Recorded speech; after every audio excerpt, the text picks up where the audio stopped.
This is Audible.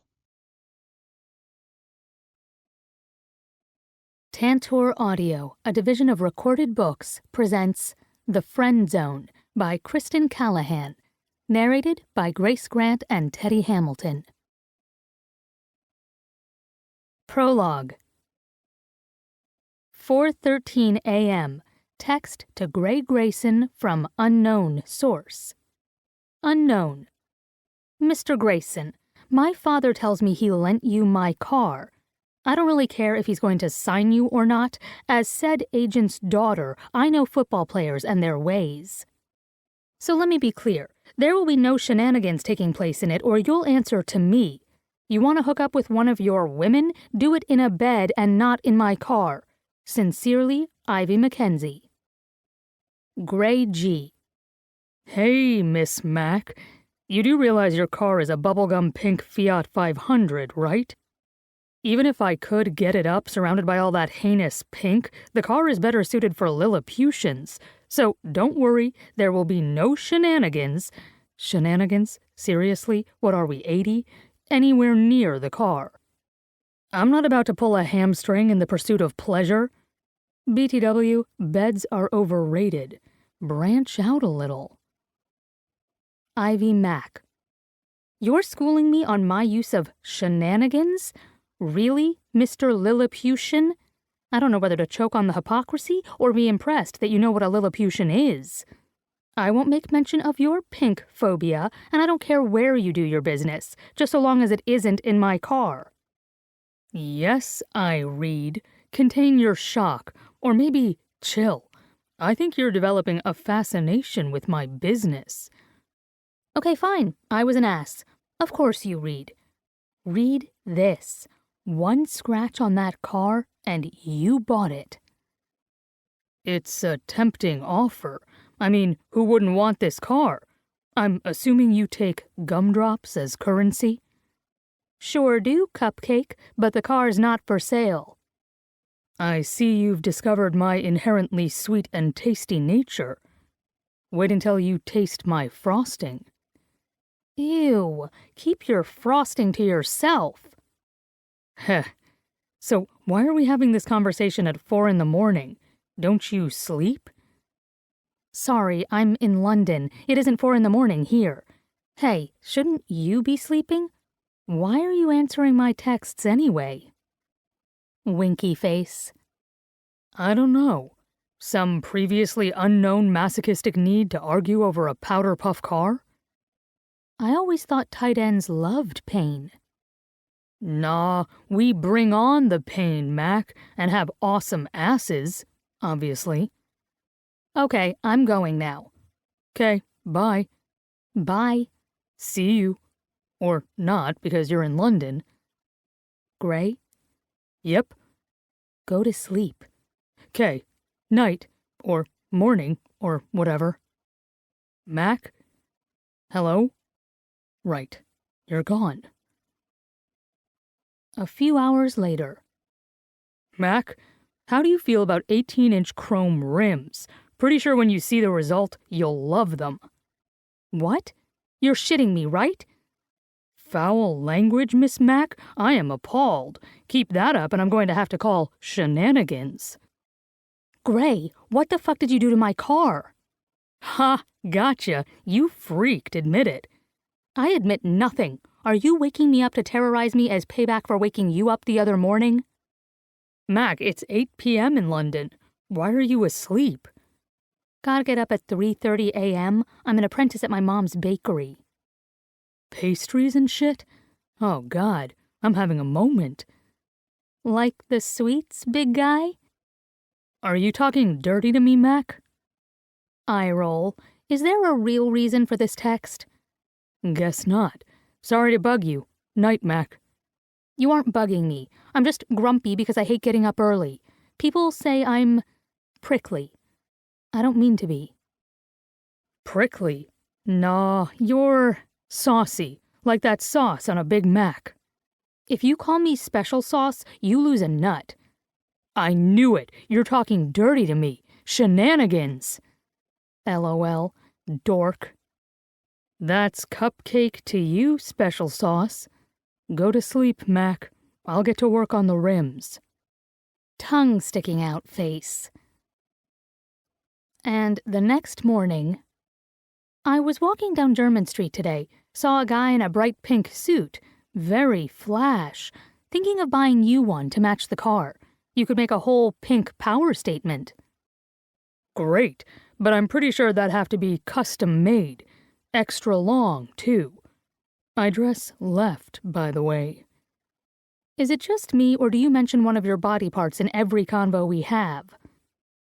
You're the one who brought up my nuts last time. Only in regards to kicking them. But you're thinking of my nuts. That's the important part, winky face. Sure am, cupcake. Pats cheek. Keep dreaming the dream. I knew it. You want me bad. It's okay. All women do. Right. A bit later. Why are you borrowing my car anyway? I find it hard to believe you don't have your own. Is it in the shop? For, like, ever? My best bud, Drew, he's our QB, broke his leg. His car has a stick shift. My truck is auto. So I lent him mine and borrowed the pink nightmare. Gray, that's really nice of you. Told you I was sweet. You actually are. Totally sweet. Now you're just embarrassing me. I lied. I'm a hardened thug, for reals. Aw, cupcake. Gray? Hello? Fine, you're a stone-cold killer. Happy? Yes, although I'd prefer lady killer. How about Sir Fucks-a-lot? Hilarious. Really. Night, special sauce. Night, G-Man. Kissy face. Several text exchanges after that. I'm bored. Talk to me. Again. Heh heh. Soup has got to be the best thing ever. It's an entire meal in a bowl, but in hot liquid form. Hot liquid form? I'm pretty sure you're my dream girl, Ivy Mac. Or did someone tell you that soup was my favorite meal? You love soup too? Soup lovers fist bump. Booyah! Booyah! And, baby, I make the best soup you'll ever taste. Ooh, talk to me, Grayson. Just like that. Marry me, Mac. Okay, but only for the soup. A few minutes later. Why is 6 scared of 7? Why? Because 7, 8, 9. Her. How do you count cows? How? With a calculator? So awesomely bad. I think you have to marry me now. No one else likes my jokes. Good to know my bad taste in jokes is a selling point. It's fucking sexy. I'm actually sporting wood. Mac? Hey, I was kidding. I'm not trying to hit on you, I swear. Mac? I'm here. Sorry, I'm on the tube. Lost you in a tunnel. Okay, cool. Got worried. Nah, I know you were just being you. That's me, always joking. Gotta head out to practice. Text you when I'm done. Later that day. I spent the entire morning baking bread and thinking about your name. My name? Honey, if you're going to think about me, concentrate on my gigantic hands. Magic hands, baby. The things I can do with these hands are mind-boggling. Like palm balls all day long? Angry face. Heh heh. Your name is way more interesting than your penchant for ball handling. Gray Grayson is a special kind of torture to inflict on a kid. What can I say? My mom was reading the Pelican Brief right before I was born. Decided to name me after the hero, Gray Grantham. No one could change her mind. I used to hate it, but now I love it, because she picked a name she loved. It's a cool name, bounces in my head. Gray Grayson, Gray Grayson. Hands, Mac. Think about the hands. Gray Grayson, grabbing balls with his big strong hands. Hello? Hello? Spoil sport. And a few hours after that, I can't sleep. Talk to me.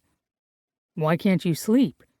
Because it's 9:30. I have to go to sleep early because I have to get up early. Have I mentioned how much I hate getting up early? Aside from the 3 times in that text? Yeah, a bit, winky face. I run plays through my head when I can't sleep.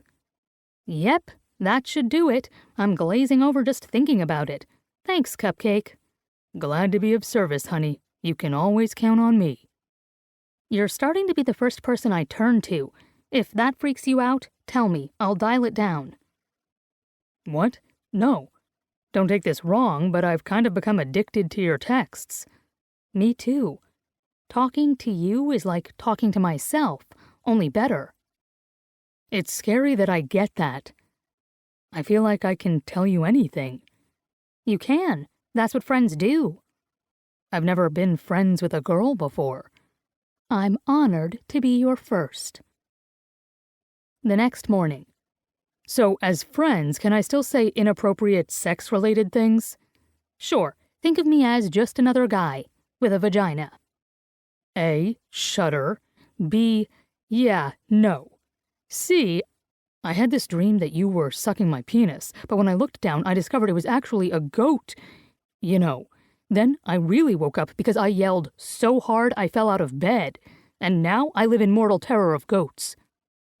Laughing my fucking ass off. Gray got it from a goat. Angry face. Goat on Gray action. He falls down dead. You suck. You know that? No, the goat does. Dies again. My sides, my sides. Laugh it up, Chuckles. Okay, I'm good now. Oh, Cupcake, I'm so glad we're friends. It means a lot to me. I feel safe with you, like I can be me without worrying about sex getting in the way of things. Or something. I'm rambling. Ignore me. Honey, your friendship is a fucking gift. Don't ever doubt it. After a few more texts and a few hours of going without... So, I got into it with Drew. He accused me of trying to fuck his girl. I would never fucking do that. Whatever people think of me, I would die before I did that shit. I'd never believe that of you, Gray. I'm sorry you're hurt. Sad face. I'm not hurt. You wouldn't? How do you know for sure? I'm kind of known as a player. Shit, maybe I should call myself Sir Fucks-a-lot.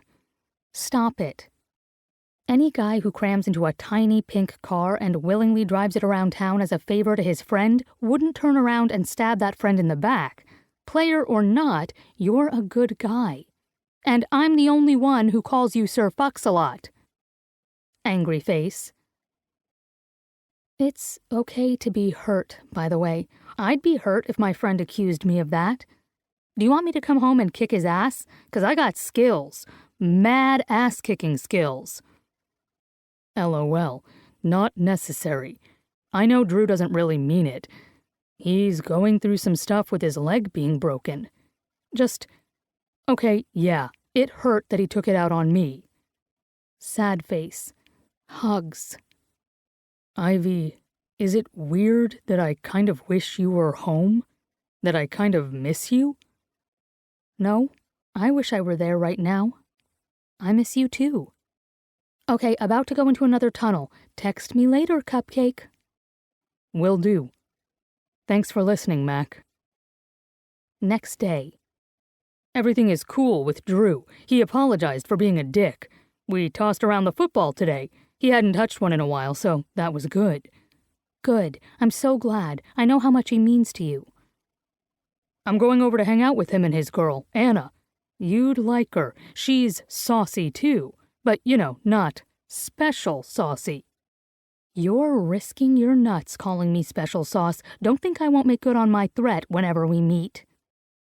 There you go, talking about my nuts again. One day we gotta address this fascination you have with them. Sure, we can address it. and then you can limp away. Empty threats, Mac. You know you couldn't hurt me. You love me too much. Whatever, Cupcake. Have fun tonight. Helpful party tip, don't mention your nuts. Basic Rules of Polite Society 101. Damn, you're telling me this now? The topic of my nuts has always been my go-to conversational opening. The more you know, Gray. What would I do without you to guide me? Best not to think about that, Cupcake. Yeah, the idea is too terrible to contemplate. Stay safe, Ivy. I'll text later. You gonna be up? Yes. Don't think I can fall asleep anymore without your nightly text. Miss you. Miss you too. A few days and several texts later. Gray. If life has taught me anything, it's to appreciate what you've got. Take something for granted and it could be gone before you even realized what you had. I learned that lesson from my mom, though I wish every day that I hadn't. One day she was baking me apple cake and reminding me to study after football practice. The next day she's pulling me into the den to tell me she had cancer. Hell, I remember every word of the conversation, every fucking word punched into my flesh as if they were nails. But particularly I remember how she ended it. Live every day to the fullest, Gray. Appreciate life to the fullest. Promise me that. And I have. I still do. Enjoy the moment, revel in it, soak up life and fuck the rest. It's simple, really. I party because it's fun. Enjoy women because I love them, love their sweet scent, their musical laughter, and their soft curves. Play football because it's the greatest fucking game on earth. And it worked for the most part. I've had fun. Only now living in the moment is getting harder to do. I find my attention wandering to the future. I find myself wanting that distant future now. Here, because of Ivy Mackenzie. It's strange. I have friends. Some guys on my team I'm so tight with, I'd throw down for them no matter what the cost. Drew, he's like a brother to me.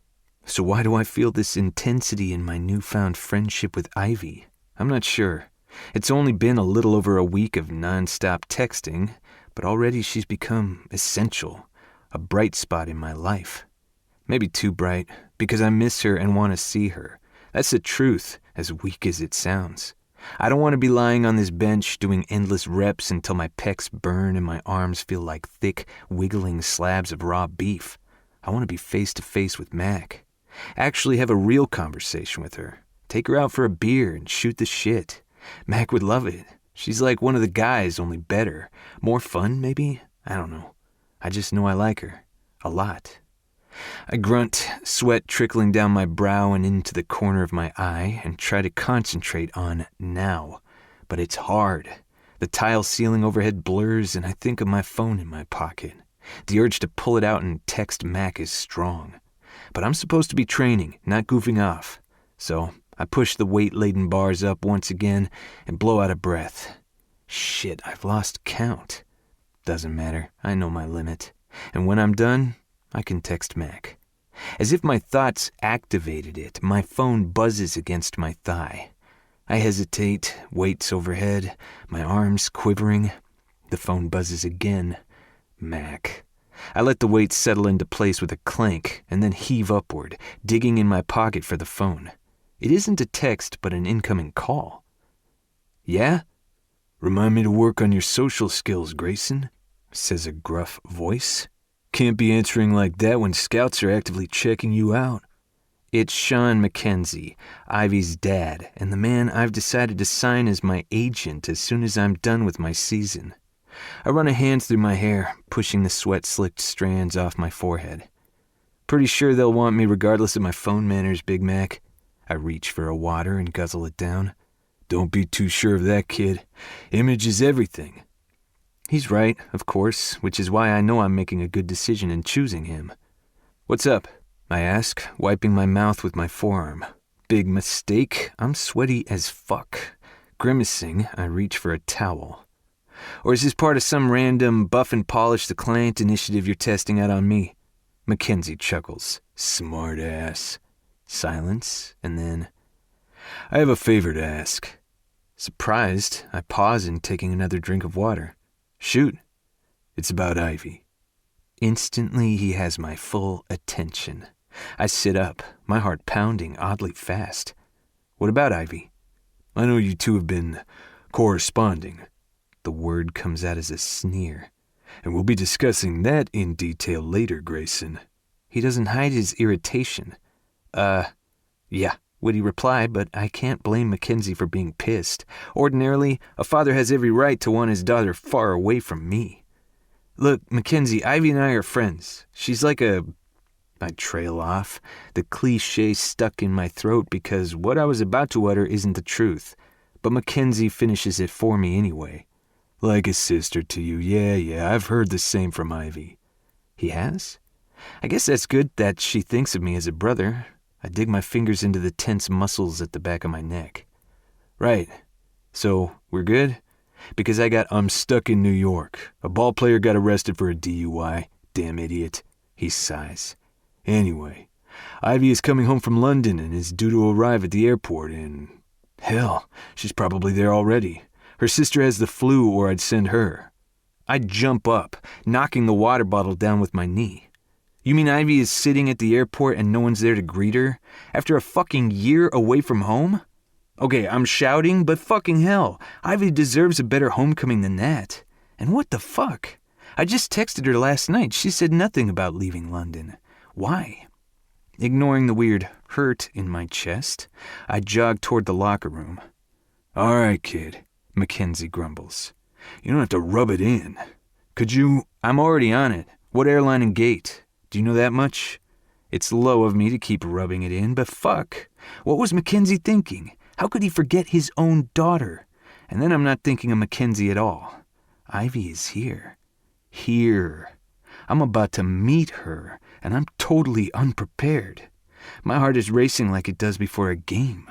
That same adrenaline rushing through my veins. I'm no longer thinking about the future, but of Ivy. Getting to her is all that matters now. Chapter 1. Ivy. Most people hate the airport. I get that. You're in a hurry, hauling around luggage, maybe afraid to fly, definitely annoyed by the heinous TSA lines. And yet, for me, there's an air of excitement to an airport, at least as a traveler, because either you're going somewhere or you've arrived. For that alone, I'd love the airport. But my absolute favorite spot? The International Arrivals Gate. I love those gates. Love watching the people who wait with an almost nervous anticipation for their loved ones to arrive. Love seeing faces light up, people cry out with joy and laughter, or even tears when they spot that special person. Mothers, fathers, sisters, brothers, friends, lovers, an endless stream of reunions. In the years after my parents got divorced, I used to go to the airport and simply sit on one of the cracked pleather chairs and soak it all in. Here, at least, I could see the good side of love. I'm here again, at the arrivals gate, only this time I'm the one arriving. And there's no one here to greet me. No sister, no dad. After being in a plane for nearly 8 hours, my eyes are gritty, my knees ache from being crammed into a too small space, and I probably stink. It's hard to tell. My fellow travelers kind of stink too, making us one big moving, bleary-eyed unit of airplane funk. Or we were. Now people are picked off one by one as open arms embrace them. I scan the crowd for a familiar face, trying hard not to be disappointed when I don't see one. Too soon it becomes obvious that I've been forgotten. The crowd thins, and what remains are the people waiting for the next wave of passengers to be cleared through customs. Clutching the handles of my massive rolling suitcases, I lumber over to an empty seat and make myself comfortable. My phone is out of juice and is a useless black screen. Fuck, I mumble, blinking hard before running a hand over my face. I want to wonder why my dad or sister isn't here, but if I do, I might cry. And I'm not crying here. I shouldn't be surprised. Being Sean Mackenzie's daughter means waiting until clients are appeased, crises are averted, and deals are hammered out in ironclad contracts. Given that my dad is one of the top sports agents in the country, there's almost never an empty moment left for me. But you'd think the infamous Big Mac, as the sports world dubs him, would remember to pick me up, or at the very least ask my sister Fiona to get me. They're just late. They were tied up in traffic. You've been gone for a year. They wouldn't miss your homecoming. In a minute, I'll get up and search for an outlet to charge the phone and then call Dad. Right now, I don't want to move. I've sat for hours and I'm suddenly too weak to do anything but slump in a chair. Worse, without the phone, I cannot appear busy, as if I'm intentionally sitting on my own. I can't scroll through my screen and check Facebook while pretending it's important business. I can't text Gray, which is ironic, since I've purposely not texted to tell him I'm here, wanting to surprise him instead. I can only sit in perfect silence as the world moves past me. Travelers walk in several distinct paces, brisk, trudging, and harried, the last usually reserved for families. Viewed as a whole, these paces set a rhythm that's almost hypnotic. Maybe that's why I notice the lone person bobbing along at top speed from far down the massive corridor. A guy, and he's running. Idly, I watch him. He's easily a head taller than anyone in the airport, which is something in and of itself. Even from this distance, his face hovers above the moving sea of people. Though I can't distinguish his features, it's clear that he's anxious. And he's fast, weaving around slower-moving passengers with an ease that's impressive for someone so tall. He's closer now, close enough that I can see his broad shoulders and wide chest, close enough to see the gold glints in his dark blonde hair as he runs past a thick block of sunlight shafting in through the plate glass windows. All at once, my breath grows fast and my heart rate kicks up. A smile pulls at my face as I rise to my feet. I want to hope, want to believe. But he isn't looking at me. His gaze, hard and determined, is on the arrivals gate. God, but the way he moves, fast water over smooth stones, people stop and stare as he goes by. How could they not? Massive, muscled, yet perfectly proportioned, and at ease within his skin, he's clearly an athlete. And he's gorgeous. Strong jaw, chiseled features, golden skin, and sun-kissed hair. He blows right past me, only to stop on a dime at the edge of the cordoned-off area of the arrivals gate. For a minute, he scans left and right, his gaze never going far enough to meet mine. Then he bends over, bracing his hands on his knees, and curses under his breath. He isn't winded, but upset, it's clear, and when he curses again, he pushes himself straight and starts to pace, as if standing still is too much for him. Muttering and scowling, he stalks a wide circle, bringing his hands behind his neck in aggravation. The move does crazy things to his biceps, bunching them up, making them even bigger. I doubt I could get my hands around them, though I imagine trying. And all the while I grin like a fool. I can't help myself. I'm grinning still when his gaze finally collides with mine. Distracted as he is, his eyes almost scan past me, but he sort of stutters and then freezes. For a moment, we stare at each other. His soft mouth parts, and his arms slowly lower. Recognition clears the haziness from his blue eyes, and a flush of color rises up his neck.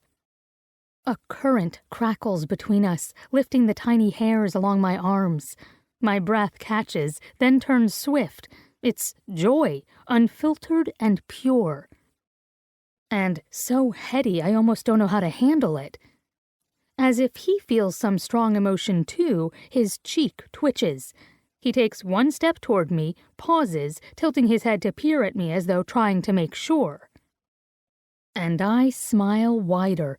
Seeing me smile has his lips curling, a slow, tentative move. Mac?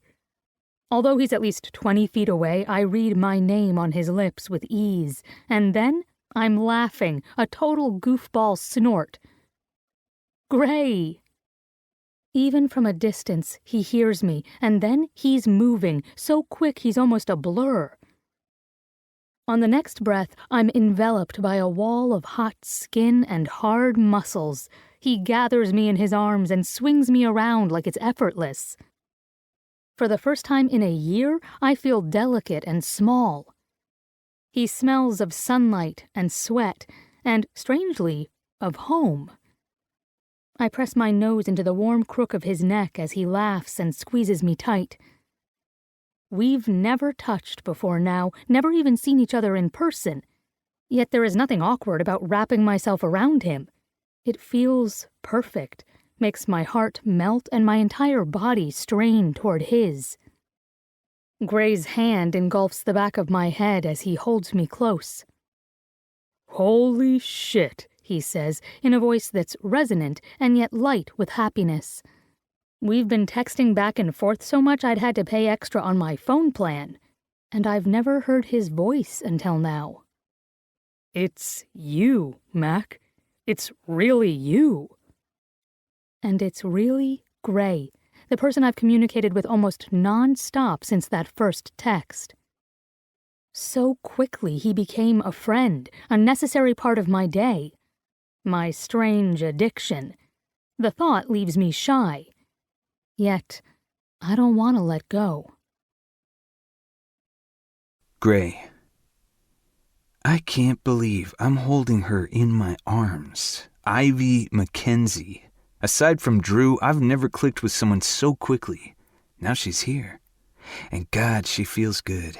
Solid, real, soft, warm. She smells of airplane food, stale coffee, and travel. Not the best scent, but beneath that there's a hint of something sweetly feminine, like sugar and vanilla. I draw it into my lungs and feel a stab of alarm because it's going to my head. The smaller, greedy one. Not the way I want to think of my best girl. And if she notices my reaction, I'll feel like a dirty perv. I had to let her go, take a step back. But a sudden and not altogether unexpected shyness hits me. What if it isn't like before? What if now that we're face to face, everything turns awkward? I've never had a close female friend. Never really wanted one. Part of me doesn't want to let her go because then we'll have to talk, to look each other in the eye. Another part of me just wants to hold her because it feels so damn good. Perfect. But I can't stand here forever. Eventually she'll want to be let down, only she's clinging to me too, her long limbs wrapped around mine. Maybe she's just as nervous. The idea gives me the courage to ease my grip and let her slide down my length. She doesn't go far. She's tall. Amazonian tall. I didn't expect that, but I like it. I'm 6'6" and 250 pounds of muscle, which means girls are easily dwarfed by my size. I'm constantly having to bend down to so much as wrap an arm around them, let alone get a kiss. And fucking them? I worry about crushing some girls, literally. But Mac? She's got to be around 6 feet tall. The top of her head fits nicely under my chin, and though she's nowhere near fat, she's not a twig either. Just long limbs and soft, sweet curves. Shit. I'm ogling her. I take another step back and meet her eyes. I can't help but smile. I'm so fucking happy to see her. It's a little scary. I'm sorry I didn't recognize you, I tell her, still nervous. You look different from the picture your dad has on his desk. It's the only one I'd seen of her. Mac's blunt little nose wrinkles in disgust. God, not that one of me at 15. Pretty sure that's the one. I'm trying not to laugh, but it's hard, and she sees it. Her scowl grows. That's a horrible picture. I'm going to kill Dad for leaving it out in the open. I don't blame her. She was a round-faced, braces-wearing teen in that picture. In my mind, I'd still viewed her that way. Chubby cheeks, button nose, big brown eyes. The reality is different. Her eyes are still big and brown beneath almost straight brows, but the baby fat is gone. Her cheeks are high and defined, her jaw a smooth curve. And no, I didn't think she'd still have straggly hair pulled back tight in a barrette. Or maybe I did, but it's not straggly or pulled back. Her glossy, dark brown hair is cut fairly short, coming to rest just above her shoulders, with a strong sweep of bangs over those eyes of hers. I gravitate toward women who wear their hair long and flowing, but Mac's cut is kind of 60s retro. My girl, I realize, is hot. Not obvious, sex kitten hot, but girl next door, I gotta know what she's hiding under that shirt kind of hot. Nope, not going there. I'm just proud is all. Mac won't lack for attention. Frowning, I bend down to take hold of her luggage. Let's get you home.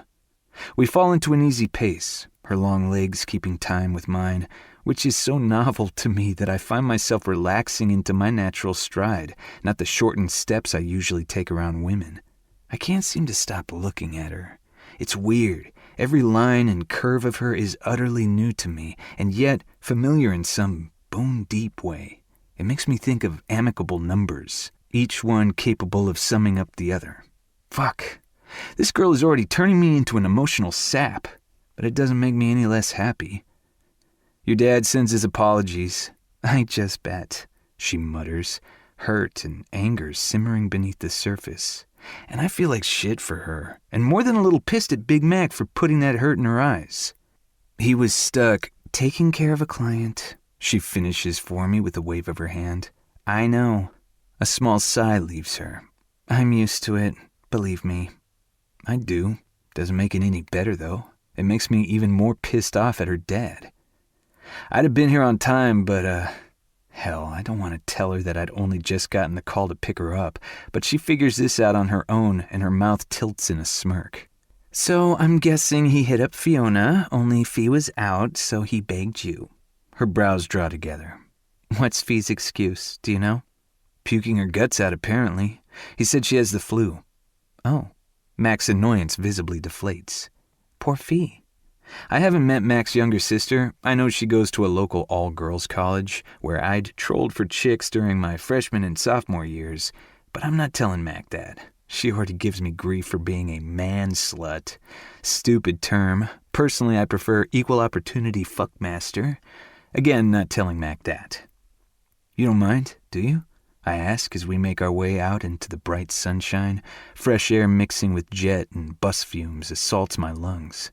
Me picking you up? No, she says quickly. Maybe too quickly. Why would I mind?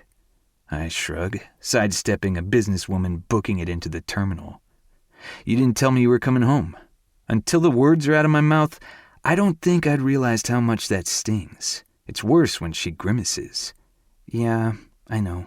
She stares down at her red chucks as she walks. I should have told you. Ivy, I warn, saying her real name for the first time. It's intimate in some strange way, and I don't know how I feel about that. Okay, she hurries on. It was shitty. Fuck it. She glances at me, and there's steel in that look, as if she's bracing herself. I wanted to, of course I did. I planned to surprise you tomorrow, but I don't know. I was afraid to.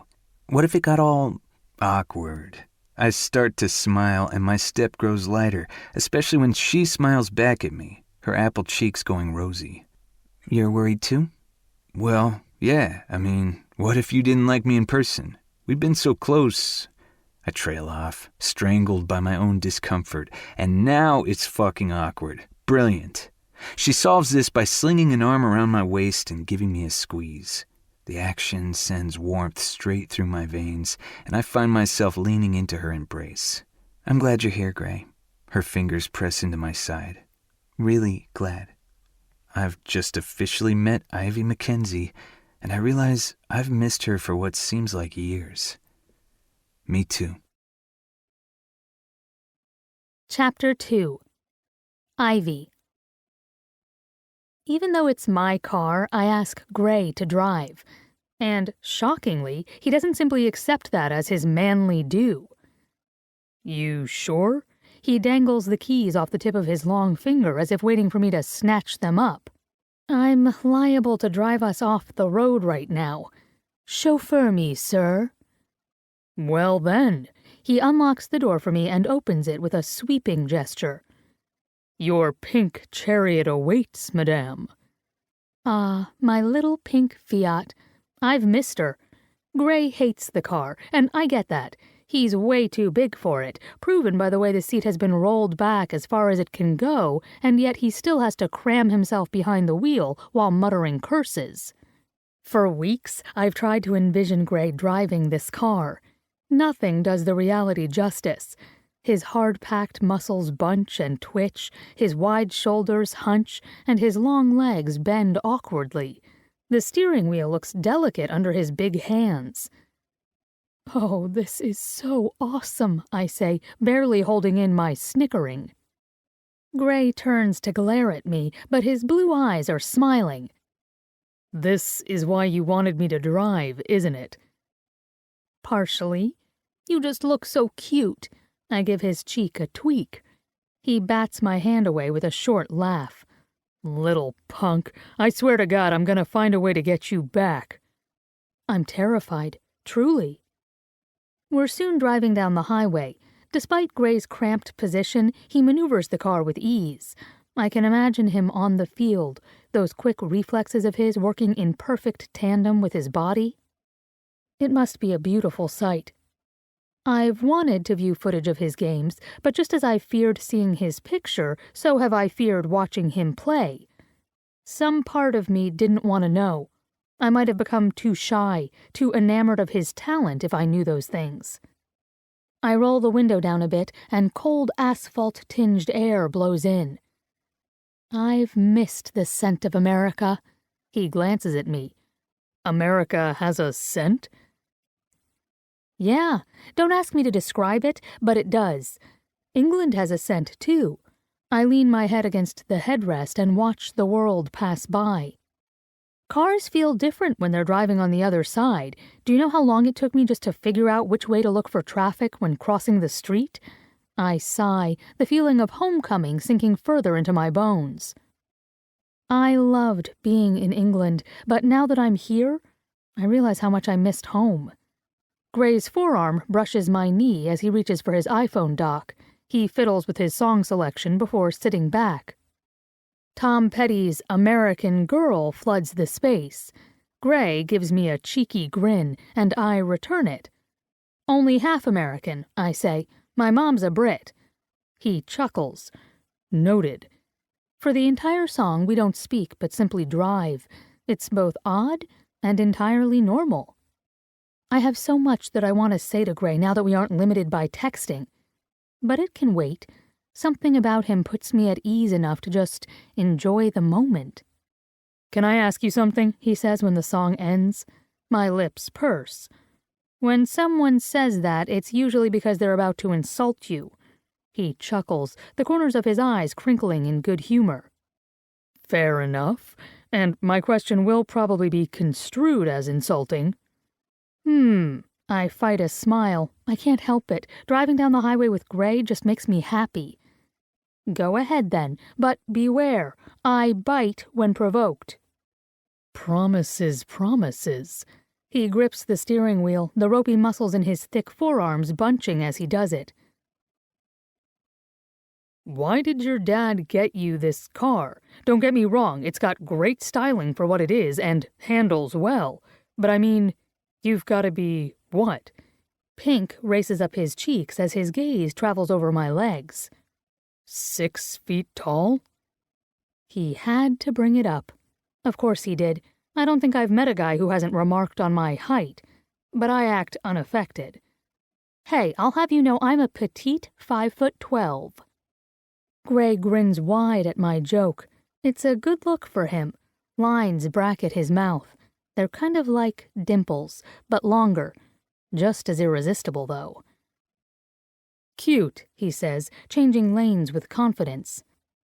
"So, little Miss 5'12", why the clown car?" I sigh and lean back against the seat, trying to find room for my legs. I think my dad still sees me as his baby girl, and compared to him, I am small. "Shit, I'm small compared to your dad," Gray says easily. He's exaggerating, but not by much. Dad has a few inches on him. Before my dad was an agent, he'd played center in the NBA. He might have gone into coaching, but Dad always liked the kill of the deal better than the stress of the game. Okay, but pink? It really doesn't seem like your color, Gray says with a pointed look at my clothes. I'm wearing black skinny jeans, a vintage The Cure concert tee, and red Chucks. No, I'm not much for pink. There's also the problem that he often confuses me with Fiona, as in, one Christmas I got Fee's coveted Barbie Dream townhouse, and she got my much-desired make-your-own-alien kit. I shrug. Now it's cars. I'm stuck with a pink Fiat that I can barely squeeze into, and little 5'3" Fees swimming around in a black Acura MDX. Shit, Gray shakes his head. That sucks, Mac. The only consolation is that Fee is equally miffed. Why don't you guys just exchange cars? The million-dollar question. I thrum my fingers against the window pane. First off, he bought us cars. How many kids can say that? We knew how lucky we were in that regard, and we didn't want to hurt Dad's feelings. Despite his faults, he'd be mortified if he realized his blunder. Dad tries, you know? He's just kind of clueless when it comes to us. Gray nods, but there's a sadness in his expression that says he's got no idea what it means to deal with a caring yet misguided parent. Until now, we haven't talked about family. Me, because Gray plans to sign my dad as his agent. Not wanting to bring down our happy mood, I give him a smile. Besides, I'm used to my little powder puff now.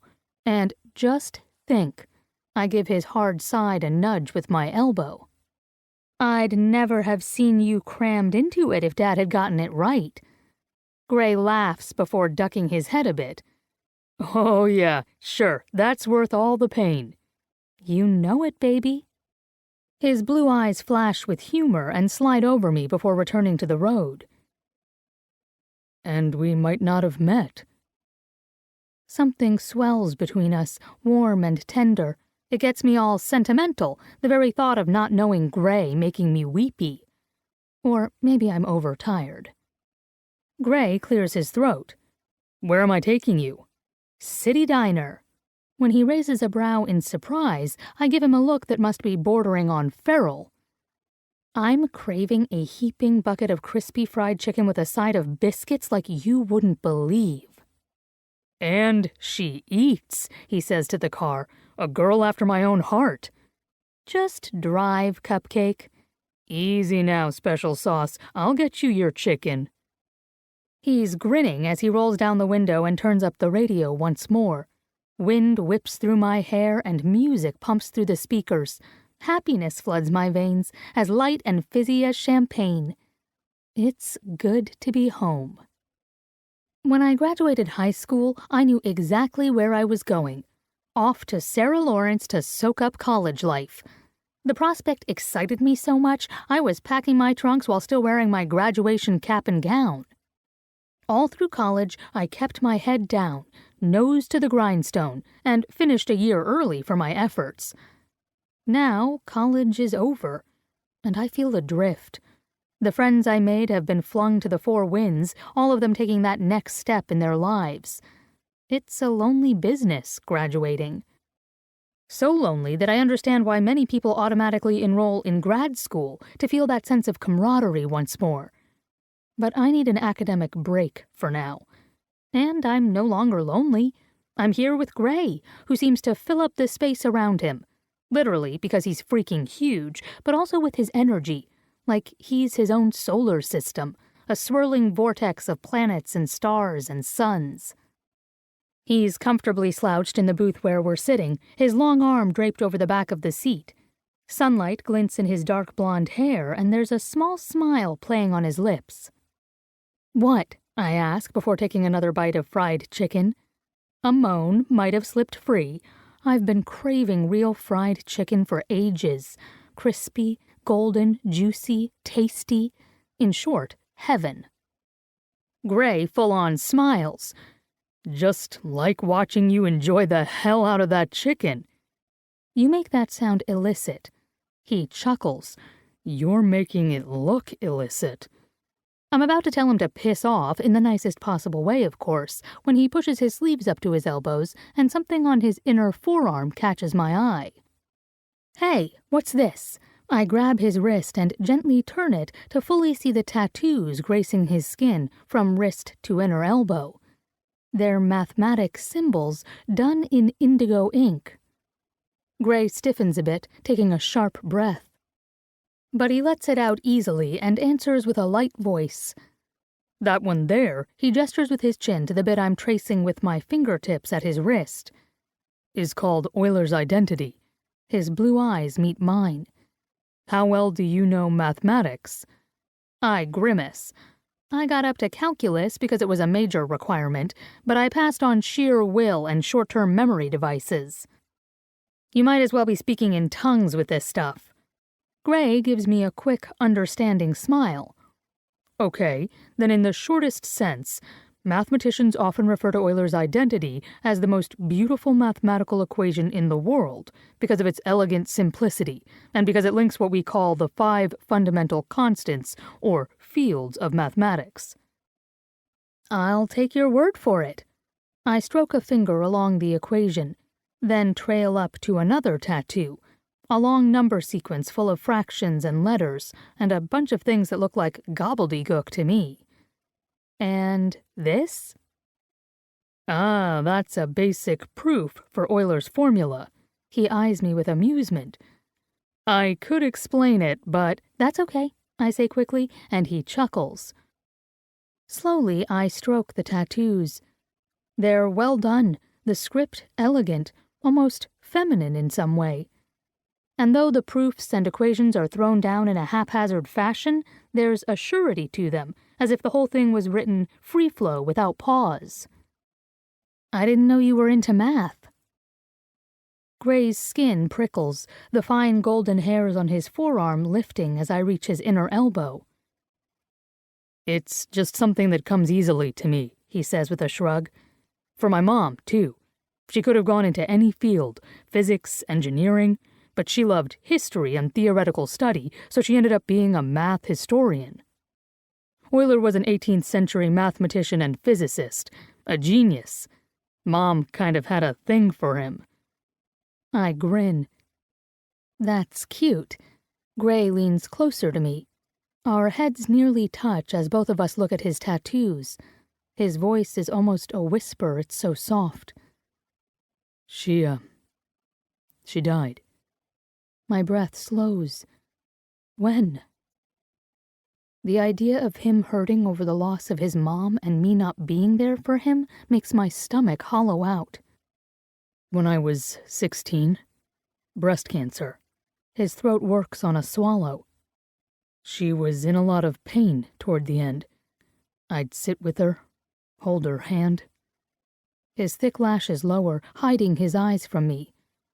She needed that physical contact, but she was in so much pain. She needed more of a distraction than holding my hand. Gray's broad chest lifts and falls as he slows his breathing, gets control. He swallows hard, and I rest my hand on his arm, holding steady. One day, I took a pen and told her to give me a lecture. She used to do that with me, expound on the beauty of mathematical theory through proofs, functions, and equations.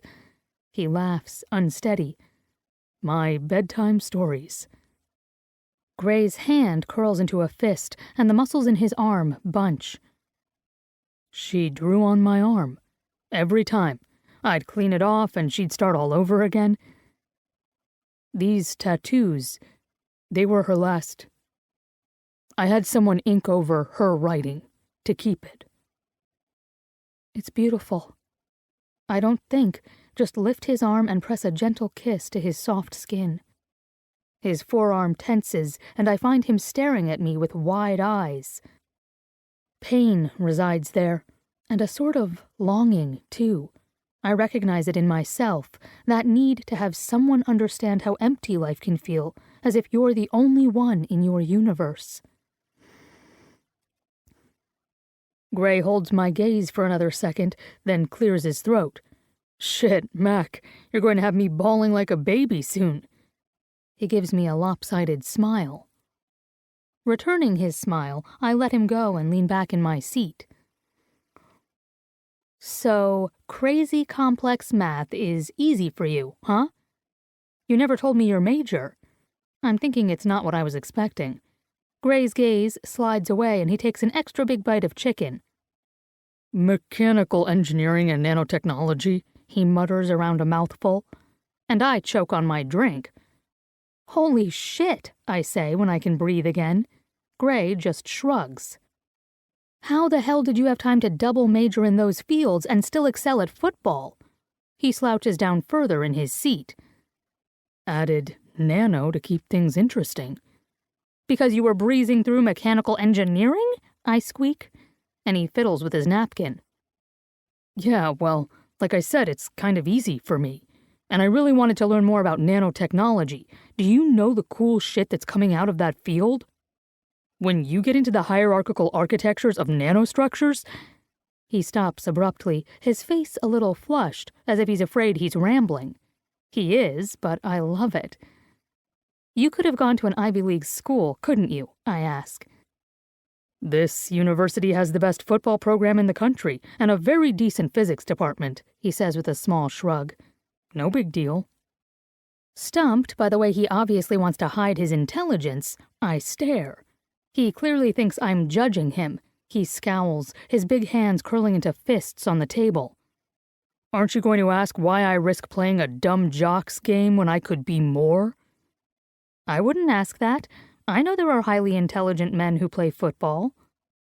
He relaxes a little, then runs a hand through his bright hair. I'm sorry. I am touchy. I don't like the extra attention. I mean, I'm freaking 6'6". I'm a star player on a championship-winning team. I get enough as it is without questions about my IQ. He laughs, but it isn't amused. Anyway, I love football. I love mathematics and science. This way I get both. And if football doesn't pan out, I know I'll have a good future lined up in nanotechnology. Understatement of the year, Cupcake. I give his foot a nudge with my own, and he relaxes further. So, what you up to now that you're home, Ivy Mac? We've talked about so many things, but for some reason not our plans for the future. Somehow Gray and I have a relationship focused on the present. I think it was easier for us to simply enjoy each other. But when faced with having to tell him my plans, unease bloats in my belly.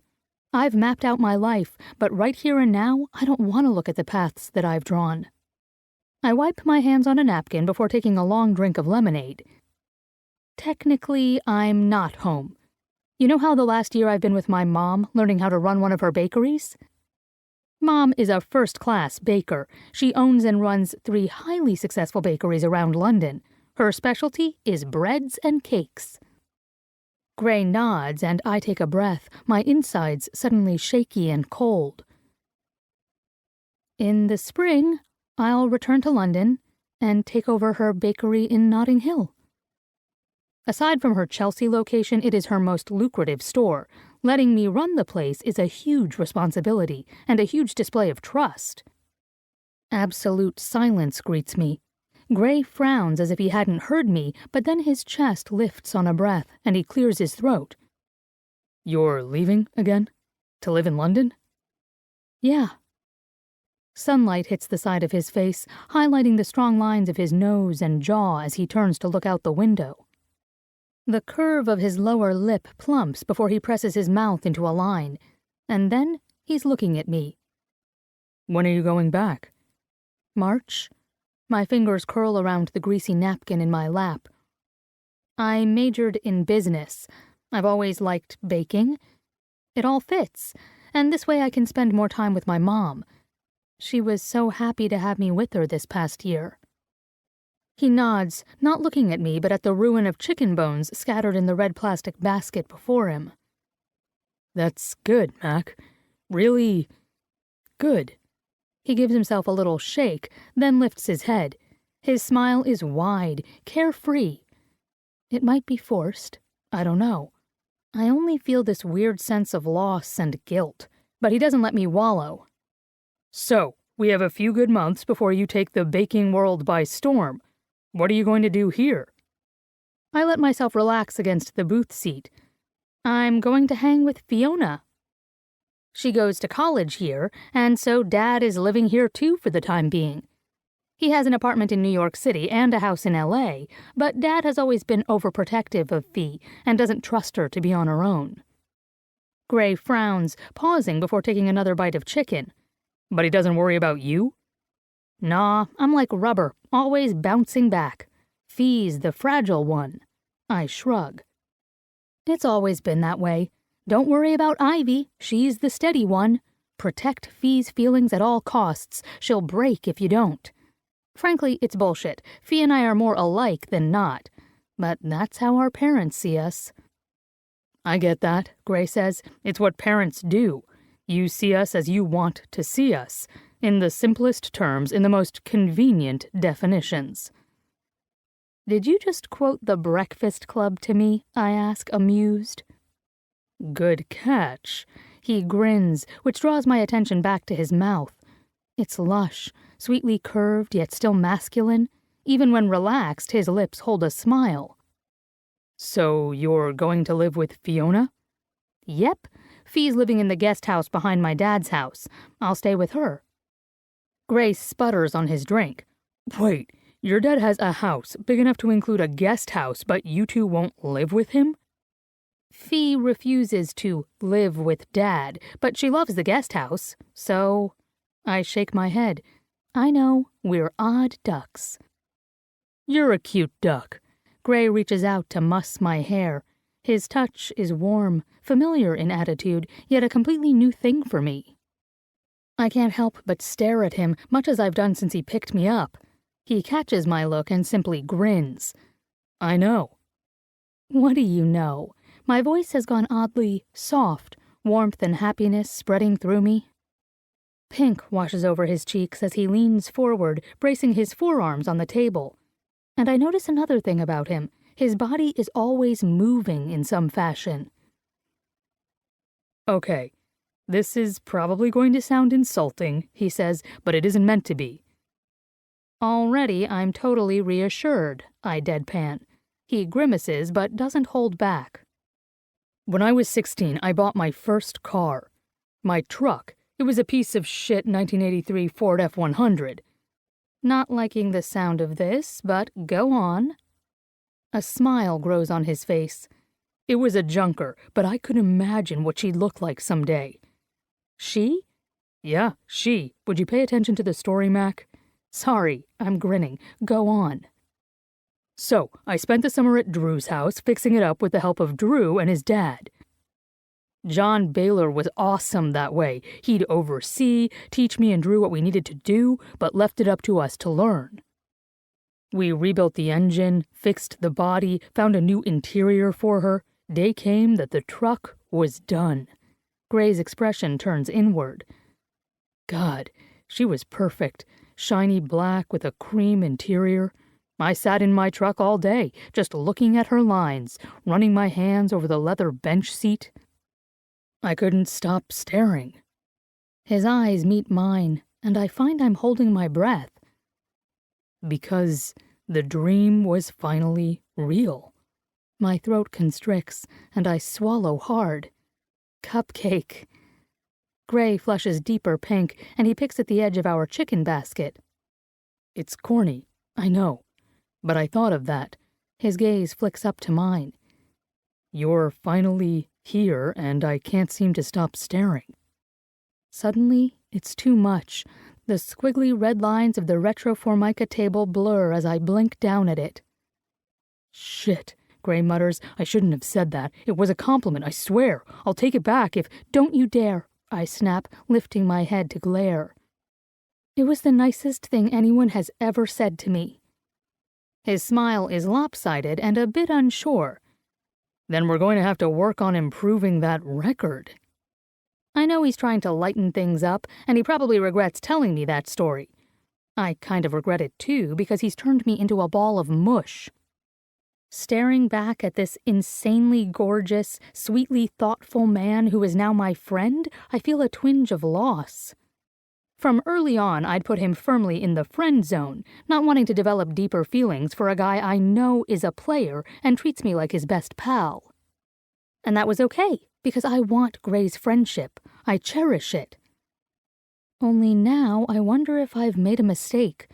Would we have been more than friends if I hadn't drawn that line in the sand? But what-ifs don't matter. We're friends now, and there is no way I'd risk ruining that by dreaming of more. Besides, in a few months I'll be back in London with a whole ocean between us. Smiling back at Gray, I discreetly put a hand to my aching chest and try to press that sense of loss away. Chapter 3. Ivy. When Gray pulls into the circular drive of my dad's home, he lets out a slow whistle. That's some house. It's a monstrosity. One of the new southern mansions that attempts to look like a chateau, but uses sandstone brick and terracotta tiles, and has an obvious newness about it that will never fade into gentility. I know it pisses my dad off that we refuse to live in it, but he's rarely home, and the place literally echoes when you walk inside it. Fee and I are holding out hope that he'll give up the ghost and find himself a nice townhome, more suitable to our small family. I stare up at the house. Sometimes when I look at this place, I feel like the biggest asshole. Gray's laugh is startled. Why? I know how many people would kill to live here. And I don't want it. I hate the place. And, I don't know, I feel like an ingrate. He tilts his head to get a better view of the house. I don't know, Mac. There's a house, and there's home. That doesn't look particularly homey to me. Slowly, I shake my head. But I shouldn't complain about it. I've lived my life completely cosseted. I take the money my parents give me and never need to support myself. What kind of person does that make me? My friend. He crosses his big arms over his chest and gives me a hard look. So don't go beating up on her. Hell, Mac, you worked your butt off and graduated a year early. It isn't as if you're going around partying and blowing through money. You want to know what pisses me off? What? I ask with a small smile, because he's cute when he's irate, and his brows are inching toward his hairline. All our lives we're told, work hard, strive for more, do all you can to live that life less ordinary. Money, power, fame, everyone wants it. But you get there, and suddenly you're supposed to be ashamed? Be humble? He shakes his head. Fuck that noise. I say live your life on your terms. If someone judges you about material things, that's their problem. My smile grows, and I set my hand on his arm where the muscles are thick and bulging beneath his warm skin. Then that's what I'll do. Damn straight, he mutters, still worked up. And no more feeling shitty for things given to you by people who love you. Okay. He huffs, not looking at me, but drumming his fingers on the pink steering wheel. Where am I taking you, then? Head toward the portico next to the garage. We're back there. Gray drives to the rear of the property, and the little guest house appears. This is home, I say, or as close to it as we have in the area. It looks like a gamekeeper's cottage, with mullioned windows and a peaked roof. The house is raised from the ground, and a set of stairs leads up to the front door. Now that looks like a home, Gray says, sounding pleased. As soon as we step out of the car, Fee's opening the front door. Her skin has a greenish tinge, but she's smiling wide. Well, well, well, look at what the cat dragged in. Petite and lithe, with short pale blonde hair and big green eyes, my sister is like a big-mouthed Tinkerbell, and I've missed the hell out of her. Hey there, Fifi, I call up with a grin. Ivy weed. She shifts from foot to foot, as if she wants to race down the stairs and launch herself at me, which would be our customary greeting, complete with hugs and kisses. But clearly she's too ill to do that now. Her gaze leaves me and settles on Gray. I almost laugh at the way her mouth falls open and she stands straighter. Fiona, this is Gray Grayson. Gray, who has been hauling my luggage out of the trunk, turns and gives her a smile. Hey, I've heard a lot about you. Fee clears her throat. Likewise, although it looks like my sister left out some pertinent parts. I'd come say hello properly, but you should probably stay well away from me at the moment. Fee grimaces as if she's just realized that she's standing in the doorway wearing her fuzzy pink robe and slippers that look like SpongeBob's head. In fact, she says faintly, I'm going to lie down now. I'll see you in a few, Ivy. I get a nice hard glare before Fee practically runs away. She's mortified, I tell Gray as we head toward the house. Fee never wants any guy to see her in anything other than full-on makeup. She's cute as a button, Gray says happily. I'd be worried, but he doesn't look interested in Fee, which is a relief. I've been friends with guys who have panted over Fee. It never ends well. The house is open concept with a living room in the center and a dining nook and an L-shaped kitchen to one side. Fee's redecorated since I'd last been here. Now the walls are chocolate brown, the couches big and covered in cream-colored microfiber. A distressed wood coffee table sits between them, and sepia photographs of cityscapes hang in a grid pattern along one wall. Fee's majoring in interior design, I tell Gray, as I set my purse on the hall console that looks like it was once a pharmacist's cabinet. I'm thinking she charmed my dad out of a few dollars. It's nice. His blue eyes scan the room. Kind of reminds me of Drew's place, but, more professionally done. I'd give you a tour, I tell him, but I want to scrub down the area first. Gray sets my bags to the side. Yeah, I'm not going to stress your sister any more than I've already done. I'll just leave you here. For a moment, we stare at each other. I don't want him to leave. Maybe he doesn't want to go. It's a strange feeling, as though I'll lose him if he walks out the door, which is ridiculous. Perhaps that's why I launch myself at him and wrap my arms around his neck in a fierce hug. Sorry, I tell his shoulder because I don't want to let go. I'm just so happy to finally be with you. And then I realize that he's hugging me back. His arms are tight bands around my waist, his body pressed to mine. He kisses the top of my head. Me too, Ivy Mac. I force myself to let go and make a production out of smoothing his rumpled shirt before stepping back entirely. I'd better go and see to Fee. The corners of his eyes crinkle as he brushes my chin with his knuckle. Call you later, okay? He hesitates for just a moment more, and then he's gone, leaving the house in utter silence. That is until Fee lets out a pitiful moan. Can I come out now? I laugh. No, stay put. I'll come find you. I'm in your room, puking on your bed because you didn't warn me that you were bringing a hot guy home, you fuckface. Our rooms flank each side of the living space, mine closer to the kitchen. I head that way with a grin. I'm sorry. Really, I am. Sure. Fee's voice grows clearer as I enter my room. But I stop and take it in with shocked awe, because she's redecorated in here, too. Fee. Wow. Surprise, she says feebly from her slump on my bed. The entire room is done in shades of cream. The walls, the simple lined but plush furniture, the plush carpet over pine floorboards. I never would have thought of it, but it's so restful and serene, I'm in instant love. The bed is the showstopper, an enormous white canopy. Because Fee knows my style, she didn't go for girly, but chose a classic wood frame so that the bed resembles a structured cube. White linens and a mass of plump pillows make it soft and inviting. It's beautiful, I tell her.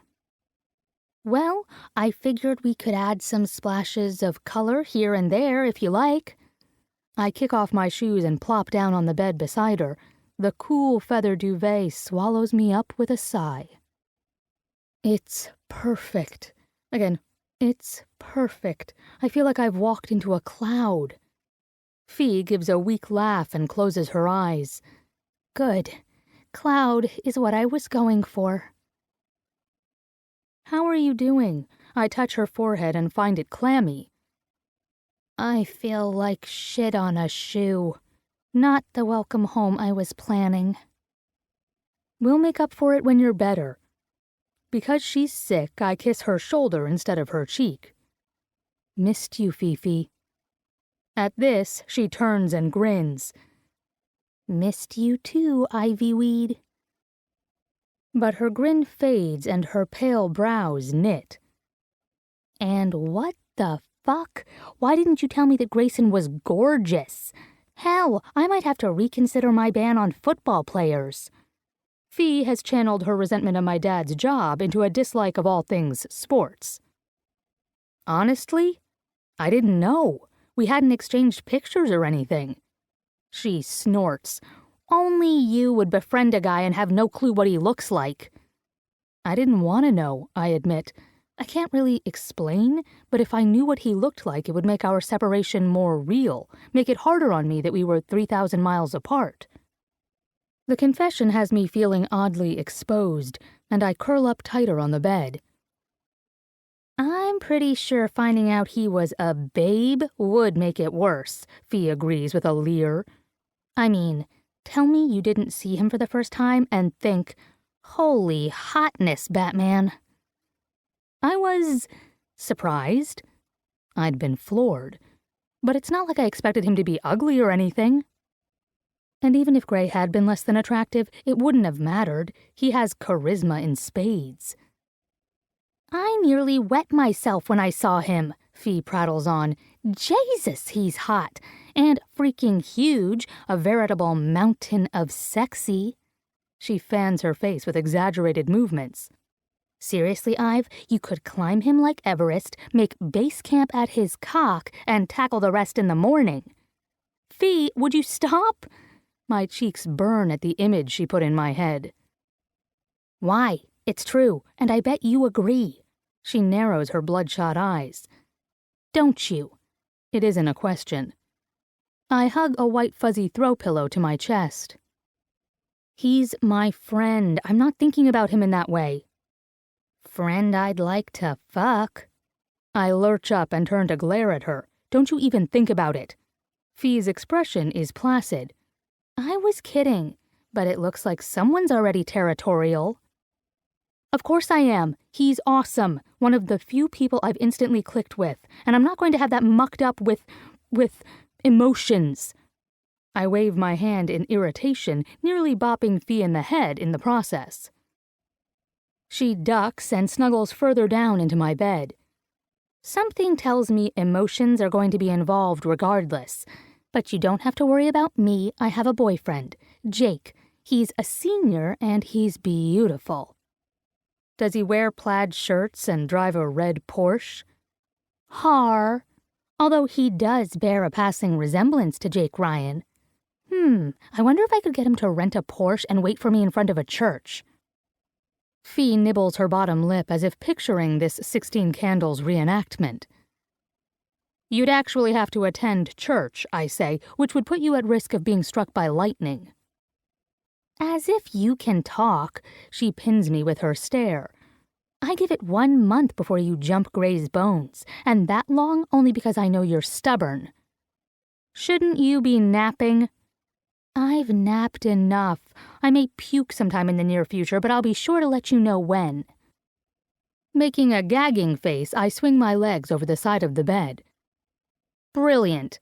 I'm going to shower this airplane funk off me.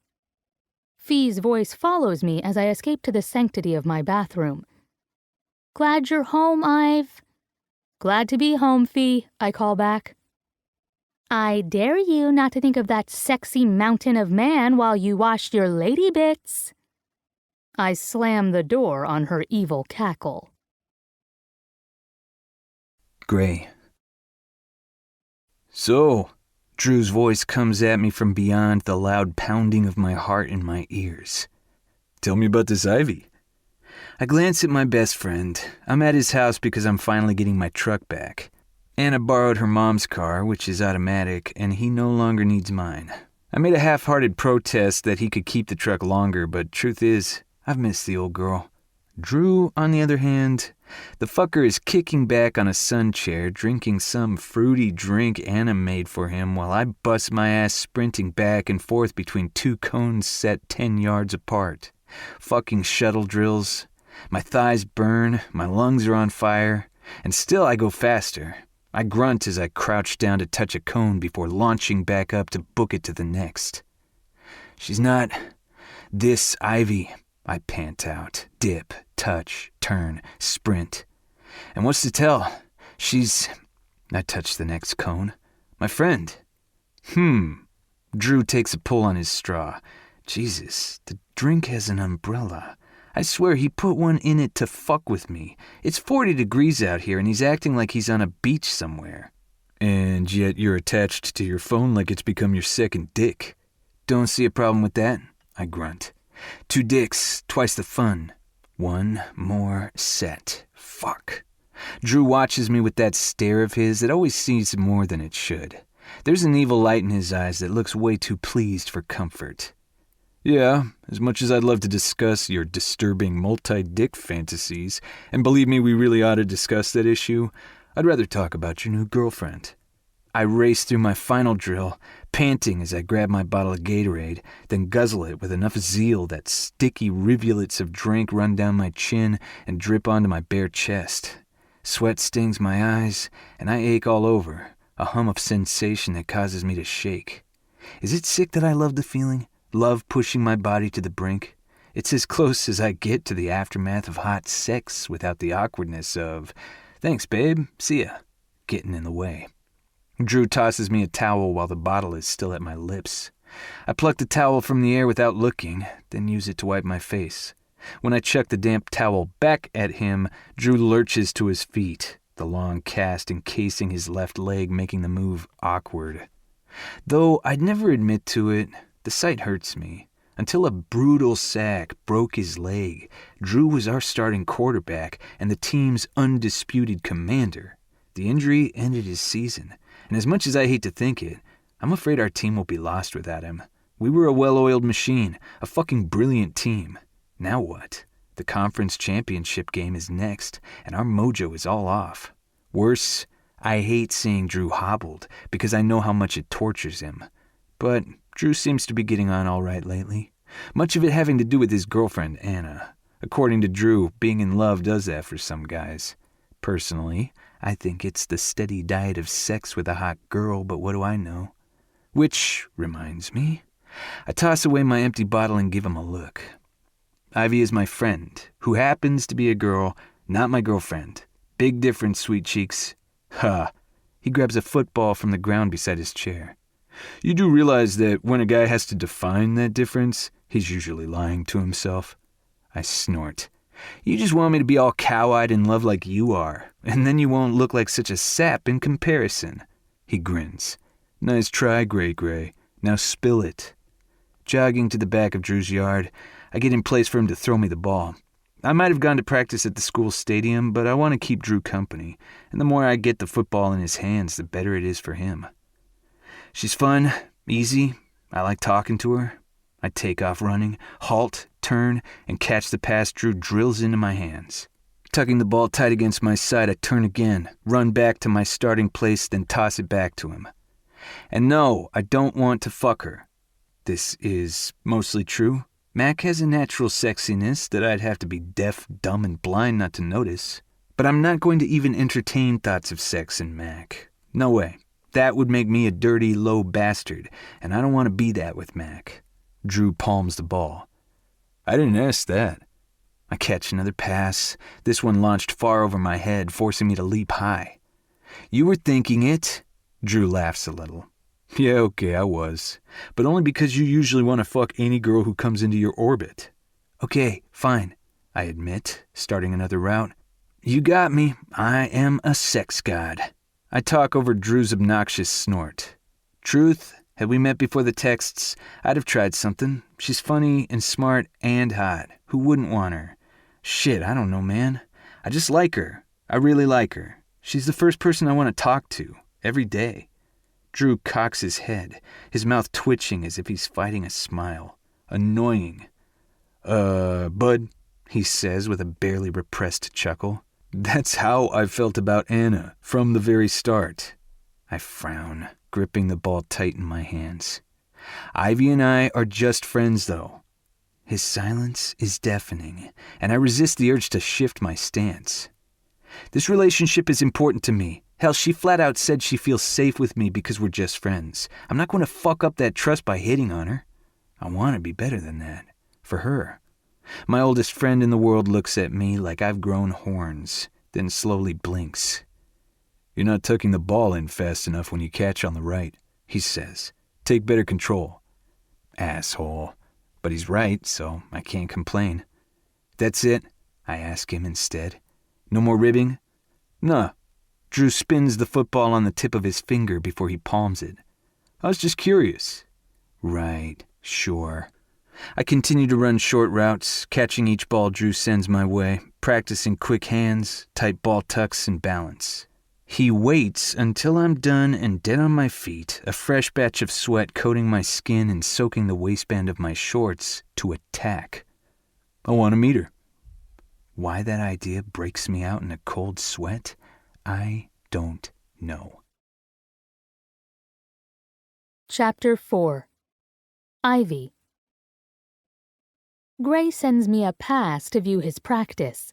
Due to the intensity of prepping for the postseason, the coach has put the stadium on lockdown, not wanting a bunch of fans watching his team as they prepare. So only a few people are allowed inside. Since I now have my car, I head over, parking in the student lot. Being on a campus brings back memories of my own school, and as much as I loved college, I'm not sorry to leave it behind. The team is already in the thick of it when I arrive. It's a cold, crisp day, the winter sun weak, yet shining onto the field and my section of the stadium. Snuggling down further into my puffy coat, I cup the cocoa I brought with me and watch. Even though he has his helmet on, Gray is easy to spot, tall and lean in comparison to the stocky lineman he's standing next to. They're sporting full pads and jerseys today, but wearing running shorts on the bottom. I track Gray's number 88 as they huddle, then break to get into formation. I love sports. It's always been a part of my life. Football is no exception. I grew up with Hall of Fame winners coming over for Sunday dinner. I have numerous Super Bowl winning uncles and have standing tickets to all major sporting championships. I might easily have turned jaded, but I haven't. I still get a thrill watching athletes perform at top level. But it is abundantly clear that Gray's team is off their game. Missed passes, bad timing, sloppy defense, uncoordinated offense, squabbles break out, players' tempers on edge. Oddly, when viewed as individuals, it's also clear that the players are excellent. Their talent is evident. It's when they must play as a team that the weakness is exposed. The head coach seems to agree. He nearly has a fit after yet another bad play. I say nearly because he's one cool customer. Most would be shouting. The offensive coordinator is, his face purple as he bellows at his players to get their damn heads out of their asses and fucking get it together. The defensive coach has been reduced to ribald cursing that's basically one long spew of fuck. But the head coach merely whips off his hat and slaps it against his thigh before pacing along the sideline. Whistles are blown and the players go to their respective coaches. The rest of practice consists of endless and brutal drills. When they're finally set free, the guys trudge off the field with their heads hanging low. It's too silent, and I ache for them. Slowly, I make my way down to the field. One lone player has remained.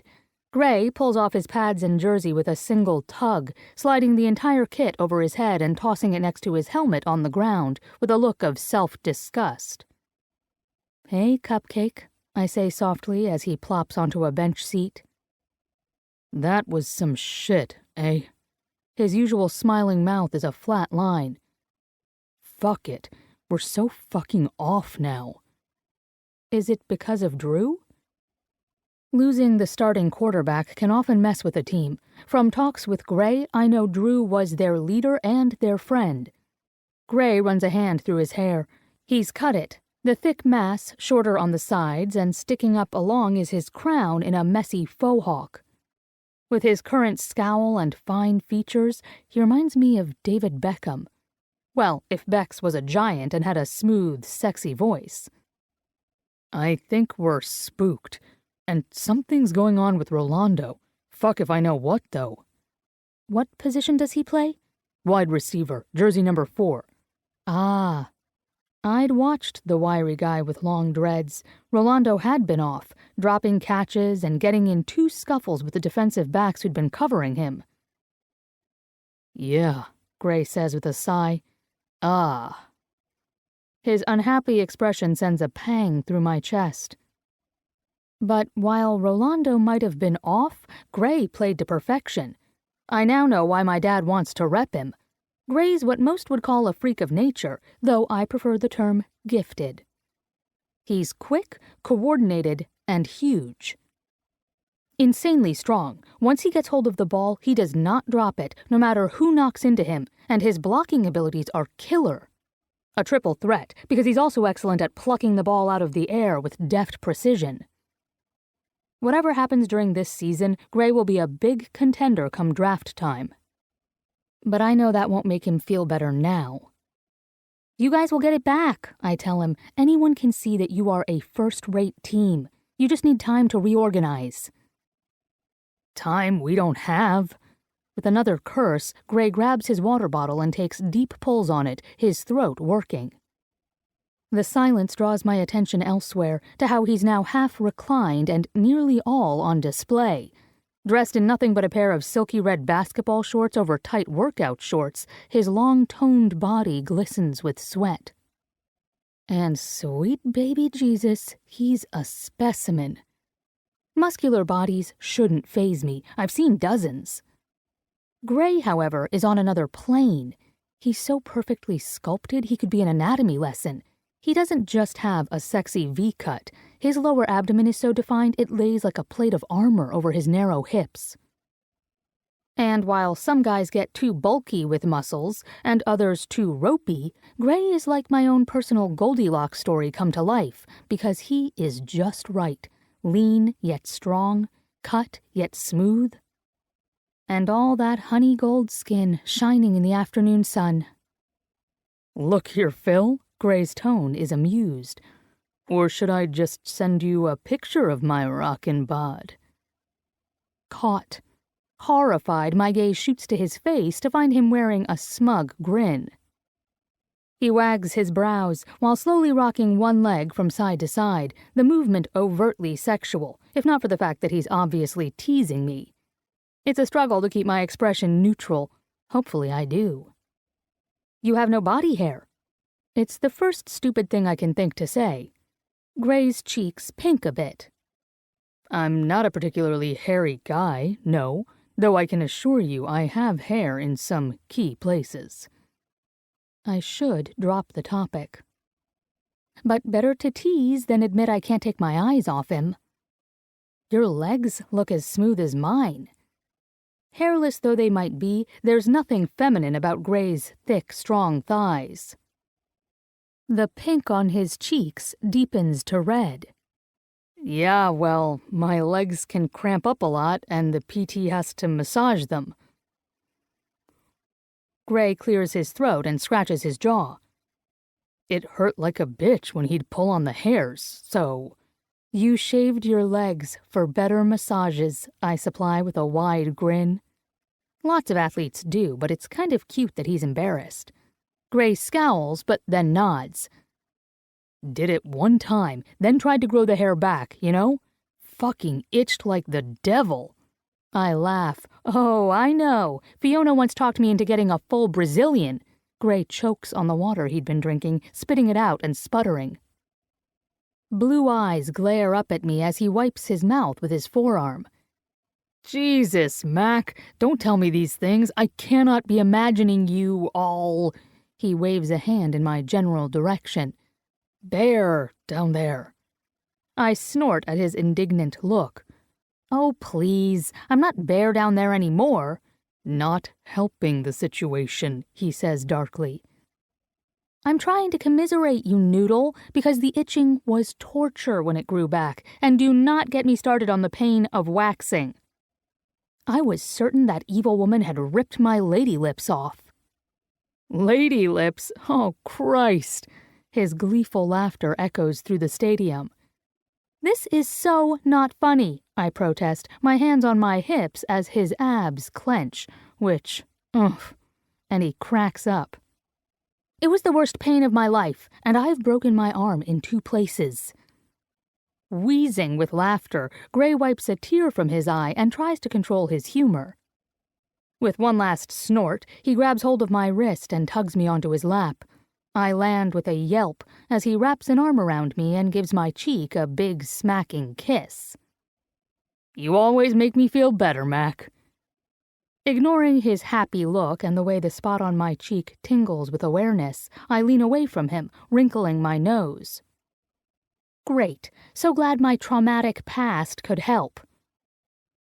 I think I might be traumatized by lady lips, Gray retorts with a snicker, but his expression is content, and his gaze is on me, as if just looking at me makes him happy. Which is insane to think, but hard to interpret any other way. Not when his eyes travel over my face and his lips curl into a soft smile. And I realize that I'm in his lap, sitting on his thick thighs that bunch and flex against my butt. My palm cups the hard curve of his shoulder, and his skin is smooth and warm and slick. All I want to do is stroke it, run my finger down the valley of his chest, maybe circle the little indent of his belly button. I let my hand fall to my lap and clear my throat. Lady lips will soon be a faint memory. Nope, he says, wrapping his arm around my hips. It's burned in my brain. My work here is done then. Now go and take a shower, Stinky, before you freeze to death. The truth is that Gray's sweat-slicked body doesn't smell bad to me. No, it's the opposite. I have the mad urge to burrow my face into the crook of his neck and breathe him in, which is bad. He laughs again, not letting me go, but pulling me against his tight chest. Jesus, his body is gorgeous up close. So solid and steady that I want to press into all that strength, ease this sudden ache in my breasts. His voice is a luscious rumble in my ear. I'm in no danger of freezing right now, Special Sauce. Believe me.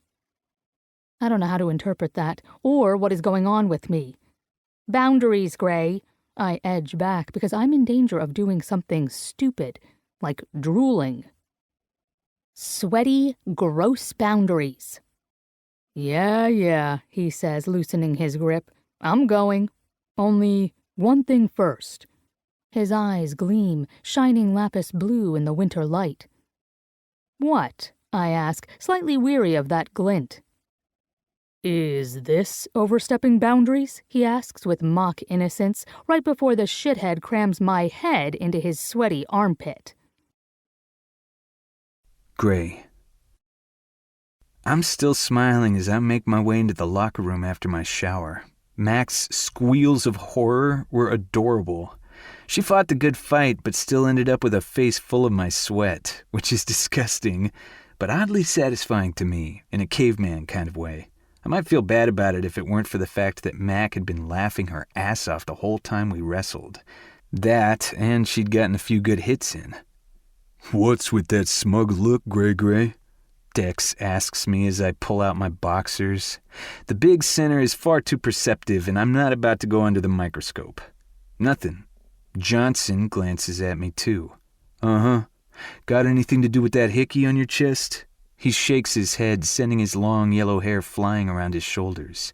Damn, boy. Only you could fuck around with a girl 5 minutes after practice. I look down at my chest where a small bruise is forming near my nipple. My grin grows and I rub the spot. Not what you think, man.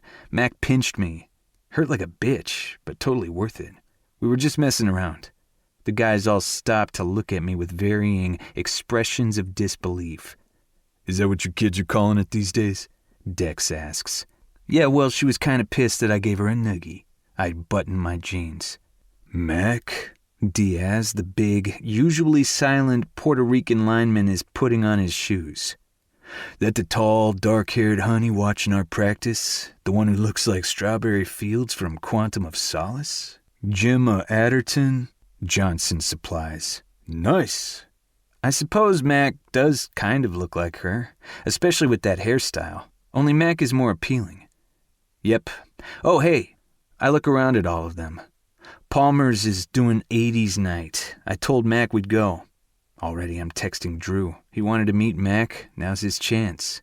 Silence greets me, and I lift my head to find my guys playing a game of Let's Not Acknowledge Gray. We're going out, I tell them emphatically. So stop pouting about practice and fucking get with the program. The guys need to relax, and frankly, we need to bond or whatever. We need this. Fine, Dex mutters. But only because I have to meet this girl who is your bud. I'm pretty sure this might be one of the 7 signs of the apocalypse. True dat. Diaz agrees with a snort. She's awesome. I tug on my shirt, then look at Rolando, who's rubbing lotion on his elbow like he's auditioning for Silence of the Lambs. You coming, Lo? It wasn't a question, but he treats it as one. No, I'm not up for it tonight. Bullshit, you're going. He doesn't answer. Rolando Jamal Smith, don't make me drag you out by your ass. His eyes narrow, but he's obviously trying not to laugh. You imitating my mama, G? Hell no, I totally am.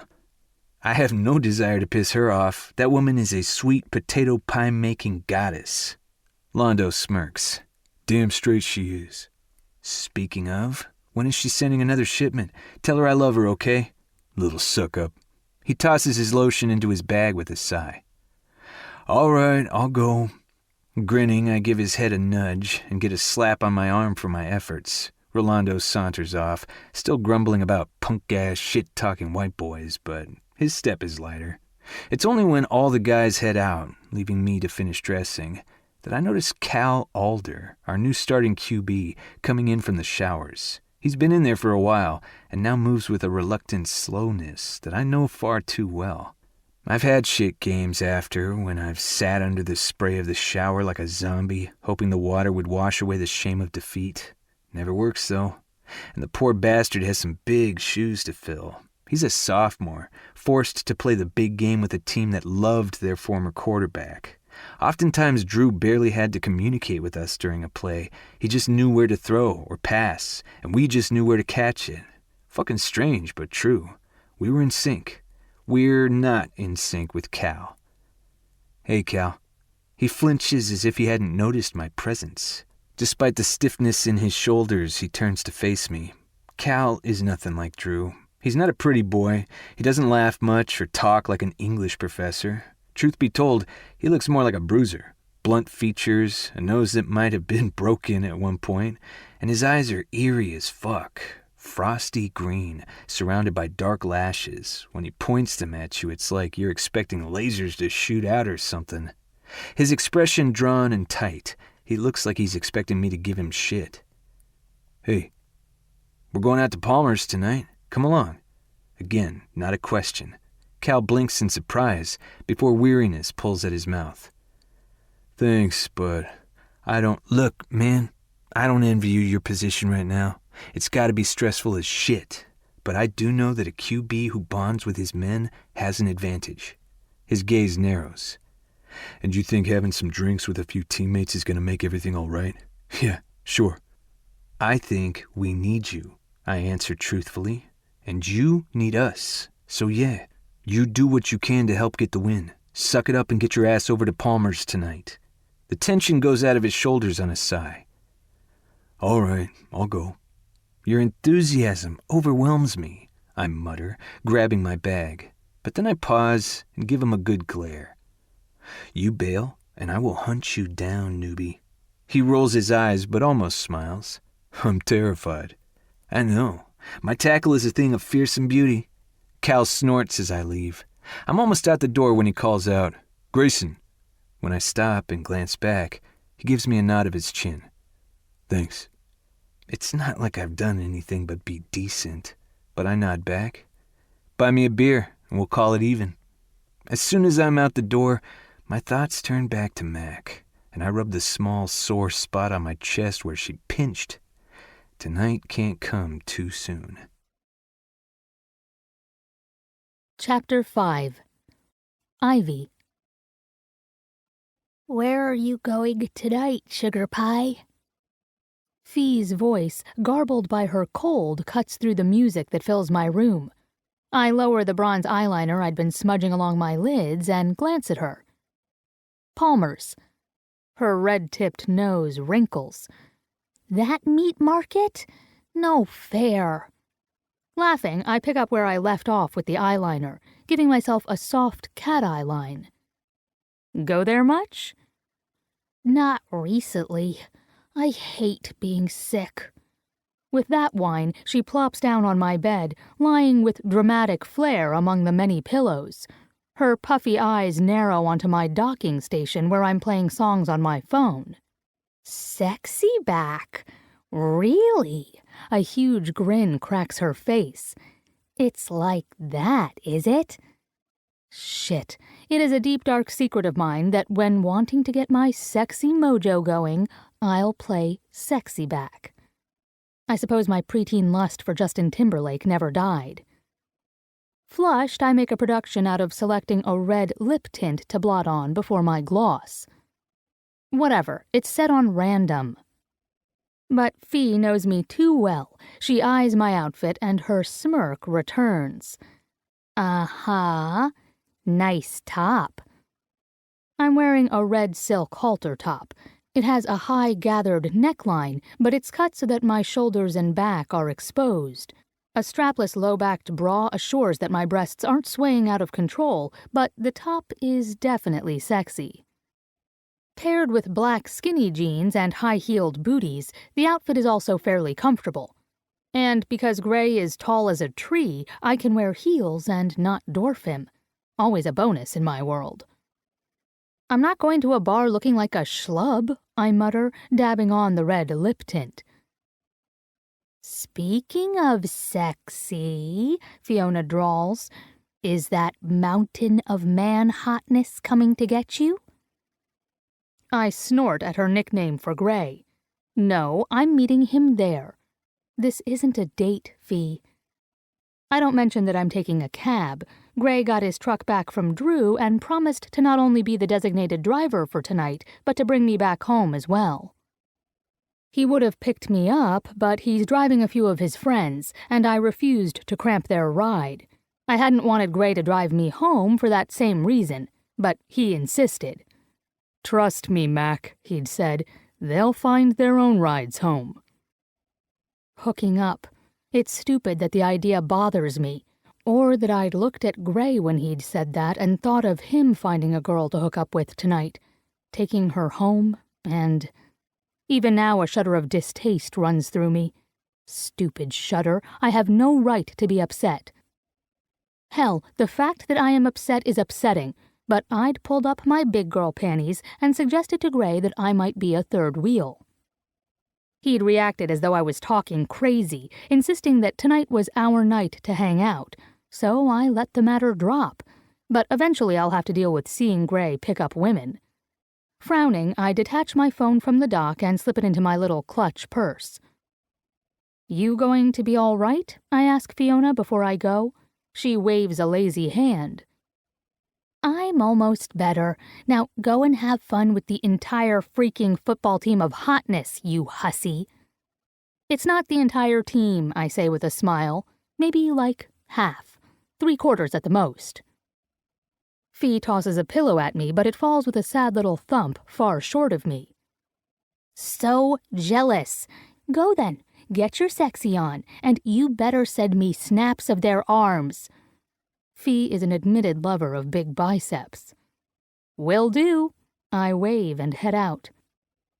The bar where I meet Gray is filled with people and apparently doing a retro night. 80s hip-hop pounds from the speakers as I weave through the crush. My height has an advantage here, as does Gray's. I easily spot him above the crowd, his dark gold hair shining like a beacon as he strides forward to meet me. I love that I can wear heels and he still has inches on me. Hey, he says when we get to each other, we've got a booth in the...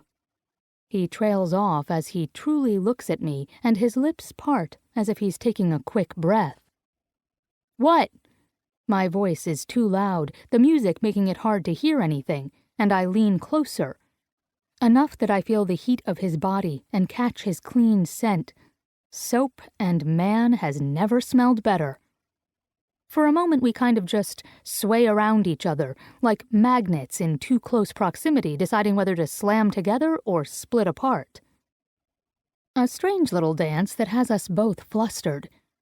Gray clears his throat and edges back as if my nearness is too much for him. Well, okay then. I don't smell, do I? I scowl, but his mouth quirks on a smile. You look nice, Mac. High praise there, cupcake. My scowl grows, and he laughs. Okay, you look really nice. Hot, even. Again, he looks me over, this time lingering on my top. Totally smokin' hot. A flush of heat rushes over my body, settling between my legs, and I'm the one doing the throat clearing. It doesn't stop the slow tide of unexpected lust that makes my steps unsteady. What the hell? It's just Gray. I like to dress up now and then. Don't look so shocked. I'm not shocked. Gray takes hold of my elbow, a light touch, and guides me toward the back of the club. I'm grateful. Grateful? I ask blankly. He's still giving me sidelong glances as if he's convinced the scenery will change and doesn't want it to. Gray just shakes his head and leans in until his lips brush my ear. His warm breath and deep voice caress my skin. Mac, I'm a healthy heterosexual male. Anytime a girl looks hot, I'm fucking grateful. Lips pursed, I make no further comment. It's ridiculous how much his admiration pleases me. And disconcerting, as if I've taken a shot of hard liquor that's gone straight to my head. I am still a bit dizzy when we reach the large circular booth that holds Gray's friends. They all smile at me with varying degrees of interest, as if they've been waiting to get a good look. Ivy, Gray says, giving a nod in my direction by way of introduction. Diaz, Rolando, Dex, Marshall, Johnson, Cal, Drew, and Anna. Anna, the curvy redhead and the lone girl at the table, has the widest smile. She gives me a little wave. Hey, Ivy, we've heard a lot about you. Clearly, I'm like the new exhibit at the zoo. Hey, I've heard a lot about you guys, too. I slide into the space left open next to Anna as the guys say hello. They're all huge and probably intimidating to anyone not used to being around football players. To me, though, it's a bit like coming home. My whole life I've been around male athletes, strong guys who use their bodies as a musician would an instrument. Oftentimes they behave like overgrown boys, no matter what age they are. Gray takes the seat opposite me, his muscular forearms resting against the table. For a second we just smile at each other, and happiness floods my veins like pink champagne. Then Drew leans in. I've been meaning to thank you, Ivy, for letting Gray borrow your car. His tone is sincere, but there's a gleam in his light brown eyes. I didn't let Gray drive my car, I clarify, even though I know I don't have to. But I'm willing to mess with Gray just a bit. In truth, it pissed me off. I kind of wanted to kick his ass. She talks a good talk, but she loves me, Gray assures everyone. You didn't hurt the car, I say, so I'm feeling more charitable toward you, yes. Gray winks at me, and I laugh. The gleam in Drew's eyes grows. Gray would never damage that car. I mean, he looks so good driving it. The guys all chuckle, and Gray coughs out, asshole. Drew ignores this and leans back with a laugh. The guy is ridiculously good-looking, in a chiseled, clean-cut way with light brown hair and eyes. Gray and Drew sitting side by side with their muscled physiques taking up a good portion of the booth look like a comic book come to life. They catch me staring and both say, "What?" at the same time. Smiling, I shake my head. Nothing. I just had this image of Thor and Captain America having a beer. They both color at the same time, which is kind of cute. "Ha!" cries Anna at my side, her cheeks plump with a wide grin. I had that Captain America thought about Drew, too. Drew perks up. You did, huh? Gray snorts. Dude, I've just been compared to Thor. I totally win. What the hell does Thor have? A little hammer? Drew waves a hand as if to say, please, but Gray smirks. At least he isn't hiding behind a wussy shield. Thor is a god. Enough said. A boring god with the personality of a post, Drew volleys. And you're saying Captain America isn't boring? Dude, he doesn't even understand modern culture. He's like a 1940s Boy Scout. Drew and Gray eyeball each other for a second. Then Drew relents with a laugh. Touché. And Thor reigns victorious in battle. Gray throws up his arms in a touchdown gesture. All the guys groan. Someone lobs a balled-up bar napkin at Gray, who neatly bats it away. Are they always like this? I ask the table. Always, Anna mutters, but she's laughing. Dex, who is massive and wears a full beard, shrugs. Sometimes they slap each other's heads around, too. Quiet down there, Bruce Banner. Dex rolls his eyes at Gray. You disagreeing with that assessment, Cupcake? I ask, grinning. Instantly, Gray groans, loud and long, and his friends start to choke on their shock. And then my mistake hits me. Oh, shit. I ought to know better. Give a bunch of football players a new nickname to play with, and they'll eat it up. Ivy, Gray chides, but it's too late. All his friends are on him now. Cupcake, says Rolando, the hot lean guy with the dreads sitting in the middle of the round booth. His smile is blinding. Oh, hell no. I'm not letting that one go. With another groan, Gray presses his face into his massive hands. Glamour Cupcake. Sounds about right. 'Cause he's sweet pink and oh so pretty. Between his fingers, Gray's blue-eyed glare promises retribution, and I grimace, giving him what I hope is my best sorry I ruined your life look. I distinctly recall Gray claiming to have a gooey center, Drew remarks with an evil grin. Now, Pudding Cup, Anna drawls at Drew. You shouldn't throw stones. You're all sorts of gooey inside. She gives me a conspiratorial wink as Drew sits up in his seat with an irate scowl, and the guys laugh. Low blow, Jones. Ah, but you love me anyway, Baylor, she answers with cheek. Drew's expression says she's right. Gray, however, is far from free. Rolando sits back in the booth. So, Ivy, aside from hanging with Cupcake here, you go to school in the area? No, I graduated last spring from Sarah Lawrence. I spent the summer and fall with my mother in London. I'm returning in March to manage one of her bakeries. Rolando's brows lift a little, and it seems he's struggling not to look at Gray. That's cool. I don't know how you bakers do it, getting up so early. That would kill me. Actually, it kills me too. I hate that part of the life, going to sleep before 9 p.m. and missing a regular social life in the name of baked goods kind of sucks. I've been reveling in staying up late and sleeping in late. Better get used to that hell schedule, Mac, Gray says lightly, though the lines around his mouth are tight. It's gonna be your life. I shrug the comment off, not liking the way my insides do a little uncomfortable dip. Could be worse, I guess. And now you're here with your dad? Drew asks me. The super agent, Johnson supplies. Well, I think so, I grin, but I'm biased. They all chuckle.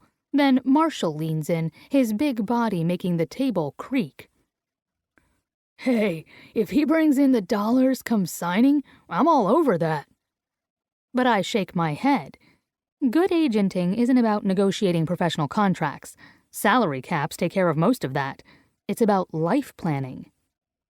You sound like the money manager my parents had come to our house when my dad had a heart attack, Dex says with a laugh. But that's what it is, really. None of you will play forever. That's a fact. Prepare for the future. Pad your bank account as much as possible. Find a way to live after your first career is over. None of them look particularly pleased at that. Athletes like to think of the now, when they feel invincible. It keeps them sharp. But that's not how an agent thinks. It's an agent's job to protect you so that one day you don't end your career penniless. Because you all know that happens. She's right, Drew says. So how would you protect your client, Mac? Gray looks genuinely curious. What? Me? I'm not an agent. If you were, he prompts. Well, let's take Drew here as an example. I'd get him voice coaching, for one thing, because the camera loves him.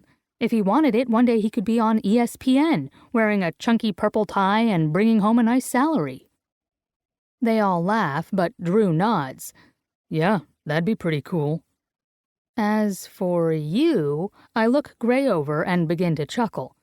You're not going to give me shit, are you? Gray's smile is lopsided as he braces his forearms on the table. Hit me with it, Mac. Jockey, Under Armour, anything to show off that body in action. He turns bright red as the guys roar. That goes for all of you, really, I say to them. Hell yes it does. The world needs to see these abs. Rolando pulls up his t-shirt to reveal insanely tight abdominals. Nice, I tell him honestly. Rolando winks. You know it.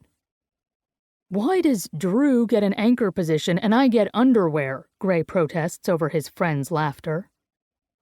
Honestly, I don't think you would like sitting still for that long. I give him a soft smile. Would you really like to be an anchor, having to follow a script? Because they totally do. Gray tilts his head and regards me. A pleased expression softens his features. No, I don't think I would. His voice lowers, yet I hear it loud and clear over the music. You should be an agent, Ivy. What? No. An uncomfortable knot forms in my chest. I shake my head. That's my dad's thing, not mine. I can't tell these guys that I've always resented Dad's job and how it took him away, broke my family. In truth, how deeply that anger runs in me is a shock. I hadn't realized until just now, and it chokes me. My hand shakes as I reach for my beer and take a deep drink. I'd sign with you, Drew says, making me sit back with a thud. Yeah, Dex says, I would too. You give a shit. That makes all the difference. Experience and clout in the industry matter as well, I say faintly. But the idea of helping them is seductive because I know how satisfying it would be to ensure their safety. Twitchy, I get to my feet. I love this song, I say to no one in particular. Who's going to dance with me? The guys look like deer in headlights. It takes me a second to even concentrate on what the song actually is, and I bite my lip hard. Madonna's Material Girl is playing. It's a struggle to keep a straight face. Gotta love 80s night. Johnson says with a rampant shake of his head. This is a girl's song. Drew points to his leg. I need to rest it. Doctor's orders. Anna snorts and rolls her eyes before popping out of the booth. Let's dance, Ivy. Looks like we're on our own, I say to her. Yeah. Gray leans far back into his seat as though he's in danger of being pulled out. Maybe the next song. Anna shrugs and grabs my hand. I follow, perfectly happy to lose myself on the dance floor. Chapter 6. Gray. I like her, Dex says as the girls leave. She's great, isn't she? I watch Mac's long legs stride toward the dance floor, The top she's wearing dips down nearly to her waist, revealing the satiny expanse of her narrow back. I've never been one for noticing backs, but I have the insane urge to follow her, run my palm down that smooth curve, down to her. I take a breath and get a grip on my wayward thoughts. Johnson turns to me. You gonna sign with her dad for serious? He's cool, and clearly knows what he's doing if Ivy thinks that way about agenting. She'd lit up when she'd talked about the business, but I don't like the way Mac fled the table. My suggestion that she should be an agent clearly made her upset, and I have no idea why. I can't ask her now, so I turn my attention elsewhere, raising my voice so it can be heard over the pounding music. Hey, newbie, I say to Cal, who has been quiet all night. Drew and I are going to practice some drills tomorrow morning. Join us. Drew nods. I've talked to him about it, and he's agreed to help Cal. The trick is getting Cal to accept the help. My new quarterback glances between us, and a frown pulls at his face. But before he can protest, Drew attacks. Look, man, I'd like to keep myself in condition. I'd rather have another QB to work with. Cal isn't stupid, thank God, but he shrugs, obviously unwilling to argue right now. Sure. He's about to say something else, but a strangled sound leaves Rolando. It's as if he's stuck between laughter and horror. G-Man? He makes the sound again, his eyes on the dance floor. Your girl. The guys all turn, and their expressions mirror Londo's. Drew winces and mutters, damn, as if he's witnessing an atrocity. I wrench around, my fists clench and ready to pound the shit out of anyone who might be bothering Ivy, and freeze. Good God Almighty, my mouth falls open. What is she? Dex shakes his head as if confused, and I can only stare, numb with shock, because Ivy is dancing. At least I think she is. Her long limbs are flailing around without any apparent rhythm, her hips all over the place. It's like a full-body convulsion, and people are backing up, probably fearful of being clobbered on the head, which is a very real possibility. My lips twitch. Behind me, Rolando leans close. Man, that's some impressively bad dancing. I glare at him over my shoulder, then grab Ivy's beer and take a long drink. Slamming the glass down, I stand. Gentlemen, a man has to do what a man has to do. With a deep breath, I brace myself and head out to the dance floor to save my girl. Ivy. Gray is a horrible dancer. I wouldn't believe it if I wasn't seeing it with my own eyes. When he'd joined me on the dance floor, I'd given a happy shout. But then he started to move, and it isn't good. He's flopping around as if he's having some sort of toddler tantrum. It's so bad that the small circle of people around Anna and me gets even wider. With good reason. Gray has a long reach. Anna, who had been sort of smiling when I was dancing with her, looks at Gray with wide, shocked eyes. Her gaze slides from me to the spectacle he's making, and then her face breaks into a full-blown grin, as though his craziness makes her happy. Then again, he's really going at it, and I can't help but smile at his enthusiasm. Given his excellent coordination on the field, I'd expected him to be better at this, but we can't be perfect at everything. We dance for another song.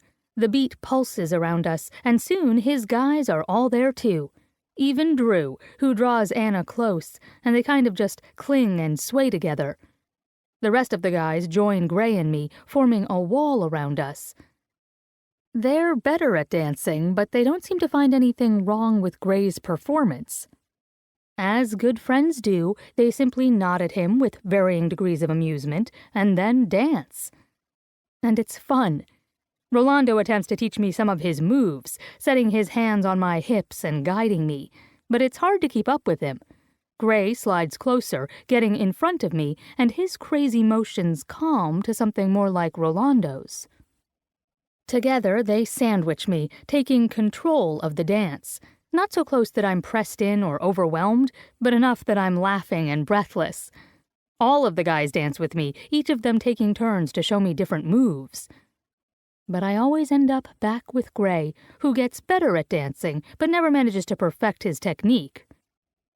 I think he might be trying too hard, because I see glimpses of greatness. When the song ends, Gray leans close, the clean scent of sweat coming off his skin. You want to sit down now? No way, I shout back because another song has started. I love dancing. He grimaces. The poor guy probably hates dancing since he does it so badly, but then pulls me close. Then that's what we'll do. So we dance, stopping every so often for me to drink more beers and then go back out again. The night becomes a blur, with Gray in its center, laughing with me, dancing with me. And it's brilliant. Chapter 7. Gray. My life runs on patterns. Always has. Probably always will. Now there's a new pattern. Football, coursework, Mac, sleep. And I don't really want it any other way. When I'm not studying or at practice, I'm searching out Mac, heading to her place. It feels like home to me now. I like the quiet and the fact that I don't have to yell at some dickhead to flush the fucking toilet or not leave his underwear on the couch. But mainly, it's just hanging out with Mac, where the only interruption is the occasional arrival of Fiona, who always grins at me like she knows something I don't and calls me a mountain of hot man flesh. Mac had blushed bright red the first time Fiona called me that. It was cute. But now we're alone and curled up on the couch, eating pizza and watching college hockey. My bloodthirsty Mac is shouting her approval at the TV as some guy named Logan smashes another player against the boards. A twinge of envy hits me. It must be sweet to fly across the ice. But I have to chuckle when Mac yells, "Good deke!" as she grips her pizza crust like a hockey stick. It occurs to me that a month ago I'd have laughed my ass off if someone had told me I'd prefer staying in, without the possibility of sex, to going out and hooking up with some girl. Only what I really want to do is put my arm over Mac's slim shoulders and draw her close to my side. I have the insane urge to run my finger down her blunt nose, then trace the heart-shaped curve of her upper lip. Rosebud lips. I'd heard the expression before but didn't know what it meant until now. Mac's lips are perfect, rosy pink and plump, like she's in the process of blowing a kiss even when relaxed. They kind of drive me crazy. So does the way her nose wrinkles every time she laughs, which is often. It makes me disgruntled. What the hell is wrong with me? Am I so oversexed that I can't just be friends with a girl without having the desire to try something? I want this friendship to work, want to be more than a guy driven by the urges of his dick. Annoyed with myself, I sit back and cross my arms over my chest. You got any video games? Mac tosses her crust onto the pizza box, and I grab it, not willing to waste perfectly good crust. She smirks at this, but answers me. Nope, video games aren't really my thing. Figures. You probably avoid them because you suck at them. I don't think that, but it's fun to egg her on. Predictably, Mac sits up straight and glares. I rock at video games, when I so choose to play them. When you so choose? I snicker. The formality of your speech reveals the falsehood behind your claims, young Padawan. She turns in her seat, her knee knocking into my thigh. You calling me a liar? Pink washes over her cheeks, and her dark eyes shine. God, she's pretty. So pretty it hurts my heart. I want to haul her into my lap, settle down and kiss her sexy little mouth until I can't move my lips anymore. Since I can't do that, I give her my best patronizing look. It's nothing to be ashamed of. You just don't have the reflexes necessary to compete. I have the reflexes of a cat. I snort, totally enjoying myself now. If you mean Garfield, then yeah. A couch pillow hits me in the face. I sputter and find myself nose to nose with Ivy, whose eyes spark with challenge. You better run, Grayson, because in about 5 seconds I'm going to have you pinned and begging for mercy. Hell yes. Please, make me beg. Take my stiff cock out and ride it until I cry. Because I'm in serious danger of tackling her, I jump up and back away as if it's all a joke to me. Bring it. Mackenzie. Ivy. I know Gray is teasing me, and it works. He's going down, hard. I get to my feet and raise my fists. First hit wins bonus points. You're so cute when you're delusional, Mac. He gives me a little come-hither gesture with his hand. That smug. Oh, it is on like Atari Pong. Gray halts mid-lunge, his mouth falling open as a laugh sputters out. It's supposed to be on like Donkey Kong. You say what you want, I say what I want. I swing, but he ducks, and my fingertips catch air. Damn it. His blue eyes crinkle at the corners. Okay, but why Atari Pong? Why not just, it is on like Pong? I like my descriptors. A full-bellied laugh erupts from him, distraction enough that I bap the side of his big head. Point! That shuts him up. Narrowing his eyes, he circles closer. Bring it, special sauce. Oh, Cupcake, you are so dead. We dance around each other, lunging and feinting. When his hand throws a playful swat toward the crown of my head, I twist and duck. That's right, I say, doing my best Ali, feet moving in an intricate pattern. Fear the wrath, bob and weave, bob and weave. Gray is cracking up now, his face red and his eyes tearing. He's trying to concentrate, but he's laughing too hard, which leaves him wide open on his left. Unfortunately, I'm laughing too, and the rat fink keeps getting in taps on my head. Take that, he says, tweaking my nose. You? Ugh! I duck and barely evade. He freaking cackles with evil glee. Oh, yeah, I own this like a Patronus, baby. The words kind of hover like a bad stink as our gazes clash and we both pause. You, I gasp through a laugh, are such a nerd. That was boss, and you, he snorts, know it. Nerd. I don't even see Gray move, he's so fast. 1 minute I'm singing out my disdain, the next his beefy arms are around my waist and he's bringing me down. He controls the fall, taking the impact and sheltering me from banging into the floor, but we still land in a tangle of limbs and laughter. Silly girl, his grin is wide. You fell victim to one of the most classic blunders. Weakened, I let my head rest against the hard swell of his biceps as I smile and quote the Princess Bride back to him. Never get involved in a land war in Asia? Slowly he shakes his head and his golden hair falls over his brow. Nope. Never go against a Sicilian when death is on the line? Gently I flick the lock of hair back. He watches me do it, but his smile doesn't falter. It grows as he leans in close. He takes my air with his proximity. Suddenly, I'm aware of Gray all around me, the massive wall of his chest pressing into mine, the thick swell of his thigh resting on my legs. He's warm, strong, and alive, and he doesn't move, just studies my lips as if he's never seen them before. The soft heat of his breath tickles my nose, his lips near enough to brush my own.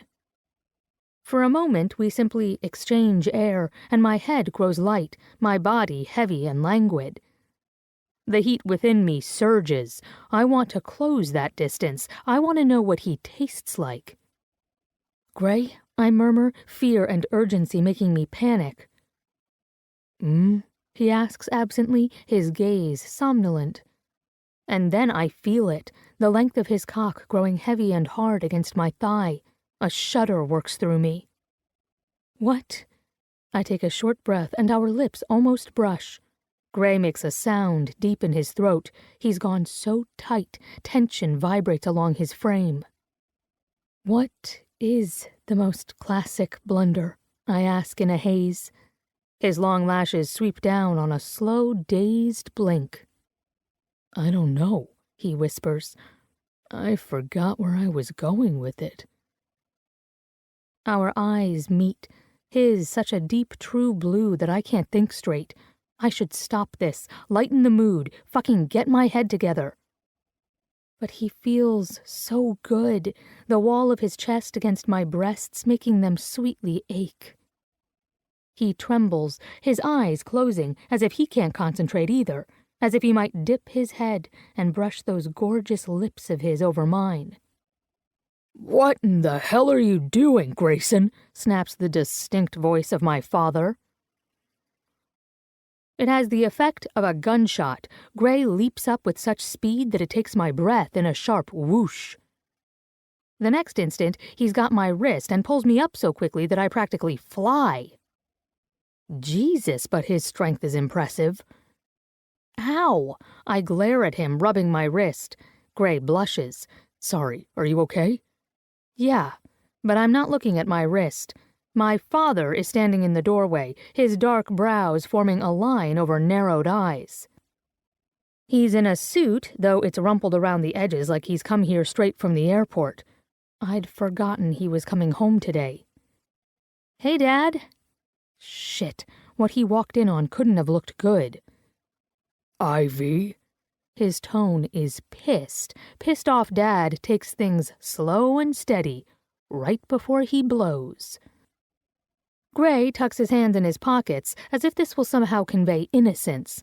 I want to roll my eyes. We are innocent, but he's not looking at me. "Mackenzie, hi." Dad raises one brow. "Wanna tell me why you were on top of my daughter, Grayson?" Smooth, Gray. Really smooth. Dad, stop with the overprotective father act. "It's not an act. I am an overprotective father, Ivy." I shove past both of them and head to the kitchen. "Do you want a beer?" Dad grunts. "I could take a beer." Gray finally finds his voice. "So, you just get back in town?" "Yes, and not a moment too soon, it seems."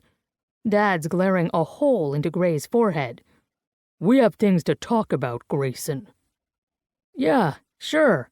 Gray doesn't recognize Dad's "I'm going to give you a lecture from hell" tone, but I do. "For now, I need to discuss some things with Ivy." Great. Cue the needless lecture to me as well. "Right," Gray nods. "I'm headed out anyway." I'm about to protest, but Gray edges toward his coat, keeping his gaze on my dad as if he'll attack when his back is turned. I almost roll my eyes again, only I'm not so sure my dad won't attack. "See you tomorrow, Mac." Gray gives me a look that I read well. Don't argue with him, just get it over with. "I'll be good," I answer with my own look. At least until Gray is well and gone. Chapter 8. Ivy. I'm waiting for the first strike, but Dad goes for my underbelly instead. "You look good, kid." My dad gives me a ghost of a smile. He's pissed, but trying to play nice. "Glad you're here." He doesn't say, "Glad you're home." He never does, and I've never really noticed until now. It hits me. I have places to stay, but not a home. Our family is too transient for that. Forcing a smile of my own, I give him my standard reply. "Glad to be here." Dad tugs on his ear. "Listen, I'm sorry I missed your arrival."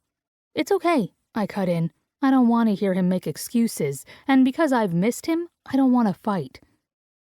Quickly, I go to my toes and kiss his cheek. "And you look good, too." Dad pats my shoulder and gives the top of my head a peck. There are few people who make me feel small in size. Dad is one of them. At nearly 7 feet, with a wingspan of 86 inches, he was a formidable opponent on the court. His size makes him look a bit like an overgrown scarecrow, all long limbs and bony joints. I step back from him. Besides, Gray picked me up and I was happy to see him. Maybe I do want to fight because Dad scowls. Gray Grayson has the potential to be a superstar. His voice is so low I need to strain to hear it, which is exactly what he intends. Force your opponent to focus on you, and you're in control. Like that, our fragile bubble of keeping the peace bursts. He's a superstar now, Dad. I pop the top on a beer and hand it to him with a little more force than necessary. Dad simply stares down at me from his great height. He's more silver-haired than brown now, but his brows are still dark, and this makes his glare more penetrating. I wonder briefly if he's coloring those damn brows just for that effect. You know what I mean, Ivy. Dad doesn't drink his beer. He frowns. I'm this close to signing him. He is my friend. That little show just now didn't look like friendship to me. Chest tight, I flop into a chair. We were goofing around, and I'm 22 years old. I really don't need a lecture. Dad sits as well, only with much more decorum. Setting his untouched beer on the table, he steeples his hands together as he leans back. No, sweetheart, I think you do. You're right. That young man is a superstar, with a reputation. Heat prickles over my chest, and it's all I can do not to huff like a child. I know all about his reputation. It doesn't matter to me. It ought to if you're going to fall for him. Before I can protest, he leans forward and pins me with a look. Guys like that? Hell, Ivy, my career as an agent is built on them. You know what their lives are like. Women at every turn, offering to do anything they want. These guys will screw their way from game to game and enjoy themselves without a care for who they hurt. Guys like you, I snap without thought. Instantly, I'm horrified that I've spoken so crassly to my own father. Dad freezes, and his gaze doesn't waver. Yeah, Ivy, guys like me. I loved your mother with all my heart, and I cheated on her constantly. Didn't even consider it cheating, to tell you the truth. Thought of it as my due for being a star. Cringing, I look away, not willing to face him when he's talking about hurting my mother. Maybe he knows, because his tone goes soft. I regret the man who I was, but it doesn't take away the reality of this life. Have you any idea how many wives and girlfriends I've had to handle because one of my guys has done something stupid with some young piece of ass? Too many, Ivy. I see that bone-deep hurt in those women's eyes and their resolve to just ignore these indiscretions and— Okay, Dad, I all but wail. I get it. I know. My jaw locks as I turn to him, and it takes effort to speak. I've lived this life too, but I refuse to judge Gray by what others have done. Dad gives an expansive sigh. For Christ's sake, he already fools around so much there are tumblers devoted to his cast-offs. One search on him is a PR nightmare of party pictures and half-naked women. Reason number 1, I have never Googled Gray. I ignore the thick sludge of jealousy pushing through my veins. We're just friends, I insist, my tone rising. How many times do I have to say this? His response is a level look full of skepticism. For argument's sake, let's say this friendship grows into something more. Dad raises a hand when I open my mouth to protest. Hypothetical here, Ivy. What happens when it all goes south? You think he'll want to work with me anymore? Like that, I go utterly cold, then flush white-hot. For a moment, I can't make my mouth work. This is about you. In a fog, I stand, my fists clenching. You don't give a shit about me. Watch your mouth. No! You sit here putting all sorts of unwarranted fears in my head, and it's all because you're afraid of losing Gray as a client. Dad stands as well, and the edges of his mouth go white. I brace myself for the explosion, knowing firsthand just how loud Dad can yell when he's pissed. Bring it on. I'm pissed, too. But it doesn't happen. No, his reaction is worse, because he deflates. His wide shoulders wilt on a sigh as he sets his hands low on his hips and looks down. I need Grayson. It's almost a whisper. There are things. Business isn't what it used to be. Guys, they're going to big-name firms, salary caps, scandals, bad PR. It's all taking a toll. A painful lump fills my throat. Dad has never talked to me like this. In all honesty, I don't want to hear it. I used to think of him as Batman. Questionable tactics, but on the whole, unbeatable, enduring. I cannot think of him as less. We're just friends, I whisper, as if saying it enough will somehow protect me from messing things up. Absently, Dad nods. Whatever you want to tell yourself, kid. His flippancy has me grinding my teeth. I hate him just now for manipulating me, for putting Gray in the middle. And Dad sees it in my expression. He blanches, apparently shocked. Ivy, it might not look like it, but I am always on your side. I don't want to see you hurt. Gray. My nerves are a twitchy mess. I keep thinking of the look in Mac's eyes when, like an idiot, I sprawled on top of her. What would have happened if I had kissed her? She'd been receptive, hadn't she? I'd wanted to. I'd never wanted to do something so badly in my life. God, her lips had been too close to mine, too pretty, too pink, looking so soft and inviting and just, fuck. The temptation to simply touch them with my own, to lick a path across that cute little heart-shaped mouth of hers, had been so strong that I still ache deep in my bones. But then I blink, and I see Mackenzie glaring at me as if he'd been contemplating good places to hide my body, and I feel cold. I get where he's coming from. Worse, I don't know what the hell I'm doing in regards to Ivy anymore.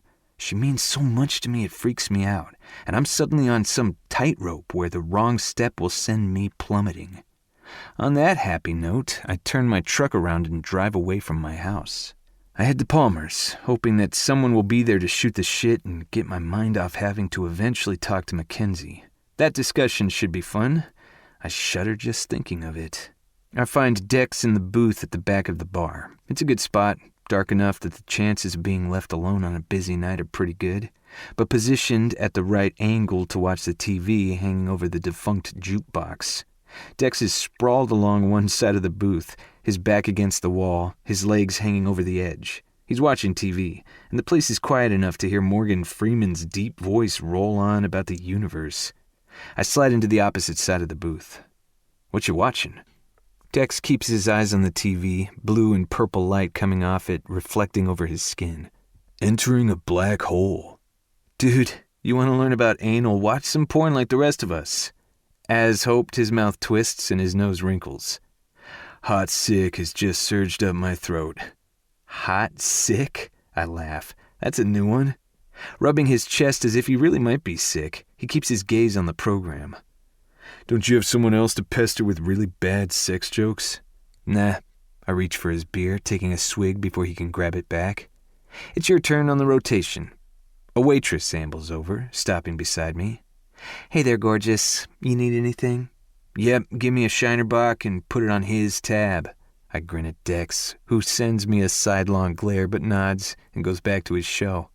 The waitress stands there, not moving, and I glance at her. She leans in until she's brushing against my shoulder. Anything else? Nope. Wait, she hasn't gone anywhere, so she grins. Talk to me, handsome. Add a basket of wings. No, 2, and some cheesy tots. I glance at Dex. You hungry? Dex's mouth twitches. I could eat. 2 barn burgers with everything as well. Food's on my tab, thanks. Okay. I just ate pizza at Mac's, but it's eat, work out, or fuck away this tension. As I'm at a bar, I go with the only feasible option. I sit back and watch the show that's turned Dex into a social zombie. Well, more of a social zombie. Truth is, astrophysics isn't my sweet spot, not like quantum mechanics, but I still find it fascinating. Silence falls as we listen to scientists explain the mysteries of space on a simplified level. At my side, the waitress is all but hovering. I'm about to ask her why she isn't moving when she finally stirs and then walks away. Dex takes the moment to look over, and he smirks. "What?" I ask. "You totally ignored her." "Who?" I glance back at the TV. "Man, they're explaining a theory that's 3 years out of date." "Yeah, that's because this was filmed in 2011, Dex drawls, still staring. "The waitress. You ignored her." "No, I didn't. I placed my order." Slowly, he shakes his head. "She had her breasts thrust right under your nose, not to mention that she was clearly expecting you to respond." "Seems kind of stupid to just stand there," I mutter with a shrug. "So I didn't notice. What's the big deal?" "She's hot, available, and waiting." "You fuck her then. Is it too much to ask to watch TV in peace?" Dex's feet hit the floor with a thud as he turns in his seat and leans his elbows on the table. "I've been your teammate and friend for 4 years, Gray, and I've never seen you turn down an opportunity like that." "Maybe she's not my type." "If you'd even looked at her, I might buy that, dude." "Are we having a girl chat here? We gonna braid each other's hair next?" I reach forward and try to ruffle Dex's hair, but he swats me away. "Here we go," says a chipper female voice. "One shiner." A frosty bottle is set on the table, and I look over. Jesus. Okay, now I get what Dex is saying because the waitress is smoking, and the tits she apparently thrust under my nose are so huge they're practically falling out of her low-cut top. How in the hell did I miss that? She gives me a smile filled with promises I know will be delivered with much enthusiasm. And what do I want to do? Drink my beer, eat my food, talk to Dex, and then go home. In that order. "Thanks," I tell her before taking a long pull of the beer and tuning her out. Dex's eyebrow lifts in emphasis. "Yeah, I know. I'm fucked." The waitress huffs off. "You know it isn't going to go away just because you won't acknowledge it," Dex says. "What isn't going away?" Johnson asks, suddenly at my side. Fuck me. He, Thompson, and Diaz are here, and they cram into the booth without ceremony. Diaz takes the seat next to Dex, while Johnson and Thompson shove me to make space for their massive bulk, which means I'm squished into the corner. Though Johnson is pure Iowa farm boy with straw-colored hair and pale blue eyes, and Thompson is an inner-city kid from Detroit with a retro fade, there's a similarity about their size and the way they move and talk in unison. Brothers from another mother, we call them. "What we talking about?" Johnson tries to grab my beer, but he's too slow. Linebacker speed is sad. "Nothing. Gray's special needs," Dex says over me as the waitress comes back and proceeds to dole out the food. I take possession of my burger before it's gone. As it is, Thompson shouts, "Wings!" and claims a basket. "You mean how he's hot for Ivy?" Johnson dives into the cheesy tots. Fucker. Those are my favorite. "Man," Diaz drawls, shaking his head. "Don't do it." "Why not?" Johnson asks around a mouthful of tots. "She's wicked hot. I'd hit that." "Hey," I snap with a death glare. Johnson shrugs an apology but doesn't look too sorry. "She's his potential agent's daughter, knucklehead," Thompson says to Johnson. "You do not fuck with the daughters." Dex watches us between bites of his burger. "Every girl is some guy's daughter. What if she wants to be with Gray? It's her life, not her dad's." "True that," says Diaz.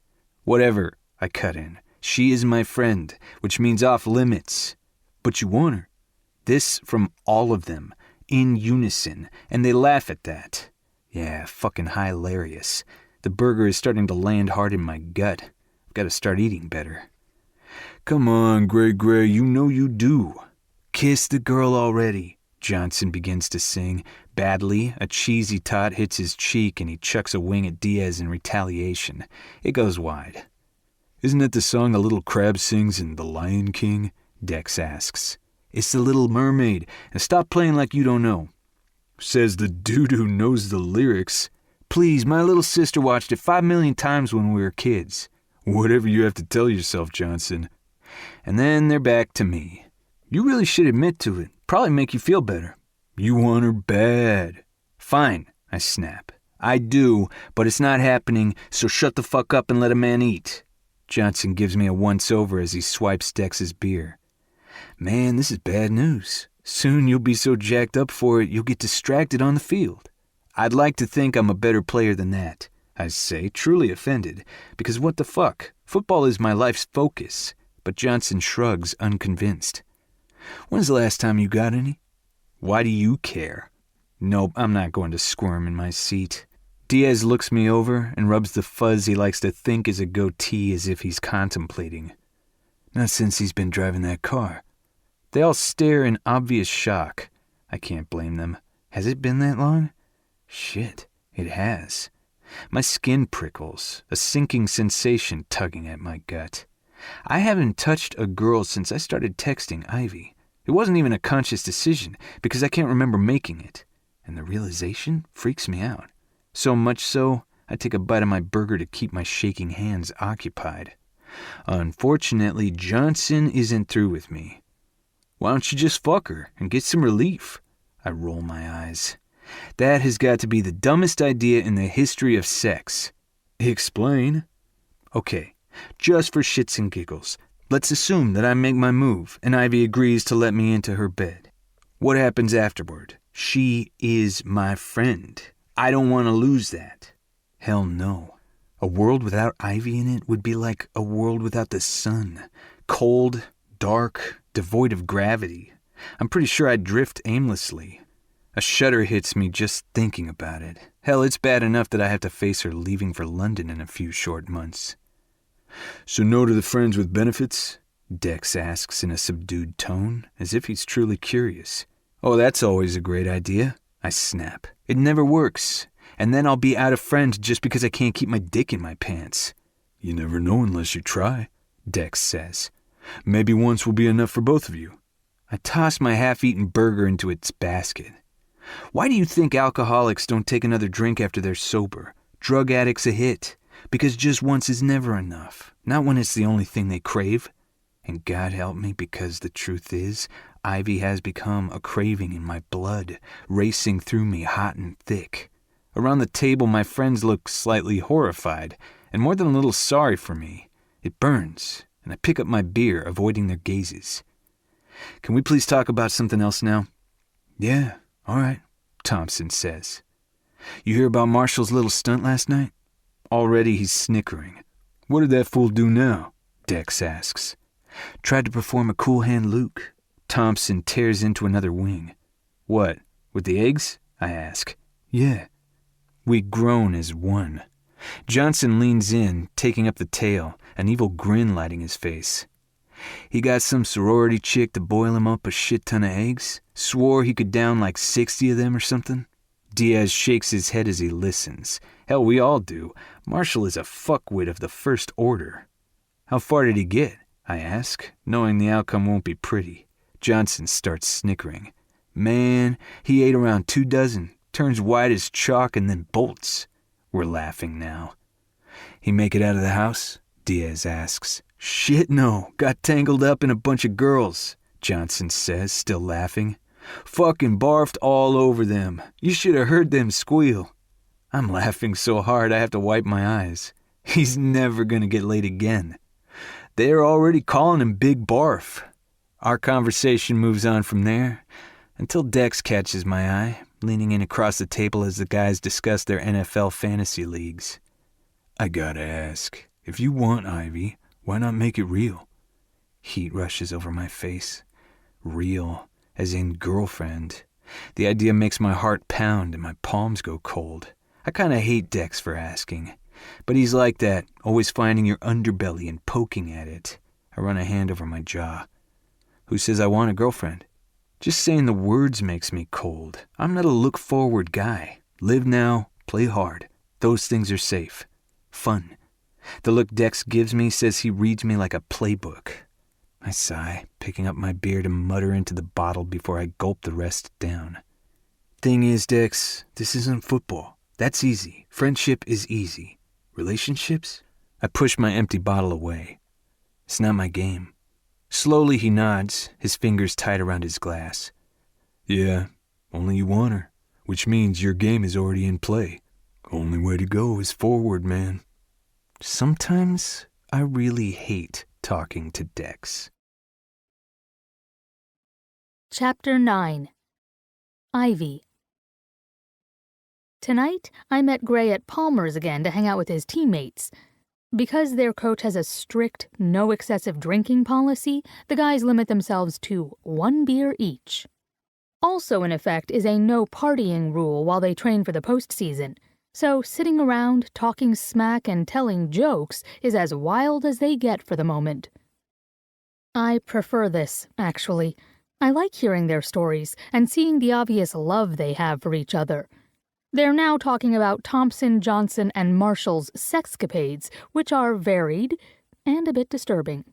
What about the time Thompson left us stranded in some seedy bar in Cancun because he took the car to drive some co-eds to a party?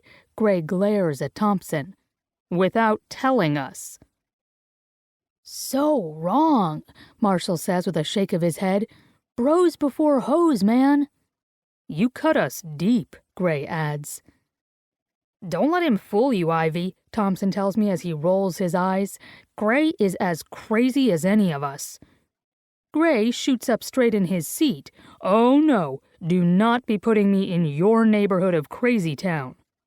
Look at Mr. Nightly Hookup, trying to play like he's a saint. Boy, please. Drew, too, makes a noise of disbelief. Are you forgetting the stripper who went down on you in front of everybody at your birthday party? Anna elbows Drew's ribs, and he does a double take, his gaze shooting to Anna and then to me. Understanding sets in, and his eyes widen in obvious chagrin. He coughs and looks away. Gray, however, waves a hand. Please, that is nothing compared to these chuckleheads' antics. Despite his light tone, he resolutely doesn't look at me. Marshall takes the moment to add, Man, that chick had a mouth on her. Sucked me off that night, too. Bless her heart. Only then do all the guys pause and glance at me, wincing a bit, as if they know they've gone too far. And what can I say? Yay, I'm so glad Gray got a blowjob from a stripper. I sure hope she washed her mouth out in between blows. I take a hasty sip of my soda. Rolando looks at me for a second, his dark eyes serious. Then he pulls a grin. Did your boys ever tell you about Cheerio? He asks Anna and me. Instantly, all the guys groan. Drew ducks his head into the crook of Anna's neck, while Gray simply starts to laugh and shake his head, as if to say, No, don't do it. But how are we supposed to resist that tease? Even more, I'm desperate to hear any story that doesn't involve Gray and sex. Anna and I demand that Rolando enlighten us, but it's Johnson who answers. His eyes gleam as he settles more comfortably in his seat. This was back when most of us were freshmen. Dude was a senior, defensive end. Crazy-ass motherfuckers, Diaz mutters, though he looks amused. Yeah, Johnson says. Cheerio decided to have a party. You know, introduce us newbies to the team. It's all cool until the end. Some things cannot be unseen, man. Dex shoves his fries toward Thompson as if he's lost his appetite. Anyway, Johnson gives Dex a pointed look of annoyance. As I was saying, Cheerio, who we used to call Marcus, Drew adds, his lips twitching, until that night. Marcus, Johnson stresses, goes to the kitchen, grabs a box of cereal and a jug of milk, and brings it back to the living room. Johnson starts to snicker, glee making his face turn red as he continues his story. We think nothing of it. The fucker is hungry, and so what? Until he drops his pants. What? Anna's red brows rise high. Why? They're all choking on their laughter now. Dude grabs hold of his nutsack, stretches it out, and fucking pours milk and cereal into it. The guys roar with laughter, the deep sound of it bubbling over the room. What? Anna, horrified, glances at me and then back at Johnson, who is laughing so hard he's crying. Why would he do that? I don't even understand how he could accomplish it. What do you mean, into it? Like he made a little bowl out of his sack. Johnson seems to think this makes everything clear. He must have had an enormous ball sack, I mutter. Which only makes the guys lose it entirely. Gray slaps a hand against the table as he doubles over. Anna turns to me. Can you even? I can't. I really can't. Drew coughs back a laugh. Which is why he will be forever known as Cheerio. I'm never looking at cereal the same way again, but I can't help laughing too, even if it's the most disgusting thing I've ever heard. So I don't see them coming, though I should have expected it. 1 second we're all still chuckling, the next a swarm of girls descends on the table. I try to be charitable about my impression of them, but it isn't working. Not when they nudge both me and Anna out of the way and drape themselves over every male at the table. 2 of them head for Gray. They sit on his lap, wrapping their arms around him. I find it hard to breathe, my skin suddenly hot and uncomfortably tight over my bones. Hey there, sexy, Thing 1 says. We've missed seeing you around, Thing 2 adds, running her fingers through his hair. Okay, I need to calm down. I glance at Anna, who looks ready to flip the table. Drew pulls a girl off him and sets her away. I'm taken, he tells the girl. Very. She pouts but saunters off to join her friend on Diaz's lap. Drew pulls Anna close, murmuring something in her ear that makes her smile and rest her head on his shoulder. Envy hits me. Not of their love, but of Anna's smile and obvious relief. Across from me, Gray catches my eye, and I struggle to give him an amused look, as if I don't care. I shouldn't. I know this is part of his life, of who he is, and I need to see it, not live in denial. But maybe I fail at my charade because Gray winces, clearly embarrassed, and he edges back from their stroking hands. Ladies, he forces a smile, we're kind of in the middle of a conversation. Everyone at the table seems to freeze for a millisecond, as if Gray's statement has sent a shockwave over them. Then it's back to the guys groping the women and looking far from interested in continuing any conversations. As for his new friends, I have to give them credit. They've perfected the art of glaring with absolute disdain. A glare that's focused on me. Both of them quickly turn their attention back to Gray. But me and Angie have a bet, says the girl with a tramp stamp peeking out from her low-rise jeans. We want to see which one of us you make come first. Angie coos, pressing her breasts against Gray's arm. You were so good at getting me off. Alyssa wants a try, and I know you'd be game. And I'm done. Beneath the table, a slim hand wraps around mine. I glance at Anna, both surprised and warmly comforted by her silent support. She gives my hand a squeeze, but doesn't look my way. Instead, she stands. Drew and I are headed out. Drew immediately rises, pulling out his wallet and tossing a few bills on the table. Anna turns to me. You want a ride, Ivy? Or a ride would be great, thanks. I force another smile and make to grab my purse. But Gray stands, upending the girls from his lap. Like cats, however, they manage to land on their feet. He ignores their yelps of protests. His blue gaze is serious and apologetic. I said I'd take you home. That he's being considerate has a small smile pulling at my lips, despite the growing tightness at the center of my chest. That's okay. You don't need to leave. The scrutiny of his friends burns. I know they're all watching, soaking in this little scene. It's awkward, and I just want to go. Angie rubs her hands up and down Gray's arm. Let her leave, Gray. Her sly gaze travels slowly up my body and her nose wrinkles. She's obviously big enough to take care of herself. Her friend snorts, making a false show of trying to hide it. I think she's part of the team, Ange. Nope, but I'm definitely big enough to squash you two like fucking bugs under my heel. I'm about to tell them as much when Gray glares at them. He catches hold of Angie's wrist and moves her away from him. Yeah, I don't think so. Not when you've insulted my friend. He gives her another assessing look. Not ever, in fact. Her mouth falls open, but he isn't paying attention. Gray grabs his coat from the hook behind him and brushes past the two girls.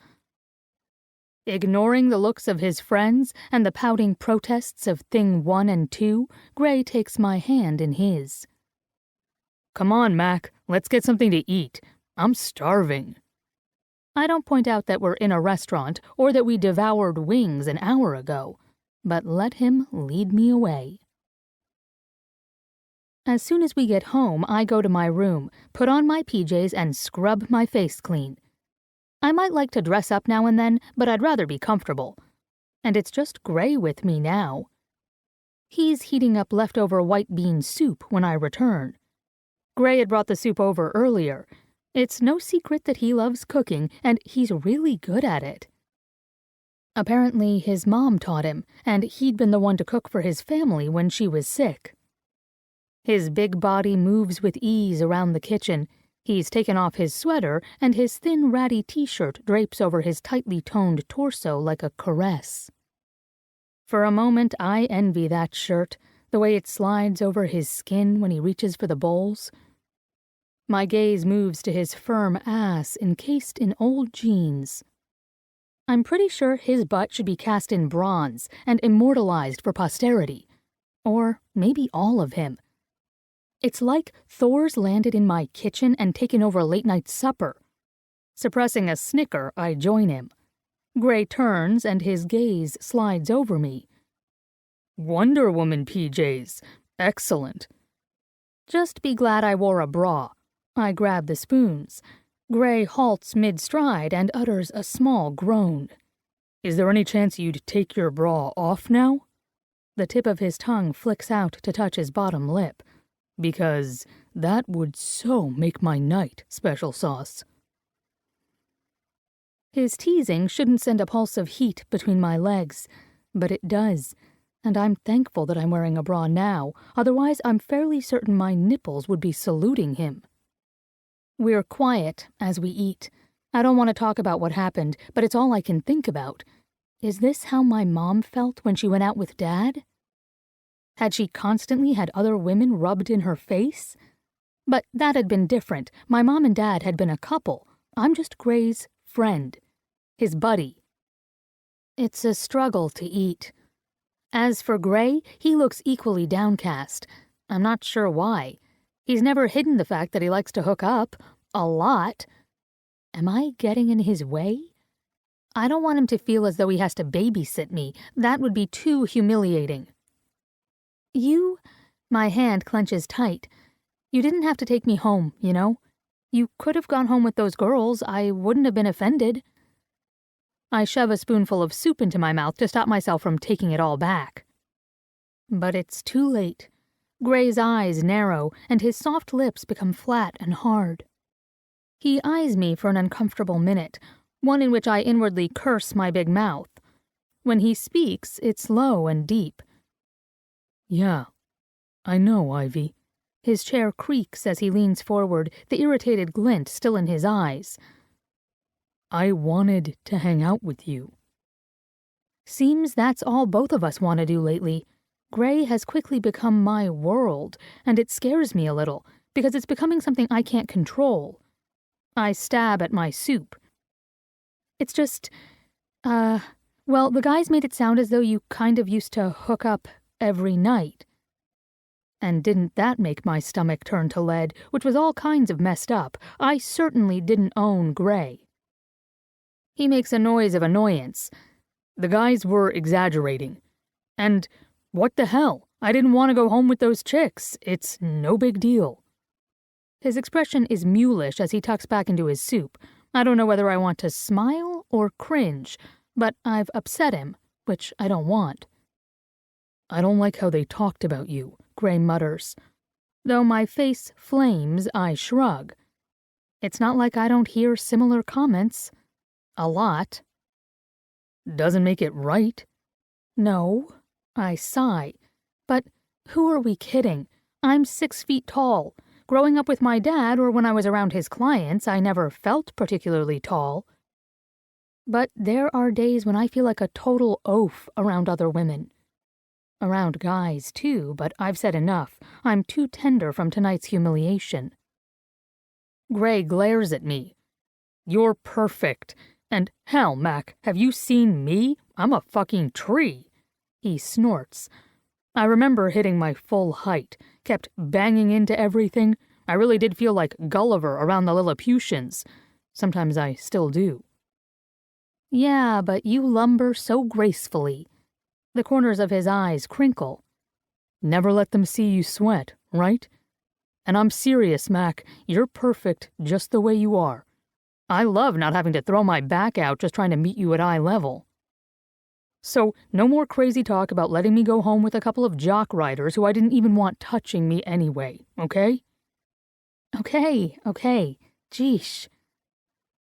We both kind of glare and nod in agreement, slightly smiling at each other, but still a bit awkward. And then we're silent again. You should know, I say slowly, because I can never seem to let anything go. I'm fairly crap at expressing gratitude. I'm always saying the wrong thing. At this, Gray sets down his spoon and leans back in his chair before running a hand through his hair. The action has his biceps bunching. There's a slight smile playing about his lips. I kinda like that about you, Mac. I like everything about Gray. All I meant was that I'm happy you're here. He grins wide. Me too. But he pauses, his brows knitting. And I don't hook up with someone every night, to clarify. Just every other night, then? I tease. His lips quirk on a reluctant smile. Yeah, maybe. Deep blue eyes stare at me. And friends always come first. Bros before hoes, I say, remembering Marshall's line earlier. Gray chuckles. Something like that, only my mom taught me never to call women whores. His gaze lingers on my breasts just long enough that I feel it. Then he catches my eyes. And you're definitely no bro. Glad you noticed. Hard not to notice, Mac. He says it in a dry tone, but all I can see is that assessing, interested glance he gave me earlier, and it's messing with my head, making my body too warm. Frowning, I take a bite of soup to cover my disquiet. Oblivious, Gray soldiers on. I've never had a girlfriend before, so I'll probably act like a douche now and then. Color paints his cheeks pink. I mean, a friend who's a girl. And a girlfriend? I can't help but ask. You ever have one of those? Nah, I've never had the inclination. Never? The word rings hollow in my chest. That's a tragedy. You'd make someone a great boyfriend. His cheeks darken, but he shakes his head as if I'm missing the point. Pretty sure monogamy is a key factor in a relationship. My spoon clatters to the table. You'd cheat? Gray frowns. No, never. But that's kind of the point. I've never wanted to stay with just one girl, so why put myself in that situation? I guess that makes sense. The hollowness grows, which is ridiculous. Gray's an awesome friend, and that's all I need. What about you? He asks far too casually, as if this conversation has grown uncomfortable for him too, but he can no more stop than I can. I'm guessing you're pro-boyfriend? That's such a bad thing? I'm not into hookups. He flashes a quick, tight smile. I can see you, Miss Monogamous, going through a string of boyfriends. I roll my eyes. I've had one boyfriend, smartass, senior year of high school. Gray's brows lift. One boyfriend. That's it? Yep. I steal his beer and take a long sip. He watches me do it, amusement dancing in his eyes. It hits me anew, the way he makes me feel utterly at home, yet excited. Which is strange. We're just sitting here talking and eating, and all I want to do is drink in the sight of him, the way the corners of his mouth curve upward in a perpetual little smile, the strong chords of his neck, or how his evening beard dusts his jaw like raw sugar glinting in the lamplight. My tongue can almost imagine how it would feel to lick that stubble, rough, delicious. Wait, what? No, there will be no licking of Gray's jaw. As if he notices my sudden flush, he peers at me, inspecting my face. What? I ask in a sad attempt to escape my inappropriate thoughts. Nothing. Gray gives the back of his neck a scratch, and I ignore his flexing muscles. I just find it hard to believe you've been single all this time. You're great. Thanks, Cupcake, I say in the face of his blush. It's cute, and because he's Gray, I feel comfortable enough to tell him the truth. I've had guys interested, but it soon becomes apparent that they were just as interested in my dad, or rather, who he knew. It would always come up. Could I get them tickets to such and such sporting event? Did I know Peyton Manning or Eli? Was that really my dad in a picture with LeBron James? Had I met him? And when I answer yes, it's all they can think about. I shrug. I know, hard problems to have. That's not what I'm thinking, Gray says softly, his expression somber. I was thinking that those fuckers missed out. Again, I shrug and pick at my food, unable to face Gray just then. So, Gray says, this high school boyfriend not into sports? He was, but his father was a record producer, so he had his share of fame. Gray's brows rise, and I feel the need to explain further. We lived in Manhattan at the time. Life is kind of different there. I bet. Not wanting to go on with my tired, poor little rich girl tale, I hurry to finish it. My boyfriend was fine. We hung out. He took my virginity. The act sucked enough that I didn't ask for a repeat. I left for college. End of story. Sounds awesome, Gray deadpans. I leave that one alone. No one in college or London either? Gray presses, looking shocked. I resist the urge to toss my spoon. I met guys, sure, but no one that I wanted to start a relationship with, okay? Okay. He says it as though he's placating me, which makes me want to snarl more, but I don't. So we eat, until Gray starts shifting in his seat, getting antsy, his thumb tapping out an agitated rhythm on the table. What now? I ask him. Gray bites down on his lush bottom lip, then blurts out, If you're not into hookups and you haven't had a boyfriend in 5 years... I snort. Are you trying to ask about my sex life, Cupcake? It's cute the way his nose wrinkles. Please tell me I'm wrong in thinking you haven't had sex in all this time. You're not wrong, Gray. The room goes silent as he gapes at me. Annoyance crawls along my skin. God, your expression, you look like I'm in danger of damaging my vagina. Not damaging it, but maybe depressing it. This revelation sure as hell is depressing my dick. He visibly shudders. I throw a napkin at him and it skims his head, making his hair stick up. For Pete's sake, Gray, it's no big deal. I'm not suffering. Or I talk over him because his mouth opens to make another protest, abstaining because of some greater purpose. I'm not waiting for a husband or afraid of dick or whatever. It just is what it is. I've been busy with school and... No one is too busy for sex, Mac. Oh, please. I'm only 22. I've fooled around with guys, done plenty of things to satisfy me just fine. I just haven't got to the point of having sex again. And anyway, 5 years isn't that long. It's long enough. What are you waiting for? Your lady parts to go on strike and completely shut down? I've heard it happens. His scoffing hurts. Everything hurts suddenly, as if he's ripped off a bandage and taken a good chunk of skin with it. So, you're saying I ought to go out there, I wave a hand toward the door, right now and find a guy to fuck before my lady parts stop working? You know, you're right. That's a brilliant idea. At this, Gray's brows rise as his lips part. What? No, I'm not telling you to go fuck someone right now. He actually looks appalled. Just that... That what? I snap, leaning forward. You've made it abundantly clear that I'm a sorry sack for not having had endless sex all this time.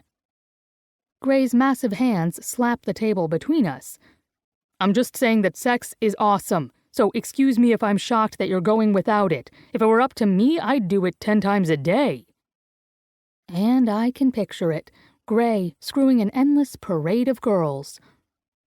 Tell me something this entire town doesn't know, Gray. As soon as the words lash out of my mouth, horror floods me. The feeling grows when Gray's head snaps back as if I've slapped him, his skin leaching of color. What the hell is that supposed to mean? He whispers. But we both know. A sick lurch goes through my stomach and I stand, my chair scraping across the floor. I shouldn't have said that. I run my hand over my eyes as I back away. I have to go. Gray stands as well, his face a mask of outrage and hurt. Go? It's your fucking house. Where the fuck are you going? I'm already halfway out of the kitchen, headed for the hall. I've got to get some air, okay? I'm losing control, a rarity, and one I avoid because I usually say something I later regret. Ivy, Gray shouts. Just lock up behind you. Fuck this. Gray's snarl is the only warning I get before his hand wraps around my arm. He's angry, clearly hurt, too. Yet when he spins me around, his touch is careful, as if he absolutely knows his own strength and will never use it against me. What the fuck, Ivy? His blue eyes are denim dark beneath the slashes of his brows. You just say that shit and then walk out on me? I'm sorry, I blurt out, the back of my throat prickling. I have to... Shit. I'm judging you, Gray, and I don't want to do that. His grip tightens. So don't. I can't help it. And what the hell? You're judging too. His lips purse, but he doesn't let go. Because it's stupid, you not having sex. Stupid to make it more than it needs to be. I can't be like you, like my dad. I can't treat sex like it's nothing. Not nothing, he interjects, his brows still furrowed. Just not some holy event that you need to send out invitations to. It can be simple, you know? Dirty, hot fucking. Hearing Gray's deep, creamy voice say those words is not what I need right now, not when they lick along the back of my neck and cause a hot little shiver to break out over my skin. I ignore the sensation in favor of anger. It's easier than useless longing. It's always fucking to you, a basic act, like getting a bite to eat or playing football. Now, that I resent, he says with a bit of levity. Football is a holy act. Right. I wrench out of his grip. Football means more to you than being intimate with someone. He snorts, his eyes rolling at the term intimate as if it's a joke, and I poke his rock-hard chest with my finger. Right there. That disdain. What's wrong with intimacy? What's wrong with treating the act as something more? You're taking all the beauty out of it, all the meaning. And right there is your problem, Gray snaps, his own long finger poking back at my shoulder. You're building it up so high in your mind that any guy who dares try with you is doomed to fail under the weight of your expectations. Of all the asinine, ridiculous... I lean in, my breath coming in hard pants as I struggle not to wring his thick neck. You dare to lecture me on wanting more? Why should I listen to you, of all people? A dark flush works over his face, and I know I should stop. I know I'm being unfair, but I've snapped. You, who lets a skanky stripper suck you off while your friends watch and then laughs about it afterward. Ever heard of VD? You can get that from oral, you know. Stop, he whispers, his eyes going glassy. But I can't. Ugliness is a river pouring out of me. I think of my dad cheating on my mom, of how I felt tonight watching those girls hang on Gray. Maybe you don't care who it is you fuck, but I'm not like that. I need more, And if you can't understand that, well, tough shit. He lashes out, grabbing my upper arms and hauling me into his chest. Strong arms wrap around me as my nose crushes into the hard swell of his pecs. He squeezes me as if he needs to contain my words, my judgment. "Stop it, Ivy," he says loud, desperate. "Please, please, I can't fight with you." His voice is broken now. "Not you." The full impact of what I've said to him hits me. Horror, thick and dark, rushes up my throat on a strangled cry. "Oh God, Gray!" I wrap my arms around his waist and hold on to him. "I'm so sorry. I'm so fucking sorry." He's stroking my head, as though I deserve comfort. I want to crawl into a hole and stay there. "I didn't mean it, Gray." I shiver, burrowing closer, my fingers digging into the loose fall of his t-shirt. "I hate myself." "Yeah, well, I'm not too happy with you or me right now either," Gray sighs, his hold becoming more secure, a soft touch on the top of my head, a gentle kiss. "But it's okay. It's okay." "It's not." I squeeze my eyes shut and breathe in the clean, comforting scent of Gray. "You're my friend, and I hurt you. I never want to do that." Standing as we are, not an inch of space between us, I notice the warmth of his body, the utter strength of it. When he holds me, I'm safe, enveloped. "It's over." His lips press into my temple. "And I'm sorry too. I was being an asshole, getting on you for stupid shit." We're quiet then until Gray sighs, easing impossibly closer, his big hand slowly stroking up and down my spine. Comfort. That's what he's seeking. But I'm no longer thinking of comfort because awareness has set in, of his tight abdomen against mine, the bulge of his cock nestled against my sex. He isn't hard, but it's there, obvious and substantial, causing me to think about things that should never enter my head. Deep within my belly, I clench, heat whispering over my skin. I want to melt into him, stay there all day. I want to open my legs, have him fill that lonely space in between them. If I tilt my chin, my lips will brush the satiny curve where his neck meets his shoulder. I want to lick that spot, taste it and bite it. I don't want to think of other girls doing the same. My heart stops. All my anger, the vicious words I'd said, is fueled by jealousy. I am jealous of those faceless, nameless women. Shame is a lump in my throat, the pricking burn behind my lids. I lashed out because of jealousy, and it's so wrong of me. I'm so fucking screwed, and I don't know what to say to make it right. Gray. "I don't want you to have sex like I've been doing it, Ivy," he says with sudden heat. "It ought to mean something. For you. It ought to be good like that." My heart hurts at the hollowness in his voice, and I spread my hand against his lower ribs, holding him. Why can't it be like that for you, too? Why the endless hookups? Because we're so close, I feel the tension snake up his back. It just... He swallows hard. "I guess I keep waiting for the one who will make me want to stop." Stop having sex? I'm chilled to the bone, my heart thudding against my ribs, and I'm such a hypocrite because the thought of him not wanting to have sex again is horrific. My hair musses as he shakes his head. "Stop moving on to the next girl." His chest expands on a breath.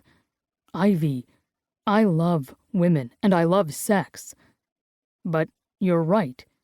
It doesn't mean anything to me other than quick pleasure. I don't care who it is. I don't remember their names. Shit, I am as bad as you said." He sounds so despondent that I give him a squeeze. "No, Gray, please don't say that. Can we just... I wish I could take back our fight." Slowly he eases away from me, though his arms remain loosely wrapped around my shoulders. It takes us both a moment to meet each other's eyes. It's awkward, and his expression is twisted as though he's tasted something foul. My fault. But he forces a smile. "Hey, we're good. He pats my hair with a clumsiness unlike him, his thumb hitting my cheekbone and nearly poking me in the eye. It wouldn't be normal if we never fought. Wincing a bit, I grasp his forearms and hold on, because I can't keep my hands off him, apparently. This is true. Gray studies me, his blue gaze unnerving. The air between us is too thick, and I can't breathe properly. A crease grows between his brows, as if he can see my guilt and the fact that I am fighting not to rise up on my toes and press my mouth to his soft lips. Fuck a duck. God help me if he really knew what I was thinking. He'd probably run out the door. But he doesn't move. Not yet.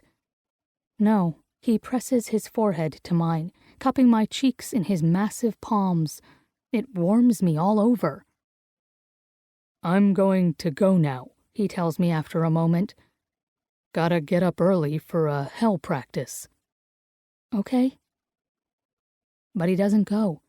He seems closer, his breath mingling with mine, brushing over my parted lips. It's too quiet. His fingers twitch, gripping me harder. And then he lets go so abruptly that I almost stumble. Gray's smile is wide, maybe too wide. He's backing up, maneuvering around a chair. Night, special sauce. I give him a smile back. False, strained, fucked up. That's me. Fucked up Ivy. Night, cupcake. Chapter 10. Gray. For the first time in our relationship, I've outright lied to Ivy. Okay, it's a small lie, but a lie nonetheless. I don't have early practice, I just had to get away from her, fast. She hurt me. Not when she'd told me the truth of how she saw me. Hell, I know what I am. No, it was the pity in her expression, as if my inability to find any meaning in sex made me pathetic. Now I'm vacillating between outrage and pain. Sex is sex. Fuck if I should be ashamed of having as much of it as I want. But then there's this pain right behind my sternum, because she brought up things that I don't ever like to think about, such as why I can't find meaning in the act. But I know, don't I? And that knowledge is a scab that I don't want to pick at. Only she's already picked it, and now I'm slowly bleeding. I know Ivy's sorry she hurt me. It doesn't matter. The cat's out of the bag, and I can't stop thinking. Am I really living for the moment, or am I running away from reality? But even that isn't the real reason I escaped Ivy. It was because for one blind second, I'd been about to say the stupidest thing I could. Make me stop, Ivy. Be the one who makes it all stop. I have the feeling that she could. I'd stood there, aching and hating that we were snapping at each other, and all I wanted to do was kiss her, explore the gentle curve of her lower lip before sucking on it. And Ivy would have flipped out, because friends do not maul other friends' mouths. I'm in uncharted territory here. Usually when attraction hits, I'd make a move, or the lady in question would. But now, I'm not so sure it's a good idea. Shit. I pick up the pace and head into the team's gym. I could work out at home, and God, I need to do something to ease this twitchy feeling, but I don't want to talk to anyone. It's late, so I have a good chance of being alone here. Gym stinks of bleach, lingering sweat and funk, of steel weights and rubber matting, and I love that. It's familiar as home to me now. I hustle past the locker rooms, ready to hit the treadmill, when I see them. It's a small movement out of the corner of my eye, nothing I'd notice if I wasn't alone at night in a supposedly abandoned gym. I know Rolando so well by now that I recognize him almost instantly.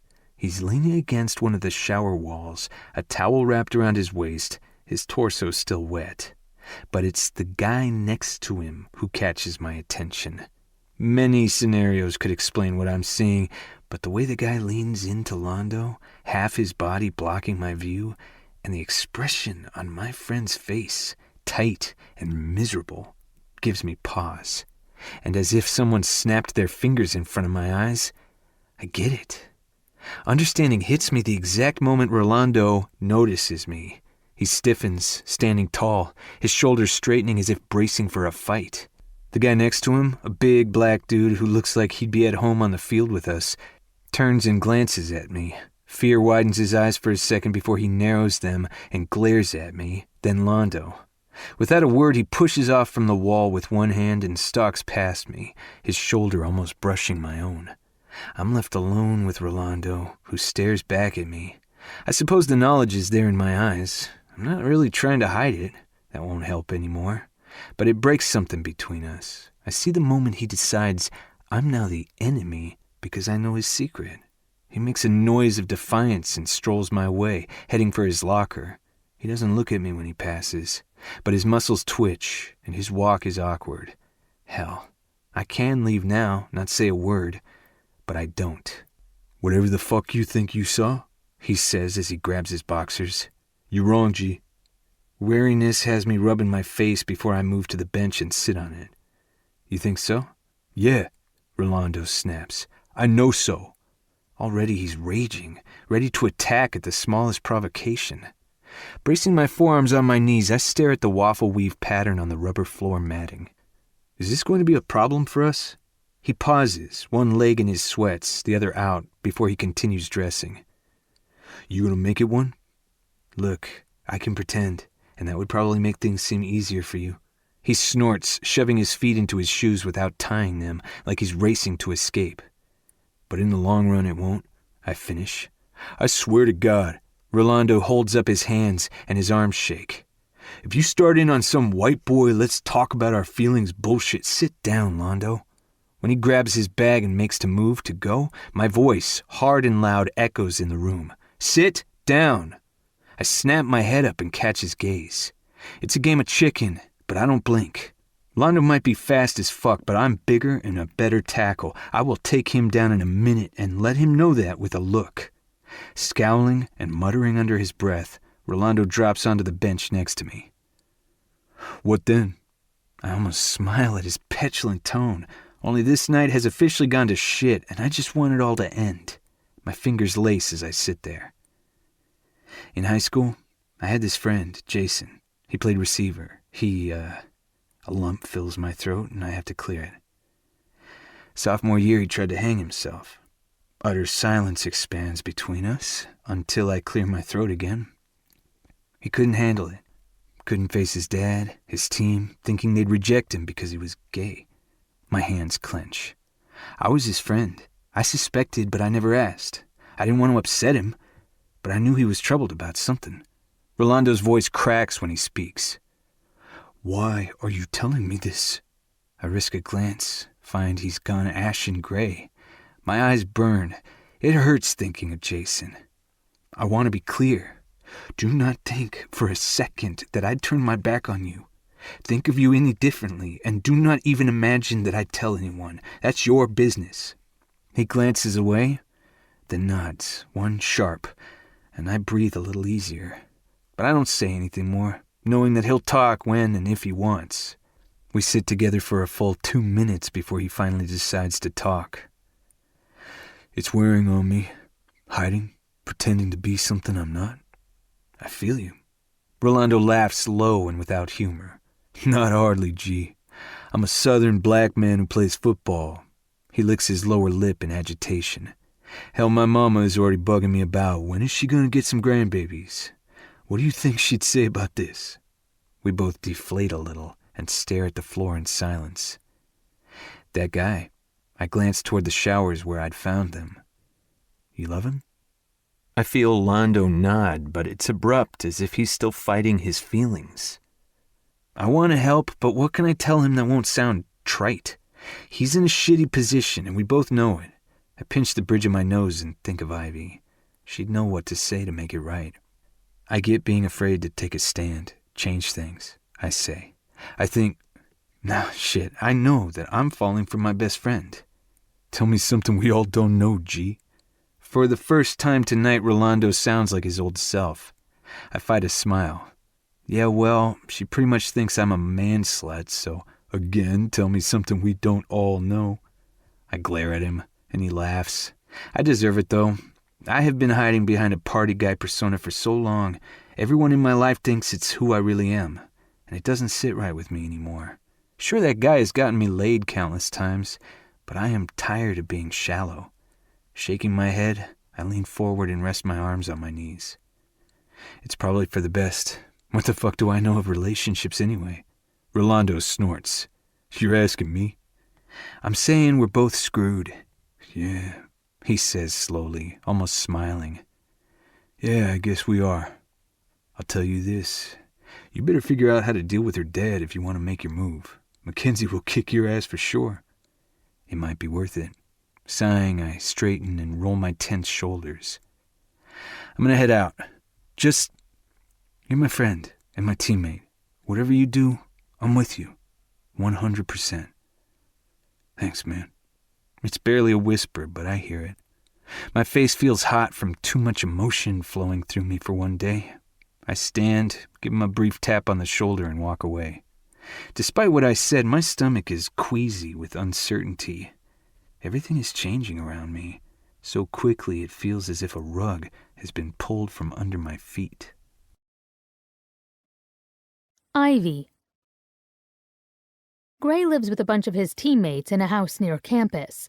Normally, I'd look forward to visiting his home. I've tried to picture it several times.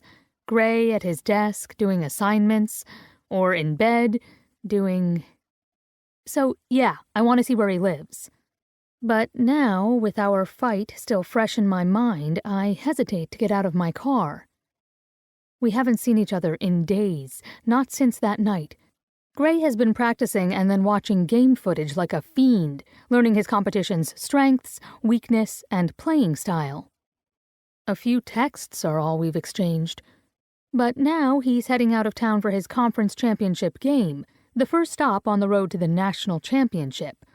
I promised to come by before he goes. With a deep breath, I leave the quiet confines of my little car. It still carries Gray's scent. The house is a white center hall colonial, the type which could be stately and welcoming, but with its peeling paint and barren lawn just looks kind of forlorn. The 4 recycle bins filled with empty soda, Gatorade, and beer bottles fairly screams group house. The sound of explosions and gunfire echo from behind the door, and a bunch of guys shout and laugh. I bang on the door hard, hoping someone will hear me over the blasting video game. Gray opens on the second knock. I don't think I'll ever truly get over how big he is. He dwarfs the doorway, his broad, defined shoulders visible beneath the threadbare team t-shirt he wears. Sweats hang low on his hips, and his toes peek out from a pair of sports flip-flops. I don't know why I fixate on his toes and the fact that they seem strangely vulnerable, all bare to the elements. But I can't avoid looking him in the eye forever, especially when he utters a husky, "Hey." He's giving me a small, hesitant smile. As always, when I meet Gray's eyes, I'm hit with warmth and a fuzzy happiness that pushes past any other thoughts. "Hey, I'm here." God, smooth, real smooth. Gray's face lights with a full grin. "Yes, you are. Come on." He gestures with a jerk of his head. "Get out of that cold." Instantly, I'm greeted with the overwhelming scent of funk, like gym socks and men's deodorant and old house. The floorboards are scuffed and stained. And I have to smile because there's a broom in the corner of the hall with a sticky note that says, "Use me, dickwads, before I paddle your ass." Gray notices and rolls his eyes. Dex's sad attempt to domesticate us. We walk past a pyramid of duffel bags tucked against the hallway wall. To our left, the living room opens up. 2 mismatched couches that look in danger of snapping under the weight of 6 massive guys are positioned around a giant TV. Some Warzone video game is playing, but the guys all turn as one when I walk in. "Ivy!" they shout in unison, their deep voices bouncing over me. "Boys!" I shout back. I get a few head nods, a couple of smiles, then they're back to their game. The sounds of war blare throughout the room. At my side, Gray takes my elbow. "Let's go to my room." The stairs squeak beneath our feet. Gray's room is a welcome surprise. At the back of the house, it's simple but clean. orderly. His desk is spotless, as is the floor. A king bed takes up most of the space. A chest of drawers by the door and a worn blue IKEA armchair in the corner make up the rest of his furniture. I peer up at the only artwork in the room. Wow, where did you get that? Hanging on the wall opposite of the bed, the painting is massive. Done in tones of grays and blues, it's a close-up of a man's arm holding onto a battered football helmet. Dex did that, Gray says, looking up at it. I loved it so much I nagged him until he gave it to me. It's fantastic. The composition is simple, but the strength in the arm, the way the hand grips the helmet, speak of suffering, perseverance, and love of the game. Yeah, he's ridiculously talented. Not that he lets anyone but us know about it. I'm not surprised. A lot of athletes have hidden talents or hobbies they like to do in their downtime. There's a guy in the NBA who can play the violin like a master, but he only performs for his teammates. Who? Gray's voice is curious but subdued. Our fight stands between us, and I hate myself for what I said to him in the heat of jealousy and defensive anger. I give him a forced smile. That's his secret to tell. Gray shakes his head. Tease. He flops on his bed, the frame screeching in protest, and promptly lies back, tucking his arm behind his head. Okay then, maybe I'm the one overthinking things. Taking a breath, I sit next to him. Gray has other ideas and tugs me down next to him. I land with an oof, and he grins. So, I repeat, rolling on my side to face him. You ready for the game? While his team is favored to win, anything can happen on the field. Fuck yeah, we got this. His smile fades, replaced by a searching look. The bus leaves in 3 hours, so we'll be heading out soon. I wish you were coming. Guilt hits me anew, because I want to be at his game more than anything. But I'm staying put and celebrating Fee's birthday, which happens to be the night before the game. I wish I were too. You sure Fee wouldn't want to celebrate with us? My guys know how to party. Sighing, I flip onto my back. My dad has ditched Fee on her birthday for as long as I can remember. When we were little, it was for a ball game, then for championship games. It's a big recruitment time for him. That's kind of shitty of him.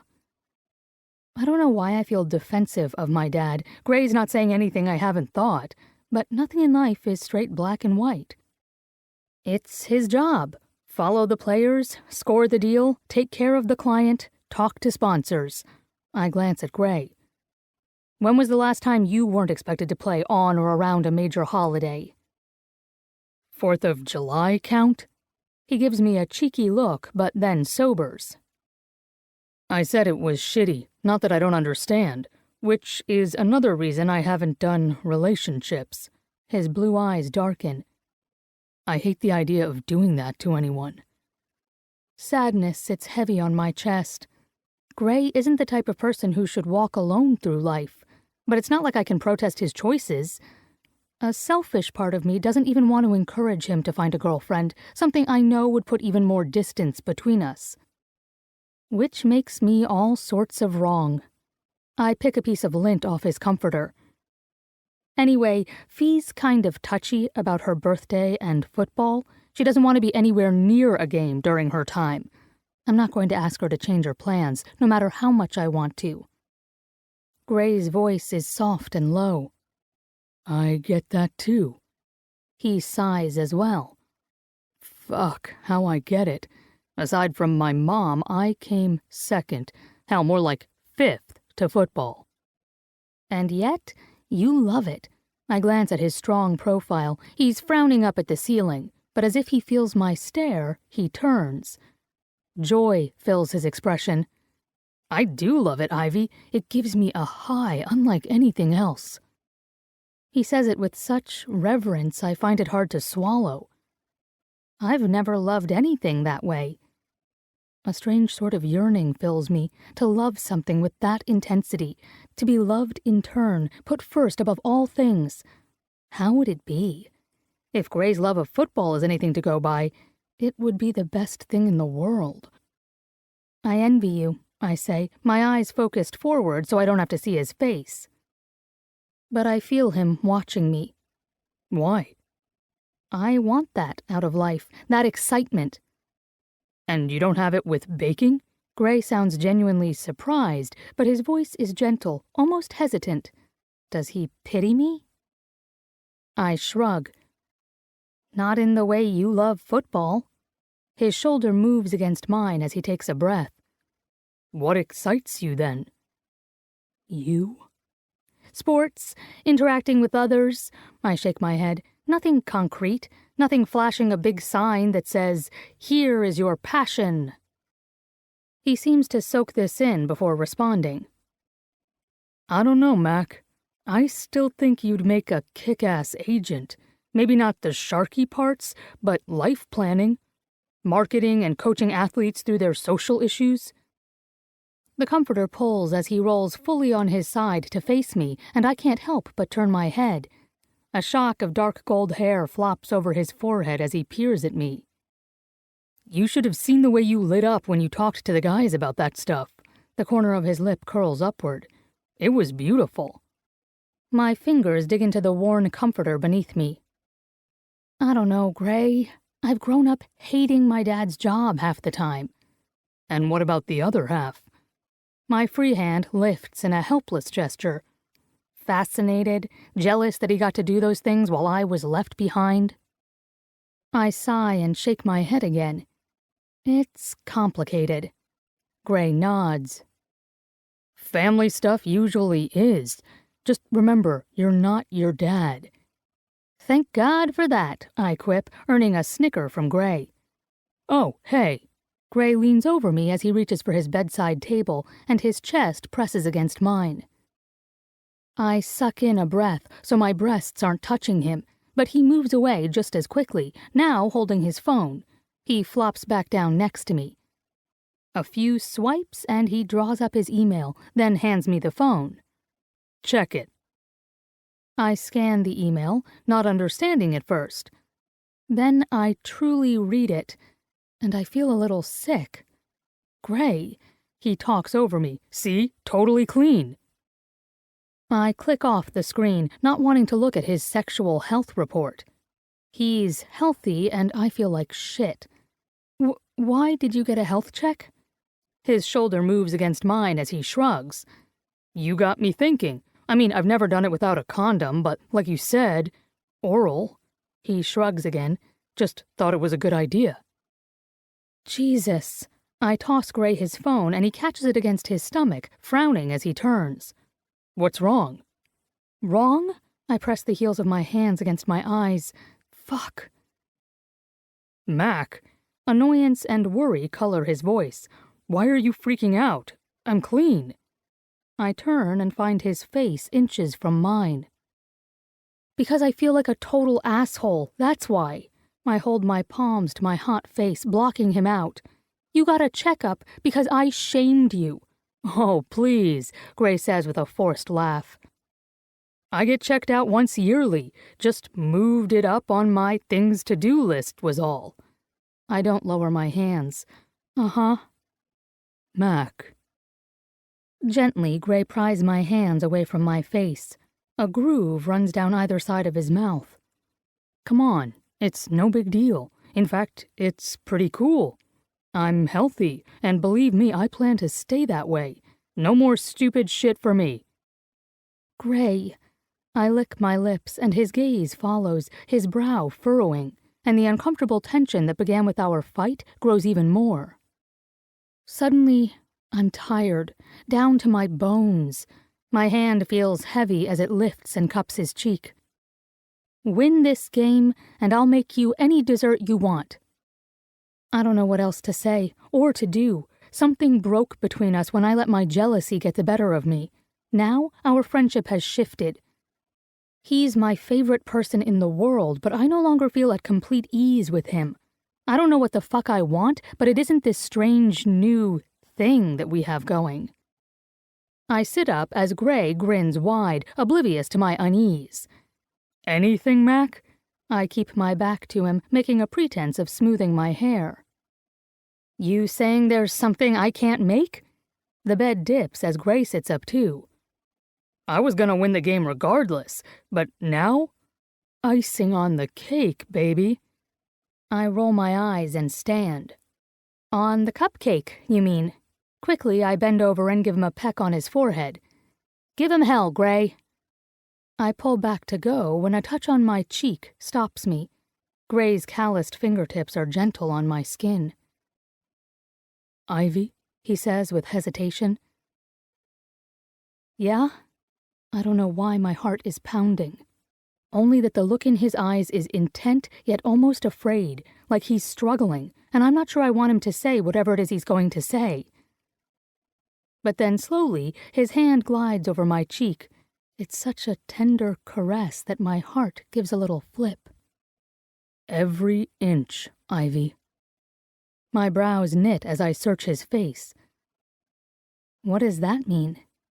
Gray shakes his head, his mouth tilting with a faint smile. Nothing, really. Just something I say before a game, for luck.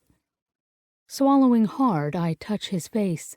His jaw is warm and rough with stubble. Well, then, I say, every inch. The broad line of his shoulders sags on a sigh, and he nods as if I've given him a rare gift. I leave him then, relief mixing with a strange sense of wrongness within me. Chapter 11. Ivy. With Gray out of town, I find myself struggling with an excess of restless energy. I don't know what to do with myself. And really, I should be figuring it out. I'm a college grad without a job. I know what I want to do, but I dread telling my dad, who's been footing my bills until now. Skin twitching and gut clenching, I soothe myself the only way I know how. I bake.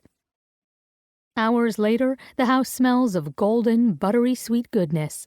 I have enough donuts to feed Gray's entire team, which sucks since they're not around to feed. Fee arrives just as I finish glazing the last batch. Hermie, Rudolph, and Yukon Cornelius, what the hell smells so good? Like a tracking dog, she stalks into the kitchen and nearly sticks her nose into a tray of donuts. Is that bacon on the top? Yup, honey chili bacon. I'm trying to break out from the standard maple bacon. She picks up a donut and takes a bite, groaning as she does.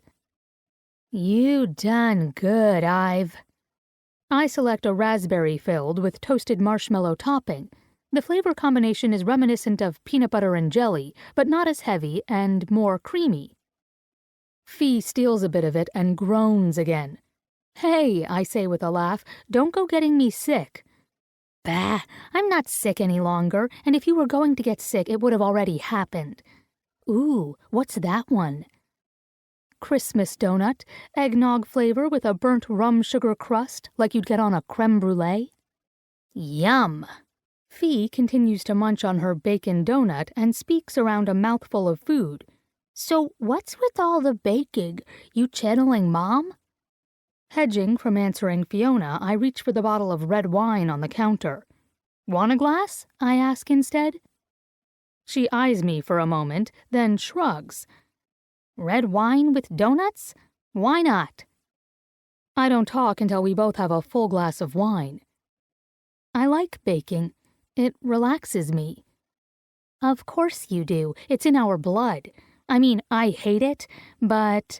She grins, her cheeks plumping before becoming serious. Seriously, Ivy, why are you cringing like a guilty convict over these donuts? I take a sip of wine and glance away.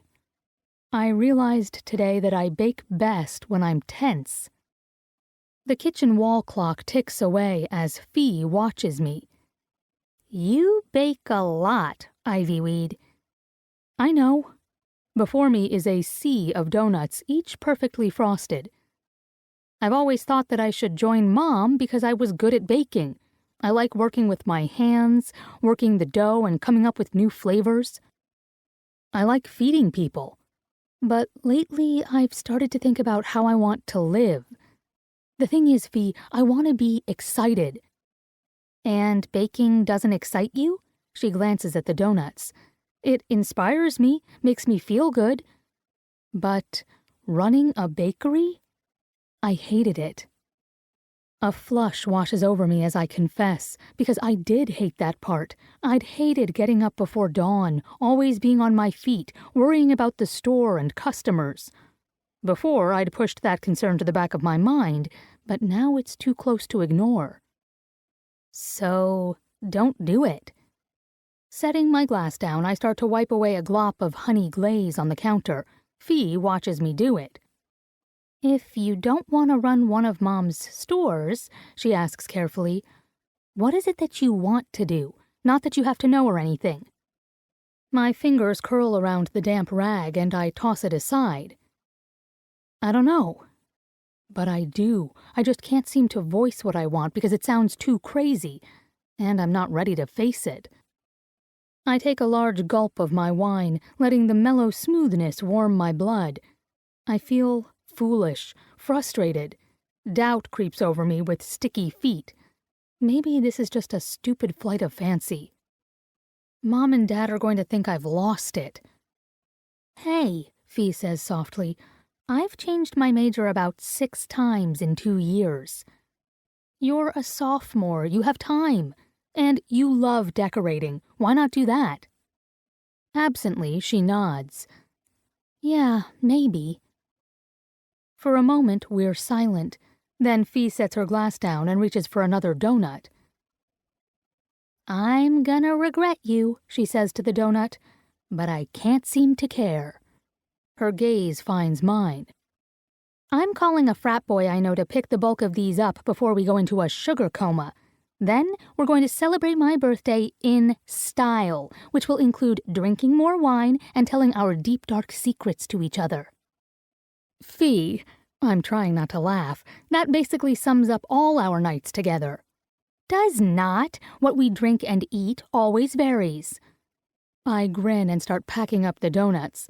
Much, much later, we find ourselves sprawled on my bed among the copious throw pillows. The wine has been ditched in favor of mojitos, and my head is swimming. Red wine makes me sleepy, I complain. It's my birthday. You can't fall asleep. Fee rolls over and glares at me. My lids grow heavy. I start to drift off, but that strange restless feeling returns as soon as my mind wanders. I think I might be coming down with a cold, but that's not what's bugging me now. Fee? What? She mumbles, her face stuffed into a pillow. Can a person, I don't know, be over-sexed when they aren't having any sex? The instant the words are out of my mouth, my face flames and I want to call them back. As it is, they hang over our heads, dancing around like mocking pixies as Fee's mouth drops open. Her stare drills into me, and I resist the urge to squirm. Before I break, she shrugs, all casual, as if I haven't blurted out something ridiculous. Explain. I don't want to. My big mouth has gotten me in enough trouble. But mojitos have made me warm and loosened my tongue. God, Fee, where to begin? I think about sex all the time now. About cocks, pushing into me, filling me up, sliding into my mouth. Hell. My breasts feel heavy. My nipples? Let's not talk about those. It brings back the restlessness, makes them tingle, and I cuddle the throw pillow closer. It doesn't shut me up, though. I ache so much that my lower belly hurts. Hell, my freaking thighs feel hot. Annoyed now, I slap a hand against the mattress.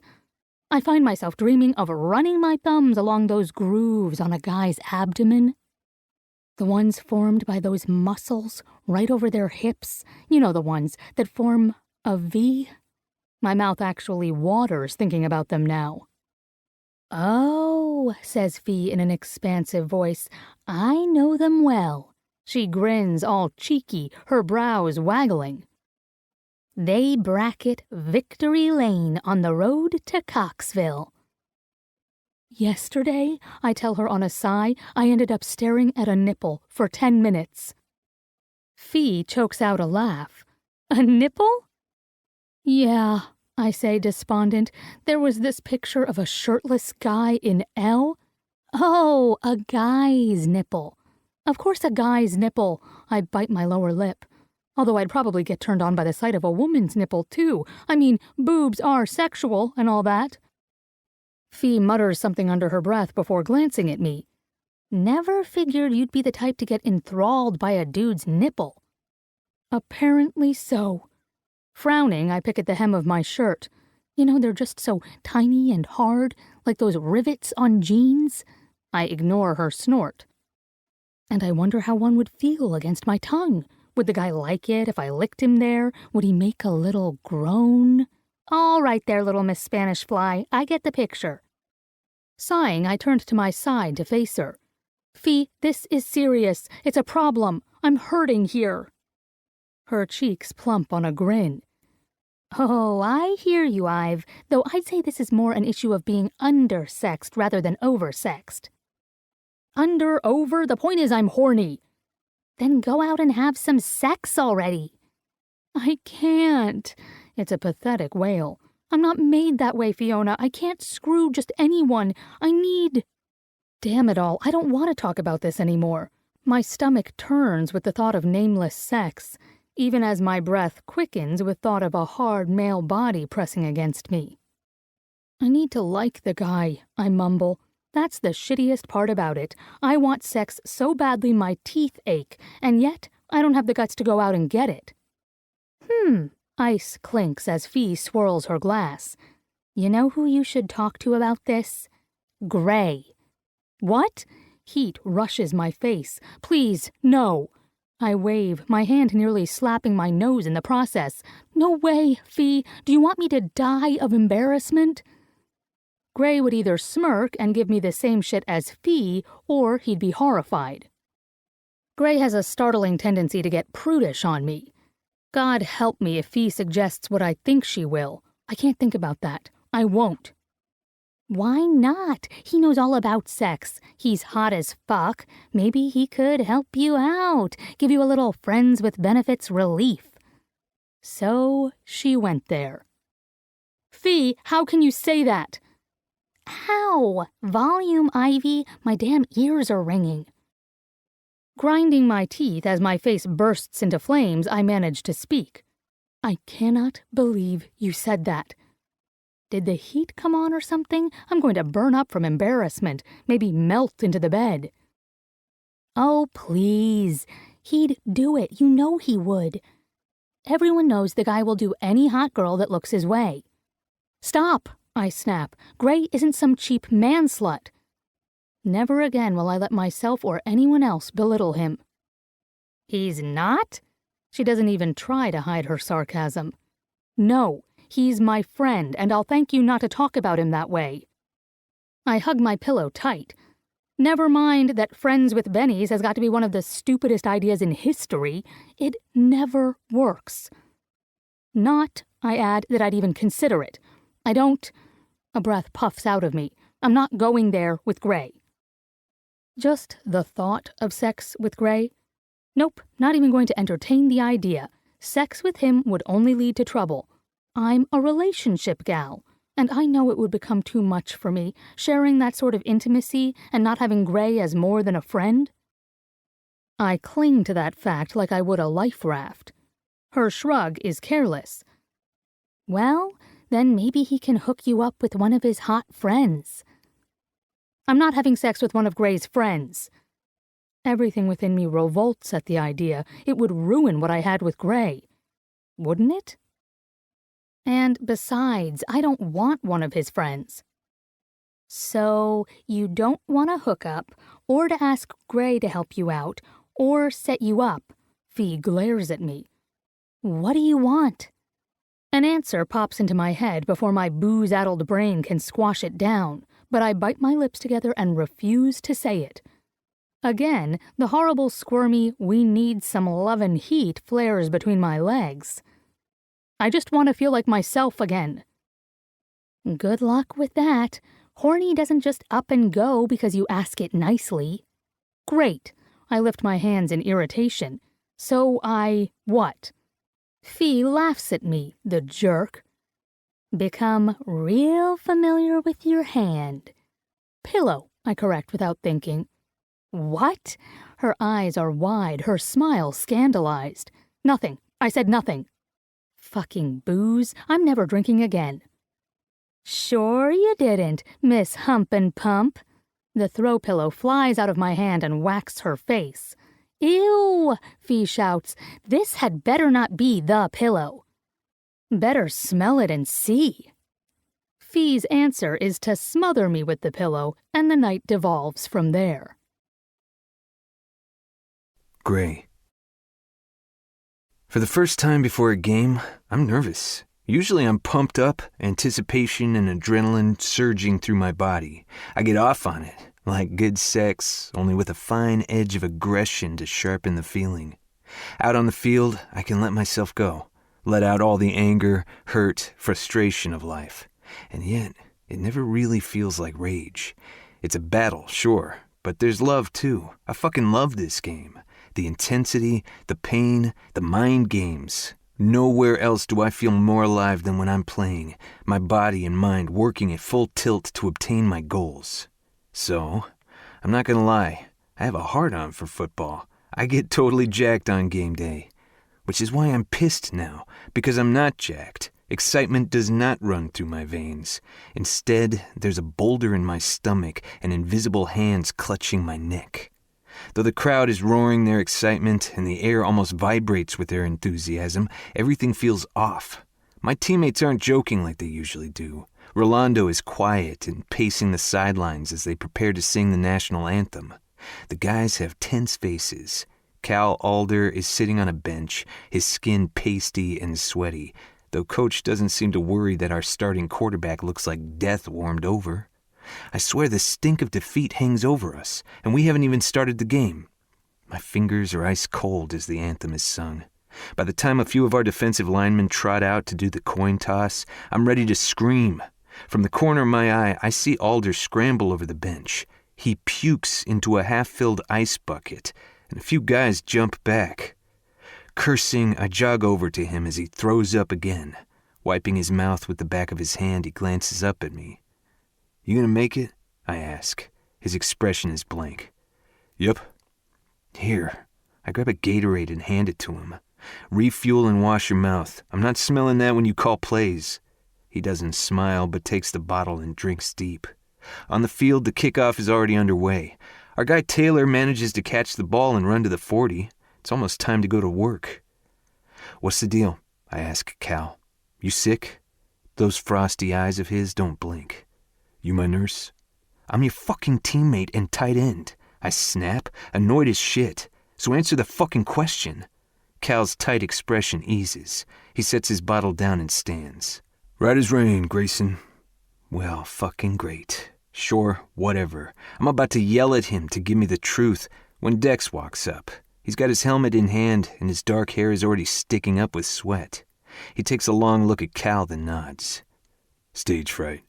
Cal's eyes go a little wide, but he nods too. "Every time." "You get over it?" Dex asks, as though this is all just fine and dandy. "Once I begin to play, yeah." "Good enough for me." Dex puts on his helmet as Cal heads toward our offensive coach. I just stare after him as I put my helmet on too. It's a little freaky how well you read people, Big D. Dex's eyes crinkle behind his face mask. "It's a gift. And a curse." I can't say anything else because the whistle has blown. "Gentlemen!" Coach steps closer, his voice booming yet steady. "I've already said everything there is to say. Let's get her done." "Red Dogs!" we all shout as one. We always do, but this feels like rote instead of enthusiasm. In the huddle, we're subdued, fucking subdued, intolerable. "Hey!" I shout over the noise of the crowd. "With sufficient thrust, even pigs fly."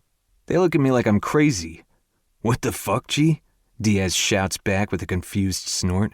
We're gonna make those pigs fly, I nod toward the defense taking their positions, when we knock the shit out of them. The guys start to smile, but our old spirit isn't quite there. Cal's head snaps up. There's a gleam in his icy eyes that none of us have seen before. It's like he's flicked an internal switch, and it's lighting him up from the inside. We're going to win, because we fucking own this game. He isn't Drew, never will be. He doesn't have a shit-eating grin or a cocky attitude. But he has something else, a quiet authority that demands respect. We all seem to feel it in our bones, because suddenly, we're all grinning. Energy ripples over the huddle, making us squeeze closer together, rumble with agreement. My old friends, anticipation and adrenaline return with a vengeance, drawing my balls up tight and lifting the hairs on the back of my neck. Cal looks over us, his voice stronger than I've ever heard it, as he calls the play. He finishes with a sharp, "Go Dogs!" which we echo, and then break. At the line, a defensive back snarls at me, trying to intimidate, talking shit I don't bother listening to. I just grin, because I'm about to smoke his ass. Game fucking on. Chapter 12. Gray. Despite the victory high that still rushes through my veins, I decide to go back to my room and order room service instead of going to a local club with the guys to party. The idea of being out holds little appeal. What would I do? Dance? Hook up with some girl? I can't dance anymore without thinking about Ivy's horrific moves and wanting to see them again. And the thought of touching someone other than Ivy does absolutely nothing for me. Scratch that. The thought of touching someone else makes my dick want to retreat like a turtle into its shell. An image that creeps the ever-loving hell out of me. But there you go. When I make my intentions known, Johnson tries to check my brow, convinced that I am coming down with something. I slap his hand away. Dex just turns its attention to picking out a place to go. Unfortunately, Drew and Anna are with us. Their knowing looks chafe. I'd given Drew hell when he'd started foregoing clubs because he was clearly gone on Anna, so I am not surprised when he leans close to Anna and says in a voice obviously meant to carry, $50 says he calls her within the hour. Anna's green eyes narrow as she slants a look at me. Gray does like his food, though. I'm thinking he'll eat first, then call. And I'm thinking you both can kiss my left. Drew's elbow to my gut cuts off my words. Scowling and rubbing my admittedly empty belly, I leave them to their night, almost making it to the elevator before Anna calls out, Give Ivy my best. I flip Anna the bird as the doors close on their laughter, but I'm not really pissed. They're right. I am going to call Ivy. I cannot fucking wait to hear her voice. Her absence is an emptiness in my chest. However, Anna knows me well because I order room service as soon as I get to my room. After a hot shower, my food is here. I don't bother dressing, but settle down to eat. I could call Ivy now, but I hold off, playing a waiting game with myself. How long can I take it? How much do I need her? The questions roll around in my head as I chomp down my steak with record speed. By the time I lay back on my bed and pick up my phone, my heart is thudding in anticipation of hearing her voice. In other words, I'm totally screwed, but I'm willing to dive in anyway. She answers on the third ring. Hee! Jesus, my eardrums, Mac. Despite the fact that my ear is ringing from her squeal, a huge grin pulls at my face. I'm sorry, she says. I'm just so freaking happy for you, Cupcake. And there it is, the warmth that's been missing in the center of my chest. Still smiling, I rub the area as if to keep it from going cold again. You watched the game? You know I did. You rocked it. I wasn't bad. Oh, sure, not bad at all. Only 11 pass completions, 124 yards, and 2 touchdowns. Ivy's voice is dry. Are you fishing for compliments, Cupcake? I love that she knows the game. Maybe, I say with a smile. Would have been better if you were here. Ivy huffs. Are you going to guilt me over this for the rest of our lives? I don't know. Are we going to be together for the rest of our lives? My breath hitches at the thought of forever with her, and I laugh to cover it up. But she doesn't seem to notice. Her tone is as saucy as ever. Not if you keep bitching like a cranky old man. I snort and stroke my chest in an idle rhythm, but it doesn't really settle me. I'm too twitchy. my bent knee rocking as I talk to her. We're coming back tomorrow. Want to do something? Sure. There's a noise in the background like she's moving around, fussing with something. Ivy's never still. She's a lot like me in that regard. So are you going out tonight?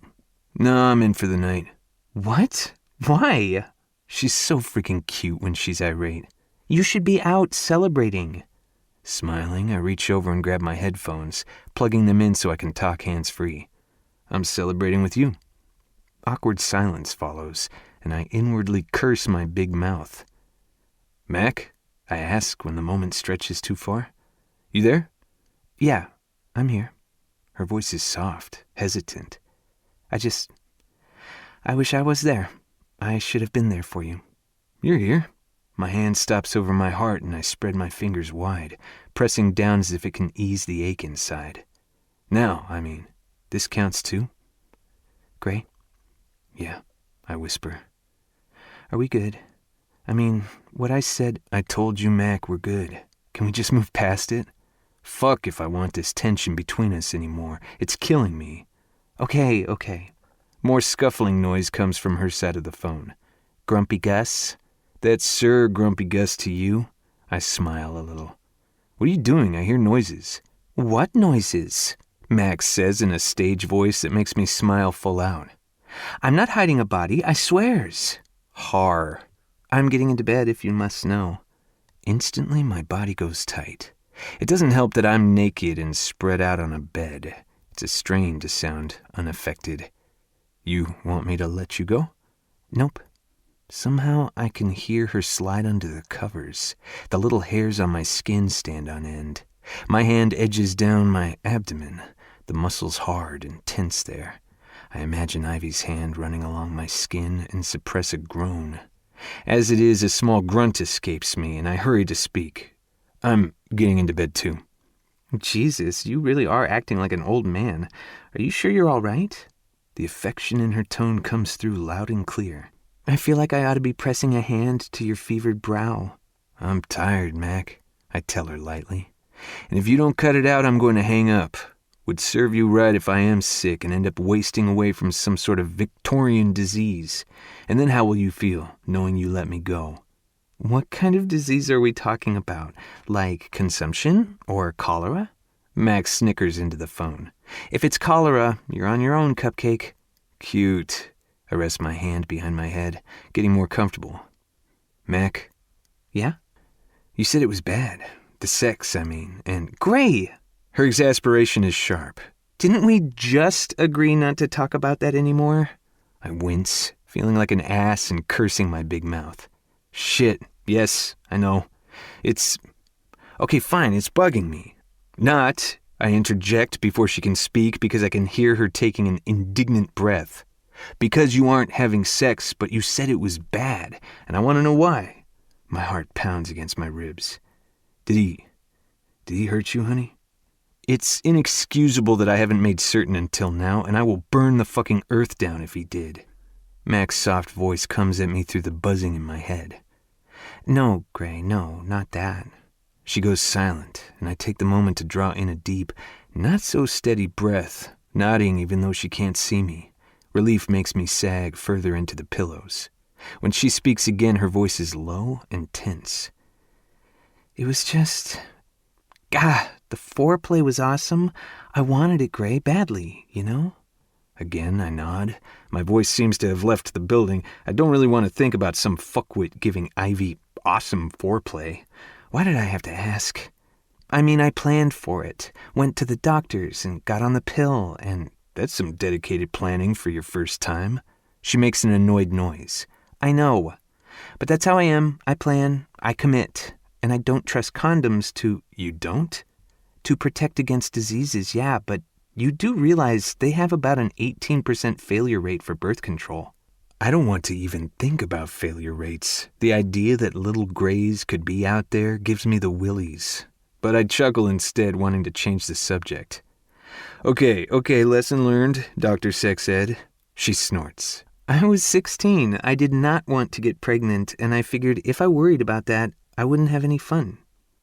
And that strange dichotomy is my Ivy. Insane planner mixed with a free spirit who goes with the flow. A surge of affection hits me, and I sink further into the pillows. Anyway, she drawls as if to say I'd taken her off track and not to do it again. I was all in, but then we got down to it, and he basically... I can almost hear her embarrassment. He didn't get the job done? I offer wryly. She huffs out a laugh. It was just so fast. Jab, jab, jab. Strangled cry. Done. Despite myself, I laugh too. Pretty sure that's how most high school guys do it, Mac. Yeah, well, from what I've heard, most college guys do it that way too. Once they get the green light, it's so long foreplay. Hello, fast fuck. Thanks, but no thanks. And what can I say to that? We can be selfish bastards. I wince inwardly, thinking of the times I took my own pleasure, accepting it as truth when the girl beneath me acted as if I was a god simply because I chose to stick my dick into her. My face burns. Fuck, I'm an asshole. Closing my eyes, I pinch the bridge of my nose as I talk. How would you want it to go, Mac, if you could have it your way? What? There's a protracted half laugh from her. Sex? Yeah. My voice is weak, barely audible, but I have to ask her. The silence on the other end has a weight that I feel in my chest. Come on, Mac, I say. It's just me. Why do you want to know?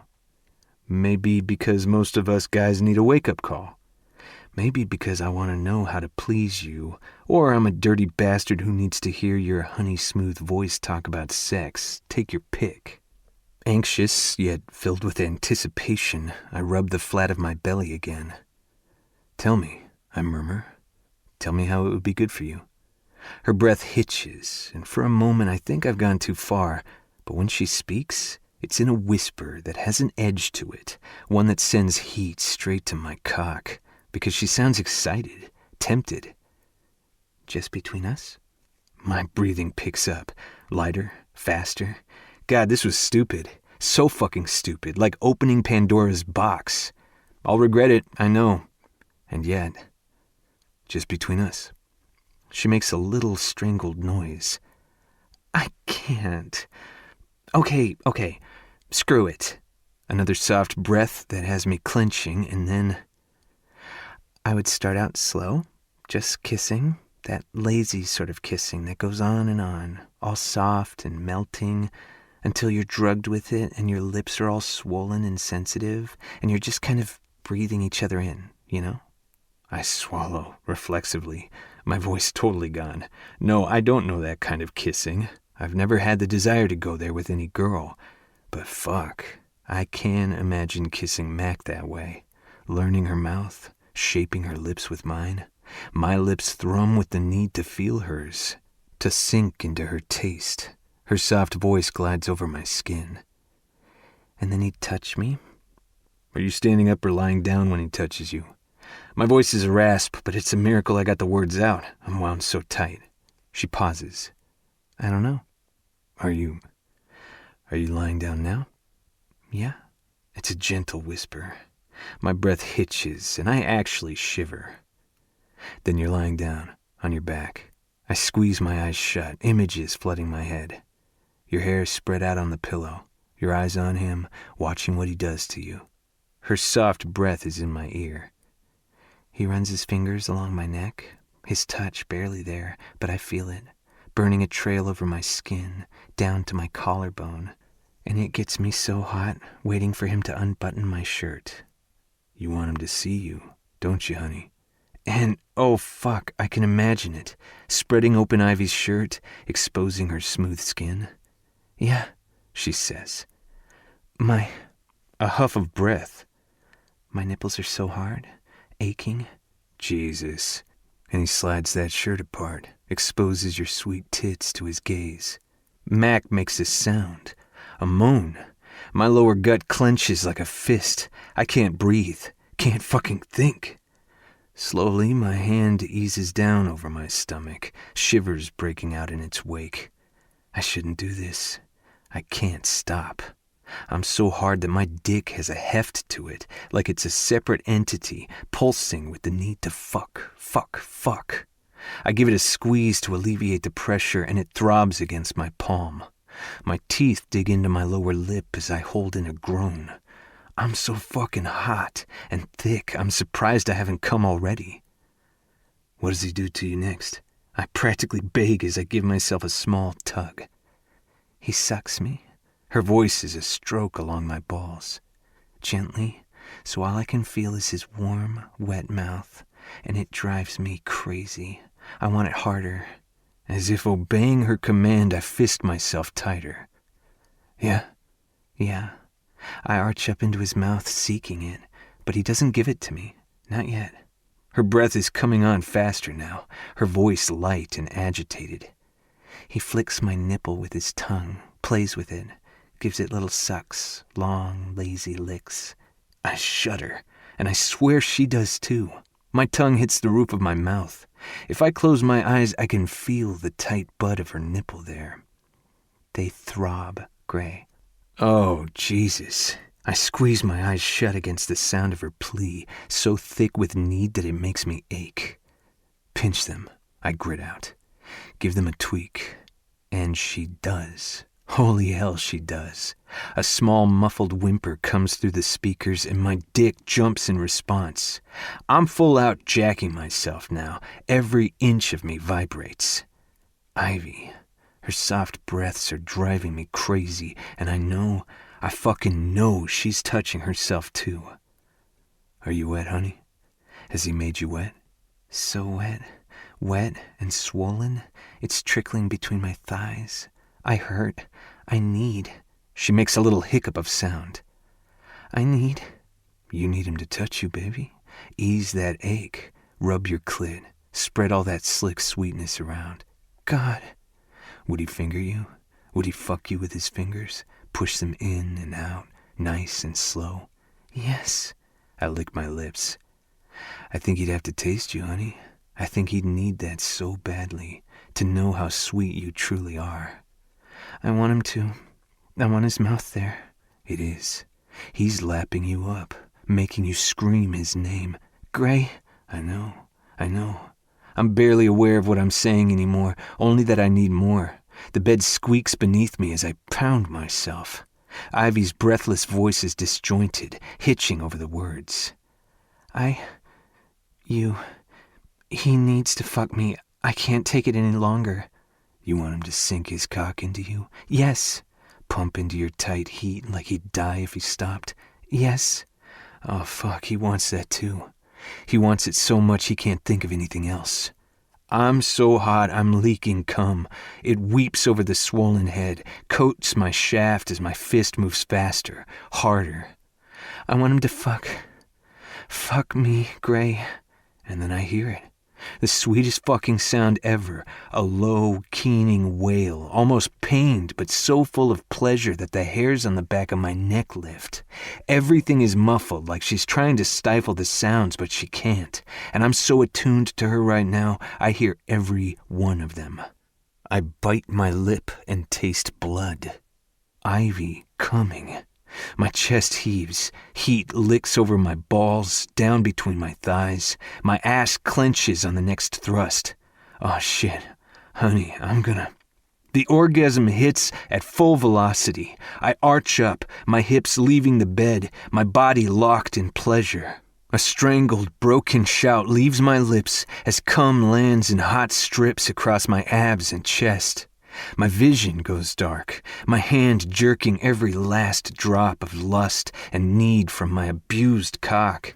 And then I fall limp upon the bed, my heart slamming against my ribs. Jesus. For a moment I lie there, shaking and damp, fucking weak as a kitten. Licking my dry lips, I try to get my bearings, the room rocking drunkenly around me. And then I remember, oh shit, Ivy. I came harder than I ever have in my life on the phone with Ivy. Panic punches into my chest, and I lurch up, scrambling for the phone lost amidst the rumpled covers. My ears burn hot, my heart racing. What to say? What will she say? Hands shaking, I yank free the headphones and lift the phone to my ear. My voice cracks, and I clear my throat. Ivy, Are you... My mouth snaps shut because she's not there. The line is dead. Chapter 13. Gray.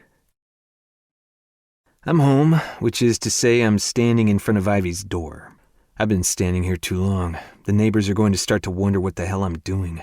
Fuck if I know. My balls are in danger of freezing and I can't make myself knock.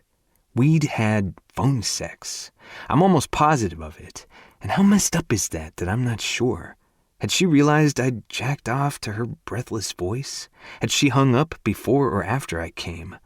I'm not certain, and it's doing a number on me. I'm all twitchy and tense. It's like a false start. Am I going to get called for stepping over the line before the snap? Or is the fact that she enjoyed it permission enough to let this transgression slide? Because there's one thing I do know. She got off on our conversation too. I heard those little strangled whimpers she'd made. As if she'd tried so hard not to be heard, but the orgasm was too strong to fully contain. And sweet hell, just thinking about it has my cold dick heating up. I know when she opens the door and I see her face, I won't be able to stop myself from touching her. I don't want to resist anymore. I want to sink myself into Ivy, surround myself in her warmth and freshness. I want to hear that sound again and discover new sounds, make her lose control, shout my name. My hand shakes as I lift it to knock. Knuckles rapping against the door, my heart pounds out a rhythm that sounds like Ivy, Ivy, Ivy in my head. I hear her approaching. Mouth dry, I wait. My dick is so hard now it's pushing against my jeans with an eagerness that's staggering. I have never wanted this badly, never waited this long.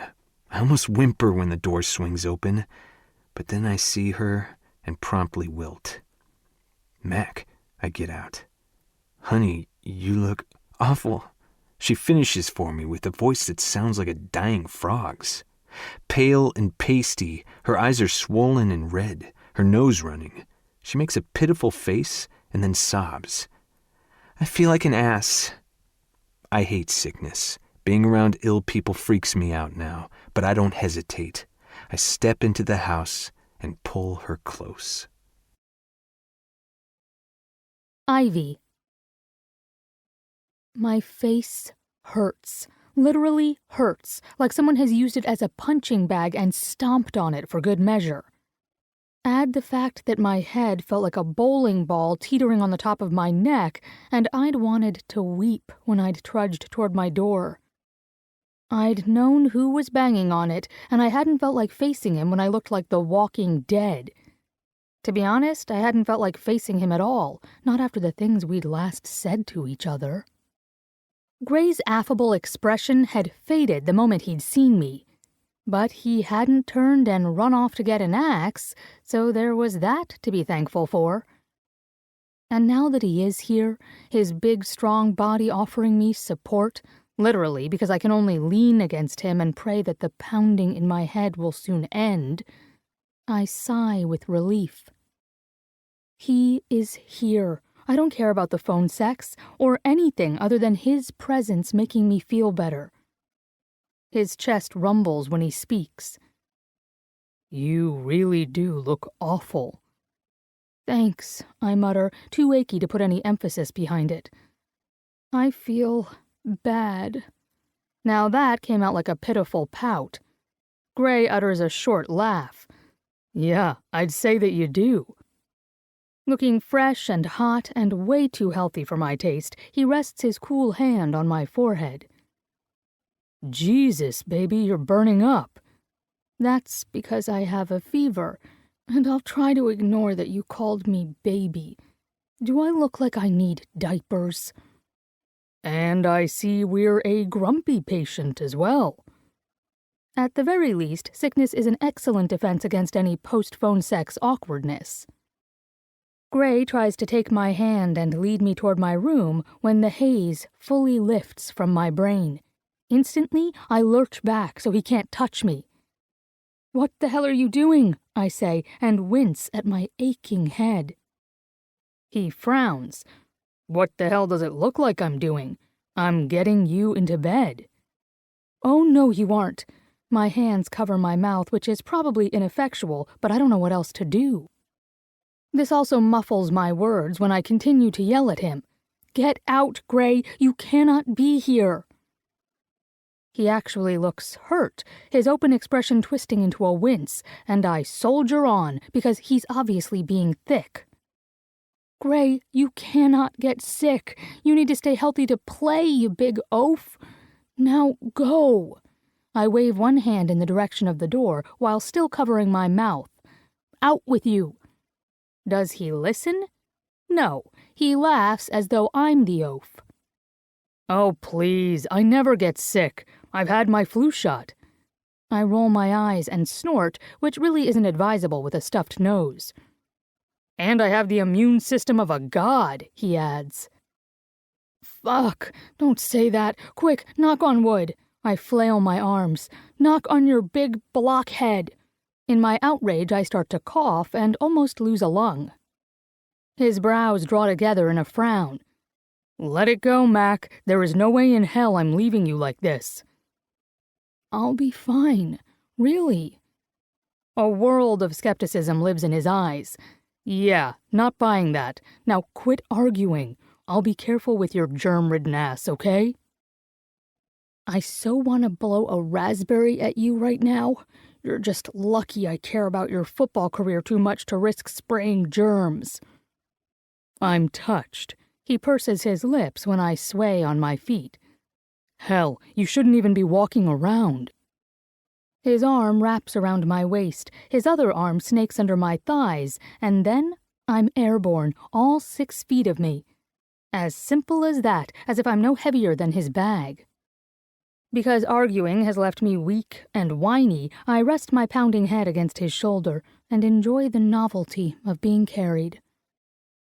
Don't scold, I say as he puts me down in my bedroom. I was getting the door. I give him a pointed look which he ignores in favor of pulling back my sheets. The bed swims before my eyes, glimmering like an oasis in a sea of misery. But I'm so hot. The flannel PJs I'd thrown on to answer the door suffocate me. Hesitating, I glance at Gray. I can take it from here. The floor tilts. Gray's arm slips around my shoulder. Sure you can, Special Sauce. Cool blue eyes study me for a moment, and then he starts to ease my pajama pants down my hips. Gray! I make a furtive attempt to hold on to them. He pauses, looking up at me with brows lifted in confusion. What? You're burning up. And you have underwear on, right? Yeah, but... It's not any different than seeing you in a bathing suit. He gives me another look, grinning now. Unless you're wearing naughty panties. You sound way too hopeful there, bud. I always hold out hope for sexy underwear. Step. I do as told, way too aware of my bare legs and the fact that I'm sweating like a farmer. But he's right, I'm wearing basic boy briefs that cover me more than a bikini would, and frankly, I'm too sick to put up a fuss any longer. Gray turns into Mr. Brisk Efficiency, neatly pulling off my shirt and not even looking at my bra as he handles me into bed and covers me with cool sheets. With a sigh, I sink into the bed, and Gray closes the curtains against the harsh daylight.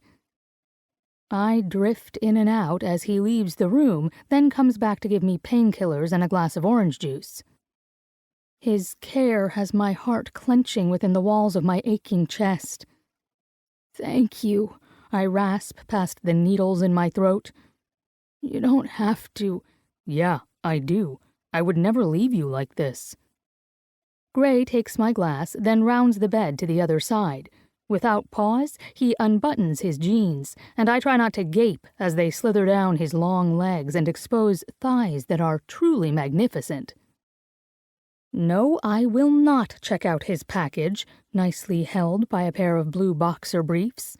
Before I can utter a word, he's sliding in and gathering me up. I'm not prepared for it, or the feel of his hands against my bare back. The touch sends little shivers over my skin, but I snuggle in closer, wrapping my arm around his torso and resting my head on his shoulder with a whimper. The only man who's ever given me comfort is my dad, and that was in the form of awkward pats and general fussing with thermometers and medicines. Nothing like this. This is Gray. Strong, solid Gray, who smells like happy dreams. It feels good. So good that tears threaten. I hate being sick, I mutter against his chest to hide my fit of emotions. It sucks. His big body shifts, and he makes a sound that I know means he's smiling. Sucks big. His long fingers trace idle patterns along my back. Poor non-baby Mac. Closing my eyes, I let my hand wander. Despite my fever, my fingers are cold. I find a swath of Gray's warm skin exposed where his shirt rides up on his side. Gray lets out a small yelp, his flesh jumping away from my touch. Hell, Mac, your hand is ice. I know. It sounds like a whine. It needs warmth. Gimme. His abdomen twitches as I rub it, seeking his heat. Stop that. Ticklish? He twitches again. Yes. Intrigued, I explore the bumps and ridges that define his torso. I've never touched a body like his. A gross injustice that needs to be remedied because I've clearly been missing out. Jesus, Gray, I can't get over how cut you are. What do? Live at the gym? Daily workouts and 500 sit-ups a night might have something to do with it. There's a smile in his voice. Overachiever. More like doing my job. He ducks his chin to look down at me, his brows rising. Are you complaining? Hell no. Just feeling inadequately squishy. I love your softness, he says in a low voice. Slowly, his hand eases along the dip in my side, up and down, stroking me as if I'm the best thing he's ever touched. It's so lovely that I shiver, and he stops as if he's just realized what he's doing. I ought to put space between us, but I can't, not when his body feels so solid, his skin smoother than silk. God, I could run my hands over his rippled abs all night and not tire of it. But Gray sets his hand over my roaming one. Cut it out, Mac. His voice is rough, almost pained. You're killing me here. I didn't think I could possibly burn any hotter, but I do. Trying to ignore the rush of embarrassment flowing over me, I duck my chin and burrow into his side. Because I can't let go of him right now, even if my life depended on it. His hand relaxes, and he gives me a little squeeze. It's just, you're touching my stomach. I'm gonna react, he adds with emphasis. His meaning hits me full force, and I freeze, my heartbeat thumping in my ear. Does he mean... The supreme urge to let my hand drift down and investigate is so strong that my fingers curl into a fist against his skin. It doesn't matter if he's hard as a post. The fact that he stopped me makes it clear that he doesn't want to be. And I cringe. I'm being so damn inappropriate it isn't funny. I'm like some creeper. Gah, it's bad enough that I'd basically talked myself to orgasm on the phone with him. Oh God, I can't think of that now. I'll curl up and die. In vain, I search to say something other than, your body is irresistible to me and I had to stroke it. I fall back on, I'm sorry, I don't know, twitchy? Did I mention how much I hate being sick? His laugh rolls over me. Once or twice. Almost absently, his thumb draws a slow S over the back of my hand. I get it. You want to move, but it hurts. You want to get up, but you're too tired. A sigh escapes me. Tell me a story. Oh God, like the 3 bears or something? He sounds horrified. No, ass. Smiling, I poke his side and get a nice yelp out of him. About you. Something to take my mind off the fact that I hurt everywhere. My poor little special sauce. His big hand spreads over my hip, a comfort and a brand on my heated skin. All right. He's silent for a moment. When I was 17, I shit myself. A shocked laugh breaks free. Gray, that's disgusting. I laugh again. What kind of story is that? The kind that will stop you from thinking about being sick and me from thinking about you stroking my stomach? Well, that kills my laughter, me and my damn roaming hands. So, you were saying about your lack of bowel control? He snorts, a good-natured sound. I had the stomach flu, something fierce, but back then I was also a starting offensive lineman. Of course you were, like I said, overachiever. Hush, he gives my butt a light smack. Anyway, I had it in my mind that I'd suck it up and play, do it for the good of the team. Man, it was bad. I could barely stand. My guts were cramping up in pain. And then a big fucking defensive end smashes into me. He pauses, and I feel him cringe. He literally knocked the shit out of me. I bite my lips to keep from snorting. Oh, cupcake. And then I lose the battle and laugh hard. Just no. Gray's body shakes as he presses his lips against my forehead, his breath coming out in gusts as he clearly tries to control his laughter. And then it hits me. He's trying not to jostle me. Deep inside my chest, my heart makes a tiny flip. Want to know the worst part? He asks after a moment. There's something worse? Our uniform pants were white. God, I clutch his lean waist.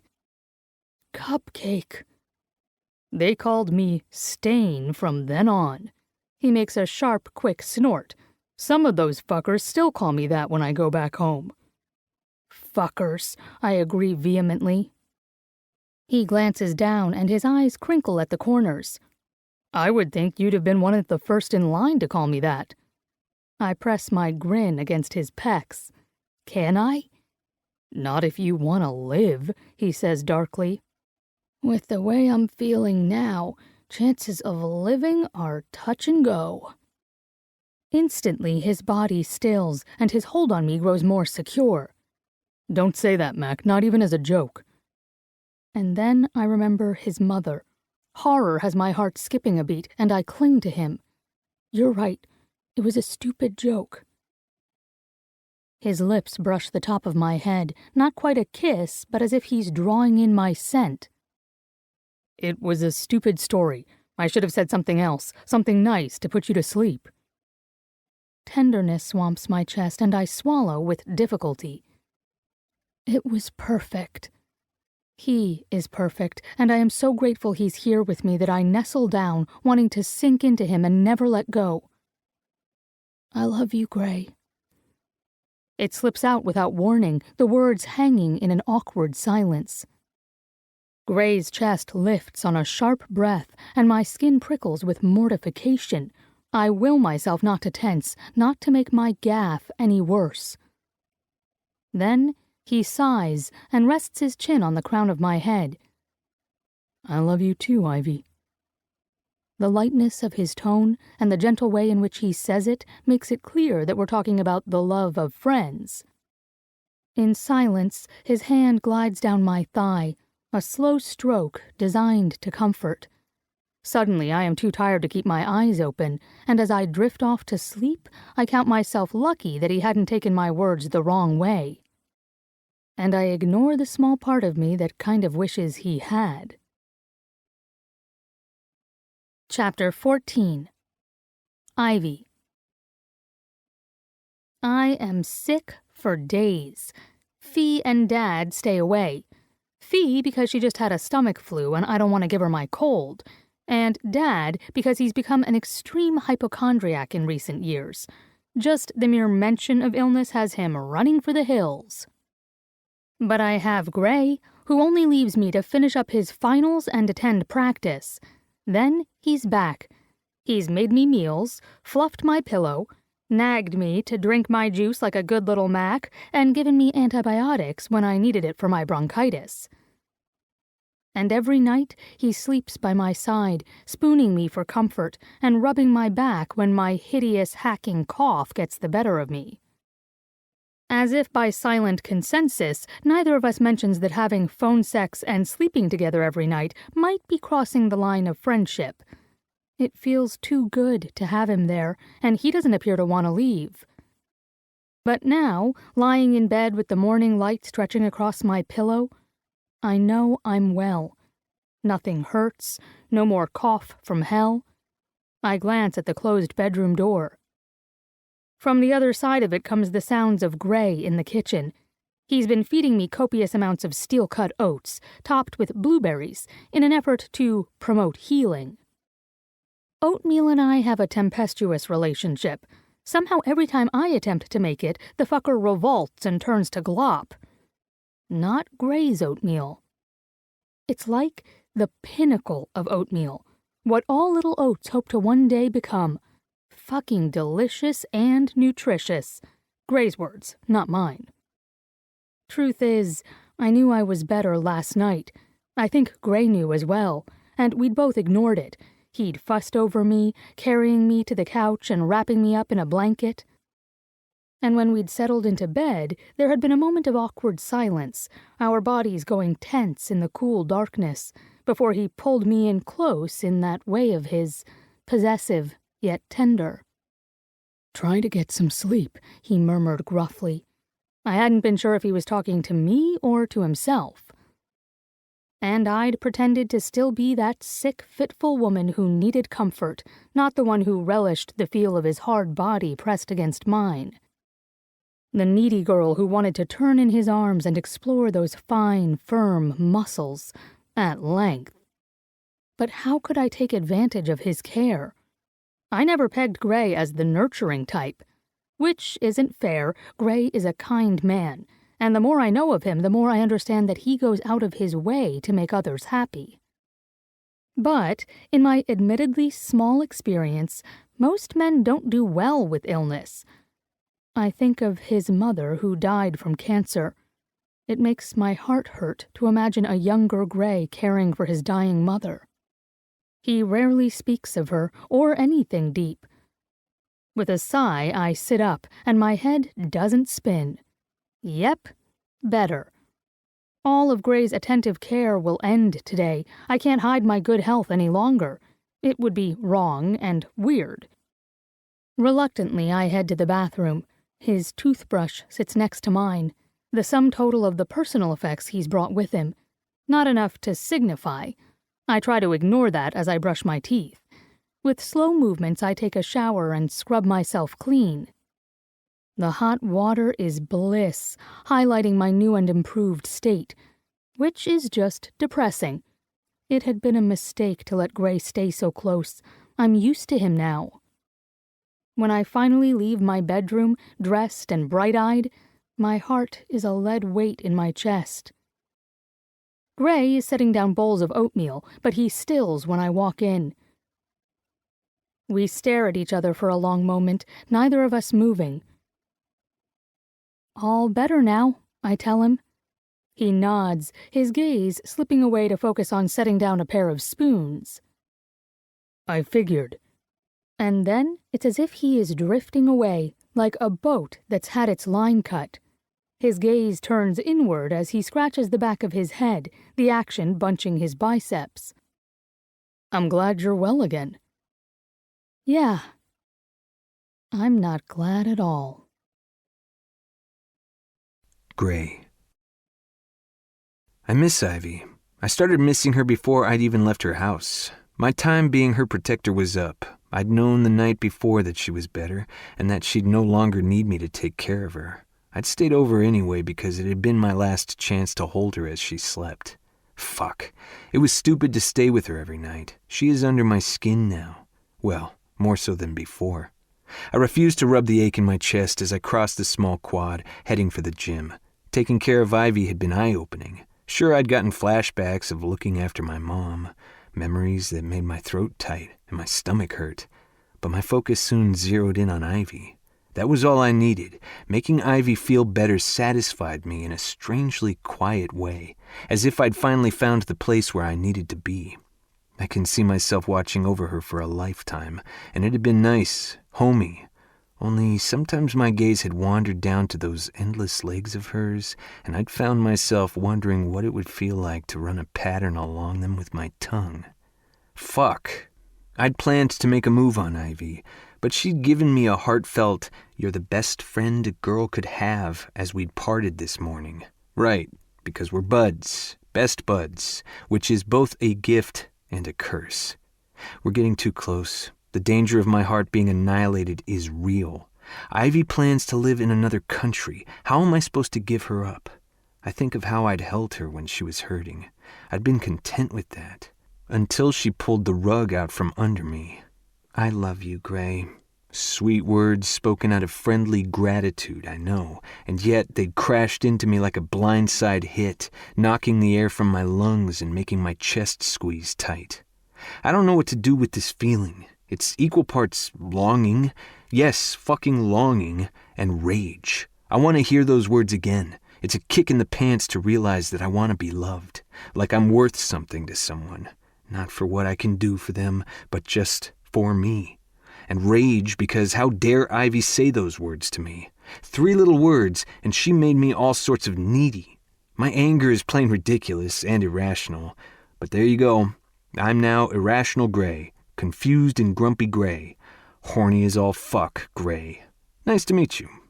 Eventually I lose myself to the day, working out, practice, lunch, more working out, until my body is battered and sore, and just maybe I will get so tired that I can simply crash without thought. But all routes lead to Ivy, and no matter how hard I try, I find myself running that pattern over again, heading to her house as if it's the end zone. Chapter 15. Ivy. Fee texts to say she's staying over at her boyfriend's house.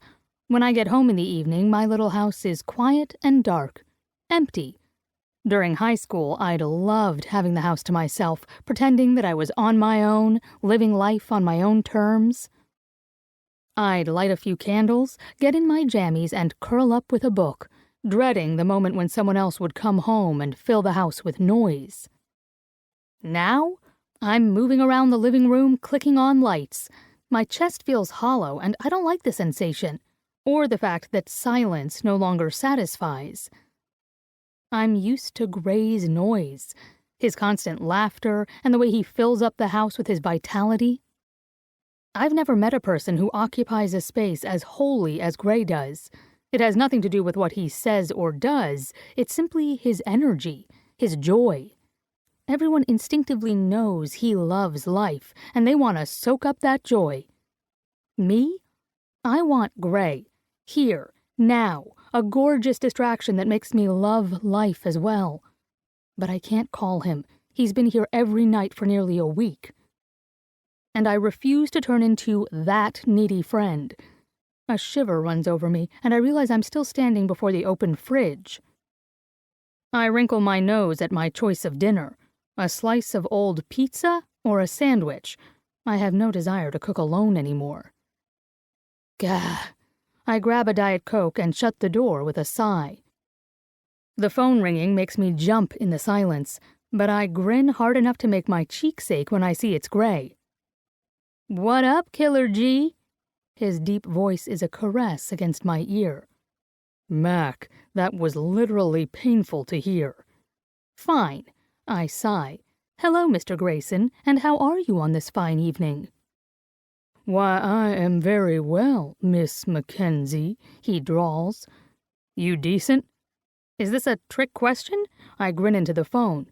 Why do you want to know? "I'm outside. Open the door for me." Suppressing a squeal that would make me sound pathetic, I hang up and practically skip across the room. I open the door in time to see Gray walking up the front steps, grocery bags in one hand and his gym bag in the other. And I'm in so much trouble because, damn, he does it for me. Instantly, my heart kicks against my chest, my breath going light and quick as heat rushes up my thighs. He's giving me that lopsided grin of his, the one that looks a little bit boyish and a little bit naughty, as if assuring that you'll have fun while he does dirty things to you. The old university sweater he's wearing can't hide the width of his shoulders or the strength in his arms. Worn jeans hang low on his narrow hips, but stretch tight around his massive thighs and lovingly cup the distinct bulge between his legs. I shouldn't look there, but it's impossible to miss. Gray is obviously built on a grand scale all over. My fist tightens around the doorknob because I have to hold myself back. I know how warm he'll be, how firm that body is, and that he'll smell like home and sex all rolled into one.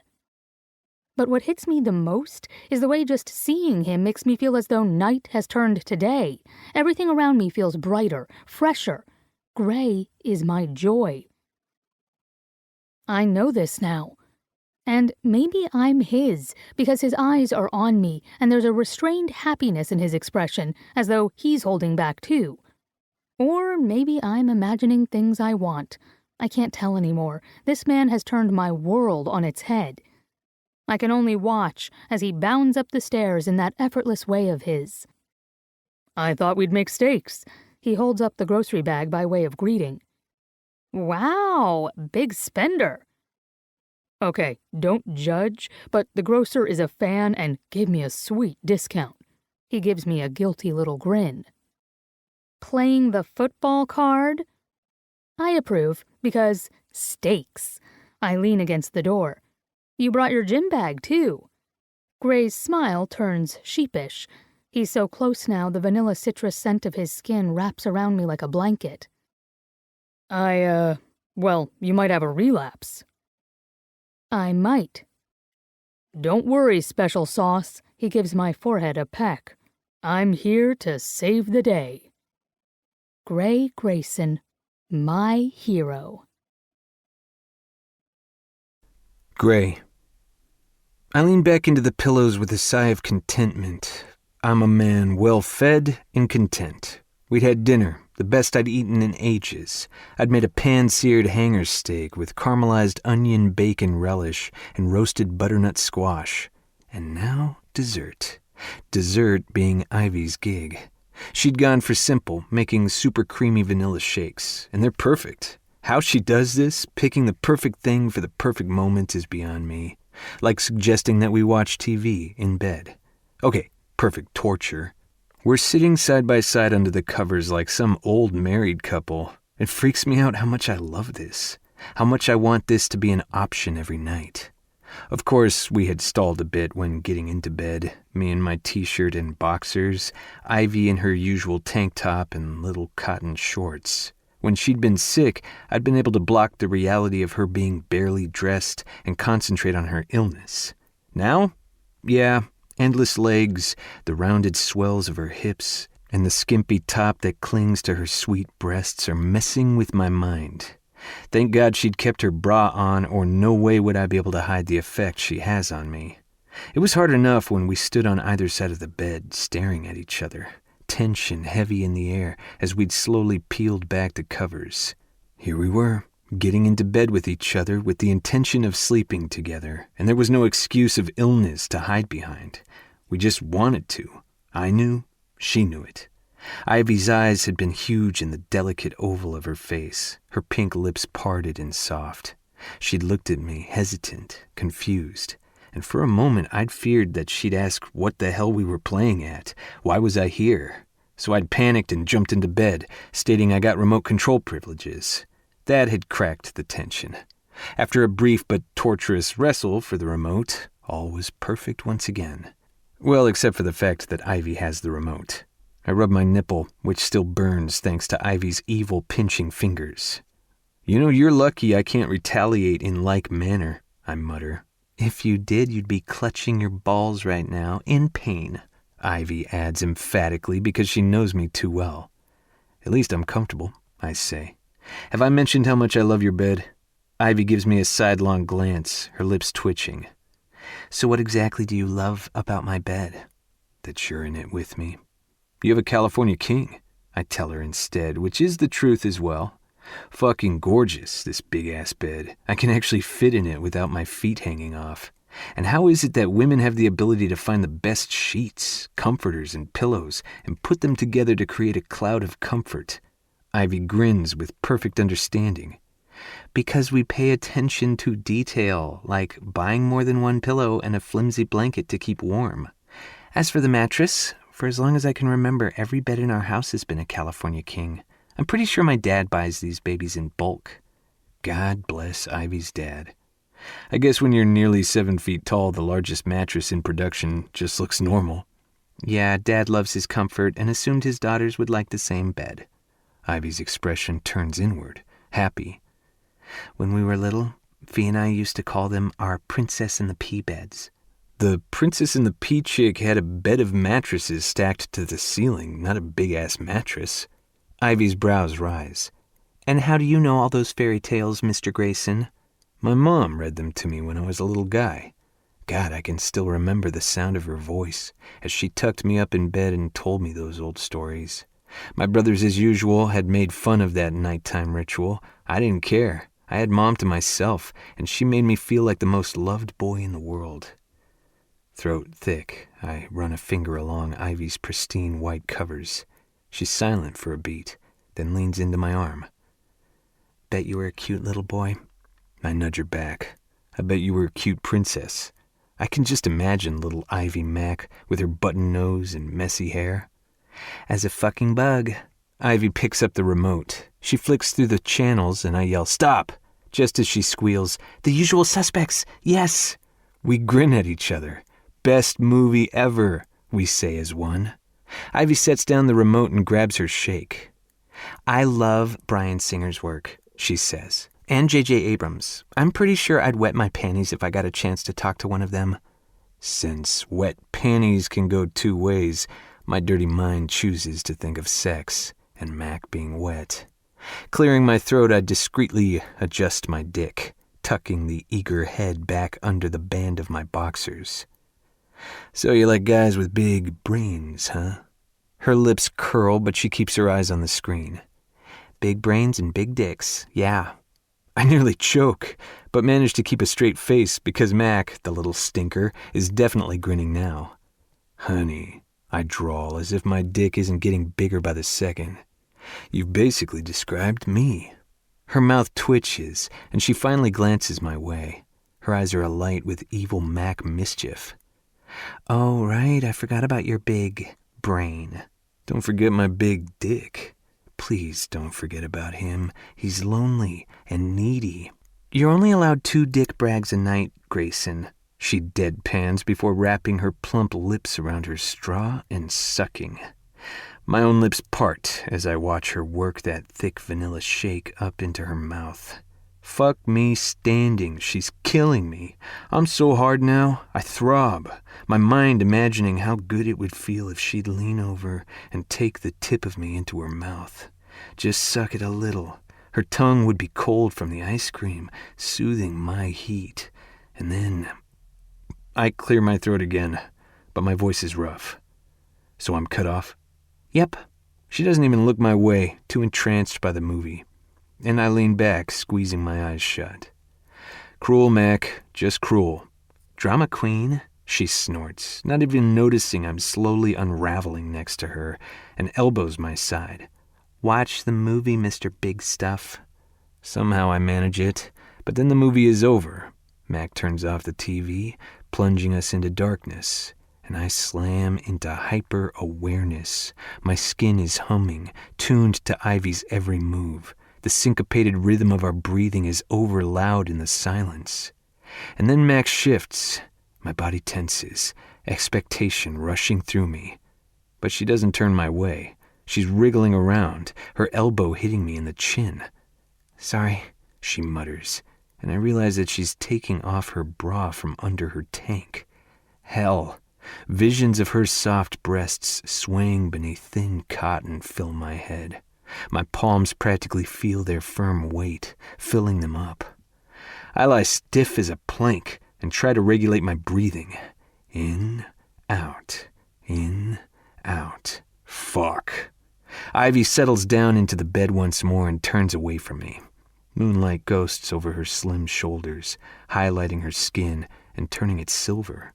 My fingers curl into the covers so I don't reach out and touch her. My entire body throbs with a please, please, please. What the fuck am I doing here? Like some masochist, killing myself slowly. I shouldn't be here. But the idea of leaving is as impossible as asking me to catch a pass and just stand still. Not happening. Sometimes I think she might want me to, when her gaze glazes over and focuses on my lips for a brief, breathless moment. But then she's treating me as old buddy Gray, and I don't know. Maybe I'm just guilty of wishful thinking. But the want isn't going away. It's growing, drowning out reason. Biting my bottom lip, I stare at her in the darkness and contemplate the best way to broach the subject of wanting to lick my way down her body and not kill our friendship in the process. Gray, her soft voice wrenches me out of my haze and my gut tightens. Yeah, I rasp. Is it weird that I'm glad you're here? My heartbeat slams against my chest. Please, please, please. No, I'm glad I'm here too.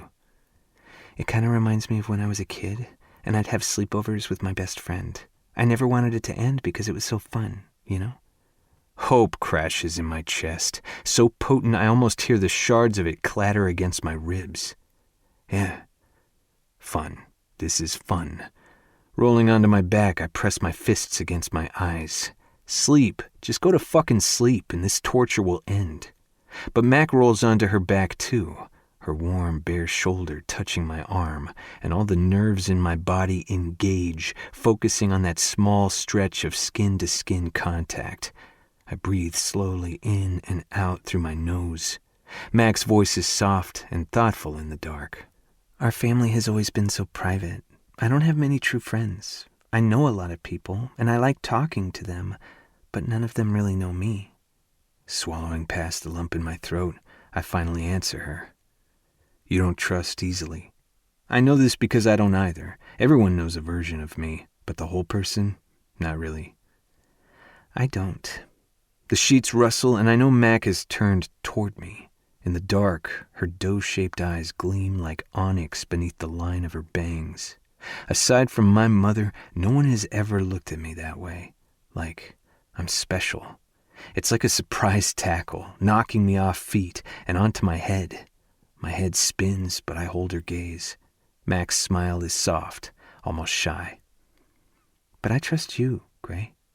She's given me a gift. I know this, and it fills me with warmth even as it punches through my heart. Because I'm even more lost now. It takes me a moment to answer, and my voice is as unsteady as my thoughts. I trust you too, Ivy.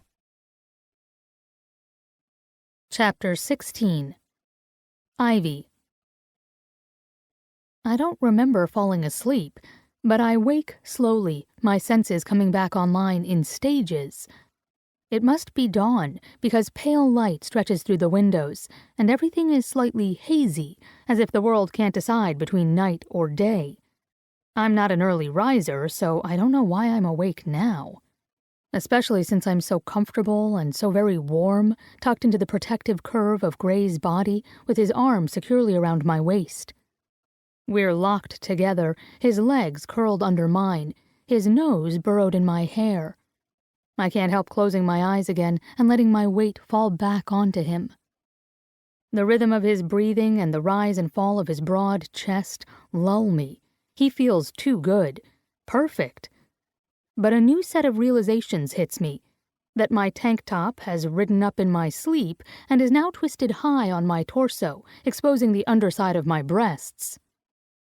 That Gray's huge hand is on my bare belly, and with every slow breath I take, the tip of his pinky finger grazes my hip bone. That slight tickle grabs all my attention and has my body slowly tensing with awareness. I lay as still as I can, staring at the wall, muted gray in the dawn.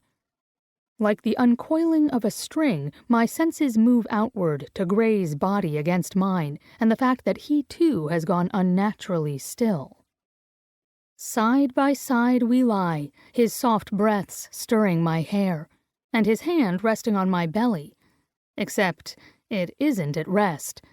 His fingers shift, a slight caress, as if he can't help but test the texture of my skin.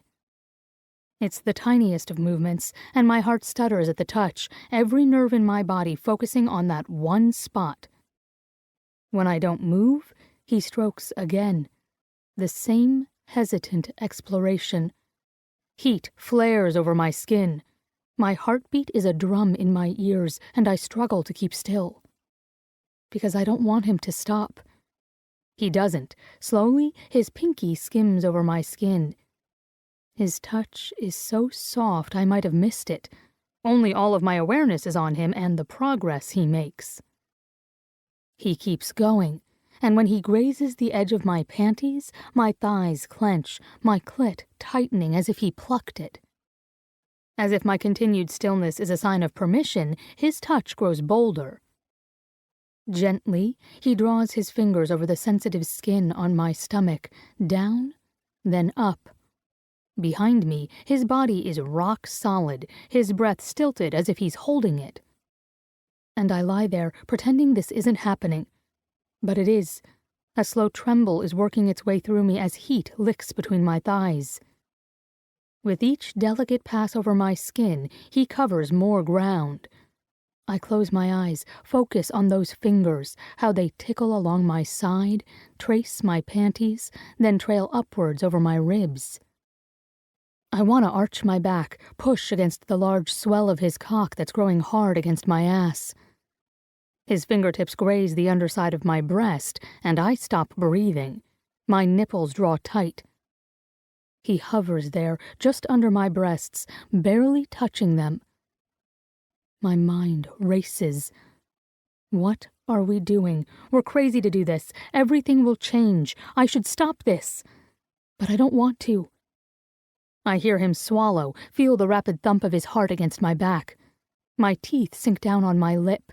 It's torture staying still, not begging him to go higher.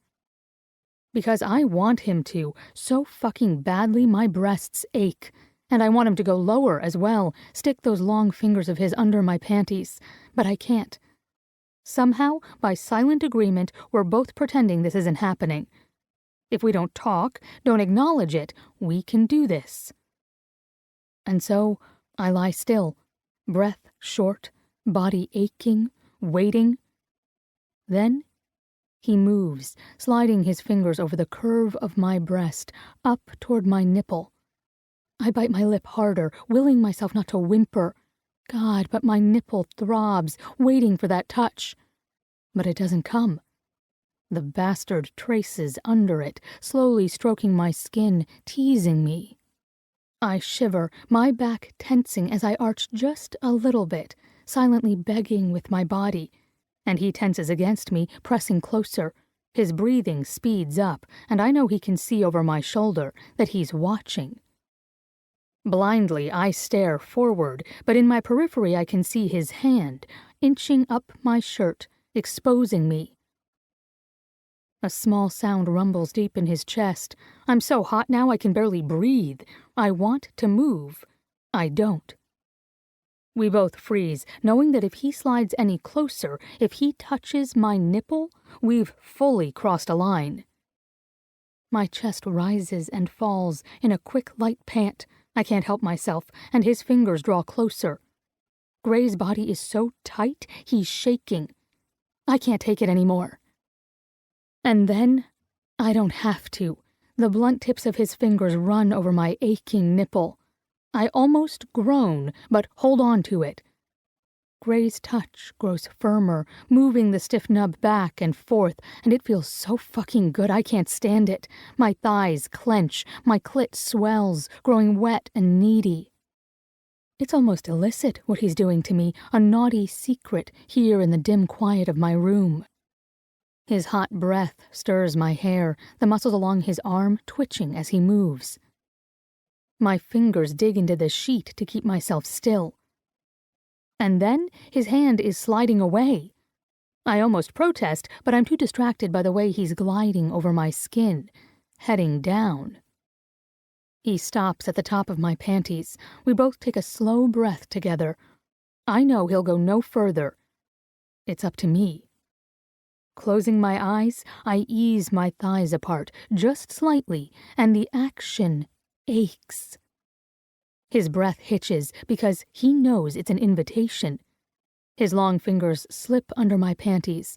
The sheets rustle as I edge one leg higher, making room for his hand.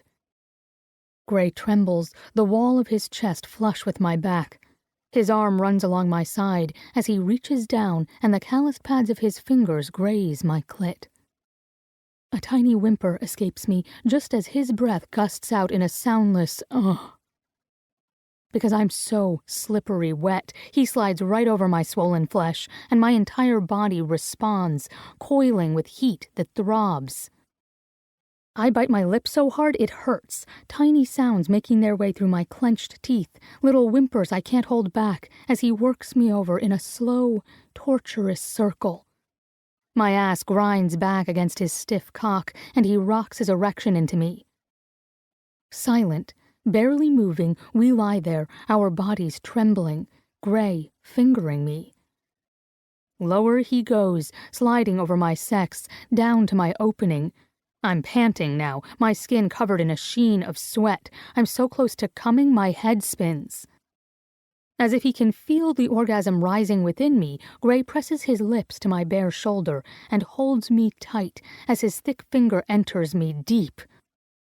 I can't help it. I groan, my hips canting into his touch. He fucks me with his finger and everything goes fuzzy.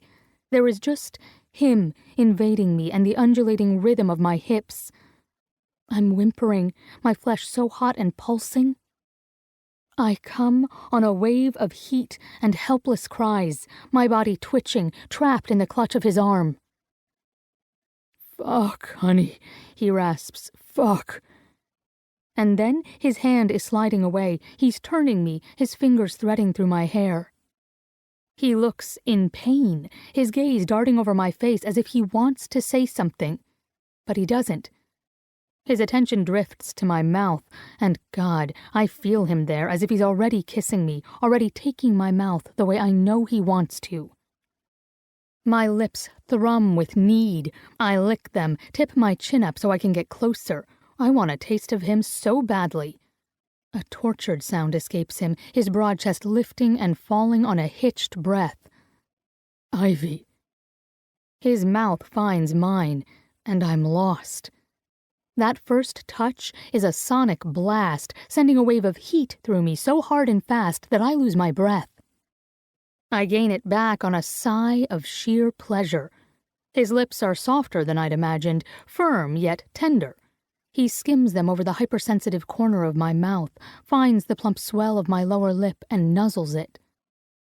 I feel it in my spine, between my legs, and maybe he feels the same because he makes a low, almost growling sound in his throat and kisses me again, firmer this time, demanding more. "What are we doing?" I whisper between quick, searching kisses that mold my lips. We're both shaking so hard, it's enough to make us frantic, uncoordinated, noses and chins bumping as we desperately come at each other again and again. "I don't know. Oh shit, Mac, you taste so good." His tongue touches mine, a savoring glide of velvet warmth. "Just one more." He groans, licks into my mouth like he's lapping up honey. "One more taste." Gray leans into me, his broad chest crushed against my breasts, as he ducks his head and kisses me deep. Opening my mouth wide and taking what he needs. He's shaking, his voice rough when he speaks. "I've wanted this, wanted to taste you for so long. It's all I think about. Fuck, that's good. One more, honey, one more." My arms wrap around his neck, holding on as he pulls back, comes at me from another angle, over and over. He's making a study of my mouth, discovering every inch of it, and it gets me so hot I'm panting, my skin drawing tight. Once isn't going to be enough. Gray shudders, his grip clenching on my nape. "You're right. Don't stop. Give me your mouth, honey." He suckles my bottom lip, licks along my upper lip. "Let me take care of you for a while." His kisses turn messy, opening me wide enough that I feel the stretch in my jaw. My mouth is being fucked by his tongue. Raw and raunchy and so good that I moan, close my eyes, and fuck him back like I'll die if we stop. I just might. Gray's big body shifts as if he can't keep still. With a noise of impatience, he pushes his thick thigh against my sex, nudging the sensitive flesh there. And I groan, my legs clamping down on the muscled length. The hard throb of his erection is at my hip, demanding my attention. Gray, what are we doing? I'm seconds away from begging him to fuck me hard and fast against the mattress. His hand slides down my back, drawing me closer. Don't think, he says, not leaving my mouth. It doesn't matter. It doesn't have to matter. It takes a second for his words to sink in. And then they do. Realization surges like an ice-cold wave, stealing my breath and making the walls of my chest clench. We're just fooling around, at least in Gray's eyes, and I thought... Another wave hits me, this one hot with humiliation. I'm emotionally invested, completely. So stupid, especially since Gray has flat out told me that sex is just sex to him. I know he cares about me. But that what we're doing doesn't matter to him in the same way it does to me makes my insides roll. He doesn't notice I've gone still. Almost roughly, he palms my ass as he kisses a path along my jaw. So good. Why did we wait so long to do this? Yes, why? When we could have been friends with benefits all along, have a quick fuck whenever the mood struck us. I can't breathe. I need to breathe. His big body pressed against mine is no longer a comfort, but a weight I can't bear. My stomach lurches. I think I'm going to throw up. It's enough to make him pause and lift his head in shock. Wrenching free, I scramble from the bed and sprint to the bathroom just as Gray calls out to me. Ignoring him, I slam the door behind me and lock myself in the safety of the bathroom a second before Gray catches up to me. A thud vibrates the door as if he's bumped into it, and I hear his muffled curse. Ivy, his voice is urgent, worried. Ivy, what? I'm okay, I practically shout. I'm not. Nausea has me panting, and my face is too hot. I lean against the door, pressing my cheek to the cool wood. I want to sink down and curl up into a ball. God, I'm so stupid, so weak, letting sex cloud my judgment.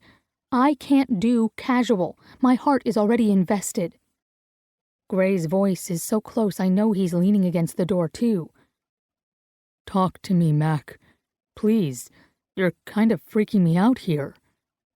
My eyes close. What do I say? I don't even know what to think right now, only that his words are spinning in my head. It doesn't matter. It doesn't have to matter. The slickness between my legs and the residual tenderness from my orgasm has me shuddering and pressing my thighs together as if I can blot out what he'd done to me, and how perfect it had felt. Gray speaks again. Ivy, honey, I know that was unexpected. He gives a wry laugh, and not exactly within the bounds of friendship, but... Stop, I blurt out, panic and regret surging once more. Just please stop talking. I can't stand hearing him say those words again, that the best feeling of my life didn't matter to him the way it mattered to me. I'll scream. All right, he says slowly. Another scratch against the door has me wondering if he's put his hand to it. But can you come out? I need to see that you're okay. I hate the worry in his voice because it means he knows I'm way more affected by this than he is. It grates, and there is no fucking way I'm facing him right now. Look, I say to the door, I just need a moment to myself. Could you... I lick my dry lips. Could you just go home? Silence is heavy. When Gray finally answers, he sounds pained. Ivy, don't send me away. I'm sorry that I... No! My shout echoes in the bathroom. No more, Gray. I can't talk about this now. I can't. Tears prickle behind my eyes. I'm so humiliated. I just want the door to swallow me up. Not right now, okay? Just go. He's silent, but I can feel his resistance like a heavy hand against my skin. Go, I insist again. We'll talk tomorrow, I swear. I just need to be alone right now. My voice warbles with the plea, and I almost cry in relief when he sighs and his low voice grinds out, Okay, Mac. I'll go. Just call me soon. Shit, I don't like leaving you this way. When I don't answer, he sighs again. All right.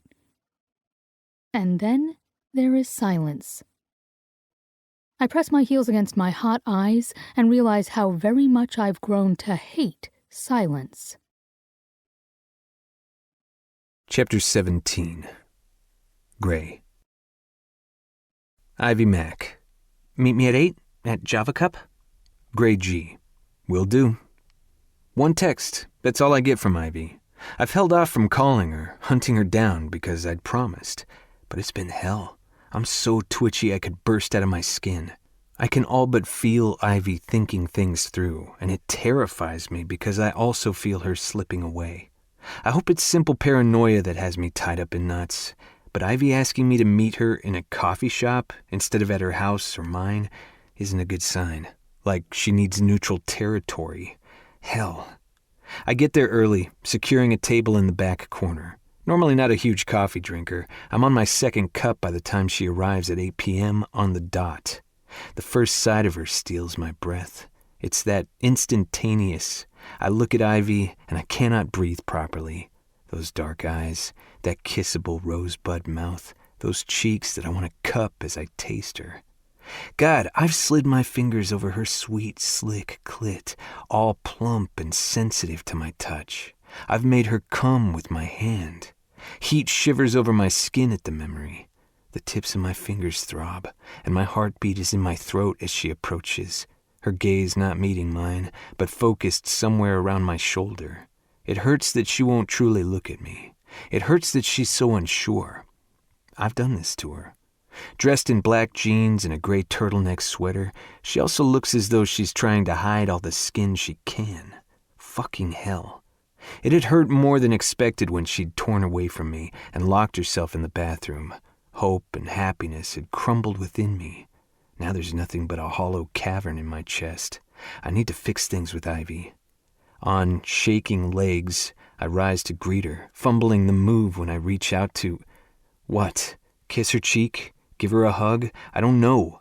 I just want to touch her and reassure her that everything will be okay. It doesn't matter because the moment I lean in, she's ducking into her seat with a quick, "Hey." She makes a pretense of being worried about spilling her coffee, setting it down with undue care as I sit across from her. But her continued focus on the table sends a punch of dull pain through my center. "You're not going to look at me now?" I ask in a low voice. At that, her head snaps up, her dark eyes wide and pained. "No. I mean, of course. Sorry, I'm just..." She trails off with a bite to her lower lip. I know. Resting my arms on the table, I lean in. "I'm sorry, Ivy. I shouldn't have..." "Hey, Grayson!" A guy at my elbow butts in. I hadn't even noticed him approaching, but he's grinning down at me as his friend hovers at his side. The bright red university sweaters they're wearing are my first tip-off as to why they're here. The guy slaps my shoulder like he knows me. "Great season, man. You guys are gonna crush it in the playoffs. Go Dogs!" the other guy yells, and I fight back a wince. More than anything, I want to tell these two to fuck off. Can't they see I'm talking about something important? But I don't. Fans are fans, and they have my gratitude. I give them a nod. Thanks a lot. I try to make it clear that I'm in the middle of something, but one of them wants me to autograph his baseball cap. Quickly, I sign it and turn my attention back to Ivy. Thankfully, they amble away. Ivy watches them go before acknowledging me. "No, don't apologize," she pleads, glancing up at me, and then back to her cup. "I shouldn't have freaked out like that. It was totally immature." My hand covers hers and she flinches, but I don't let go because I need to touch her. My voice is as soft and comforting as I can make it. It's okay, Mac. Her shoulders lift on a breath, and then she sits back in her chair, sliding her hand from mine as she goes. Her lashes conceal her eyes as she slowly turns her cup in her hands. For lack of anything better to do, I clutch my cup as well. The heat of the coffee seeps through the cardboard and warms my icy fingers. I don't know what to say, or how to start the conversation. I open my mouth to try. "Hey!" A girl is now standing next to me. "You're Gray Grayson." She's looking at me like I'm a latte she'd like to drink down. Irritation spikes. This is why I didn't want to meet Mac in public. Not when football fever has hit an all-time high on the campus. I'm about to give this chick the brush off when Mac slaps her free hand on the table. "Oh, for fuck's sake, Gray," she says to me in exasperation. "Irritable bowel syndrome is treatable. There's no need to fear. It's the rampant gas that you really should worry about because, dude, it's bad." Her words hang in the air, and I gape at her, shock and horror tingling through my skin. The girl pretty much does the same before her face goes beet red, and she backs away from me. I'll leave you to your conversation," she gets out. I don't answer. I can only stare at Mac. Part of me wants to strangle her. I can just imagine how fast this little nugget of gossip will spread. I can hear my nickname now, Gaseous Gray. "So, social annihilation is on the menu today, huh?" Flushing, she shrugs. "Got rid of her, didn't it?" The little shit. I bark out a laugh. Whatever has happened between us, she's still my best friend. The one person I want to be with most in the world. And I adore her. I'm so gone on her. I don't know my left from my right anymore. She's my center line. All thoughts run through Ivy Mackenzie. I reach out for her, ready to tell her just that. Tell her that I want everything with her, that she is my everything. But she speaks first, words coming out fast and tight. "Things got out of hand. It happens. We've been in each other's pockets, seeing each other all the time. And if we just stepped back and took a break from that, not hang out so much?" She spreads her hands as if to say, problem solved, no big deal. Take a break?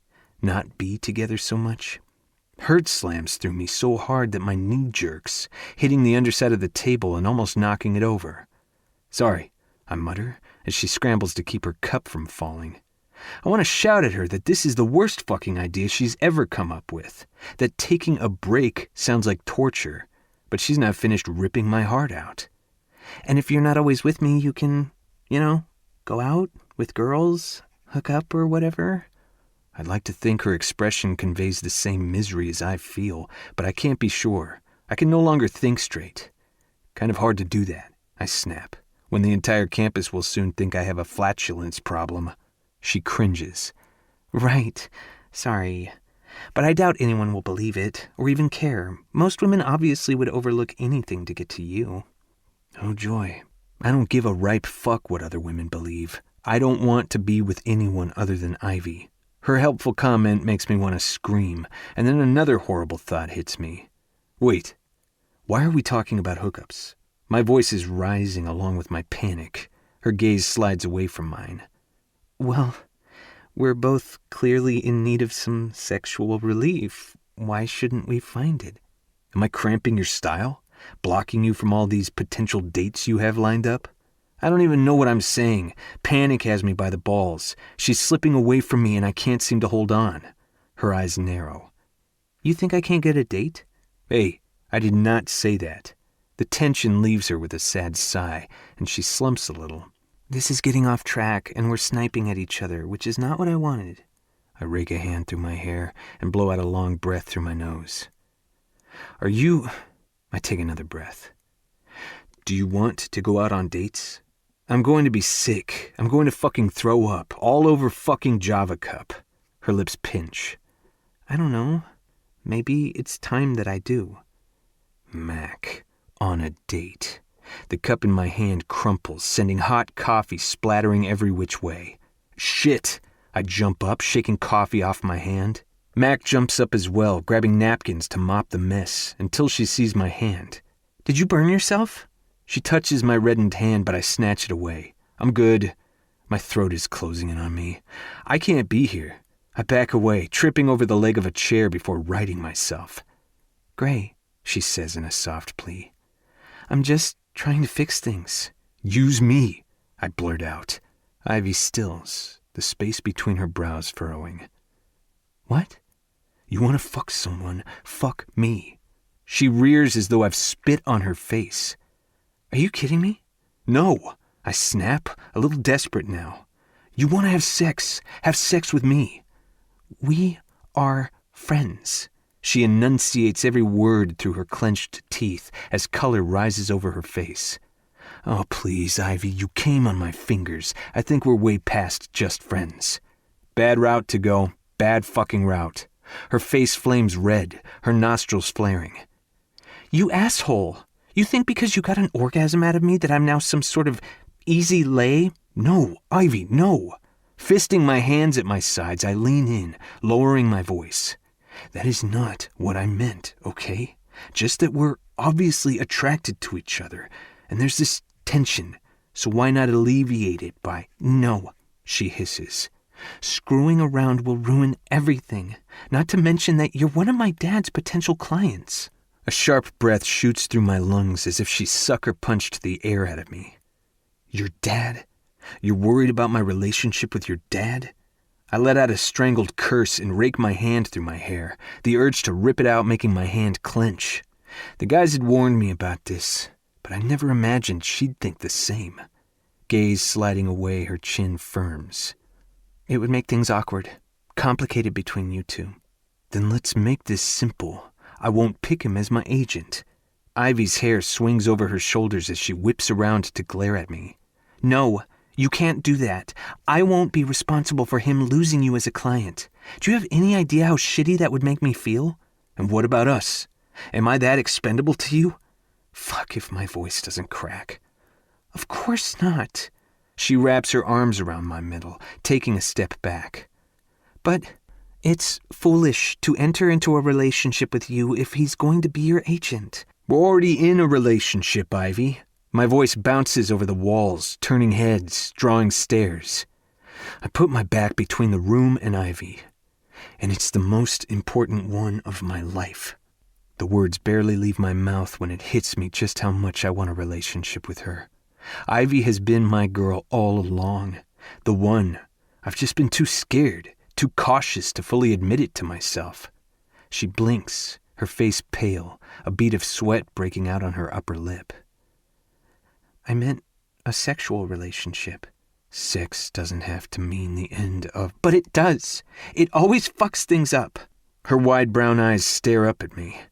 Please, I don't want to ruin everything with sex. We just need to cool things down and it will be the same again. We've been in each other's pockets. Yeah, you said that already. And it's the only place I want to be. But Mac obviously needs someone else. Jesus, does that make my ribs ache and my insides constrict? I swallow convulsively. Holy hell, but there's a hot prickle behind my eyes. Right. Well, I'm going now. Before I totally lose my shit. She doesn't stop me.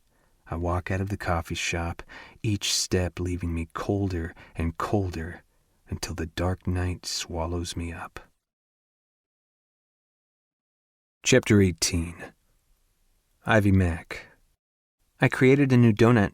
It's called the Bad Sack. Salted caramel with a chocolate ganache center that gushes when you bite into it. Personally, I refer to it as a sacked gray, but I won't tell anyone but you its true name. Winky face. GrayG. Sounds delicious. I'll have to try it sometime. Got practice all day. See you later. Okay. See you. Haven't seen you in a while. Haven't been able to do anything but train. I can't feel my legs anymore. I'm sorry. I don't like thinking of you in pain. Don't worry, Mac. All pain eventually goes away. You going out to Palmer's tonight? Fia and I are going to dance. You should come with us. Can't. Booster party in honor of the playoffs at some fancy country club. Whole team has to go. Suits required. Cue my ass being pinched by cougars. So not all bad then? Winky face. Yeah, there's that. Night, Mac. And be careful out there. Night, Gray. Gray. I hate booster parties. Hot, stuffy, too many people watching your every move, too many fake smiles, fake laughs, slaps on the shoulders by rich dudes who call you son. Too many rich women pressing their gym-toned bodies up against you while you try not to react because they're old enough to legitimately call you son. Mind your P's and Q's because you can't embarrass Coach, the athletic director, the dean, and the dozens of other campus bigwigs circling the room pressing palms. A fucking circus. I tug at my collar, sweat damping my shirt that's buried beneath layers of suit jacket and vest. Around me, guys are doing the same, or trying not to. Most freshmen and sophomores are stuck in ill-fitting suits bought off the rack at some big and tall store. Their biceps stretch their coat sleeves, the overlarge size sagging at the shoulders. At the very least, I can say I look all right in comparison. Last year's championship swag featured vouchers for free tailored suits at a national luxury retailer. I'd taken them up on the offer, standing stock still, side by side with Drew, joking about which side we dressed on as two annoyed-looking tailors measured us up. So yeah, I look sharp as new cleats, standing here and sweating my balls off. Awesome. A waiter passes and I nab a glass of beer from his tray. It's lukewarm, because really beer shouldn't be slowly passed around a hot room, but I take a long sip anyway. Inside my pants pocket, my phone vibrates with a text. Instantly, my heart rate kicks up. I want it to be Mac. I don't want it to be Mac. My chest literally hurts every time I get a text from her, every time I have to play it cool, like some distant, half-assed friend. Gripping my glass too hard, I weave through the room, stopping every few feet to accept congratulations or someone wanting to talk. Excuse me, I tell each person. Nature calls. Best excuse I've got, but it still doesn't prevent people from trying to chat me up. By the time I make it to the terrace doors, I'm ready to lose it. God, this PR bullshit is only going to get worse in the NFL. Frowning, I slip out into the cool night air and take a deep breath to clear my head. But my pulse doesn't slow as I pull out my phone. I sag against the wall. The text isn't from Mac. Disappointment and relief churn around in my gut as I peer at the unknown number, ready to delete the text. Unknown. Hey there, sexy mountain of man flesh. Having fun at your suit parade? Sexy mountain of man flesh? Why does that ridiculous name sound familiar? I rub a hand over my face, and then it hits me. Fiona calls me that. What the hell is Fiona doing texting me? GrayG. Yeah, it's awesome. What's up, Fee? As I wait for her to answer, I stare out across the dark sweep of trimmed lawn. Everything is blue and gray, the moon hanging low along the horizon as wispy clouds drift past. The scent of snow is in the air. My hand vibrates. Little Fee. Just wanted to let you know that I'm watching out for our girl tonight. Don't worry, she's having fun. Catch you later, sexy. A picture pops up, and it's a fucking punch to my throat. Mac's on the dance floor, her long arms waving awkwardly in the air and gleaming with sweat, her dark hair plastered to her face as she smiles, fucking glows with happiness. And some ass-fuck frat boy has his hands all over her. I zero in on his big, dumb fuck palm pressing against her belly, his hips grinding into her ass as he clutches her thigh, holding her against his. My shout echoes over the terrace, followed by the sharp crack of glass impacting against stone. Panting, I glance down at my empty hand, and then at the carnage that used to be my phone, lying some 20 feet away. I hadn't even known I'd thrown it, and I don't care. Every inch of me hurts, a dull, pulling pain, as if I'm slowly being torn apart from the inside out. My throat seems to swell, closing down, convulsing, and I blink down at my shiny wingtips, as if trying to make sense of how they got on my feet. But all I can see is that picture. Hear Ivy's voice in my head, telling me that she needs space, that she doesn't want me. The muffled sound of laughter from inside grows loud and clear, and a blast of warmth hits the side of my face. I turn. A girl stands framed in the doorway, her body slim and tight, her smile welcoming. Hey, she says, strolling over, each step sending her hips swaying. What are you doing out here all alone? Everything in me recoils at the thought of talking to this girl. I want to go home and crawl into bed, maybe sleep for a week. But I push deep down inside myself. Remember the Gray I used to be. The one who had fun and never thought about anything real. The Gray who never felt pain. I pull out a smile. Doesn't look like I'm alone anymore. That's all she needs to hear. Chapter 19. Ivy. Making pain raisin is soothing. The steps I have to go through, the yeasty scent of dough and the warm fragrance of almond cream. I push myself, creating dozens of delicate buttery layers, rolling and folding, rolling and folding. A fine ache spreads along my neck and shoulders. It feels good, this movement, proactive in the face of my inner silence. Music plays and I sing along, rolling and folding, layer after layer. The dough is like cool satin against my palms. The phone rings and I rub my hands on a rag before answering. It's Fee. Hey there, Mama Bear. Hey. I try to insert some enthusiasm into my reply, I really do, but it's an epic fail. Unfortunately, Fee notices. What's up with you? Nothing. Which is true. Life has basically become a void. I'd tried to go out, have fun, dance with guys and pretend I love it, but I've never been very good at pretending. We're both quiet for a minute, me not being able to respond without sobbing to Fee, and she's playing detective. This becomes obvious when she says with suspicion, Are you listening to Shadowboxer? Sometimes it sucks to have a sister who knows me inside and out. No, I flick off my speakers. Why are you listening to my moody namesake? Fee knows perfectly well that I listen to Fiona Apple when I'm in a funk. What are you, the DJ police? Yes, and you're in violation of drowning in sad sack music for the emotionally imbalanced. Giving up the ghost, I confess. I miss Gray. I draw in a deep, shaking breath. I miss him like a loose tooth. What? She laughs, clearly confused. You know, it's like a constant ache, and even though I should ignore it, I can't help but prod. Provoke that itchy, dull pain that digs deeper the more I touch on it. Ah, a vicious circle of self-torture, Fee says. I can picture her nodding now. I don't say anything, but pluck at a spot of dried flour on my apron. Fee's gentle voice drifts through the phone. Do you want me to come home tonight? She's been spending more time at her boyfriend's house. I'm almost envious, but I'm not going to drag her over here. No, I'm okay. Call Gray, Ivy. I've texted him. A stab of pain hits my heart. He's been distant, doing his own thing.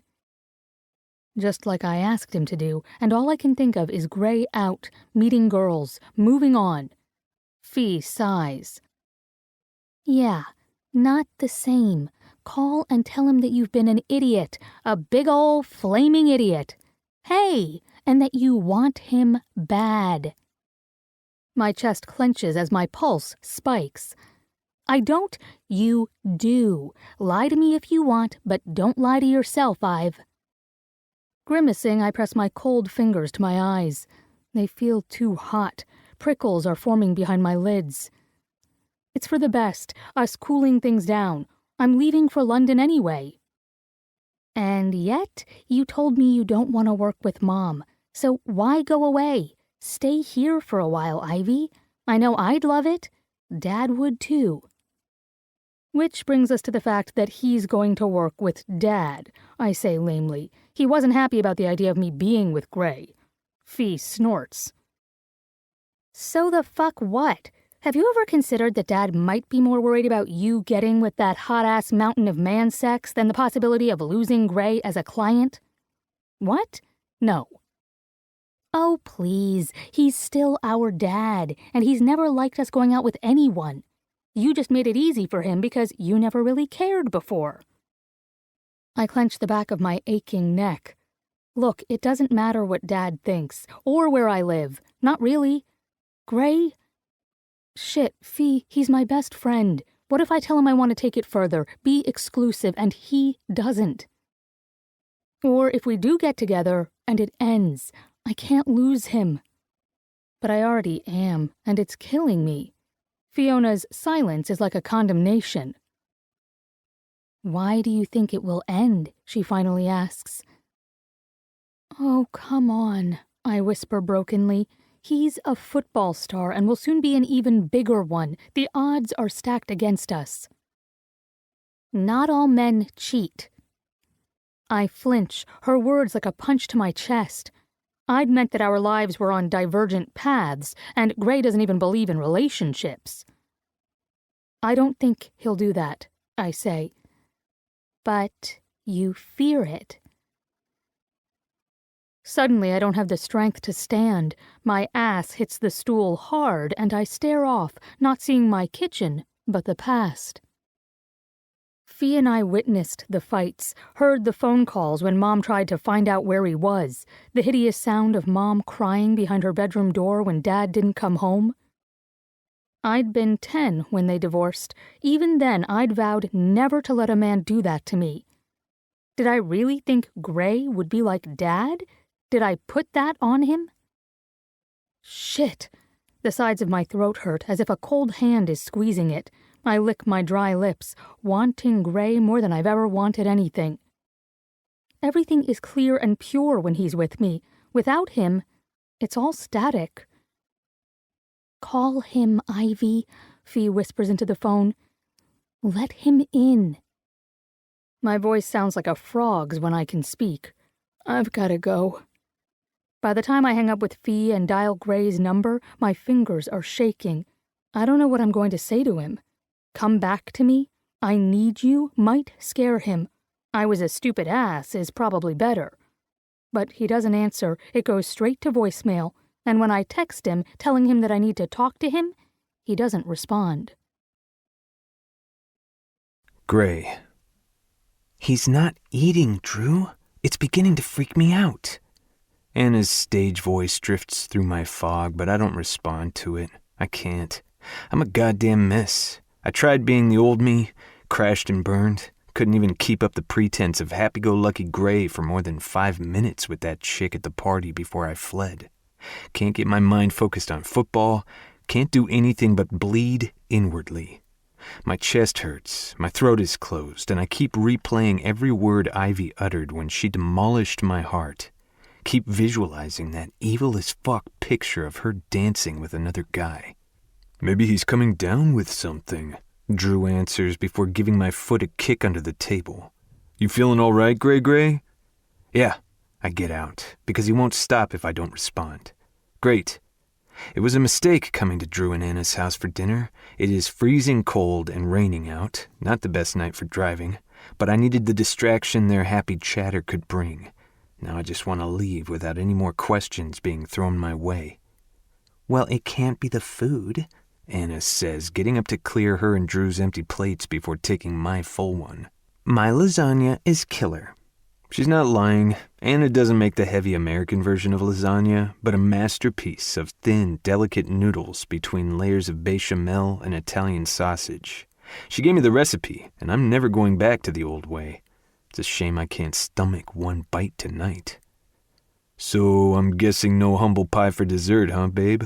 Drew teases, giving Anna's ass a playful swat.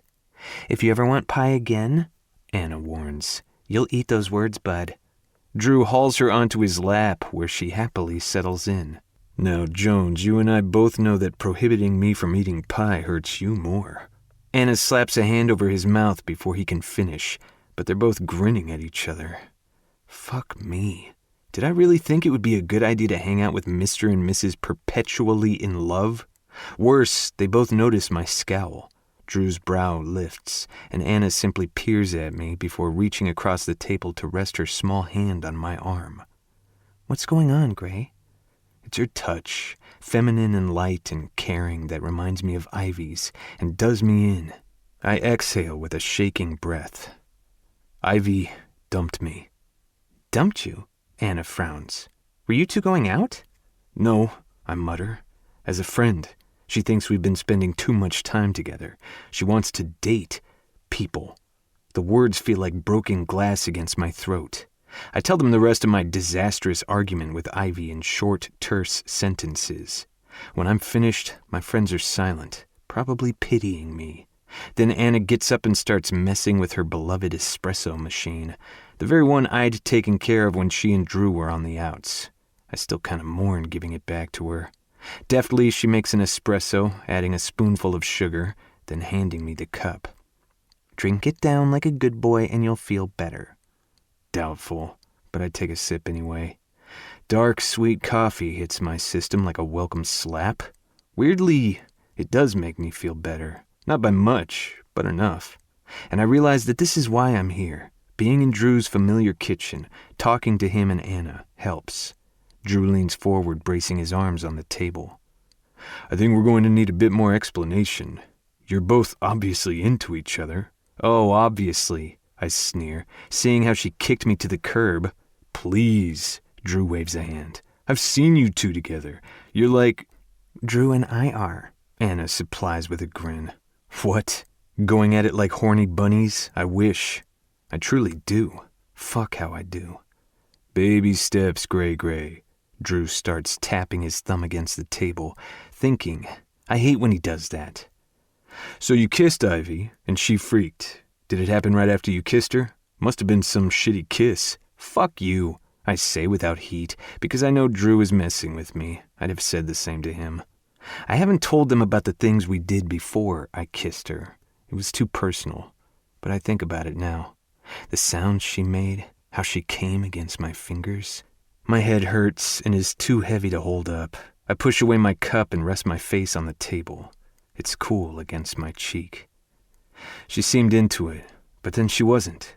You must have said something stupid then. You don't know that, Drew. Anna gets up and makes herself a cup of espresso. The machine whistles and grumbles. Oh no? Because I'm betting he did. Gray often speaks before he thinks. Kind of like someone else I know. Drew ducks the towel Anna throws at him. Then he gives me an expectant look. Well, think, bonehead. I lift my head to glare. I did everything I could not to freak her out. She asked me what we were doing, and I told her that... Oh, shit. On a groan, I slam my head back down on the table. Shit. Told you, Drew says to Anna. Zip it, Baylor, Anna says. What did you say to her, Gray? Don't think. It doesn't matter. It doesn't have to matter. Because that's what I thought she wanted to hear. Because I was afraid to tell her the truth. All the wrong things. I shove back from the table. I've got to go. Chapter 20. Ivy.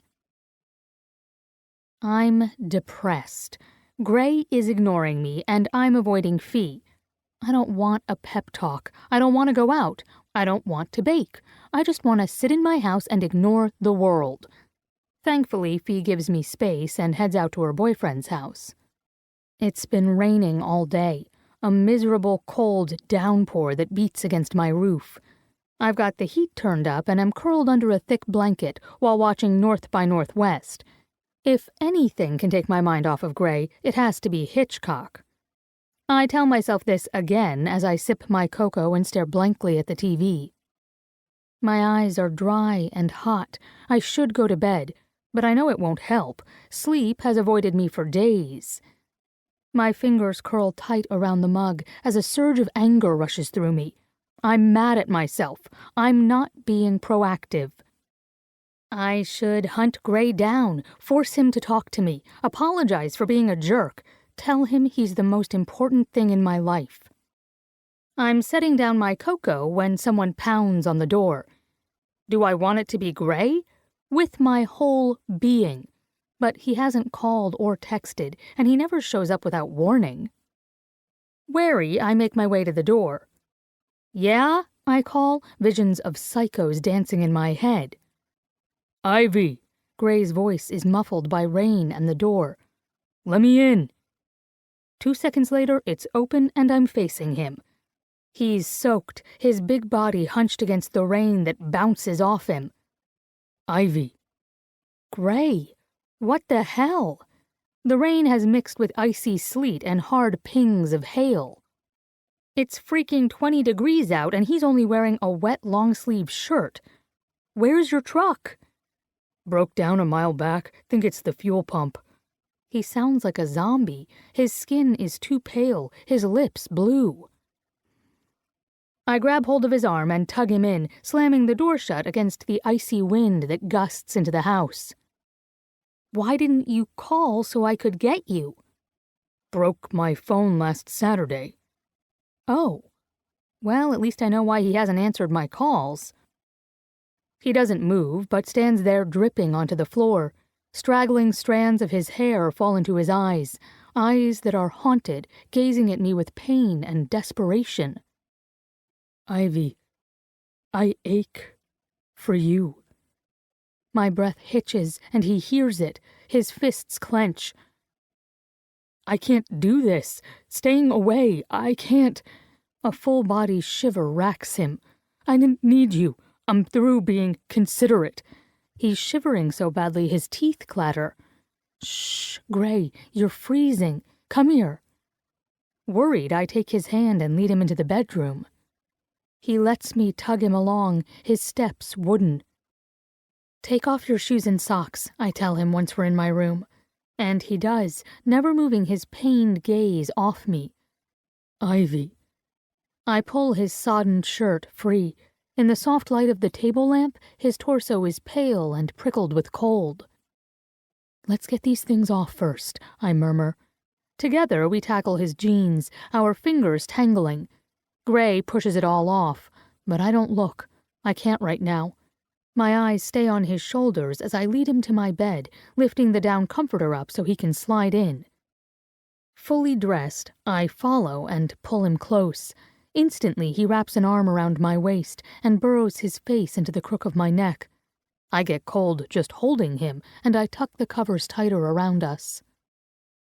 Crazy ass, I murmur, my hand rubbing soothing circles over his broad back and down his arms to get his blood flowing. You're half frozen. Gray grunts, his grip on me tight. The cold wet of his hair seeps through my shirt, but he's getting warmer.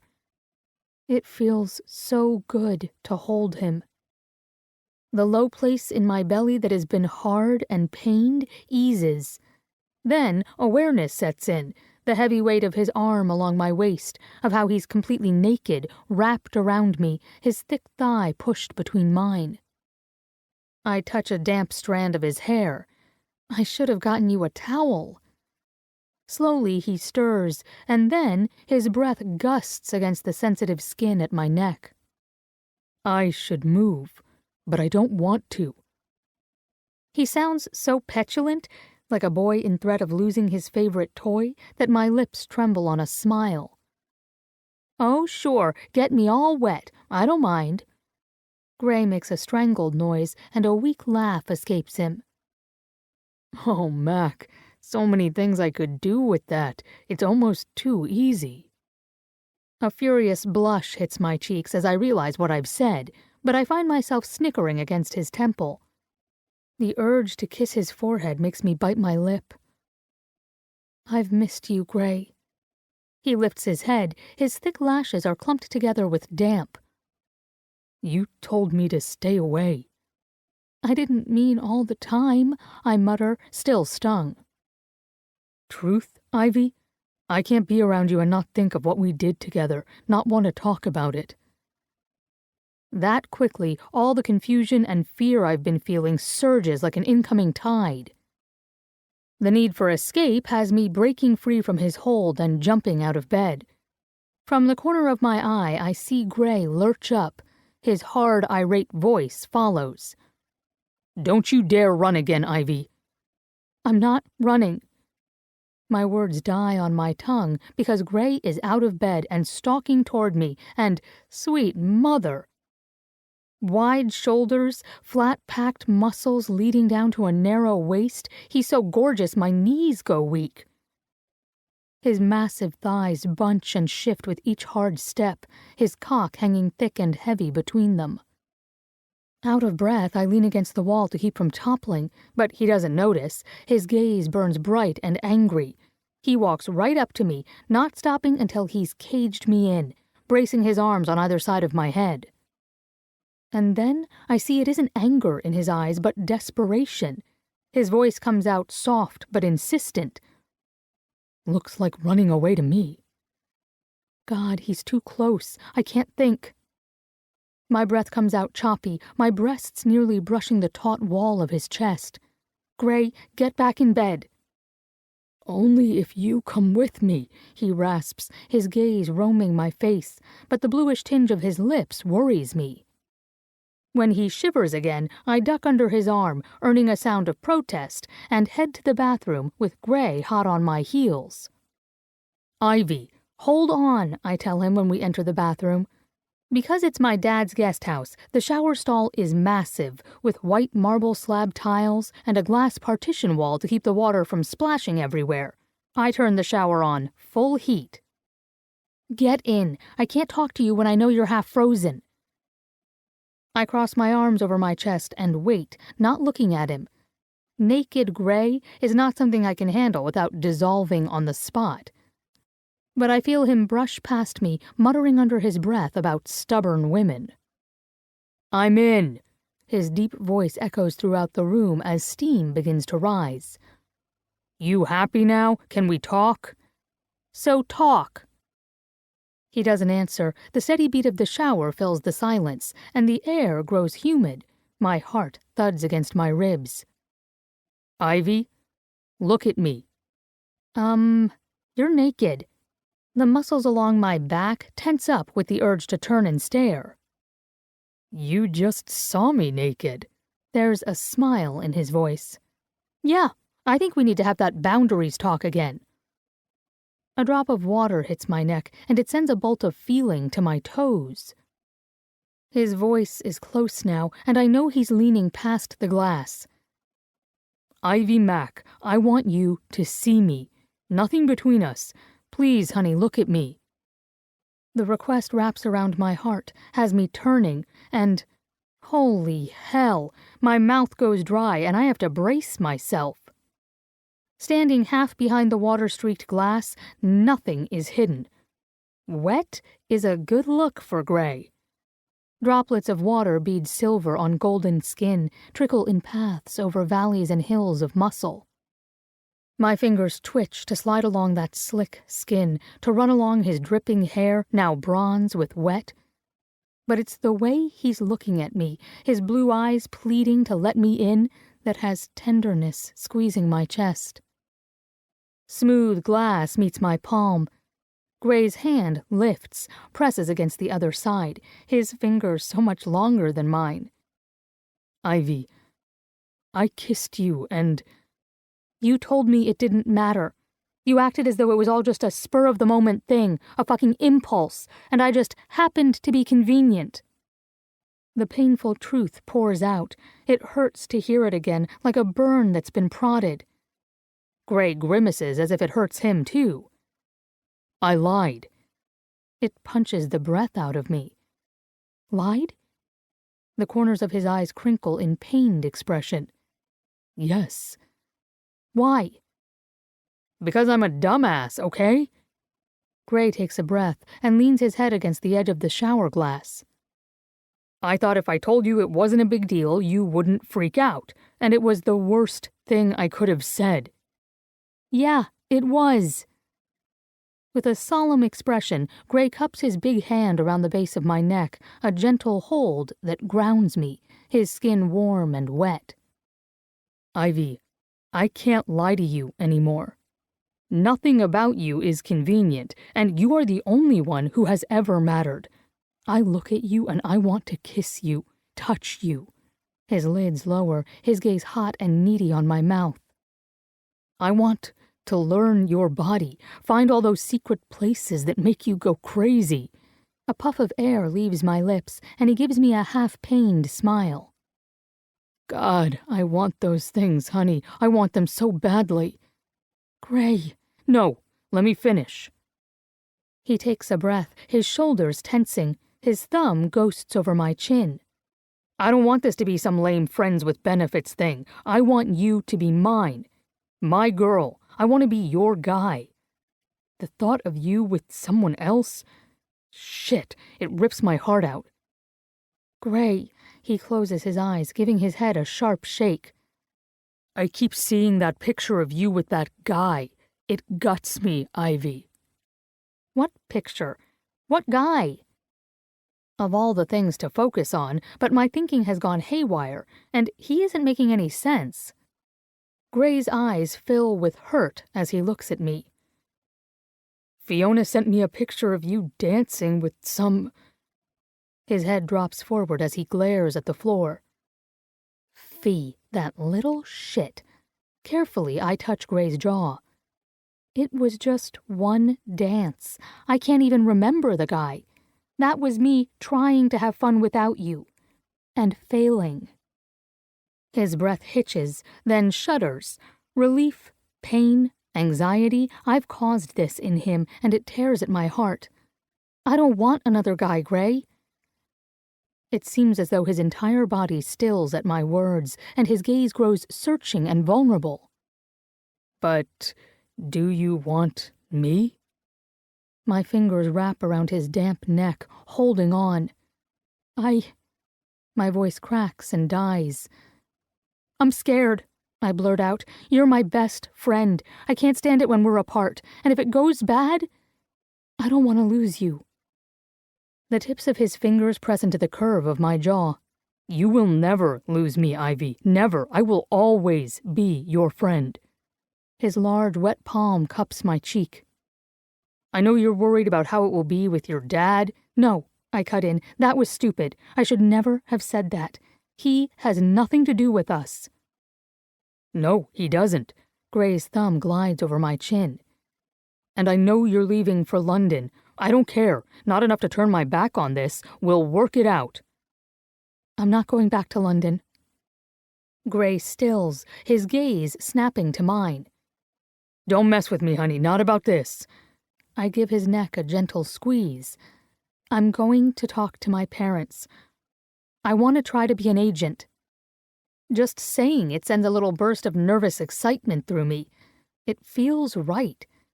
Gray slowly smiles. You'll kick ass, Ivy Mac. I lean into his hold, letting him support me. I don't know where I'll live, but I'm not leaving the States. You don't know how happy I am to hear that, he whispers, because I'm not quitting on you. He no longer looks scared or hurt, but confident.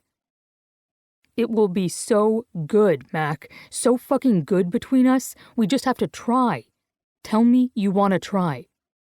My heart beats so hard he has to hear it. Gently, I reach out and wipe a drop of water from the corner of his mouth, my touch lingering. I don't think we've ever been just friends, Gray. I think I've wanted you from the beginning. His eyes close tight, a sigh leaving him, and he bites his lower lip. When he opens his eyes again, they shine sapphire blue. You've owned me from shenanigans, Ivy Mac. For a moment, we simply smile at each other, the reality of us as a couple, as something serious, vibrating in the air, tickling my skin, making my heart beat fast and strong. Then he's pulling me into the shower, warm water soaking my clothes, my skin, the air humid on my face, and we're kissing, melting explorations of lips and tongue and teeth. My hand grips his hair, holding him closer.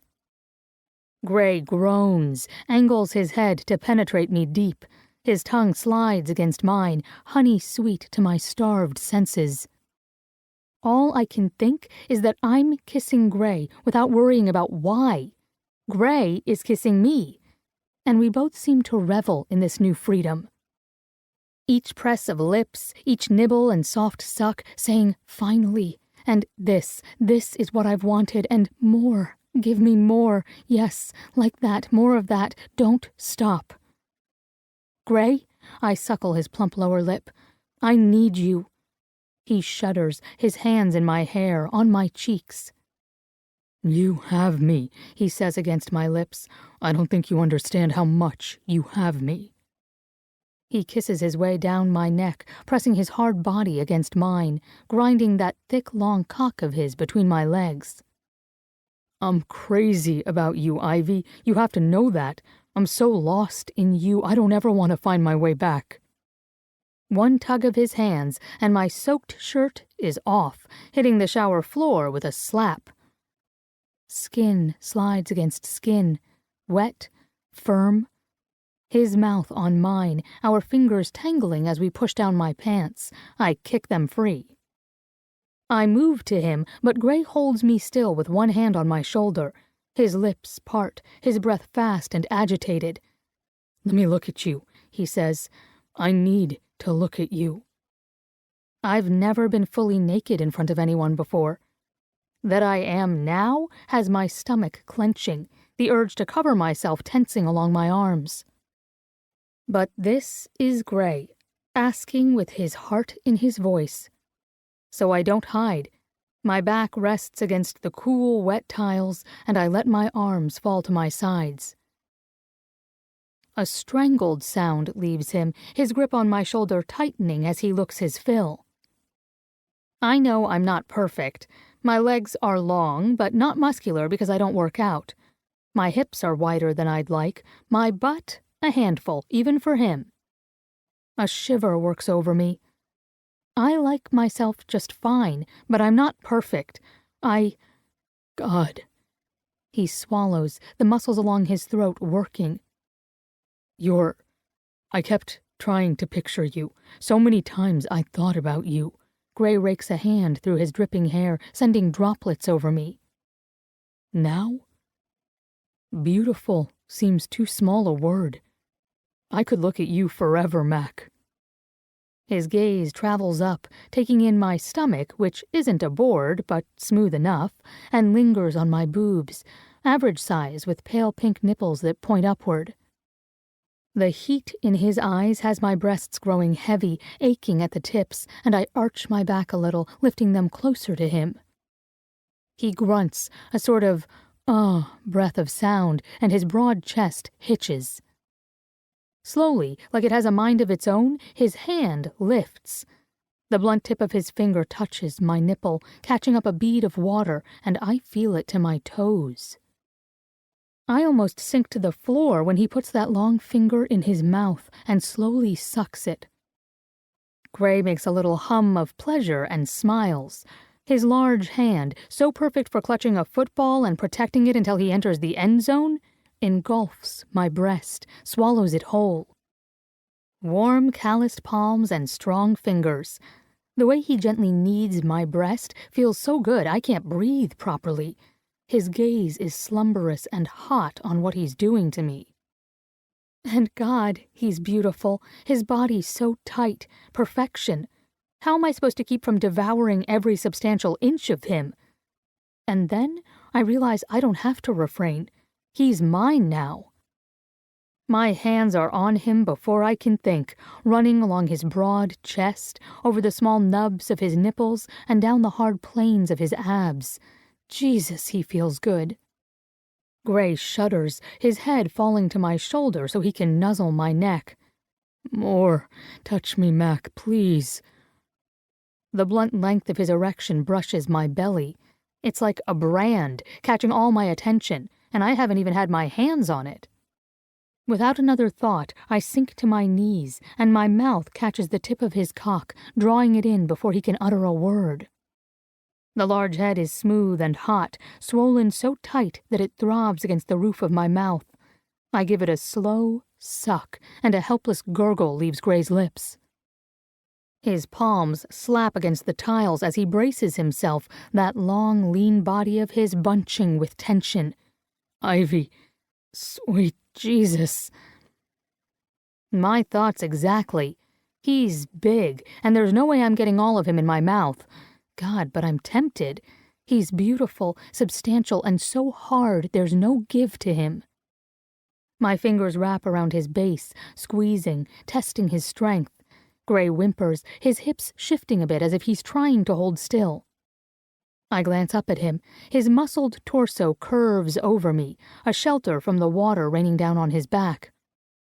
Our eyes meet, and his expression slays me. Pleasure, tenderness, hesitation, as if he isn't sure how far to take things. Give me all of you, I tell him with my eyes. Don't hold back. I want everything. His throat works on a swallow. He sinks his teeth into his lower lip as he begins to move, in and out, a slow, long glide. You want a taste of me, huh? The whisper echoes through the shower. Open that mouth wider and let me in so you can get it good. My jaw aches as I do as he says, taking him deep, and Gray grunts, his cock twitching in my mouth. Yeah, like that. Oh, fuck, like that. You like me filling up your mouth?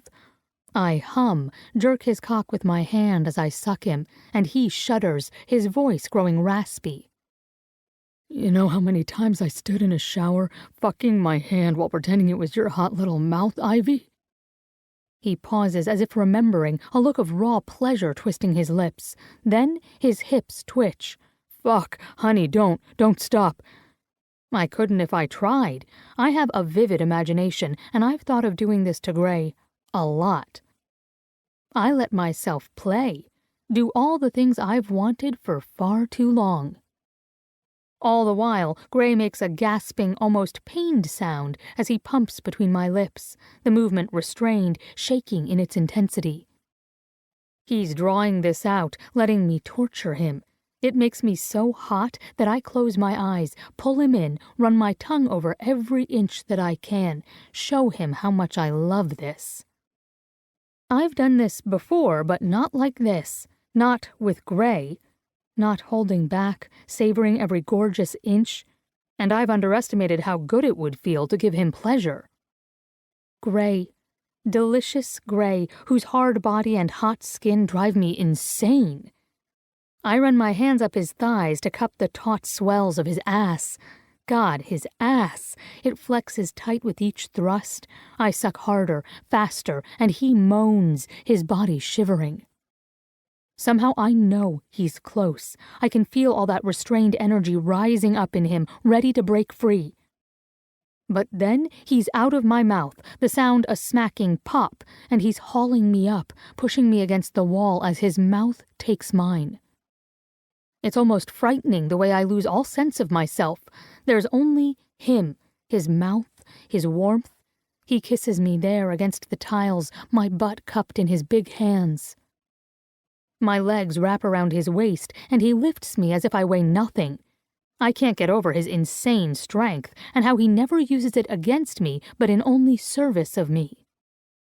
I don't want to leave this spot. Ever. Then my attention shifts to the heat of his cock and the fact that it's between my spread legs, the rounded crown at my opening. Gray notices too, and he trembles, shifting his grip a bit. My breath hitches as just the tip of him sinks in, spreading me.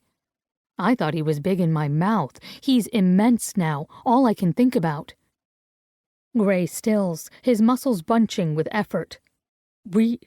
Hell, we should stop. My eyes snap open.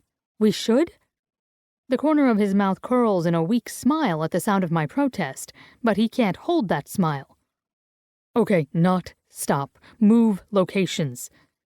This means something to me, and I should do right by you. Take you to bed. I cup his cheek, press the corner of my mouth against his, just breathe the same air as him. It's you, Gray. That's all I need to make it special. His skin pebbles and he nods once. Got a condom, then? And then his expression falls. Fuck, I don't have... He expels a breath. I didn't plan on tonight. Half of my attention is on his cock, still there, teasing me, making me feel empty and wanting. We're both clean. I'm on the pill. I hold his gaze. Unless there have been others since... No! It's almost a shout. He rests his forehead against mine. Only you. It's only ever you now, Ivy. Then I wiggle, moving against him, making him pant. Can we? He gives me a soft kiss. Tell me you're my girl. I kiss him back, soft, light. I'm yours, and you're my guy. Fuck yeah, I am. He smiles as he nuzzles my nose with his, and though I'm so hot, so ready for him, tenderness has my chest aching. His breath gusts over my lips, his lashes lowering. I know you wanted it slow, soft, but shit, honey, I don't think I can the first time. I'll try.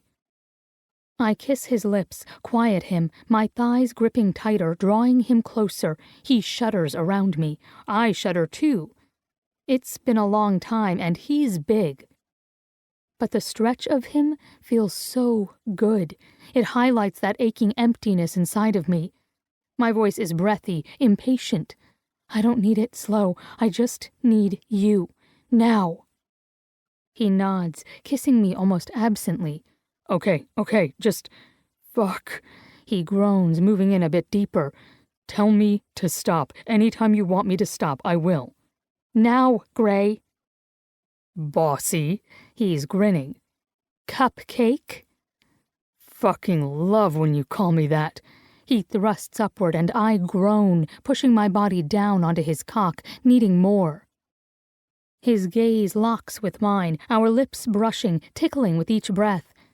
As if he can't help himself, he licks into my mouth, tastes me as he pushes again. You're perfect, he says. Perfect. And then he's fully in, so deep and solid it throbs. The crinkly hairs at his base rub my clit with each hard pump of his hips, and I've died because it's too much. Too good. Perfect, I whisper, holding on tight. Gray. I think I'm going to die. My chest feels like it's about to crack open, expose my heart, and leave me wasted on the floor. I've never had sex with someone who mattered to me. It's almost too much to handle, because this is Ivy. I'm inside Ivy, finally inside Ivy. No barriers. Her tight, wet heat clasping my dick so good I have to grit my teeth to keep from shouting. My fingers sink into her plump, sweet ass, spreading her wider as I thrust. Hard, deep, steady. No more talk, just Ivy, having Ivy. Her long legs are wrapped around me, holding on tight. Water rains down on my back, slides over us, makes Ivy's smooth skin slick, wet. It's heaven. Ivy utters a little whimper like she's as impatient and needy as I am. She cups my cheeks, finds my mouth. Wet lips, soft tongue. She kisses me as if I'm the best thing she's ever tasted. And fuck, it screws with my head. I want to cry or laugh or both. I don't understand it, but I don't want this to end. It's agony and perfection all at once. I angle my head, opening my mouth wider for her, thrust my tongue into her warm mouth. I kiss her until I can't breathe, get fucking dizzy on her taste, and Ivy makes that hot, feminine whimper again. It's too much. I'm losing my mind. I pump into Ivy, harder, harder. I should be gentle, slow. I can't. I want to pound myself into her until I'm a part of her. Our lips slide apart, our movements too frantic now for kissing. My face burrows into the crook of her neck, my mouth open on her soft skin. Ivy, I say it over and over with each thrust.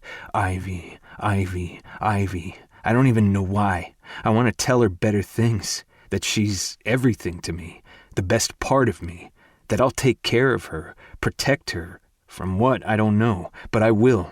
I'll keep her safe and happy because it's my job, the most important job I'll ever have. But all I can say is her name. Fuck her like I'm about to die.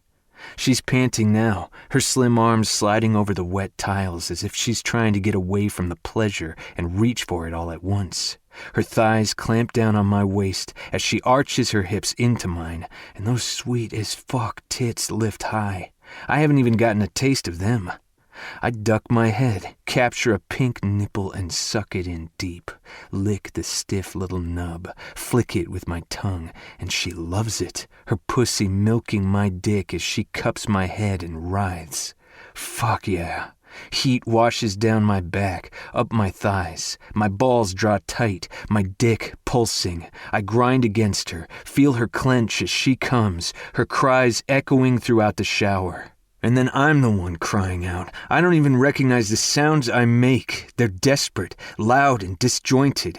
I lose sight of Ivy, of myself. It feels so fucking good then. For a moment, I truly wonder if I am going to die.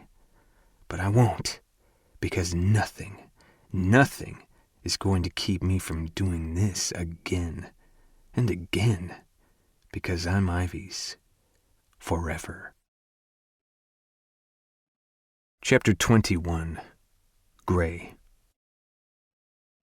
There is something utterly satisfying about taking Mac out as her guy. This time when she dances in her crazy way, I can hold her close, run my hands over her curves, duck my head, and breathe in her luscious scent. And when we sit with the guys, I can pull her in my lap and kiss my way across her neck, taste her smiling mouth. And she cuddles me back, pets my hair, touches me as though I'm her own personal plaything, which I am. In short, best night out ever. Mac is happy buzzing by the time we leave Palmer's and is singing Prince's Raspberry Beret. Only it comes out as a throaty but off-key raspberry bidet I'm trying to find the helping hands floor. I don't even bother to hide my laugh as she side dances toward my truck. Alcohol does not improve her technique. If anything, her long limbs are even more uncoordinated, moving to a rhythm apparently only she hears. I can't help but drink her in as she flails about, until she bangs into an unsuspecting trash can, nearly knocking it and herself over. "Who put that there?" she says in outrage, before leaning against it and snickering in little bursts of sloppy glee. In the yellow brightness of the street light, her eyes shine like onyx as she looks at me. "Get over here, cupcake." My back hurts from purposely dancing badly to help her again, and I've got an early wake-up, but I don't want the night to end. "So now I'm your beck and call boy?" I ask as I head over to her. Max snickers again. "Call boy, get it?" Rolling my eyes, I stop in front of her, close enough to catch her should she fall. "Yeah, I get it, Mac. You're hilarious."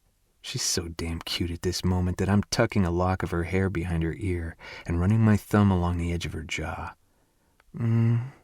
It's a near purr of sound, way too throaty. Her warm hands clasp my waist, holding me steady as if I'm the one who's about to fall. Dark eyes peer up at me. "I totally am." Am what? I'm drawing a blank, distracted by the sweet curve of her lower lip and the way it's jutting out in a little pout. I lean down to claim a soft kiss. God, she is delicious. The sweet tartness of margaritas mixed with pure Ivy Mac. "Hilarious," she says with exasperation against my mouth, but she's kissing me back, exploring a little deeper each time. Her warm tongue licks a path along the sensitive edge of my inner lip, exactly 1 second before the tip of her left index finger steals under my shirt and runs lightly along the edge of my jeans. I feel the action like a stroke behind my balls. My breath hitches, and my gut clenches. It takes everything in me not to cant my hips and beg for her to explore lower. If I start fooling around with her, I'm not going to want to stop. The things I want to do to her require space and privacy. I draw in another deep breath of cold air, then gently take hold of her wrists and place her hands in front of us where I can see them. Max simply gives me a goofy smile and leans in until her chin rests on my ribs. Her head moves with the cadence of my breath, lifting and lowering. The motion and her proximity to my increasingly interested dick are weakening my resolve. It begins to crumble when her gaze turns sleepy, her lids lowering as she peers up at me, her hands stroking my thighs. God, she's pretty, all flushed, her silky hair mussed and her lips soft and parted. My cock pulses in protest. He wants in. My mouth just wants to claim hers again. My hands are cold, she says. I cover them with my own, my hands so large that they completely engulf her fists. Let's get you home, honey. My voice sounds rough and too thick. Okay, but I'm tired, she says. Carry me. At this point, I'm willing to carry her across the state if it means I get to fuck her. I scoop her up without another word. She gives a little happy squeal, and her long legs kick the air as her arms strangle my neck. Easy, I choke out as I carry her to my truck. We're halfway there when I see him. I freeze, my entire body seizing up. My knee-jerk reaction is one of fear, cold and tense.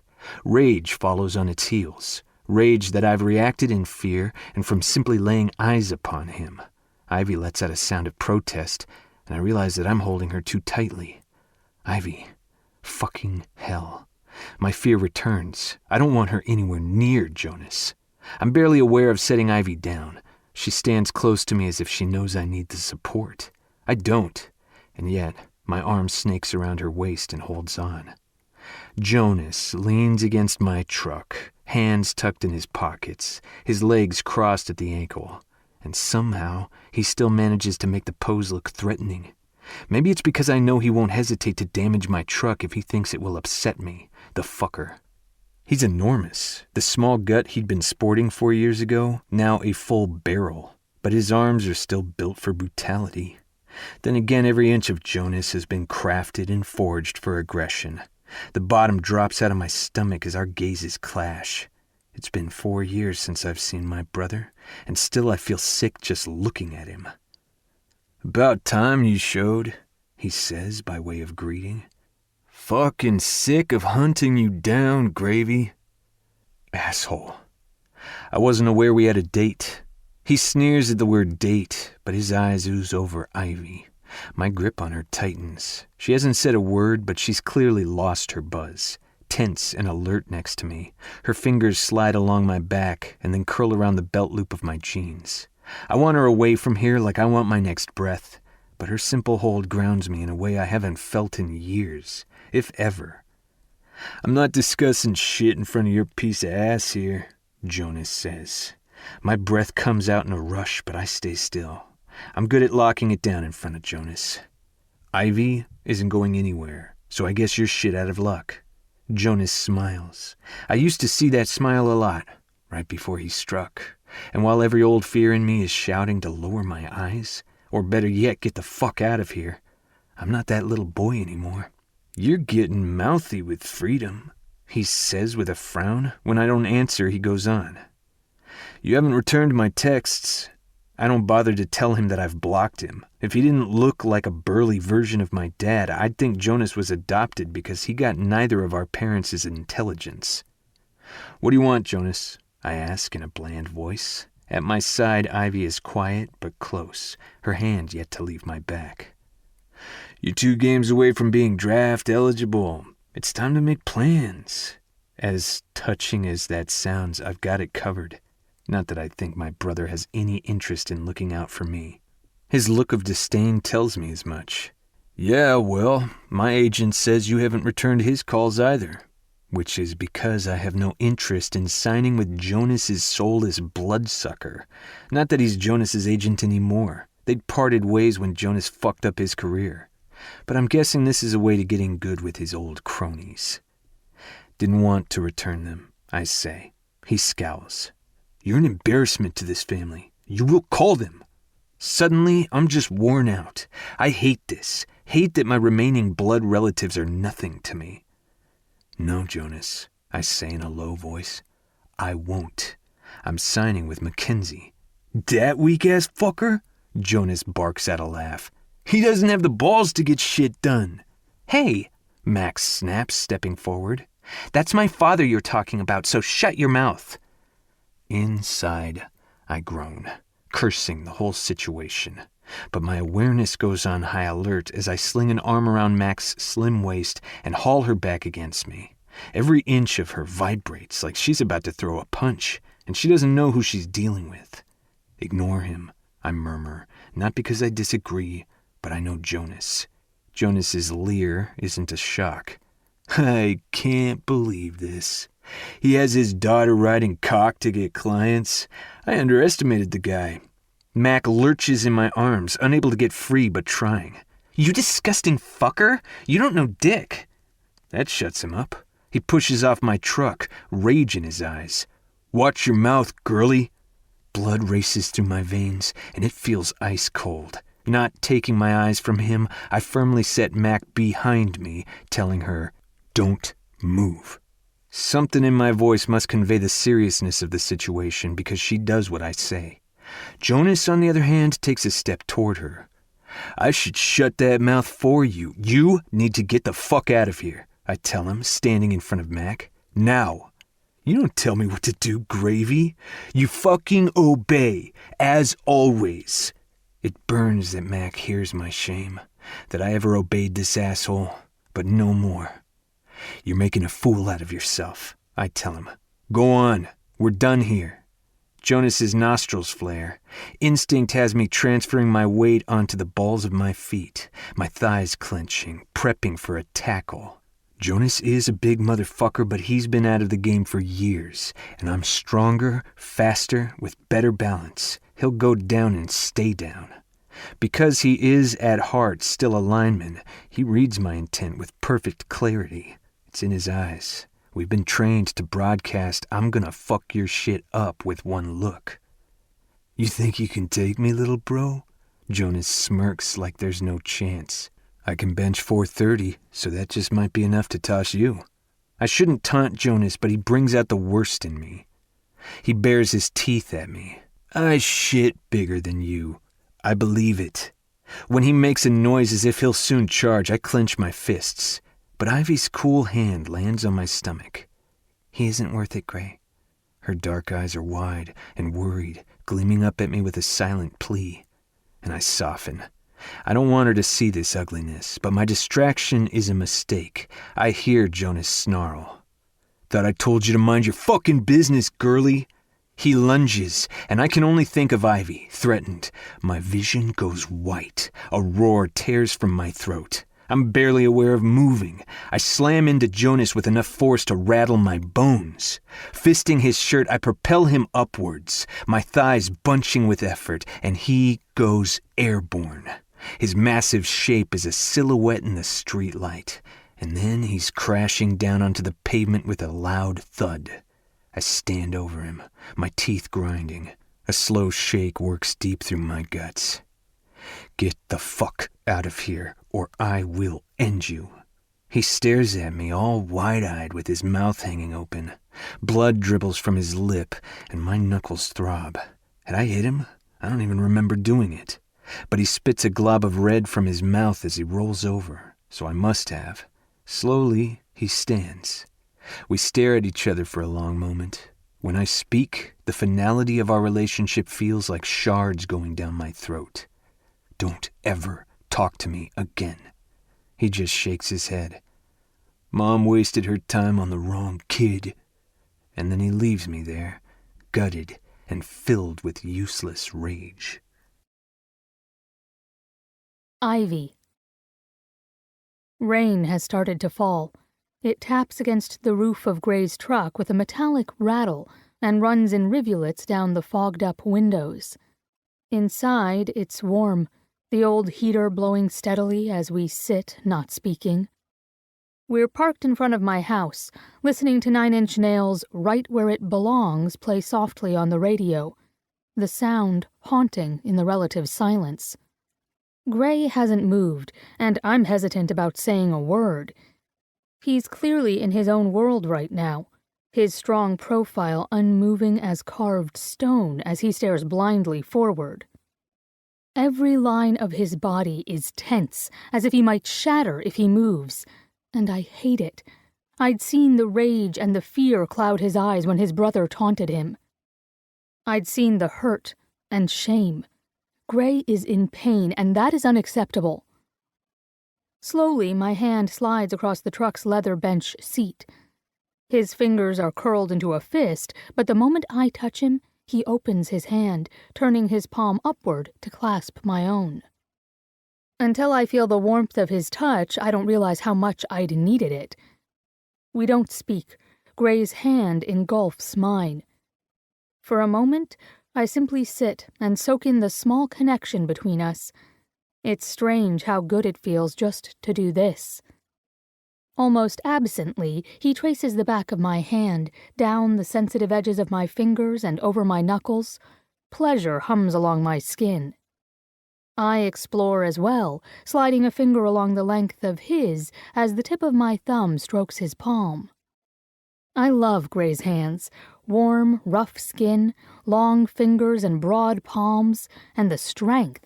He could crush my hand without effort, yet he holds on to me as though I'm made of sponge sugar. Tenderness batters my heart. "Hey," I whisper, "what kind of shoes do spies wear?"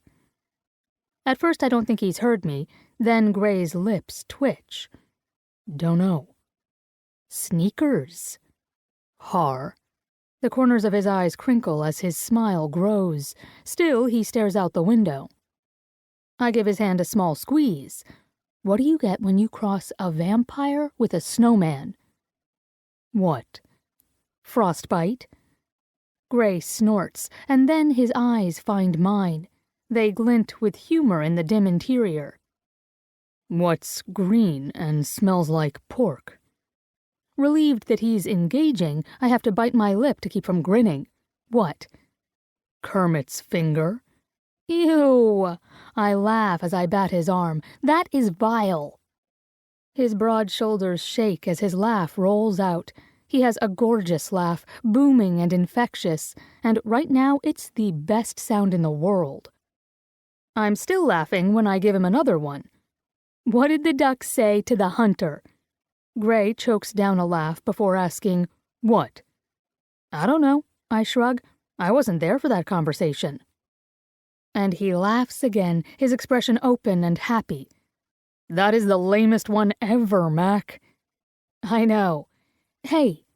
When he looks at me expectantly, I give his hand a tug. "What's up with you and your brother?"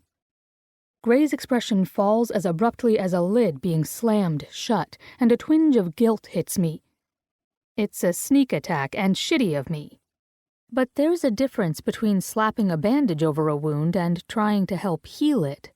I can't heal all of Gray's hurts, but I want to try. "You don't have to tell me," I say when he doesn't say anything. Gray leans back against the seat and runs a hand over his face before looking off. "I don't want to." It shouldn't hurt. He has a right to his privacy. But a lump rises in my throat anyway, and it takes effort to nod. Not that he's looking my way to see it. A gust of wind hits the truck and it shudders. I should take him inside, comfort him with my body, and forget trying to make him talk. He sighs and turns to me. His eyes are haunted, and it hurts my heart. "Gray." "It's okay, Ivy." He seeks out my hand and holds it again. His fingers have gone cold. With his free hand, he rubs his eyes as if his head hurts.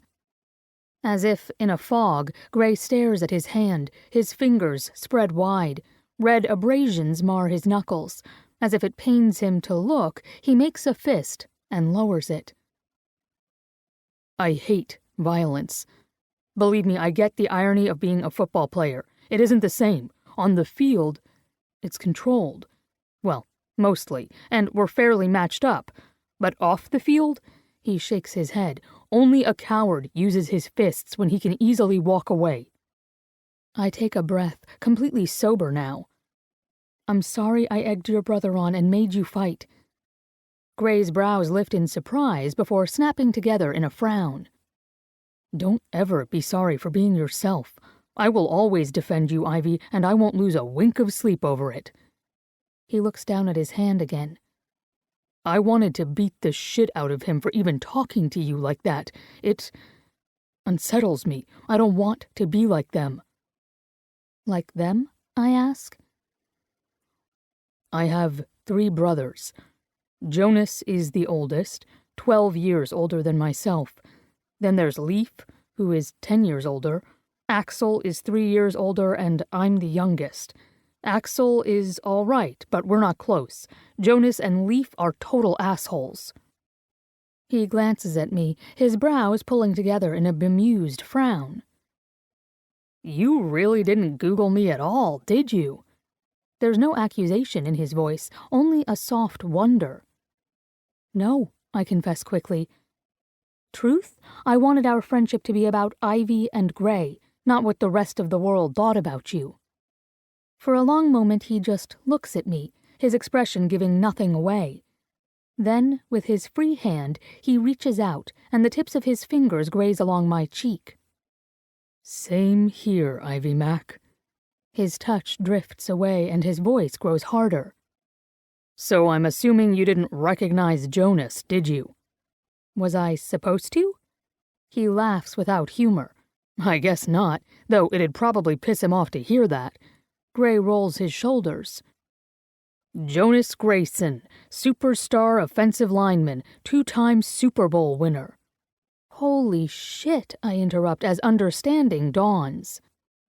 Jonas and Leaf Grayson. Leaf is a fullback, and Jonas... I try to think of what I know, and horror dawns. 4 years ago, his wife pressed charges, saying he beat her. There was a big trial. Yep. Disgust rides Gray's expression. Apparently he beat the shit out of her for years, and she finally had enough. He found himself a slick lawyer and got off with probation. My stomach turns. Jonas abused a woman, and I'd taunted him. If Gray hadn't stepped between us, a shiver passes over me. Unfortunately for him, Gray says, his contract was up for renegotiation at the time and his team didn't renew. No one wanted him. Didn't help that he'd been playing like shit for 2 seasons prior. That'll do it, I muttered. And Leaf, Gray adds, his disgust clearly mounting, just got off a 2-game suspension for a DUI, though I can tell you from personal experience that he does more than drink and drive. And your father is Jim Grayson, one of the best and most beloved coaches in the whole damn NFL. I'm an idiot. You're part of a football dynasty. How did I never make this connection? Gray shrugs. You didn't look me up. I don't talk about it to anyone.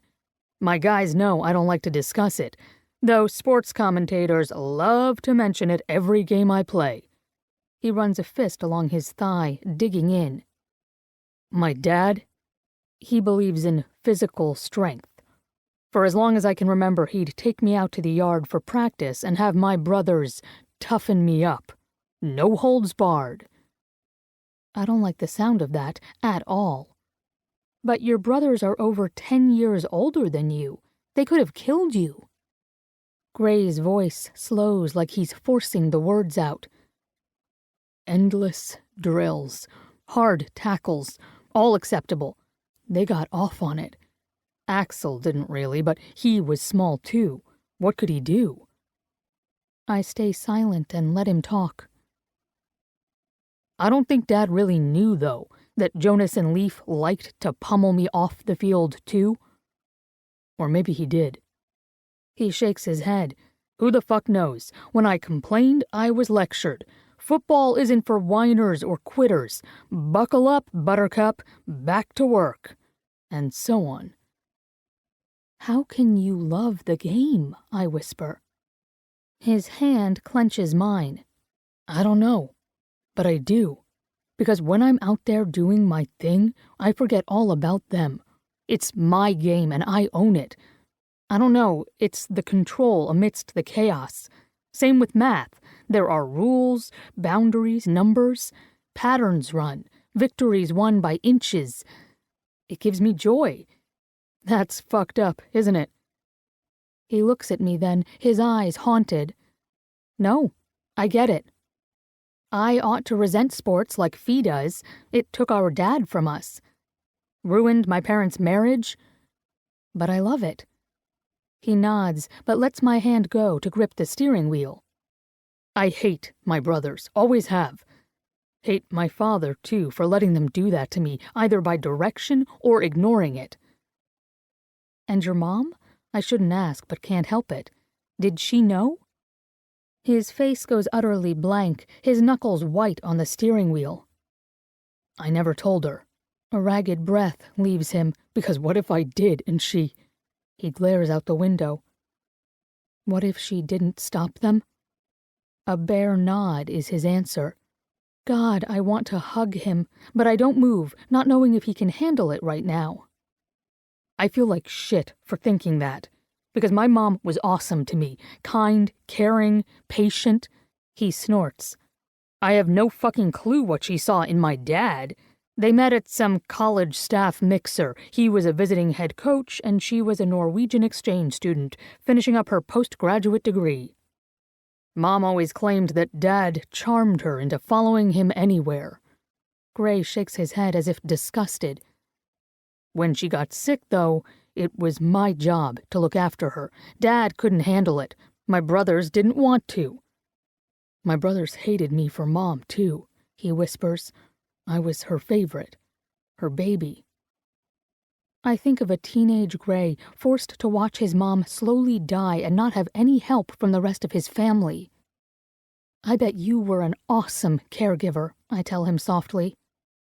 He snorts again and leans back against the seat, blinking up at the ceiling. I left her alone to die. The rain patters against the hood of the truck and the radio softly plays on. What do you mean? I finally ask. She died, alone. He closes his eyes. I left her. You mean she died when you weren't there? Gray, that happens sometimes. No, I did it on purpose. His eyes squeeze tight. My mom, we both knew it was coming, that she was near the end. The state championship game was that Saturday. I wasn't going, no way, but she took my hand and said I had to go. For her. The thing is, he swallows hard, his throat visibly convulsing. I knew what she was saying. I knew she didn't want me to see her die, that it would be too hard for her if I was watching, and I... He presses a hand over his eyes. I couldn't do it, Mac. I ran from that room like a coward, went to that game like a coward, because I couldn't watch her go. I can't hold back anymore. I slide over and put my arms around him, drawing his big body close. Woodenly, he leans into me, trembling. His face burrows against my hair and he takes shaking breaths. My dad fucking hated me for that. I was supposed to watch over her. He should have been there, I say, barely containing my anger. She was his wife. Gray shakes his head. I was supposed to be stronger than them. You are the strongest man I know. I kiss the top of his head, his cheeks, anywhere I can reach without letting him go. And you did what she wanted. Don't you ever think less of yourself for that. But Gray just trembles like he can't get past it. I move back to my side of the truck, pulling him down so that he's lying across the bench. He's too large to be doing this, but he settles his head in my lap with a sigh, as if it's the most comfortable thing in the world. Smiling slightly, I run my fingers through his hair. It's surprisingly thick, the strands like silk. God, that feels good. Gray settles down with a sigh. On the next breath, his arm steals beneath my knees, wrapping around my legs and hugging tight. Ivy, I'm sorry to dump on you like this. Stop. I cup his cheek, letting my palm warm him. I asked you to tell me I'm your girl, right? Fuck yeah, you are. His hold grows more secure as if I might pull away. And don't you forget it. Never. This is what girlfriends do, you know. Beneath my hand, his cheek rises as he smiles softly, and little crinkles form at the corners of his denim blue eyes. His lashes are unfairly long and lush, coming in gold, then darkening toward the tips. I'm not letting you go, Ivy Mac, in case I wasn't clear before. Warmth blooms inside my chest. When he closes his eyes with a contented yet still sad sigh, I reach up and turn off the overhead light.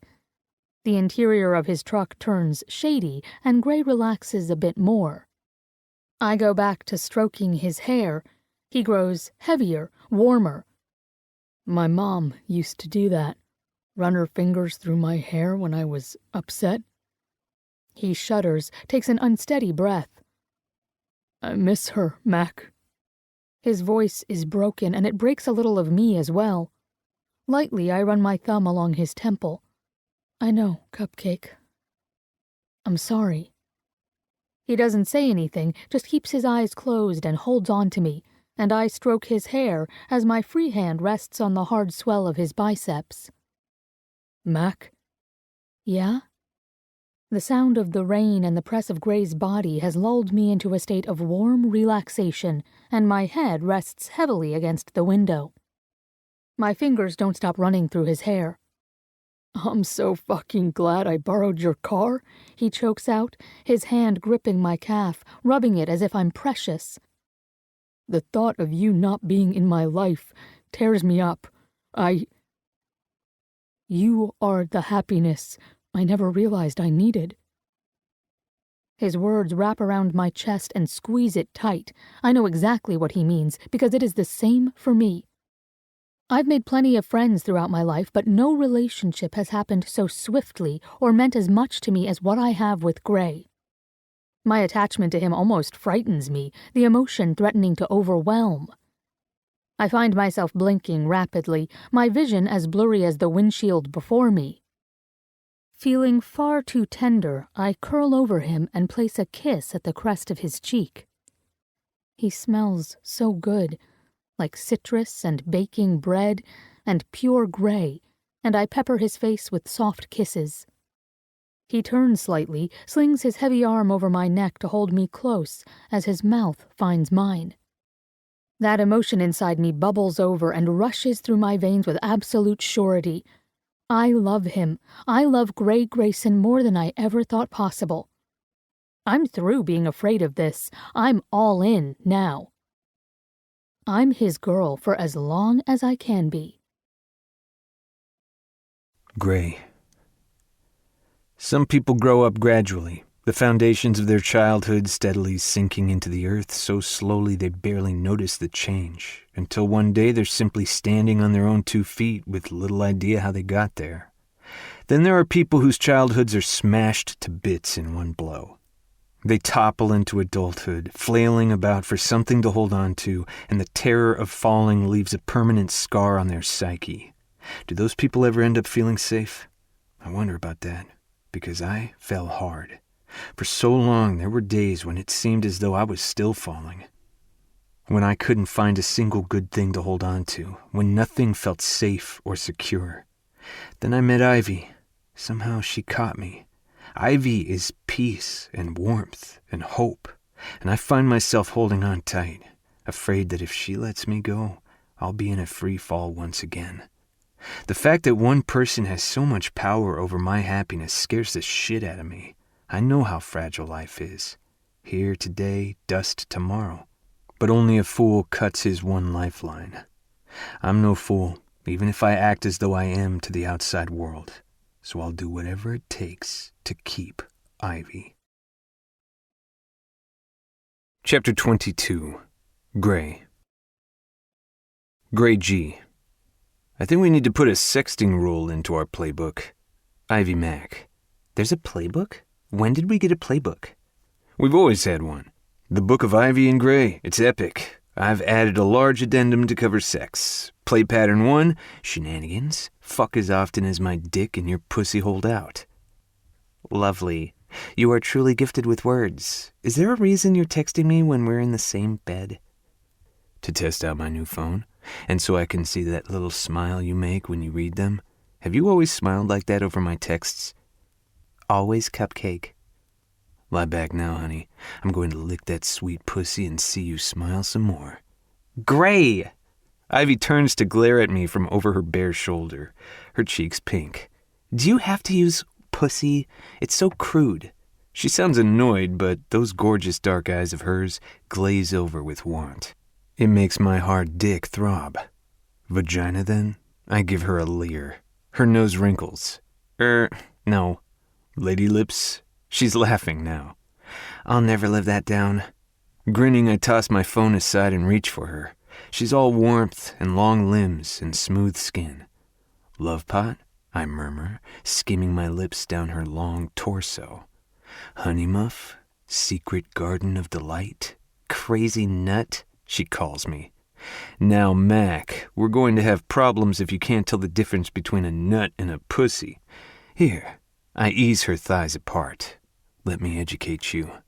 Her phone falls from her hand, the sound of her squawking protests and laughter drifting off into a gurgle as I bury my head between her legs, kissing her softly, again and again, until I finally take a long, savoring lick and lose myself, drunk off the honey-sweet slickness that is Ivy.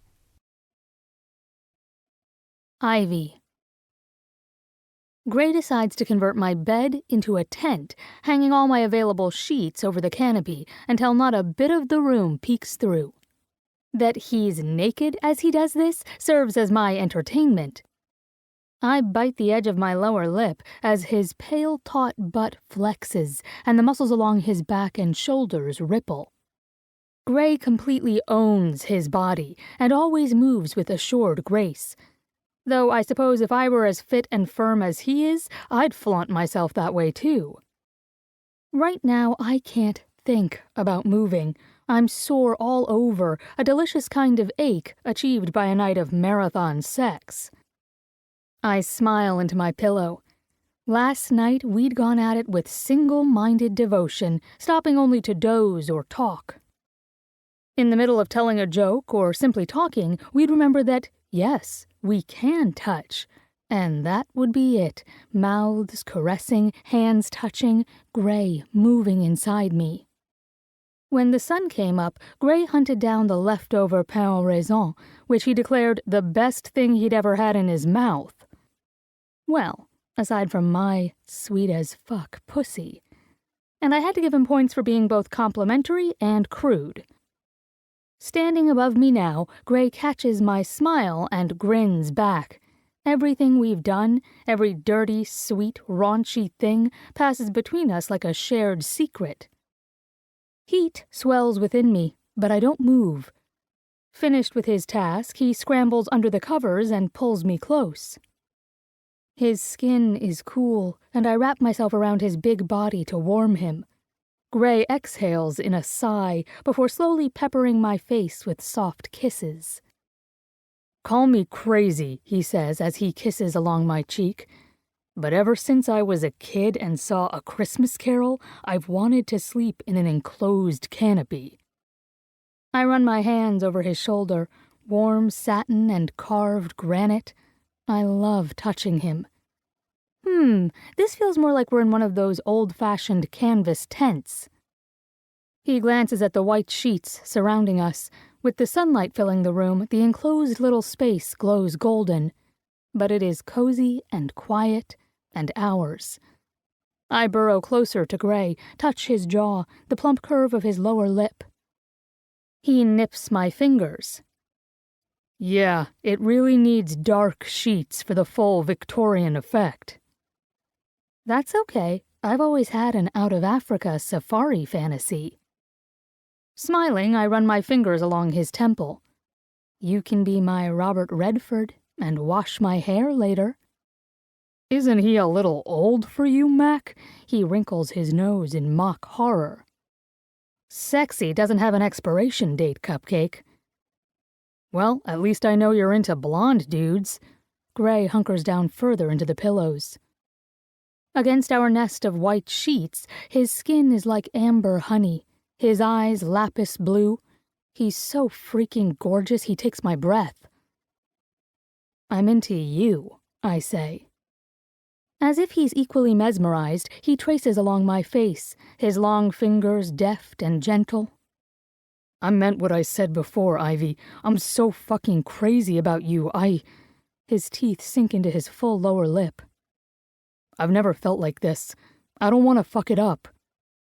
Worry and possessiveness darken his gaze, as if he wants to grab tight to this moment so it won't slip away. Tenderness swells in my throat. I lick my lip, now sensitive from his kisses. "I know," I whisper. "This is big, Gray. But if we're honest and talk to each other when we're freaking out, it will be okay." "Then that's what we'll do." The blunt tip of his finger runs along my brow and down to my cheek. Mac? Yeah?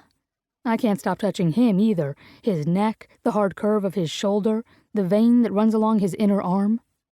What's your fantasy? I pause my exploration. What? You mean as in sexual? Yeah. Heat washes over my cheeks.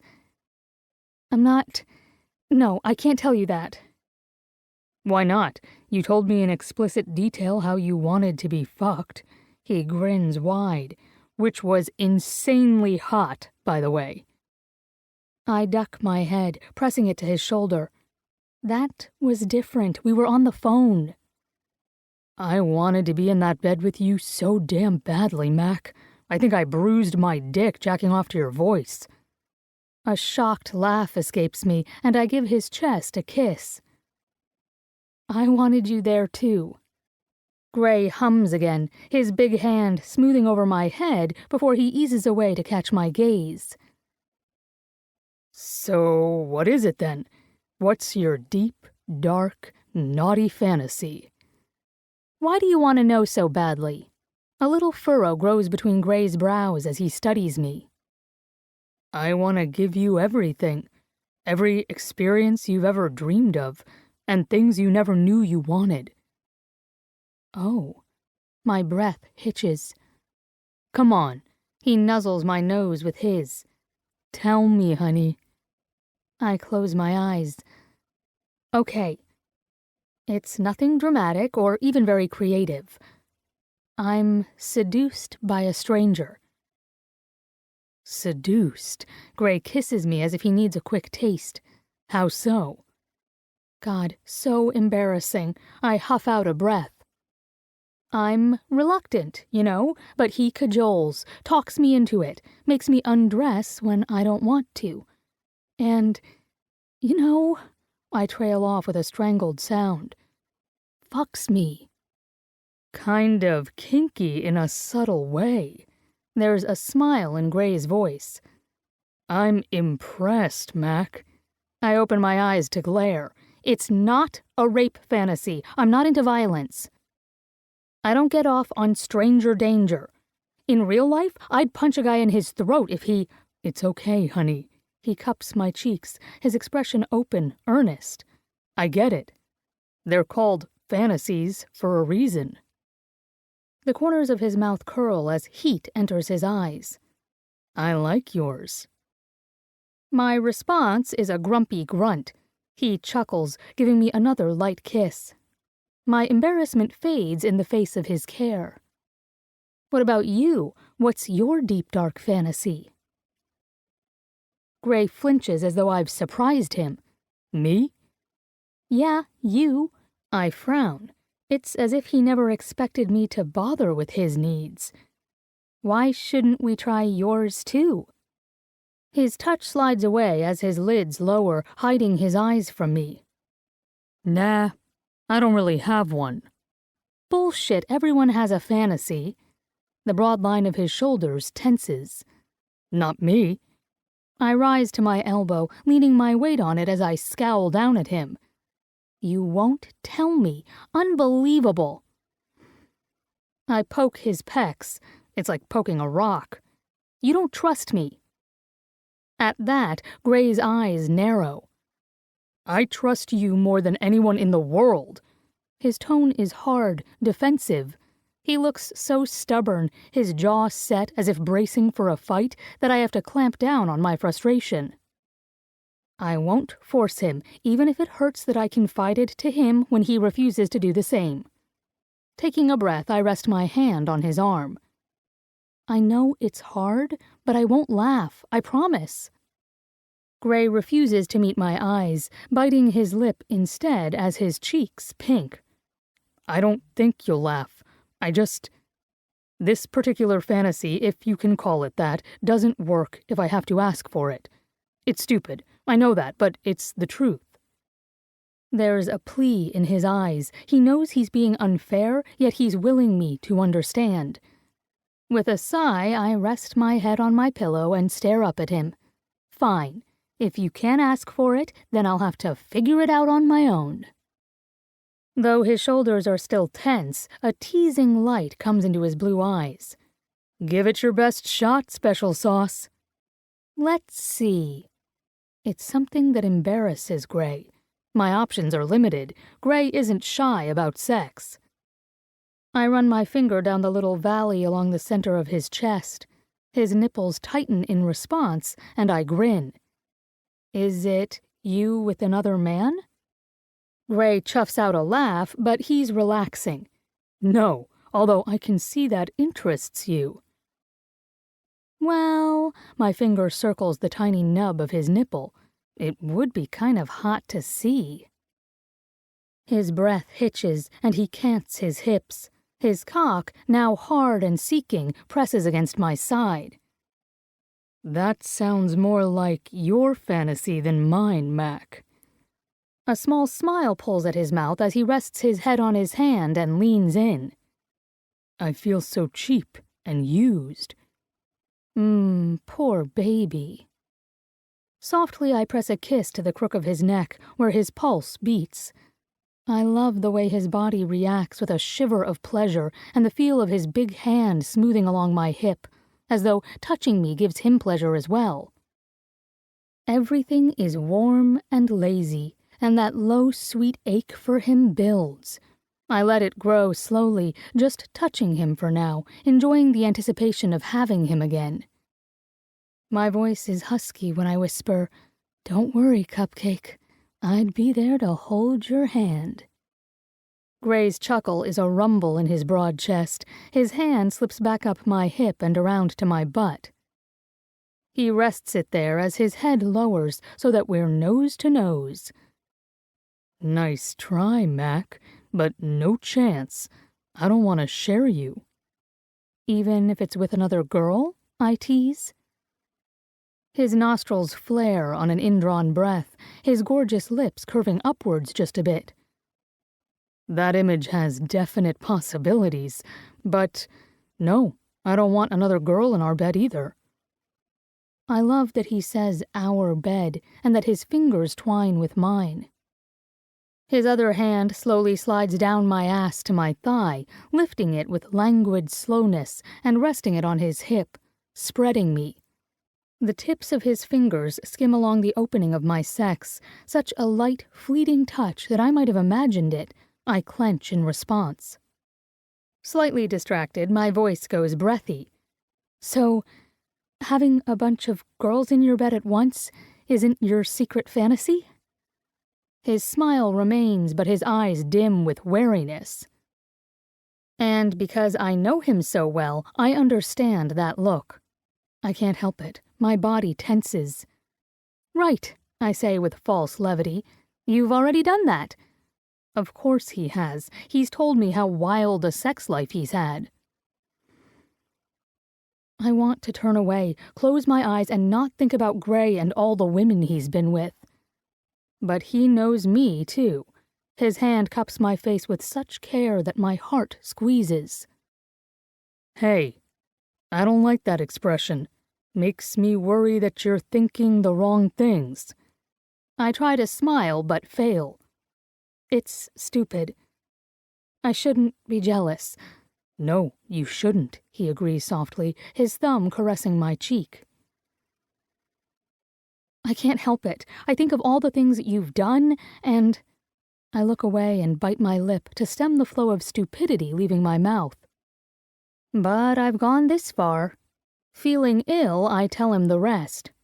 What if being just with me gets boring to you? Boring? Gray rasps. I hazard a glance and find him staring at me, his brows raised, his eyes wide and shocked. You'd think I'd rather have a bed full of chicks than be with you? God, I sound so insecure when he voices my fears. I don't want to think that way, I murmur. He rests his forehead against mine, his breath a warm caress against my lips. Ah, Mac, you have it so wrong. I resist the urge to squirm. Almost absently, his hand drifts over my sex again. Nothing more, not seeking, but as if he can't help exploring. I arch my back, moving into his touch, heat licking over my skin. But his focus is on my face. You want to know what it's like? He asks. All those things that I did? Not really, I mumble. Well, I'm telling you. I promise never to lie to you, so you know what I say is true. His voice is solemn, his expression earnest. It was a novelty act. Half the time I was outside of myself, snickering at the fact that I was doing those things. The other half was awkward. Elbows going where they shouldn't, impersonal desperation, weird shit like girls obviously faking that they're into each other because they think that's what I wanted to see. He clears his throat. Yeah, not hot. Not like it is with you. Gray. No, Ivy, don't blow this off, he whispers. You have to know. I get hotter from just kissing you than any sex I've had before. As if to prove this, his lips find mine. His kiss is a slow, seeking exploration that has my insides melting and his breath quickening. Our lips meld and part, and he gives my lower lip a sexy little lick. So hot, so perfect. In one smooth roll, he moves over me, his arms bracketing my shoulders, and then he's entering me, all hard, heavy cock and steady intent.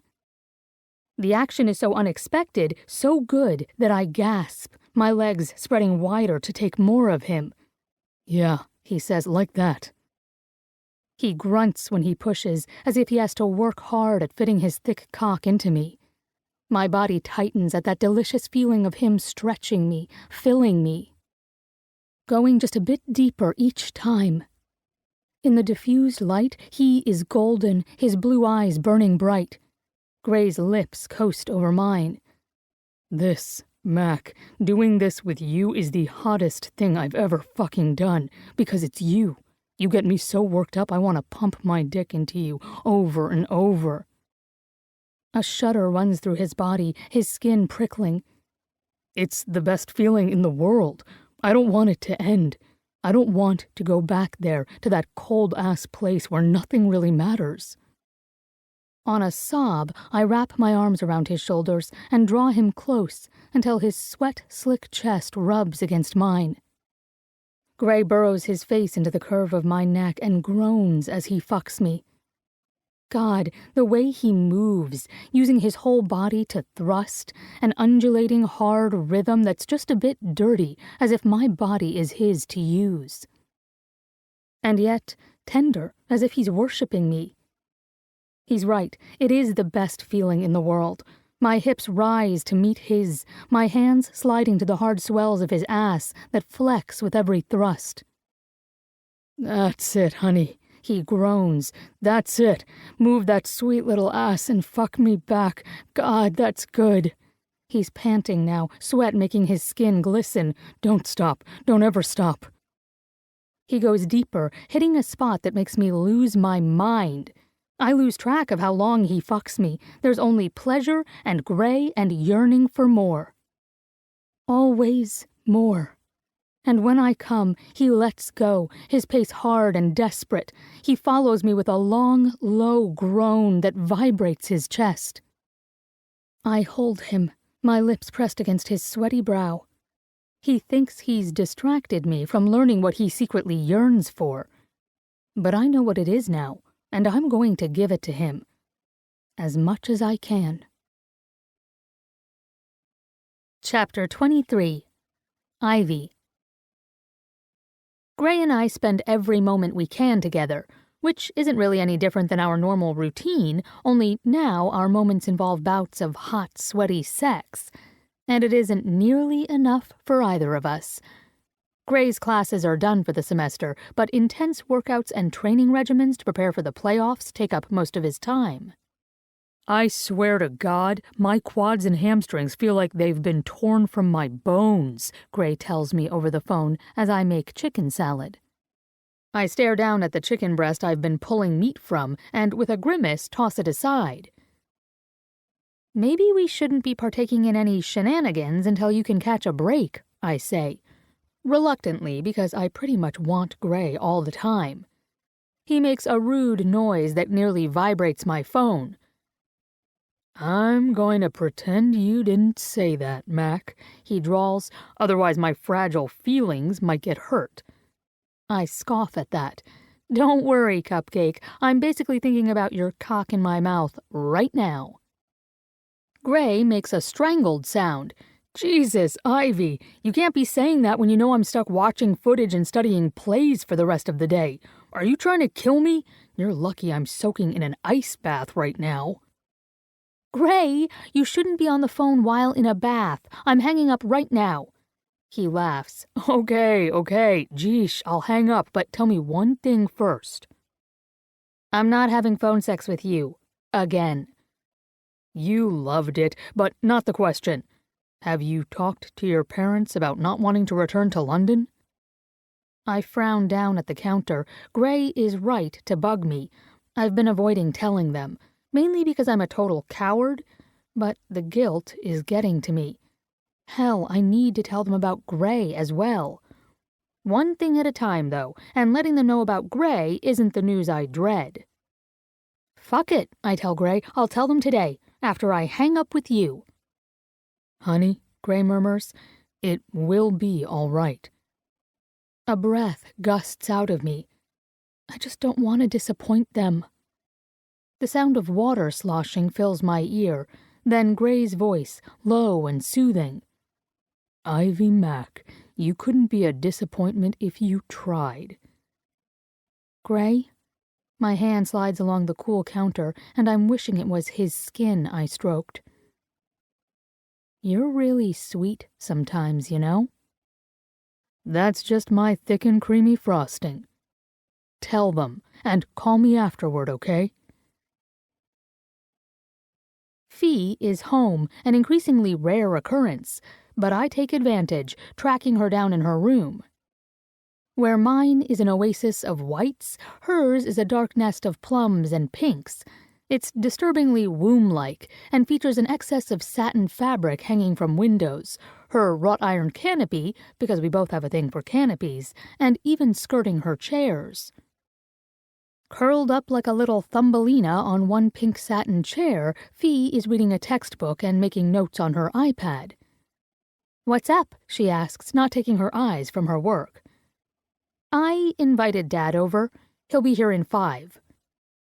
Her brow quirks as she finally looks at me. "Yeah? So?" I set my hand against my fluttering stomach. "I'm going to Skype Mom. You know, tell them about not wanting to work with her." Fee sets aside her things. "You need a little moral support?" "Yes."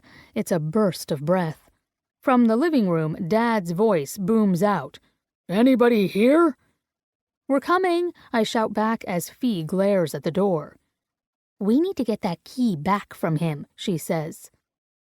He never comes when he isn't invited. Well, almost never. I think about Gray pressed on top of me, his gaze on my lips, and Dad finding us. "Yeah," I say a little raggedly. "I guess we should ask for it back." "Well," says Fee, standing, "he's here now. No use stalling." Right. Only I drag my feet as I follow her out. I don't tell Dad why he's here before Mom is on the computer screen. I set the laptop up on the counter, facing it out toward us, which makes it seem as though her head is a hovering specter in the room. Although my mom is blonde and blue-eyed, I look the most like her. Fee has Mom's coloring, but Dad's features. "Hello, my darlings," she says to Fee and me as we sit on the couch. "While I'm happy to see you both, is everything all right?" "You've got me, Helena," Dad tells her. His attitude with her is, as always, slightly stiff but cordial. I take a deep breath. "It's me. I'm just going to say it, Mom. I've been thinking about this for a while, and I'm sorry, but I don't want to manage the store." "What?" Dad snaps. "Darling, why?" Mom says in a shocked voice. It's hard to explain to them my reasons, but I do, with Fee holding my hand the entire time. It's funny, usually I'm the one holding her hand while she disappoints our parents. And disappoint them I have. "Oh, Ivy," Mom says with a sigh, "I don't understand this. You've spent so much time learning the business, and you love baking. Are you sure this is what you want to do?" "I do love baking, but, Mom, baking and running a bakery aren't the same things, are they?" Her mouth presses flat in the same way mine does when I'm annoyed. "No," she says, "they aren't. But you cannot run a successful bakery without loving baking." "And there's the fact that I didn't have a social life when I worked with you," I say softly. "I'm sorry, but it's true. Early to bed, early to rise, everything becomes about the bakery." I glance to Dad and back to Mom. My whole life I've focused on school or working. I want more. I want to love what I do and have time to enjoy the rest as well. "All right," Mom says slowly. "I do understand, Ivy." "Well, I don't." Dad lowers his dark brows at me. "For years this has been your focus. I expect this of Fiona." "Leave Fee out of this." I squeeze my sister's hand before she can shout at him. "This is about me and what I want." "If this is about wanting to spend more time with Grayson," he begins. "Finish that thought," I say softly, "and I'm walking out of here." Silence greets me. "Sean," Mom finally says, "Ivy's 22 years old. She's an adult now, so let's treat her as one." That earns Mom a quick glare, but he relents. "I'm just a little shocked. But all right, Ivy, you don't want to work with your mother, that's your call. What do you want to do?" A small laugh leaves me, and I bite down on my lips to prevent any more, because I feel slightly crazy for what I'm about to tell them. I know they're going to think I am. God, getting the words out is harder than I thought. I think I want to look into sports agenting. Fee's mouth falls open as she stares at me. "You're shitting me, right?" Mom and Dad are not better. "Pardon?" "Are you out of your mind?" The last one from my outraged father. I take a deep breath. I'm perfectly serious. My legs tense with the urge to walk away. I've been talking to Gray and his friends, and I realized that it makes me happy to help them. I love sports. I love interacting with athletes. It excites me. "Yeah, but," Fee makes a helpless gesture, "that world? All the sleaze?" Dad glares at her as Mom mutters something censorious. Dad focuses on me. "Fee's vivid imagery aside, she isn't entirely incorrect. It's a hard life, Ivy, and not something I want for you." The thing is, at some point I have to do what I want for my life, not what I think the two of you want for me. Mom's lips press together. "Is that what you've been doing? Appeasing us?" "Not entirely. I thought I wanted the bakery too, but I won't say your feelings didn't factor." Dad shakes his head as if this confession is neither here nor there. "You've always hated my job. Do not lie to me, young lady, you have." "I know. Hell," I stand and pace. "I don't know, maybe I can make it something more." "Sweet Jesus," Dad snaps, "don't you dare go Jerry Maguire on me." I almost laugh. Sports agents hate that movie, calling it a fantasy. "I'm not naive," I say quietly as I sit back down. "Though, really, Daddy, you do care about your clients' lives. Don't deny it." "Of course I care. I'm not going to work my ass off for a job I don't care about. And don't you use Daddy to soften me up," he counters with a pointed look. I huff out a laugh then. Fine. And maybe I'm not entirely clear on what I want. Perhaps I can go into life coaching and planning for athletes. That's the part that inspires me, not the deals. Fee nods slowly. "I can see that." Sighing, I run a finger along the edge of the sofa. I know it sounds weird, and it's true I've resisted having anything to do with Dad's business for so long. But when I think of doing this, it feels good. Right. I can't explain it any other way. Everyone grows quiet. Then my mom speaks up.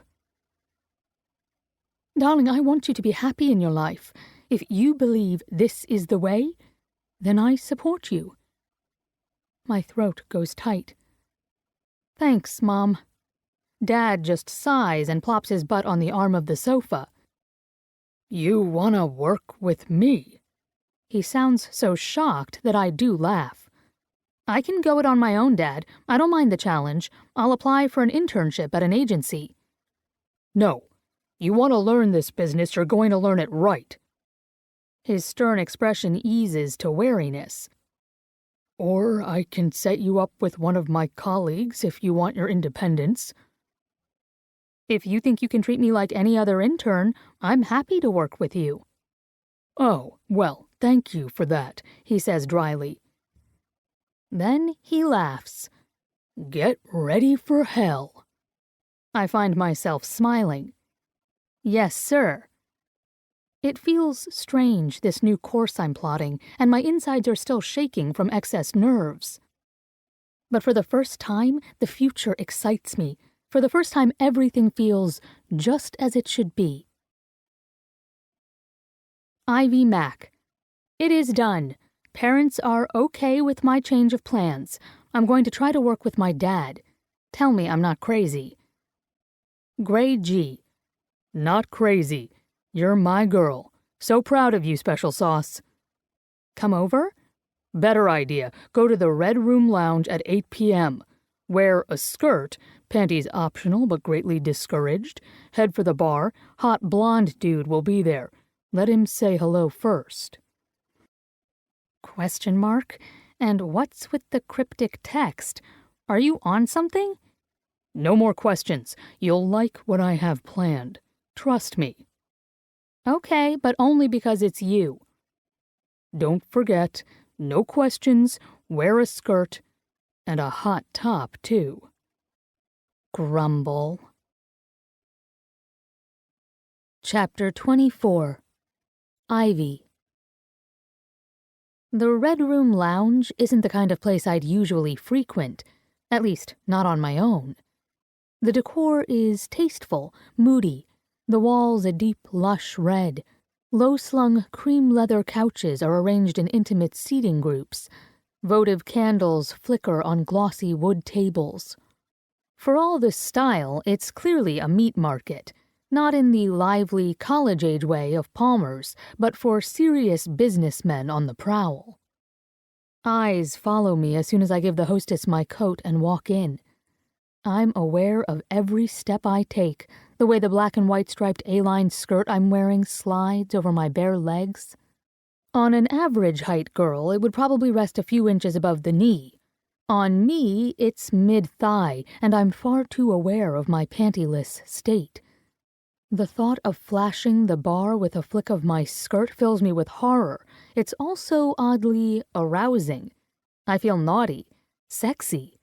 A rarity for me. I usually either feel a bit like a giraffe or I act like one of the guys. If I wasn't looking for Gray, I might have missed him at first glance. He's standing at the bar, his back to me.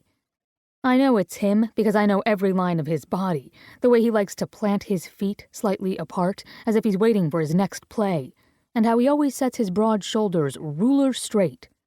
But he isn't dressed like the Gray I know. He's wearing dark dress slacks that cup his fine ass and a soft gray knit sweater that hugs his muscled torso. As if sensing my gaze, he turns. Holy hell! His hair is combed back from his brow, highlighting the strong bones of his face, making him appear older, sharper. But how he looks at me sears my skin and has my heart kicking against my ribs. He knows the effect he has on me. It's there in his eyes and the way the corner of his luscious mouth slowly kicks up. He's smiled at me dozens of times, but never like this. It's pure sex, no tenderness, no familiarity. I should be offended. I'm hot instead, slippery between my legs as I walk towards him. That assessing stare travels over my body, and the tip of his tongue flicks out to swipe his lower lip. Hey, he says when I stop at the bar. I've never seen you around here before. He's not even looking at my face, but leers at my chest. My nipples stiffen, and he sucks in a sharp breath, a little grunt rumbling deep in his throat. My lips part, but no words come out. He's treating me like a stranger, like he's gray, but not gray. And I remember the text. Head for the bar, hot blonde dude will be there. Let him say hello first. Not let me say hello, but him. My heart starts pounding and flutters fill my belly. I think about the sexual fantasy I told him that lazy morning in bed. His eyes meet mine, and a look flickers there. Is this all right? Do you want to play? It's a struggle not to grin, not to fling myself on him and kiss the hell out of him. I lower my lids and turn my attention to the bartender instead, pretending that my insides aren't a mass of nerves and anticipation. I'm waiting for my friends, I tell Not Gray, which is how I choose to think of him now, my tone standoffish. Sure you are, he murmurs. Mellow music softly plays, highlighting the quiet between us. His tanned forearm rests against the bar. A thick steel sports watch is on his wrist. I've never seen it before. Or seen him drink scotch.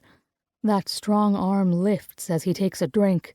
The peaty scent of whiskey fills the air between us.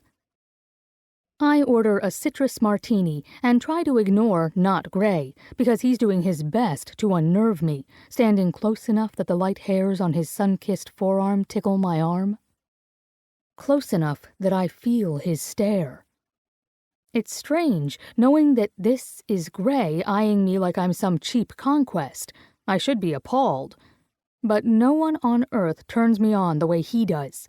That he's acting this out for me makes me hotter, has me growing wet and breathless already, without him even touching me.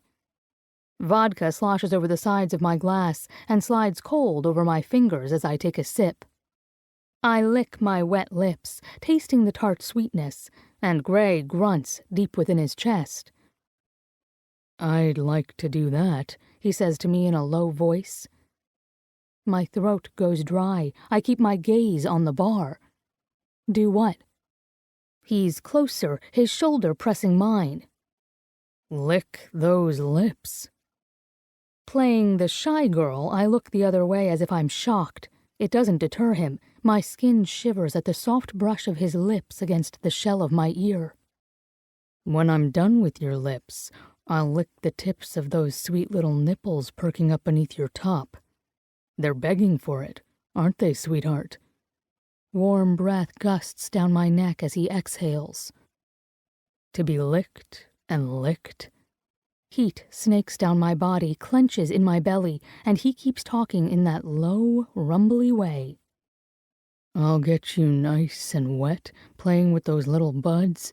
So fucking wet that when I finally lick your plump pussy lips, you'll come on my tongue at the first taste. A strangled sound leaves me, and I have to lean against the bar. My knees have gone so weak. My heart pounds against my chest, so hard I wonder if he can see it. The tips of his fingers take my elbow, a light but steady grip. Come with me. I'm breathless, my voice faint. No, my friends are... We won't be long, he says against my neck before taking a taste with a flick of his tongue. Come on, sweetness. No one will know. It will be our little secret. Oh, God, I know it's an act, but my body shakes with illicit lust. I can barely nod. But he sees it, makes a sound of satisfaction. Then I'm being led to the back of the club, the sound of my blood whooshing through my ears. No one stops him or even looks our way. Not even when he opens the door to a small supply room and closes us inside. Not Gray leans against the door and simply watches me. Bathed in the light of one dingy bulb that hangs overhead, his big body seems larger, looming and taut with tension. It's so strange seeing him this way, dressed like a stranger, acting like one, that it's easy to slip into the role, lose myself to it. "What do you want?" I ask him, plucking at the folds of my skirt as my heart thuds in time to my breathing. His answer is a small, calculating smile. "Oh, I think you know, sweetheart." Sweetheart, sweetness, Gray never calls me those things, never uses that slightly smarmy tone. It only serves to make him more foreign, more dangerous. It's almost too easy, the way he backs me up, guiding me to a low counter that runs along one wall. His hands settle on my hips, and he lifts me onto its cool surface. It brings us eye to eye. Grasping the edges of the counter, he crowds me, his gaze hot and roaming. "There," he murmurs, "that's better." I should get back to the bar, a weak protest. One he ignores. The backs of his fingers skim up my arm, raising goosebumps on my skin. "Nice top." Even though it's 30 degrees out, I chose a black silk tank that hugs my waist but gathers loosely over my breasts. A tie around my neck holds the top secure. That I am braless is not lost on him. He stares at my stiff nipples as his fingers drift to the bow at the back of my neck and give it a little flick. "Take it off." What? "Let me see those sweet tits you've been teasing me with since you walked in the bar." My breath catches. No, I'm not taking my clothes off for a stranger. He doesn't look away. "But you want to, don't you? You want me to look at you." He bends his head until his lips are at my ear. "You're dying to expose yourself, to let me see those pretty pink nipples." My skin draws tight. I struggle not to sway into him. He leans back, his attention on my top again. "Untie the bow." Someone might come in. Despite our play, my fear of getting caught is real, though not completely unwelcome. "They won't. I took care of it." I believe that. Gray would cover all the bases. In his own way, he's as much of a planner as I am. But I can't think of him as Gray now, not when he's doing this for me. His fingers are back, skimming over my inner arm, teasing the edges of my top. Just a little peek. My breasts ache so badly. They're hot, heavy, the silk covering them an irritant. With shaking hands, I reach up. The fabric tugs against my neck, then comes free. It slithers over my skin like a caress. He sucks in an audible breath as my breasts are exposed. I see myself through his eyes, sitting half-naked in this dim back room, my nipples puckered, my breasts quivering with each shallow breath I take. The vulnerability of it feels naughty, forbidden, and I nearly whimper. A noise of pure satisfaction leaves him. Not bothering to lift his gaze from my breasts, he reaches out, runs the tips of his fingers over my nipple. I'm so sensitized now, the touch sends a bolt of pure searing lust straight through me. I flinch, clench my teeth to keep still. He hums, strokes me back and forth as if he owns me. "So pretty." He grazes me again. "You like that, sweetheart?" Eyes closed, I bite my lower lip and nod. I feel him move. The wet flat of his tongue drags over my nipple. My eyes fly open on a strangled cry. He grins up at me, his mouth hovering at my breast. It isn't his usual cheeky grin, but something more wicked. Delicious." He takes a step closer, and I swallow convulsively. Gray's voice lowers. "I wonder where else you taste good. You want to show me, sweets?" I'm practically panting now. My hair swings as I give my head a hard shake. He leans in, trailing the blunt tip of his finger up the curve of my breast. I nearly yelp when he gives the stiff peak a quick, crude pinch. His smile is pure male smugness.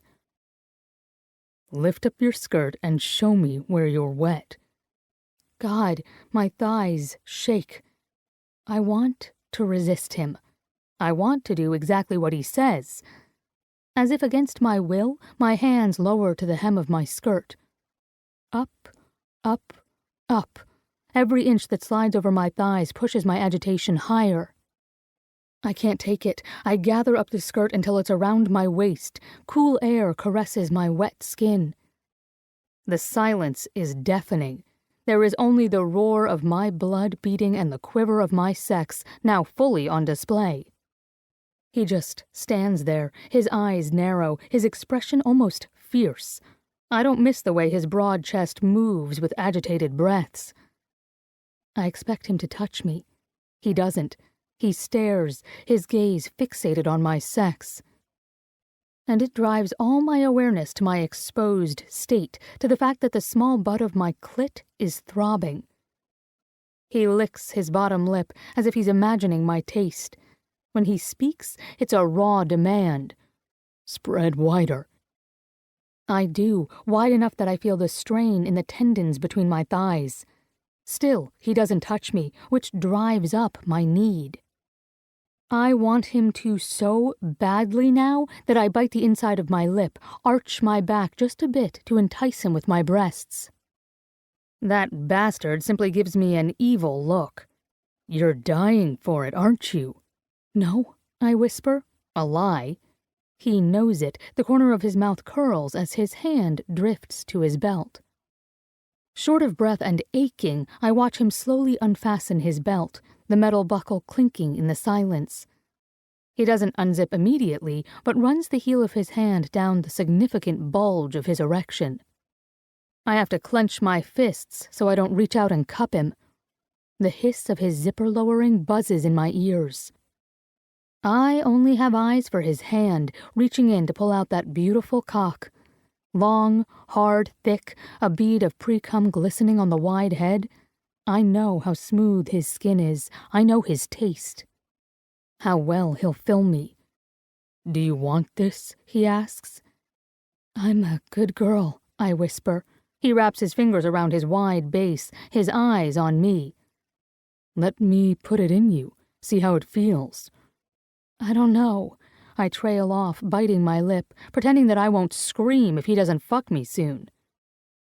He steps between my legs and gives his cock a stroke as if he needs that small relief.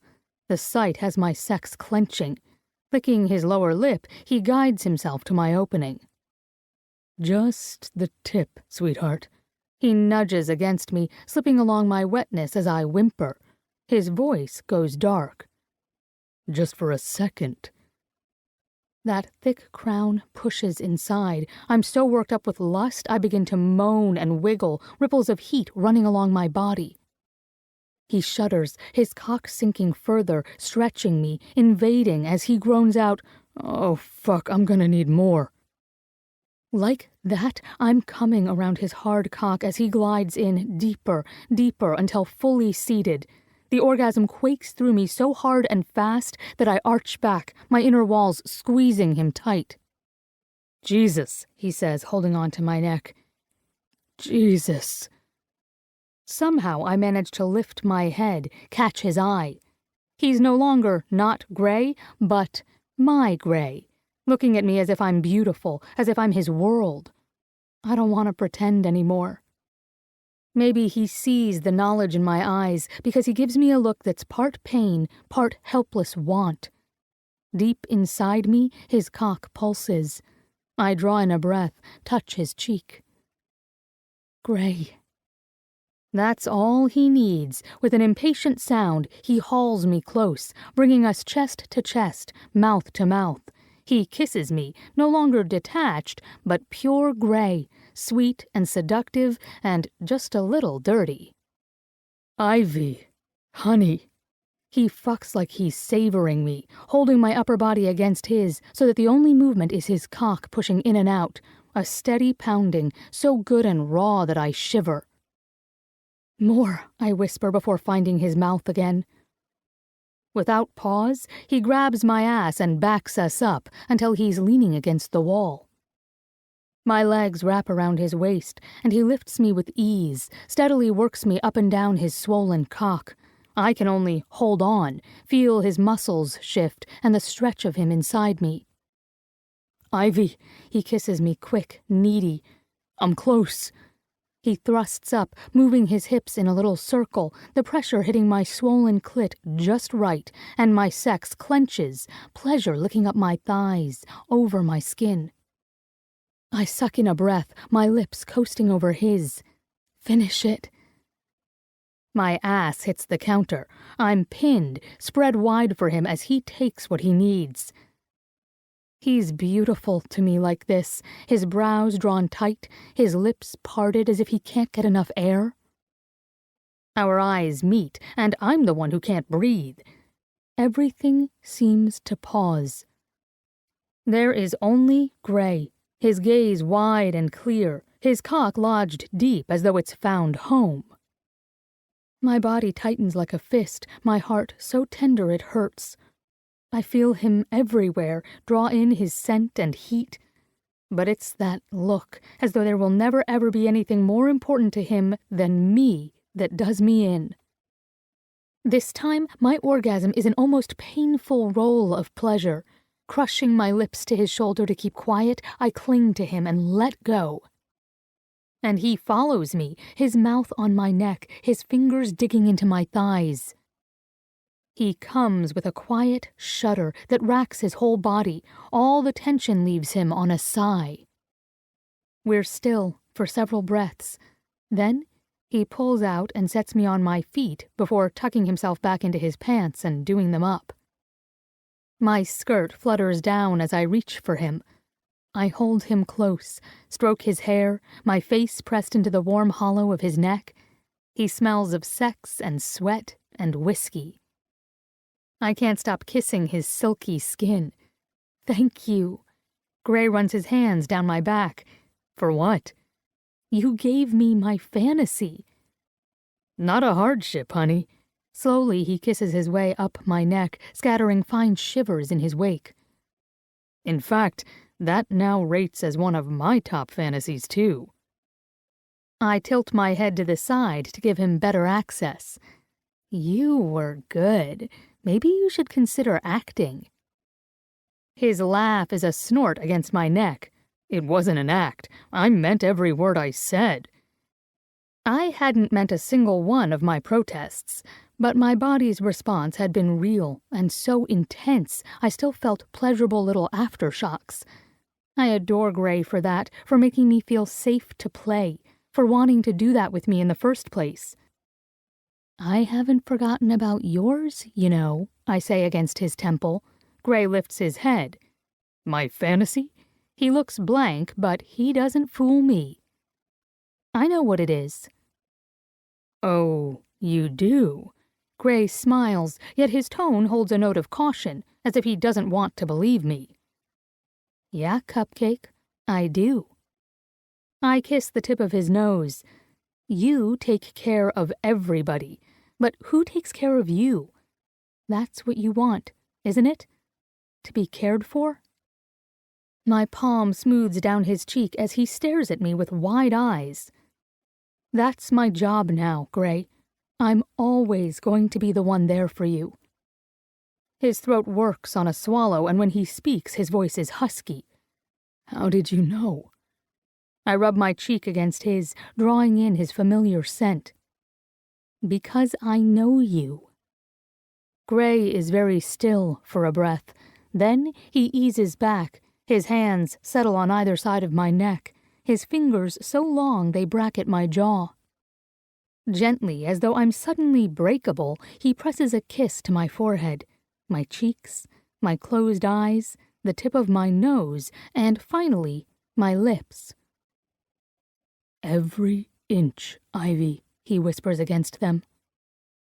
I open my eyes and smile, my arms wind around his neck, holding him close. You said that once before your last game, but you never really told me what it means. Gray's hands move to my waist. Before you, it meant I'll fight for every inch of yardage, never give up until I'm in the end zone. But now, his blue eyes meet mine. It means I'll fight for every inch of you. that I love every inch of you. For a second, the air between us goes heavy and still. His words settle on me like a warm blanket. It sinks beneath my skin when he slowly smiles, as if he's realized what he's said and likes it. I love you, Ivy Mack. His smile grows and he cups my cheek. I really do. So much. A husky laugh leaves him.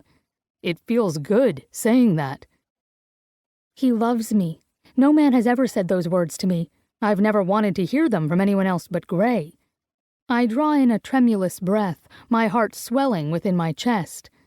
I love you too. The corners of his eyes crinkle. Yeah? Standing on my toes, I softly kiss his forehead, his cheeks, eyes, his smiling mouth. Every inch, Cupcake. Gray sighs and hugs me close, his lips skimming along my neck. I've never been in love before. I have to smile as I snuggle closer. Neither have I. Gray breathes in deep. Drew was right. It's better than football. A shocked laugh bursts out of me. Oh, wow. That's huge. Gray pulls back to look down at me. The love in his eyes comes through crystal clear. Huge as in, oh, Gray, let me give you a celebratory blowjob, huge? I give him a look. You're killing the moment, Cupcake. But Gray grins, his big hand caressing my side. It's turning you on, just admit it. I snicker, leaning into his touch. Yeah, okay, I whisper, a little. Sexy stranger Gray was exciting, but this is the Gray I love with all I am. He chuckles low, contented, and gently cups my breast. I knew it. He palms me, moving in a slow circle. Let's go home and we can celebrate properly. I'm about to agree when he hits a spot that is tender. Ow, careful. Gray frowns. That hurt you? Yeah, it's a little sore. His face grows eerily blank as he gently touches the spot, then draws a sharp breath. What the fuck? What? I ask, alarmed. This, Gray hisses, wrenching my shirt further down. With a grim look, he bends close and prods at my breast. This lump. The word comes out like a curse. Frowning, I bat his hand away and feel for myself. Okay, there's a small lump on the fleshy side of my breast. Huh, I've never noticed that. Never noticed? He cries in outrage. Jesus, Ivy, don't you check your breasts? Normally I'd laugh, never expecting a guy to even know about that. But this is Gray. He's seen his mom die from breast cancer. So I keep my voice low, calm. Of course I do. This is new. New? He presses his fingers to his eyes. Fuck. His hand falls and he levels me a blue-eyed glare. You have to get it checked, now. I can't go now, it's late at night. We'll go to a clinic. He paws at my breast again, moving it this way and that, angrily prodding it as if he can will the lump away. Gray, I snap, pushing at his hand and trying to pull up my shirt. Would you stop? No. He's beside himself, his voice almost shrill. Are you even listening to me? You need to get this checked. My temper breaks. Calm the fuck down. Someone is going to come in here any second. As if timed, there's a knock on the door and a tentative, is everything okay in there? Fine, I shout, just as Gray yells, go away. Not helping, I snarl at Gray, but the distraction lets me get my top up and my breasts covered. I give a fuck what that guy out there thinks, Gray snaps back. You're not taking this seriously. You have a lump. He's shouting now. A goddamn lump. Do you even care? I've never seen him like this. His skin is ashy, his eyes wide and wild. He's shaking so hard now, I'm afraid for his health. Gray, baby, you need to calm down. It's okay. It's not okay, he bellows. You have a lump. Fuck. Gray stumbles back, his hip hitting a shelf and sending brooms clattering to the floor like matchsticks. Fuck, I can't. He grabs the ends of his hair and clutches them as he stumbles backward to the door. Can't breathe. Gray! but he's wrenching the door open. I can't do this again. Before I can say another word, he flees, gone so fast I swear I feel the air stir. And I'm left alone, wondering what the hell just happened. Chapter 25. Ivy. It's scary how quickly life can turn to shit. One second, you're the happiest you've ever been. The next, your head is spinning and your heart is a bleeding wound within your chest. 13 hours after Gray's complete meltdown, I'm still reeling. And I can't find him. He's just gone. Though hurt at Gray's abandonment, I did as he asked. I'd swallowed back the urge to cry or rant and went to see the on-call doctor. One exam and a few tests later, I have my answers and am free to walk out of the clinic on legs that feel wooden and uncoordinated. Standing on the sidewalk, I stare blankly at the parking lot. My brain has gone on vacation or something because I can't seem to process what I've been told. The results were not what I'd expected. Not at all. In the distance, my little pink Fiat shines like a beacon. I focus on it, trying to bring my thoughts to order. Gray, I need to find him. I need him. Hot rage surges up my throat, and I grind my teeth against the urge to scream. He left me, ran away. And I know why I do. It doesn't stop the anger, especially now. I look down at the papers I'm clutching. My hand shakes a little, and I draw in a deep breath of cold December air. Jamming the papers in my purse, I fish out my phone. The shaking has stopped, replaced by a steely determination that makes my muscles strain. Dialing, I start striding to my car. Drew answers on the third ring. It's Ivy. My throat feels like raw meat. I can't find Gray. It's hard telling Drew the whole shitty story, but he needs to know why Gray took off so he can help me track him down. Hell, Drew says when I finish. I think I know where he might have gone. Let me talk to him, okay? You do that. It amazes me how calm I sound, when inside I'm falling apart. Ivy, Drew hesitates. You have to understand. I do, I cut in. Doesn't make it right. No, he agrees slowly. I sigh, wrenching open my car door. Just let me know when you find him.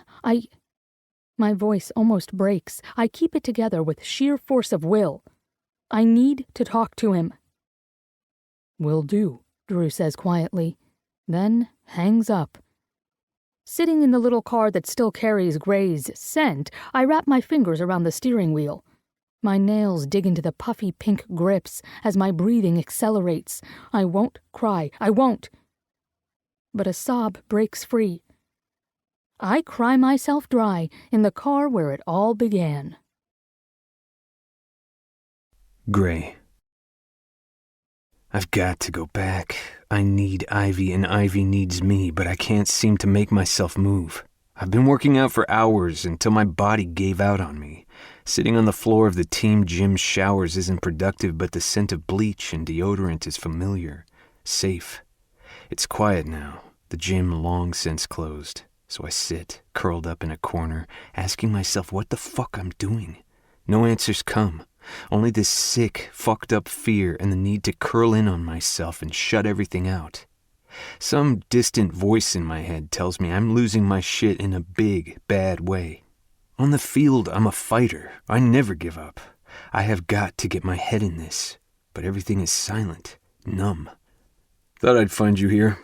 I jump at the voice. My head is heavy as a rock when I lift it to find Drew in the doorway. I can't seem to say a word. His cast thuds on the floor as he walks over. Slowly, he lowers himself next to me, his broken legs stretched out in front of him. He doesn't say anything, just sits close enough to press his shoulder against mine. And I remember, the night his parents died, I'd hunted him down, found him in the locker room of his school gym. I'd sat with him as he quietly lost it on my shoulder. The memory works like a ball snap. All the terror and panic I'd been holding down rushes up. Fuck, I choke out, pressing my fists against my forehead as I bring my knees to my chest. Fuck. Drew's shoulder pushes harder against mine. What's going on, Gray? There's a clump of pain inside my throat the size of a baseball. I push past it. Ivy, she had a lump. I take a harsh breath. On her. And I remember Mom, when she told me about the lump and how she... Fuck. I can't breathe. I'm choking on my fear, my body shuddering. I don't know when Drew put his arm around my shoulders, but he's hugging me to his side, and it all pours out of me in the form of tears and snot. Not my best moment, but Drew doesn't care. He remains silent and lets me do what I need to. I can't do this with Ivy, I rasp. I can't see her. Shit, I'm going to lose it again. Drew's grip goes hard. You don't know what's going on with Ivy. I don't, because I can't handle knowing. But I can't seem to handle not knowing either. I have never run from adversity, and yet I just walked out on the most important person in my life. The thought makes me sick. I've screwed this up, badly. We all screw up. Kind of think it's a requirement of being human. I snort, but I'm too weak and sorry to really make a sound. I've got to make this right. Yeah? Drew gives my head a tap. But get yourself together first, 'cause you look like shit. Wiping a hand over my face, I glance back at him. He smiles, but his expression is too serious to carry it off. Lightly, I elbow his side. Thanks for being here. Man, you know you don't have to say that. I do know that. He's the brother I wish I had instead of the fuck nozzles I've been stuck with. Just like that, all things circle back to the family I have left and what I've lost. Blinking rapidly, I grind my fists against my lips because I need to find the one person I want to be my family. Ivy. And I realize that she is here. She's found me instead. Chapter 26. Gray. I feel her before I see her. It's a struggle to lift my head, face her, but I do it. She deserves that and more. Ivy stands in the doorway, her expression blank, the harsh overhead lighting a haze around her long frame. Her face is so pale, it looks bleached out, red blotches around her eyes and nose. She's been crying. Something inside of me seizes. Need, fear, guilt, desire, self-loathing. I can't move. I want to tell her I'm sorry, but I'm frozen.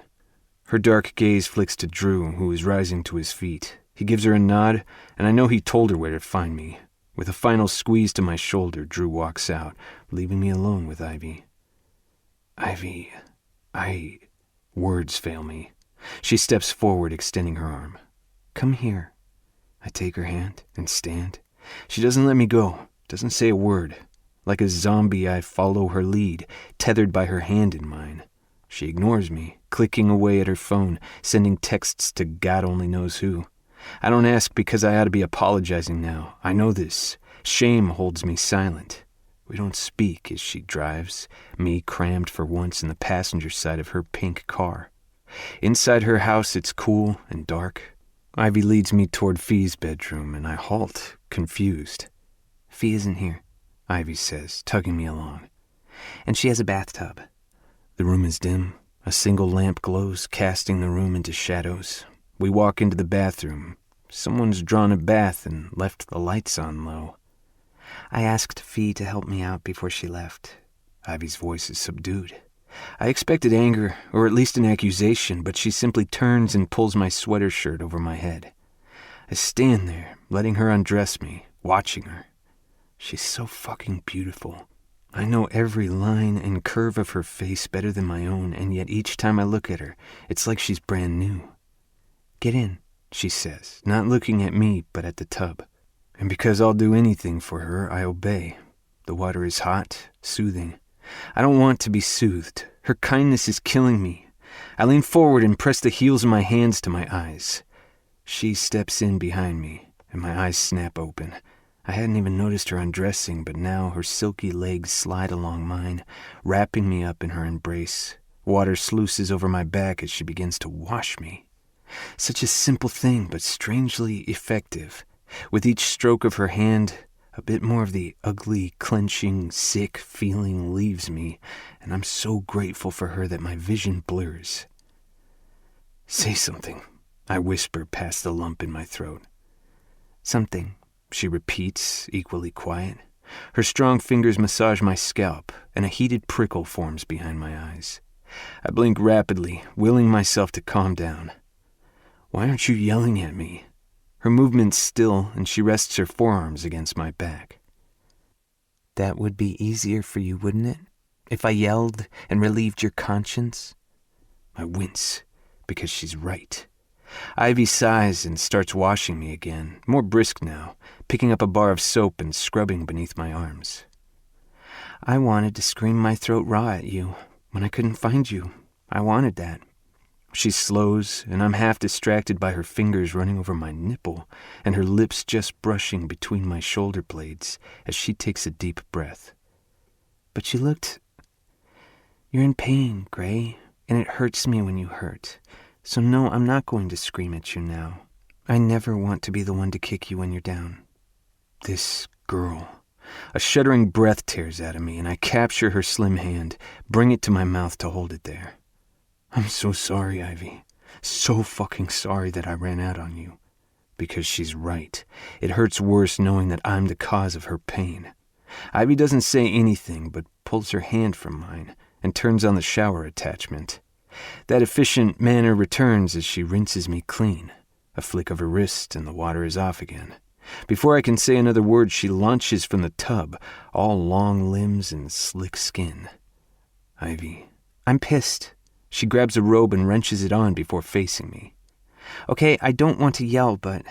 Her eyes go glassy and she makes a face of disgust. "You hurt me, Gray." God, the disappointment in her voice. It rips through my chest. Water sloshes over the edge of the tub as I rise. "I know, honey." But she's walking out of the room. I hop out of the bath, pulling a towel around me as I go. "Ivy." She faces me in the bedroom, her eyes flashing. "I get why you're freaked. Breast cancer? Your mom? I understand, Gray, I do. But you just ran out on me like I had the plague. I needed you." She takes a shaky breath. "More than you know. I needed you to talk to me. You promised." 2 steps and she's in my arms. Without pause, I pick her up and carry her out of Fee's room and into hers, stopping only when we reach the bed. She's stiff as I sit with her in my lap, but it doesn't stop me from kissing her lips, her cheek, any spot I can get. "I'm sorry, Ivy. I panicked, and if I could go back and change that, I would." She's shaking, her body against mine, leaning a little but not yielding. "You ran away from me." My fingers thread into her hair, and I hold her steady as I meet her eyes. "I ran away from myself. Shit, Ivy, you're right, I freaked out. Since my mom, I haven't wanted to care about anything, live day to day, enjoy the moment, nothing deep. The funny thing is, Ivy, falling in love with you was as easy as breathing, the best time of my life." "Then why?" "It's easy to love you, but it scares the shit out of me." Our foreheads touch, and I close my eyes. I felt that lump, and it was my mom dying all over again. It hit me. I can't lose you. Not you.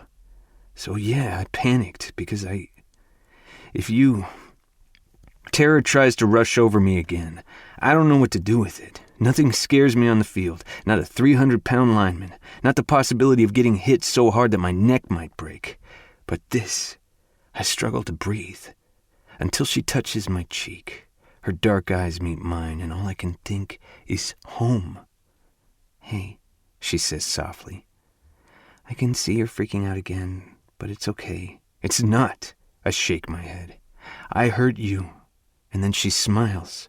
Nothing in the world affects me like her smile. I can only stare, my heart pounding, my breathing still off. "I'm not hurting anymore, Cupcake." I kiss her, soft, reverent. She's everything. My world, my happiness. My hand slides beneath her gaping robe to cup her warm breast.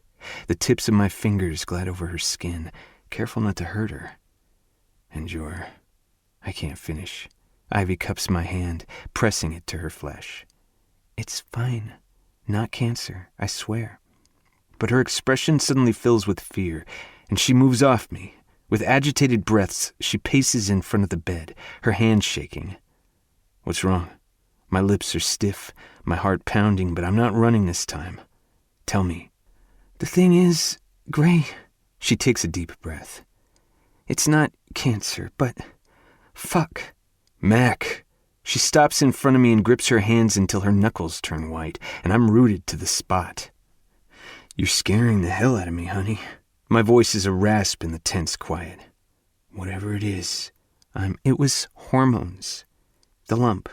She waves a hand, kind of flailing around. I have fibrous breasts, which really just means that hormones can cause non-cancerous lumps, such as excess hormones due to shit. I find my feet and stand, reaching for her. Mac's eyes fill. I'm pregnant. A whoosh of sound fills my ears and everything goes still, heavy, numb. Mac curses, takes a step, then stops, and steps the other way as if she doesn't know where to go, but just wants to escape. I have to move, to talk, but I'm frozen and the ringing in my ears grows. From a distance I hear myself speak. Pregnant? Yes, she clears her throat. It's early, so early I wouldn't have noticed yet, except they took some tests. It's all my fault. Blinking fiercely, she looks down at her toes. I find myself smiling, though it feels wobbly and uncomfortable, because my heart has decided to race, and my fingers are cold. Pretty sure this is a 50-50 kind of culpability deal here, honey. Her head snaps up and she looks lost, her eyes round and scared. Yeah, but I was so stupid. I forgot about the whole antibiotics weakens the effectiveness of the pill thing. Talk about hubris. My 16-year-old self was more informed. But no, I take one look at your dick and become a moron. If it were any other time, I'd laugh at that. I'm certainly not as susceptible to her charms, but I need to calm her down now. Well, I didn't even know that it was an issue. I make another attempt at a smile. Condom man here. She snorts and then bursts into tears. Hey, I whisper, pulling her close. Hey now, don't cry. Mac just sobs harder as I lead her to the bed. I curl up with her at the head of it and hug her close. Christ, I left her to deal with this alone. I can barely think right now, and she's been carrying this knowledge around, alone. Wincing, I burrow my face into her fragrant hair, not knowing how to apologize enough. But somehow, she's the one apologizing. I'm sorry, Gray. I'm such an idiot. You trusted me, and Ivy, Mac, if you say another word of apology, I'm going to be pissed. Her hand clutches my neck as she half laughs, half sobs. I kiss her temple, rub her shaking back. Now calm down. Breathe. Again. You can do better than that special sauce. Deep breaths. Okay. It's a pathetic whimper of a response, but she's calming. Her wet cheeks press against my heart, and I close my eyes and keep stroking her. I hold her until she settles and becomes soft and relaxed against me. And I realize that, despite all the thoughts racing through my mind, the one thing I'm not doing is freaking out. Ivy. What are we going to do? My voice is a raw whisper in the silence. The room is dark. Every inch of me feels battered and heavy with fatigue, but I'm in Gray's arms and he's idly running his long fingers through my hair, making it a struggle to keep my eyes open.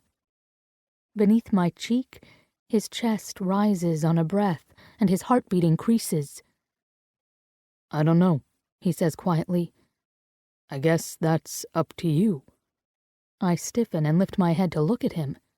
Why me? Gray's blue eyes are solemn.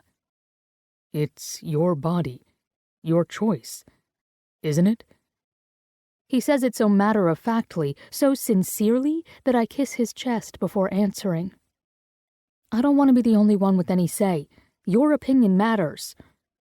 The corner of Gray's mouth curls as he traces a line down my cheek. Okay, but, Mac, I feel like I'm walking through a minefield here. Coward, I tease, giving his side a nudge. Yep, He says, unapologetic. His grin sparks, then fades. honey, just tell me how you feel and I'll listen. Sighing, I rest my chin on his chest and wrap an arm around his waist, as if holding on to his body can anchor me and stop the fluttery feelings of panic that keep coming and going. I don't know. We're so young. We have barely begun to live our lives. The idea of having a baby. I press my lips against his firm skin. It just seems like we're setting ourselves up for disaster. Gray is silent for a second, then his big hand engulfs the back of my head. His touch is warm, secure. Okay, true. But we're also way ahead of most people our age. Barring unforeseen calamities, and I really want to knock on wood, I'm going to be making a ridiculous amount of money in less than a year. And even if something did happen, we both have excellent educations and our massively impressive brains. I grin at him, and he wags his brows. So we're not going to be hurting for money. Not to mention that your parents are loaded. Gray! He holds up a hand, but a smile lingers in his eyes. I'm just saying that we wouldn't be suffering for funds. Fine. I rest my head on him again. You're right. But a baby? I don't know. I pause and peer up at him. You're not freaking out. Why are you not freaking out? He sputters a laugh, and suddenly I'm on my back and Gray's big body hovers over me. You thought I'd go mental, didn't you? Well, Shit, I almost went mental. Why wouldn't he? But Gray shakes his head, slowly, a smile creeping over his face. Mac, you're the love of my life. I'm all in, come what may. This? Yeah, it's a shock, nothing I expected, but this is you and me we're talking about. Please don't hold what I did today against me. I can adapt to a change in play. I know, I tell him. And I won't. He nods as though relieved, then his lips brush mine. Maybe I should be panicking, but I'm not. If you want this baby, then we'll learn as we go. If you don't, he kisses me again. Then I'll hold your hand every step of the way. Chapter 27. Gray. So, I say to Drew, we're sitting at the bar, ginger ales in hand. Coach has set down a no beers from this point on rule, and Drew's trying to be supportive. Good man. So, Drew says back, then takes a drink. Ivy's pregnant. It's almost worth my current anxiety to watch him choke and spew ginger ale all over the bar. The bartender gives him an annoyed look, then walks over to wipe up the splatter with a rag. Baby steps, hon, she mutters before leaving us. I laugh into my glass. Drew glares, but then his expression grows serious. Shit, Gray. You're not joking, are you? Nope. I take another drink and concentrate on the feel of cold bubbles sliding down my throat. Holy hell. Drew braces his hands on the bar. What are you two going to do? Don't know yet. Ivy's thinking things over. I pick at the damp edge of my cocktail napkin, ignoring Drew's stare. I don't want to see pity. You okay with... if she decides to keep? He trails off. I finally look at him. If it were Anna, how would you feel? At this, Drew straightens. Scared, sure, but it's Anna. She's it for me. So I guess I'd be starting a family early. Exactly. Ivy's my girl. She always will be. Drew really looks at me now. You're not freaking out. Why does everyone assume I'd freak out? I grumble. It's insulting. Hell, I'd freak out. He shrugs. And well, you're... What? I'm quickly moving from insulted to pissed. Come on, Gray. You've been Mr. Party, give me a new girl a night since I've met you. It's just a little shocking to see you not get spooked over something as big as this. Okay, he has me there. I take another sip of my soda.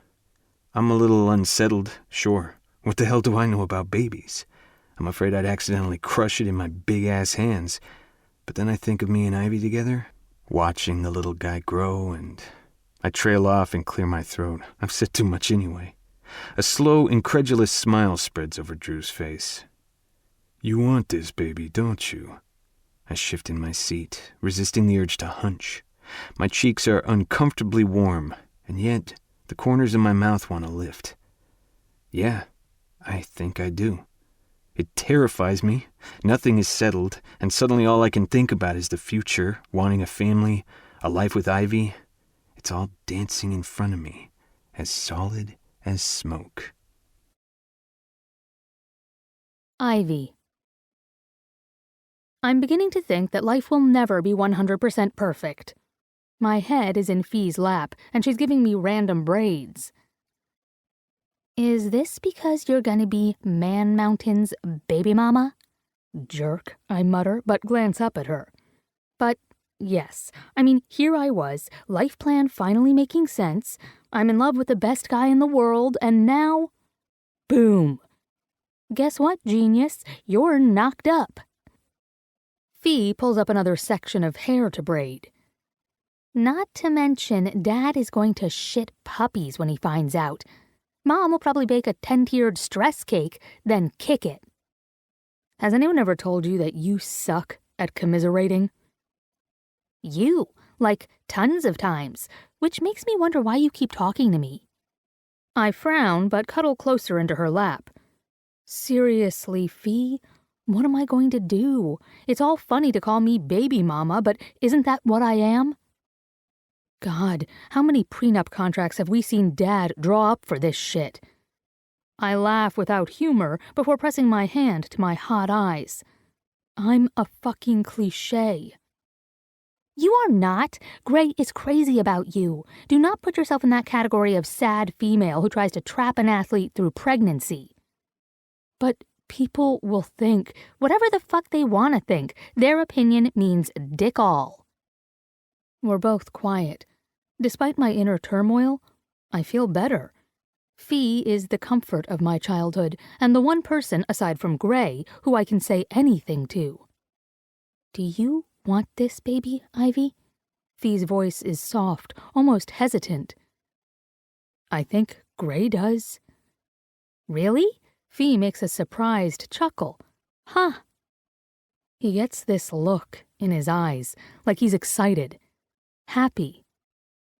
That look makes my insides melt and my hormones kick into high gear, and I have to fight not to cry. Even now my smile is wobbly. It's kind of cute.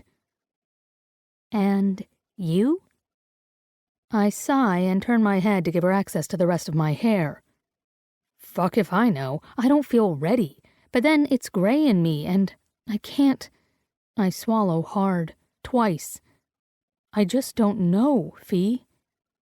Her hand comes to rest on my cheek. Talk to Gray about it. My vision blurs hot and wet. That's the problem, Fee. I'm afraid that if we disagree on the decision, I'll lose him. I turn and press my face into her belly, hiding in the dark.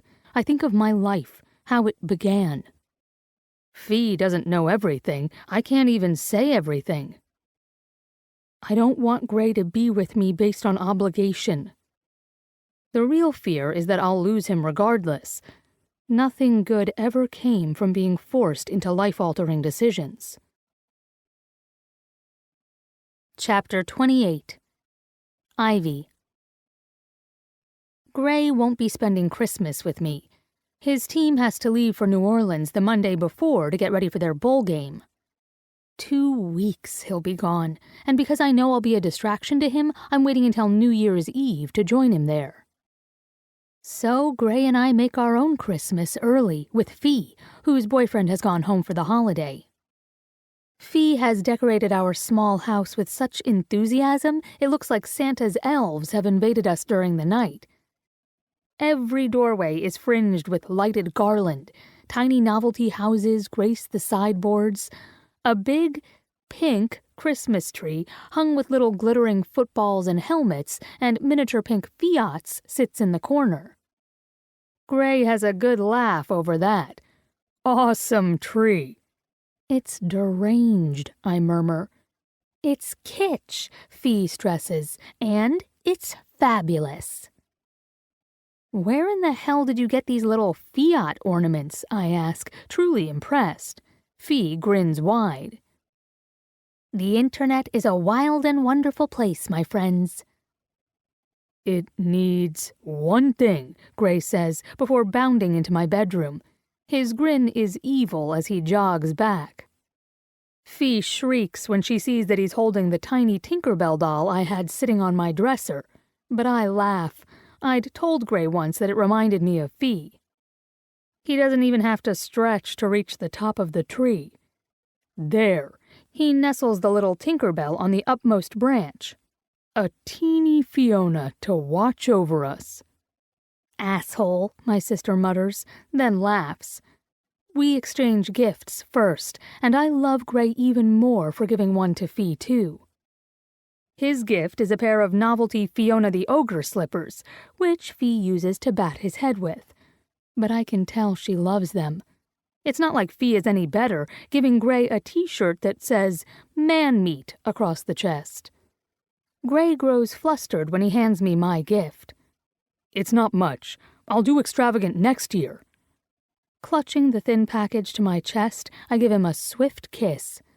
Quiet, cupcake. Let me enjoy my present. All right, he says, flushing. I'll shut up. I tear open the wrapping and find a tiny silver four-leaf clover pendant lies in a long black box. For luck in your new career, he says quietly as he puts it on me. It's perfect, I tell him with a kiss. Gray fairly tackles me when he opens my gift to him. A blue enamel Le Creuset Dutch oven, which is extravagant, but something I've wanted to give him for a while. I'm gonna cook you short ribs and brisket, he promises between kisses, and stew and pot roast and goulash. We get it, Fee cuts in, annoyed.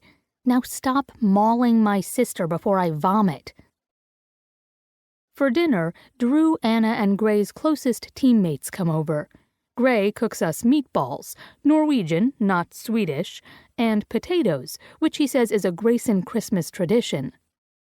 Dex acts as his sous chef, and they spend the time bickering over Dex's knife skills, while the rest of us snicker in the living room. The guys treat me as if I'm one of them now, joking and randomly tousling my hair like I'm their kid sister.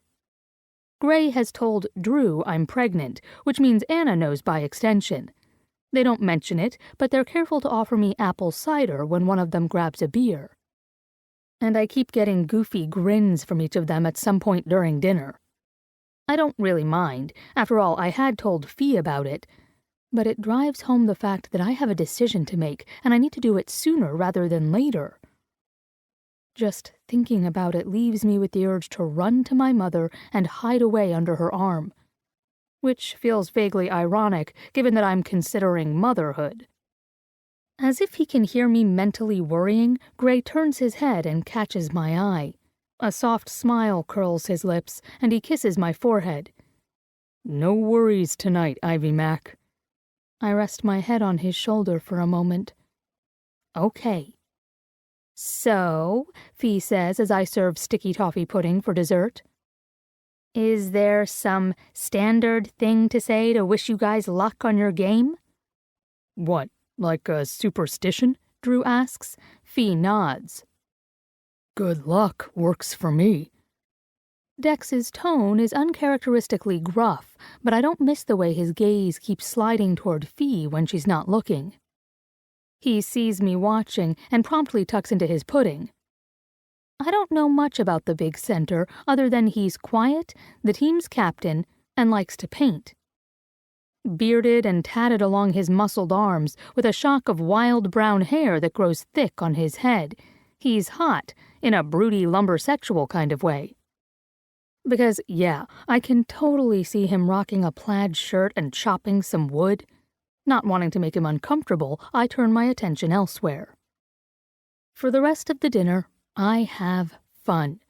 Only Gray seems off, his voice louder than usual when he tells a joke, his muscles tight, even when I put a hand on his neck and rub it. But he leans in close and whispers in my ear. After these guys leave, I'm taking you out for a ride. I have a surprise. I waggle my brows. Color me intrigued. You'll see soon enough. Gray flashes a quick smile, but it doesn't reach his eyes. And I wonder if we're both trying too hard to be brave. Gray refuses to tell me where we're going or why, or even give me a hint, which leaves me with all sorts of ideas, none of them based in reality. I'm up to guessing it's a ride in the Goodyear blimp when we enter the campus. He parks in front of the stadium, and my excitement turns to confusion. Why are we here? If you think I'm playing some random game of midnight touch football on a full stomach, you've got another think coming. No football, I promise. He's grinning like a kid on a snow day. You'll see. Come on. Taking my hand, he leads me to one of the stadium's side entrances. Are we allowed to be here? Gray's texting something on his phone, but gives me a quick look. Now, Mac, you know me better. Of course not. I huff, but then the door opens and a security guard waves us in. Thanks, Rufus, Gray says. Rufus, an older, portly gentleman, gives a gruff nod. Just remember our deal and clean up after yourselves. What was the promise? I ask, as we walk farther into the stadium and Rufus ambles off, his large frame waddling slightly. Tickets to the bowl game, and that I don't trash the place. Ah. I trot alongside Gray, whose hand has become slightly damp. He glances down at me a few times, his smile tight, but his eyes shining as though excited. All questions stop when I see the soft glow in the center of the field. A nest of blankets has been laid out, along with a basket, camp lantern, and a little ways away, a small heater. Gray leads me to the spot. I wanted to give you your last present here. I get another present? I sit on the blankets, curling my legs under me so that he has room. Gimme. Gray laughs, but pulls a carafe out of the basket. Cocoa first. The little heater provides warmth, but not as much as Gray's big body. I snuggle against him and drink cocoa. The dark stadium is still and quiet, the high slanting sides looming up around us. Only a few lights by each end zone are on, shining a harsh bluish white. It kind of feels like we're in the bowels of a spaceship. Gray shifts closer, and his chin rests against my shoulder. I guess it kind of does now. I've never been here when it's dark like this. I feel his head turn and know he's looking around. His voice lowers to reverence. To me, it's a cathedral. I sit here and I feel calm, centered. And yet it's like all the energy of games past remains coursing through my veins, and I can't wait for the next game. My hand finds his, and I hold it as he continues. I don't even think it matters what stadium I'm in. It just feels right. Soft lips brush along my neck. The same way you feel right. This man, he does it for me in every way. I turn and kiss him, loving that I can, that he's mine. Gray's fingers thread through my hair to cup the back of my head as he deepens the kiss, tasting me like it's the first time. Heat flares over my skin, but he pulls back, his breath coming a little faster. He gives me one more soft peck. Love you, Ivy Mac. Love you, Cupcake. Gray takes a deep breath, his nose against my hair, as if he's taking in my scent. Then he gives himself a little shake. Okay, present. He fumbles around in the basket, his shoulders inching up, and it hits me that he's nervous, really nervous. Which makes me nervous. When he turns, he's so tight the muscles along his thighs bulge against his jeans. Ivy? My attention drifts to the little black box he holds. Shit, I can't move. My heart slams against my ribs. Gray sits back on his heels, facing me. With shaking hands, he opens the box. The ring is gorgeous. An Art Deco design of 3 flat emerald-cut diamonds on a platinum band. I stare at it, numb inside, then look back at Gray. His whole heart is in his eyes. The corner of his mouth quirks, trembling a little. I just want to hug him close, only I'm frozen. This was my mom's, he says, the only tangible thing I have left of her. Seeing it on your finger would give me joy. Gray, I swallow hard. What? He quiets me with a squeeze of my hand. Ivy Jane Mackenzie, I want to marry you. I want you to be my family, and I'll be yours. He looks at me with hope and longing. Say yes? Shock has punched the breath out of me. I'd feared this. Yet his words, the look in his eyes, makes me want to hug him close, which makes it harder to answer. I can't. He winces but doesn't take his eyes off me. Why? He says it so reasonably, as if I'd refused another cup of cocoa. A choked laugh leaves me. Because we're 22, for one thing? Pretty sure lots of 22-year-olds get married, Mac. Yeah, and I'm pretty sure I know why he wants to marry me. I love him for it, and I hate him for it. Grinding my teeth, I struggle to think of something to say to make him understand. You're the best college tight end I've ever seen. Gray cocks his head to the side. Okay, not what I was expecting. Is there a point to this? You could go number 1. I hope so. His bronze brow lifts as if I've lost my nut. Again, your point? That's a lot to take in. Worrying about a wife shouldn't be part of it. With a curse, Gray looks off, his glare focused on the yellow uprights down the field. When his gaze returns to me, his focus is so intense I feel it in my belly. Were you planning to dump me, Ivy, when I'm thrust into this so-called awesome life? His anger vibrates through me. No, of course not. Then why bring this up? And what about your wants and needs? I am thinking about that. I don't want to be proposed to for the wrong reasons. So you don't want me in your life come draft day? He shoots back, his eyes wide and hurt. That's not what I meant. Then tell me what you do mean, Ivy. I was a mistake, I blurt out. Gray blinks, his expression pinched. A mistake? What, you think I view you as a mistake? No. I take a breath. I was an accidental pregnancy. My parents were only dating when Mom became pregnant. She was supposed to go back to England, not stay here. They got married because of me. The irony is a twist in my guts. For a second, Gray just stares. Then he reaches for me, and I'm cuddled tight against his chest. Honey, no, no. Burrowing closer, I clutch his waist. How can you say no when you don't even understand what I mean? Because I know you. He leans back a little to look me in the eye. You think we're like them? That I'm asking you because I feel obligated? Fuck no. His fingers trace my jaw. We're nothing like them. First off, we're not dating. His mouth twists like it's an ugly word. We're together, as in I wake up every morning and think, thank fuck Ivy wants me. How can I persuade her to keep me forever? I snort and lean my head against his chest. I do want you, I whisper. But that doesn't mean we have to get married.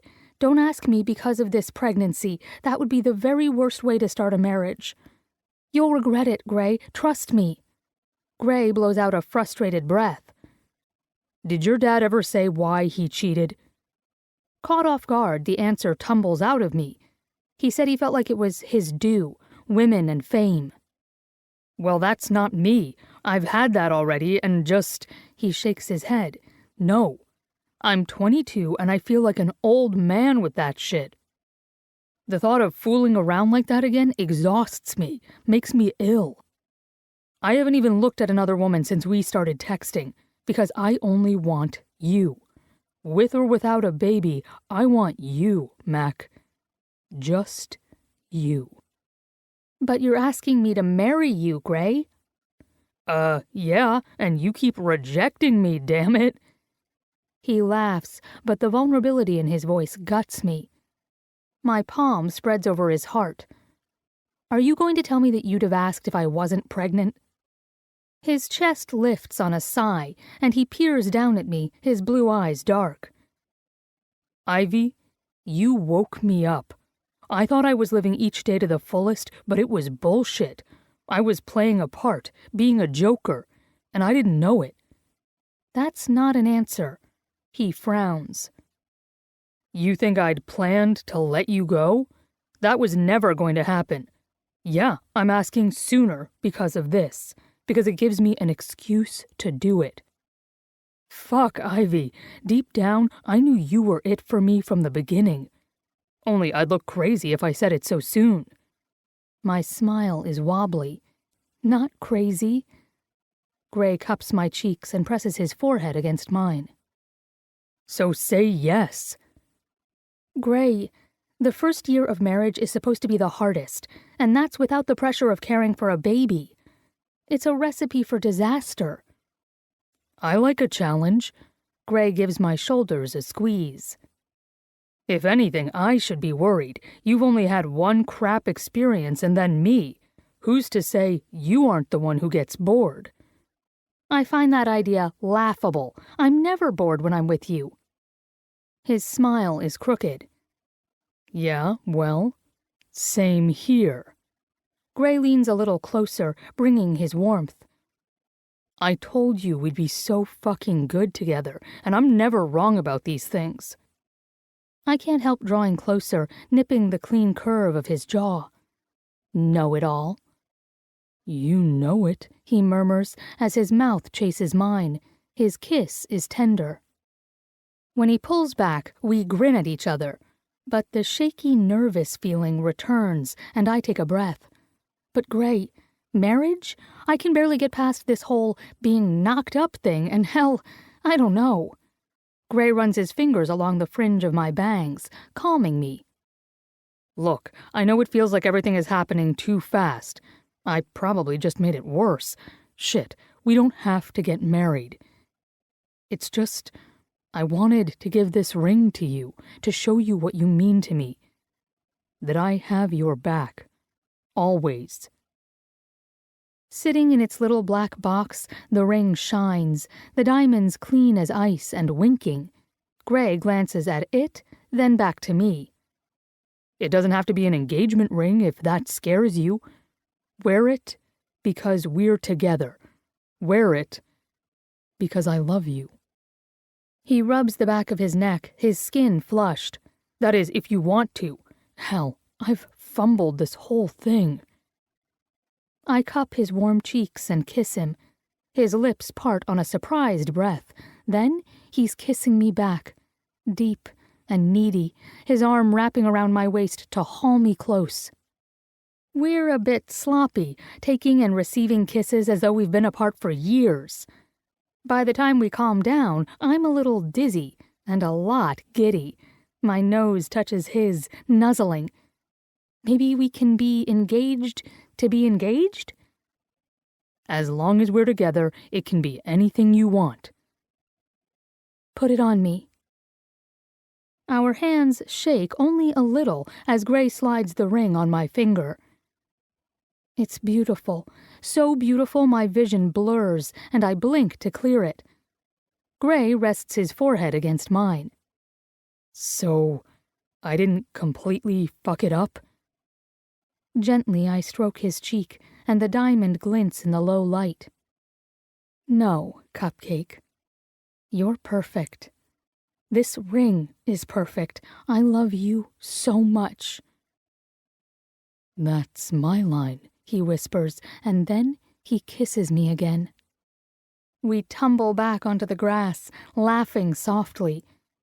Gray maps the contours of my face with his lips, all the while telling me the same thing. I love you, I love you, I love you. Chapter 29. Gray. For almost 2 weeks, my home has been a hotel in New Orleans. I live and breathe football now. Practice, study, drills, sleep, press junkets, and mindless interviews. That's my life. The playoff game is tomorrow, and everyone is so keyed up, we just want it to be game day already. No more wading through a sea of agents and scouts and sponsors. No more smiling for the camera as we eat our free gumbo dinner. No more reading playbooks and watching footage until it runs through our heads in our sleep.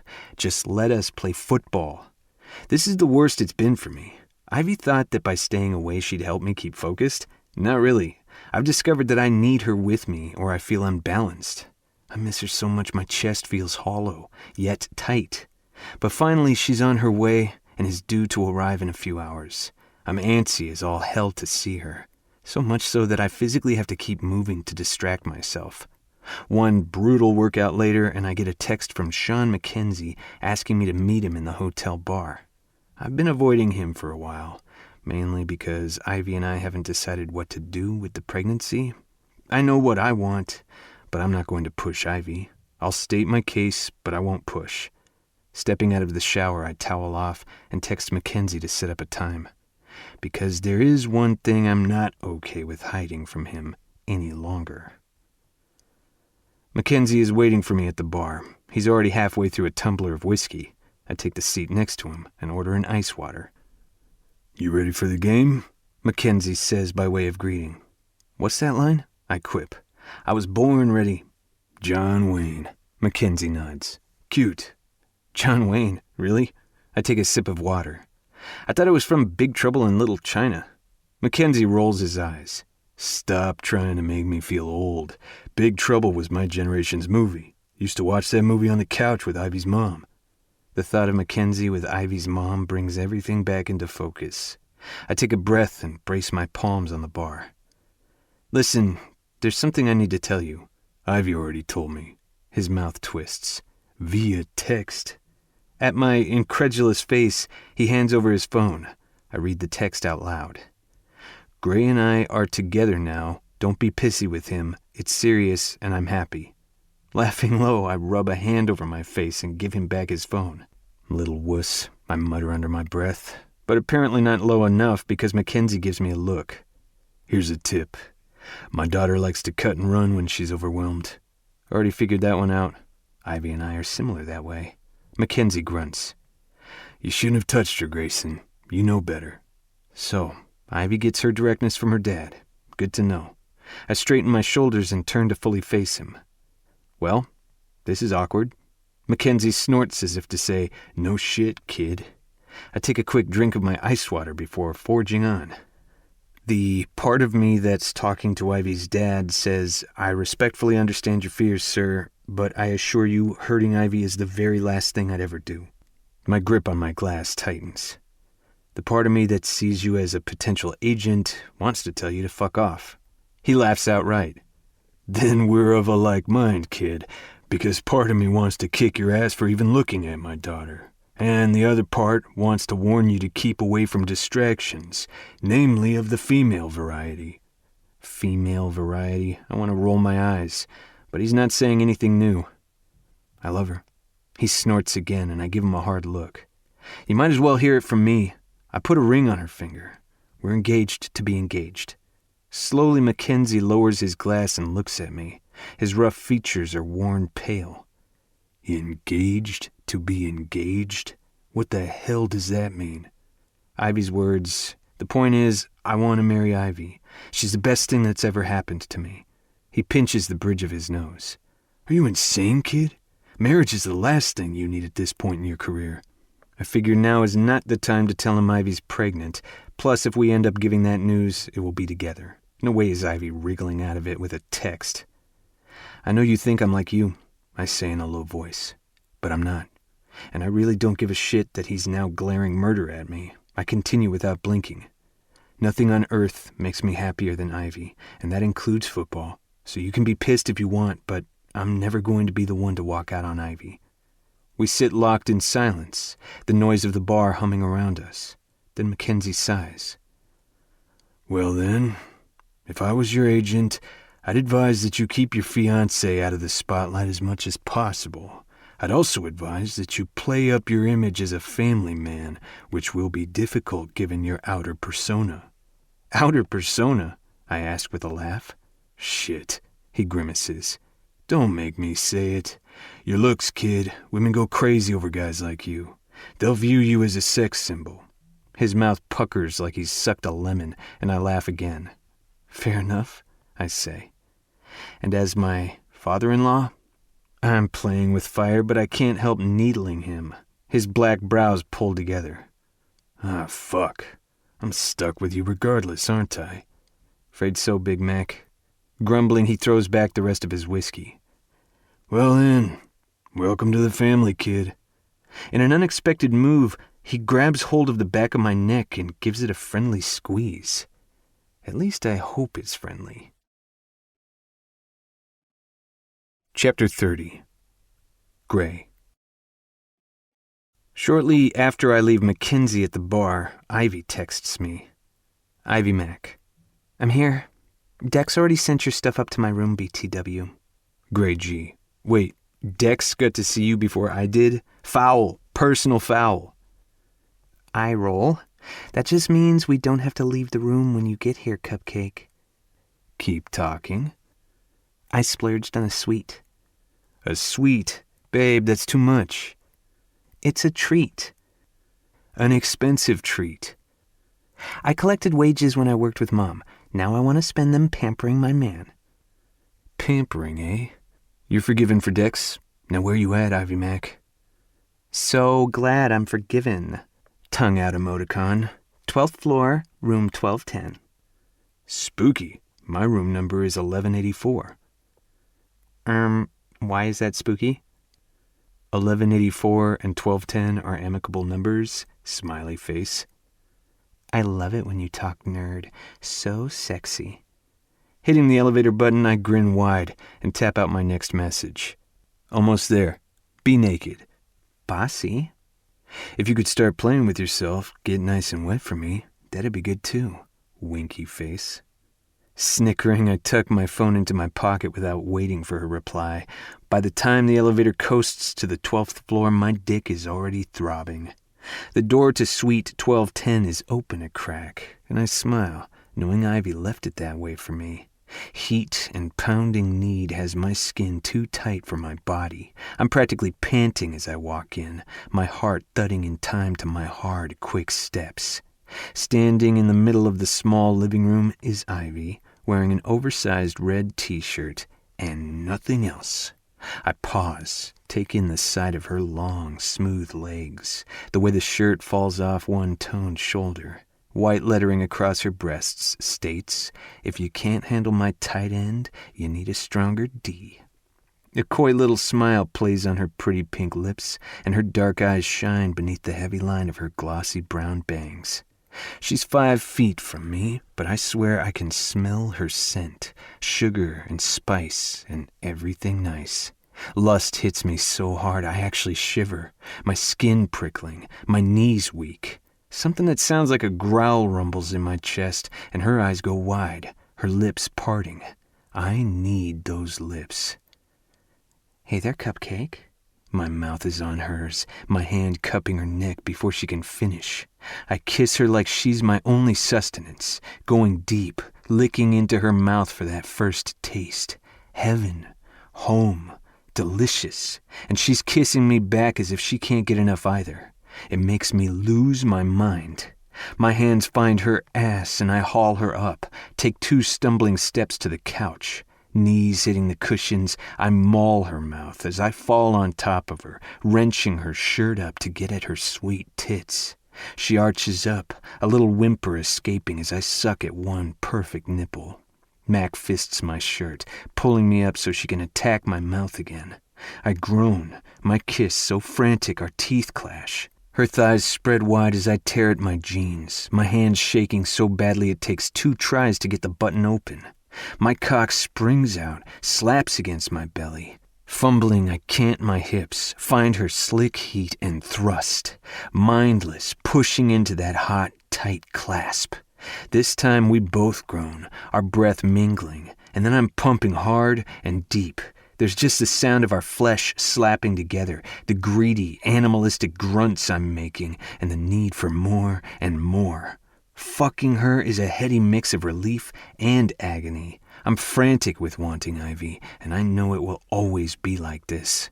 Long legs lock around my waist, her nails digging into my shoulders. When she sinks her teeth into the soft flesh at the crook of my neck, my body seizes, and I'm coming on a strangled cry. Ivy strains against my hips, grasping, her pussy milking me with rhythmic pulses that have me pushing as deep into her as I can get. I collapse against her, weak-kneed and head spinning. Her arms come around my shoulders, limply holding on. We're both panting hard, my open mouth pressed in the folds of her shirt that's gathered high on her neck. Taking a breath, I manage a random, "Like your shirt?" Ivy's laugh is weak. "Thanks. I was totally going for a gimme a hot and dirty quickie look." "Glad to oblige." I smile, kiss the edge of her jaw. Gently, I detangle her from the shirt, pulling it free and throwing it aside. Ivy takes my shirt off as well, and I settle back, loving the feel of her skin against mine. A few more awkward wiggles and I'm out of my sneakers and jeans, but my softening cock stays deep inside her. I don't want to leave her heat, ever. Somehow we've ended up on the floor. I frown, not even remembering tumbling. "Are you okay?" I ask, touching her cheek. The fact that she's pregnant comes back to me in a rush, and I go cold. "Shit, I wasn't too rough, was I?" "No," she smiles. "You were perfect." Her fingers thread through my sweaty hair. "You always are." "You sure? I had this whole slow seduction thing planned, but you look so hot, and I've been dying for you, and kiss me, cupcake," she says, tugging on my hair. So I do.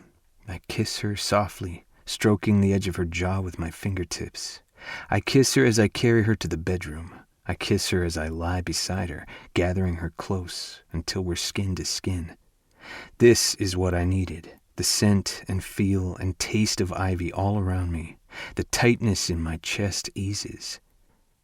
Never am I more aware of my size than when I'm touching Ivy, of how my hands span the sides of her head, of how fragile yet necessary she feels to me. "Ivy Mac," I whisper, brushing my lips over hers. I hold her in my grasp as I come at her mouth again, sipping at her lips, tilting my head to experience her from a new angle. Her hands slide over my back, stroking, urging me closer. We kiss with lazy slowness, learning each other's mouths over and over, until our lips are swollen and my jaw is sore. But I don't stop. My head is spinning, my cock a hot slab between our pressed bellies. It would be so easy to spread her legs wide and sink in deep, fuck her again. But I hold back. Enjoy this simple act. It sharpens everything, sends my body into hyper-awareness. Our breaths mingle, the edges of our lips just touching. My tongue flicks over hers, a tease that I feel in my balls. Sweat covers my skin and hers, making me shiver. Yet I'm so hot, so drugged on her mouth I can barely breathe. Ivy moans a little, her hips rocking slightly. I know she wants to be filled, but she doesn't push it either. Just holds on to my neck like it's her anchor and suckles my lip, slides her warm, slick tongue over mine. My breath hitches. It's a struggle not to roll her over, not to go wild and thrust my tongue as deep as I can get into her mouth. I want those things, yet this self-inflicted torture feels so good. I'm close to coming just from kissing Ivy, and it does something to me, makes my gut clench and my heart pound. I reach up, find her hand that's burrowed beneath my pillow. Our fingers twine and my thumb presses against cool metal. Ivy's wearing my ring. Mine. She is mine. Ivy, My thigh slides between hers, intent on parting them, but her hand grasps my shoulder, and she gives me a nudge. I let her ease me onto my back. "What are you up to?" I murmur, as she crawls over me, nuzzling her way down my neck. Her voice is warm honey over my skin. "Let me take care of you for a while." I've had sex more times than I want to think about. Girls have gone down on me, done all they can to impress me, but take care of me? Kiss their way around my body like it's some divine experience? Never. Not like Ivy. My hands shake a little as I touch Ivy's hair, pushing it back so I can see her face. "Hey," I whisper, "turn around so I can take care of you too." This I know. I want to taste her, lose myself in making her feel good. But she shakes her head, her hands gliding down my sides. "Not now. This is for you." Glossy brown hair slides over my skin, leaving goosebumps in its wake. Throat tight, I glance down, take in the sheen of her skin, those long, lean thighs, the way her tits sway as she moves.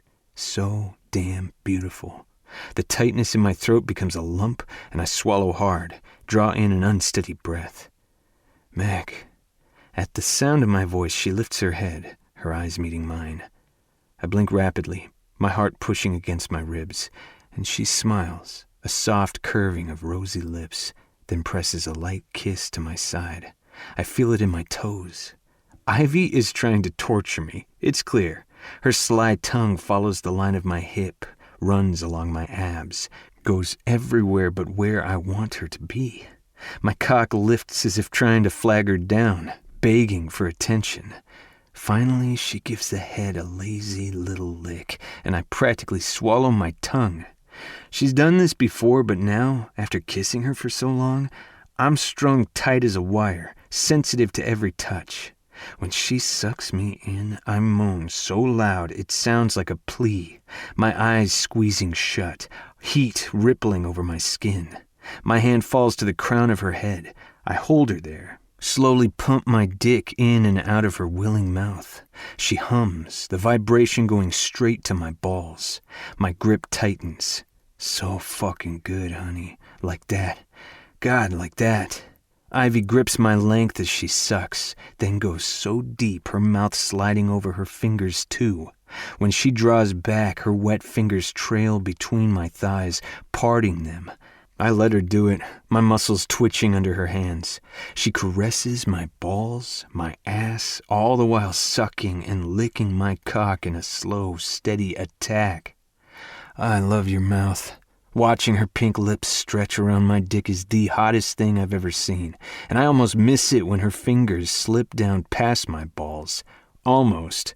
Only her fingertips circles a place no one has ever touched.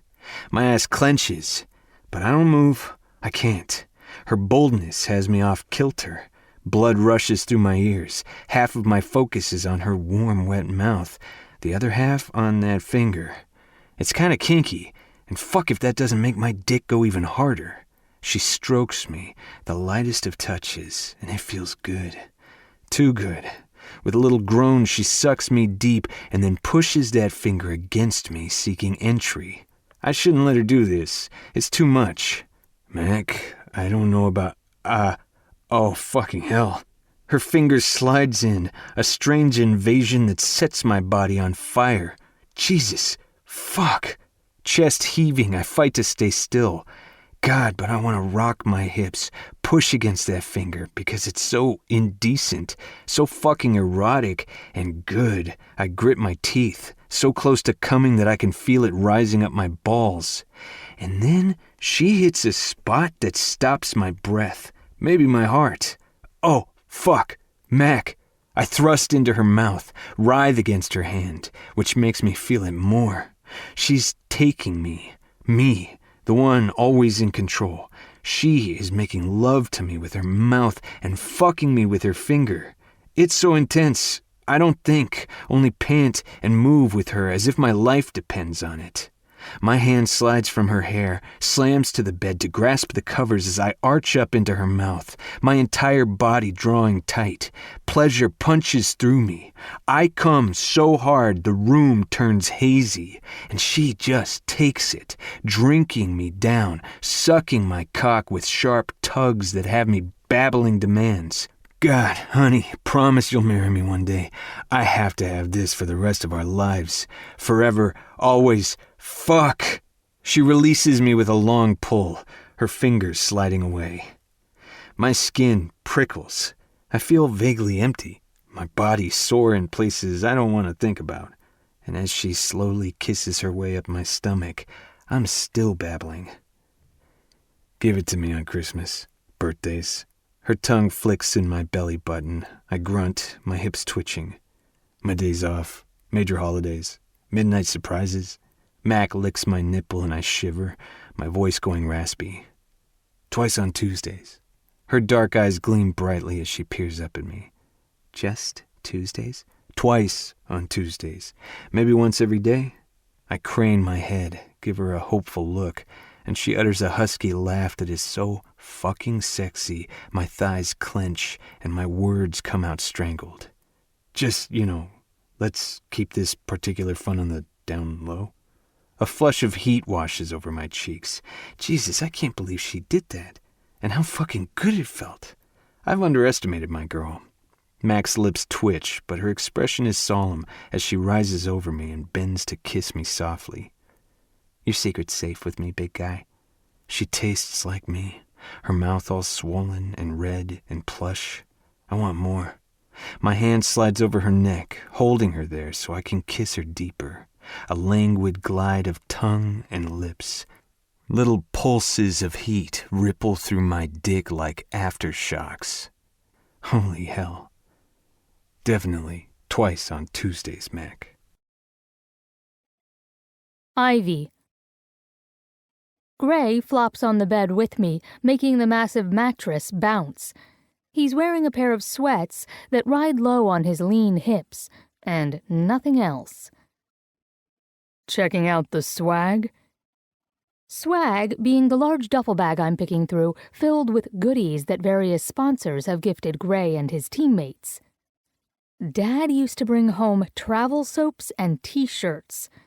I pull out an elegant plastic box that holds a certain smartwatch people have been dying to get their hands on.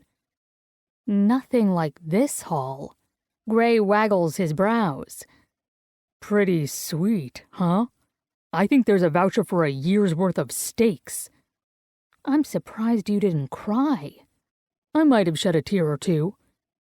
Gray pushes up the hem of the t-shirt I'm wearing and rests his head on my bare thigh. With a little hum of pleasure, he strokes my leg, his expression content, his body loose-limbed and lazy. Give the man a blowjob and a little unexpected ass play, and he's practically purring. There's probably a lesson in that, only I'm equally susceptible. Gray merely has to look at me a certain way, and I'm ready to offer him anything. Ivy? Yeah? Ooh, look, wireless headphones. I've been wanting a pair of these. They're yours. His hand moves along my calf, the touch soft, steady. When I told Drew about you being pregnant, I realized that I wasn't afraid.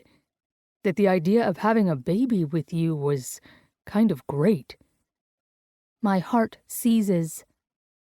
Clearly he feels me stiffen, because his grip tightens on my shin. I'm not trying to push you, he says, but you asked me once what I wanted. The bed creaks as he rises up on his elbow. Gray's blue eyes are earnest, yet almost shy. I want it all with you. Warmth flutters through my chest as I look down at him. Gently, I brush back a lock of his hair. I thought you might. His gaze moves over my face, as though he's trying to read my mind. But do you? Running my fingers through his hair, I stare off. When I think of this baby as you and me, I want to protect it with all that I am. Gray gives my leg a gentle squeeze, but I keep talking. But when I think of trying to be a mother right now, I trail off with a strangled breath. I mean, a baby, a child needs constant care. I can't do that on my own. I don't want to do that. Gray's brows snap together. Who said anything about being on your own? We're in this together, 100%. Gray, you're going to be starting the NFL. July through January, they'll basically own your ass. Okay. Yeah, that will suck. Gray sighs and rests his forehead on my thigh again. But we can work it out. And never think for a second that I won't be all in when I am there. His big body flops back onto the bed and he blinks up at the ceiling. Shit, I don't know. Maybe we should wait. I lie back too, my head next to his. Only, I'm pregnant now. When I think of ending it, I just can't. With a muttered curse, I press my forearm over my eyes. Why is it so hard, Gray? Gray rolls to his side and lifts my arm off my face. I wish I had the right answer, he says slowly. All I can say is that the hardest decisions in life are often over the things that mean the most. So, what means the most to you, Ivy? You. Being together. His expression turns tender. And what do you fear the most? Making the wrong choice? Then make the choice that scares you the most. Cupping his strong cheek, I peer up at him. You never let anything stop you, do you?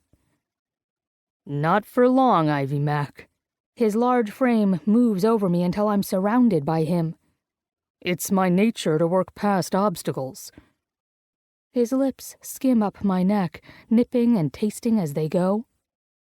And look what I have to show for it. Top of my sport and in my bed, the woman I love more than anything. Our bed, I correct, pulling him down to me. His hard body presses against mine, and everything kind of short-circuits. He feels so good, all satin smooth skin and hot hard muscle. I need him again, now, thick and slow within me. In a haze, I think about luck and how mine had always seemed slightly off. I think about how happy I am in this moment with Gray, knowing that he's mine. That we could actually be a little family. And I feel afraid. Maybe a little fear is a good thing. Chapter 31.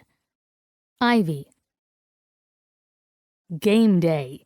Gray comes out of the bedroom, and it's all I can do not to swallow my tongue. All the guys wear suits to the stadium, but I wasn't expecting Gray to look so hot in one. Dressed in a charcoal pinstripe three-piece suit with a crisp white shirt and an ice blue tie, he's long and lean and gorgeous, like my own extra-tall James Bond. I bite my lip and resist the urge to strip him. Unfortunately, there isn't time, because he's expected downstairs in about 5 minutes. He gives me a searching look and an uncomfortable laugh. Why are you staring at me like that? Shit. He shifts his feet. I look like an asshole, don't I? Shaking my head, I walk over to him. Or rather, I stalk him, because I still want a bite. His smile is lopsided when I stop before him.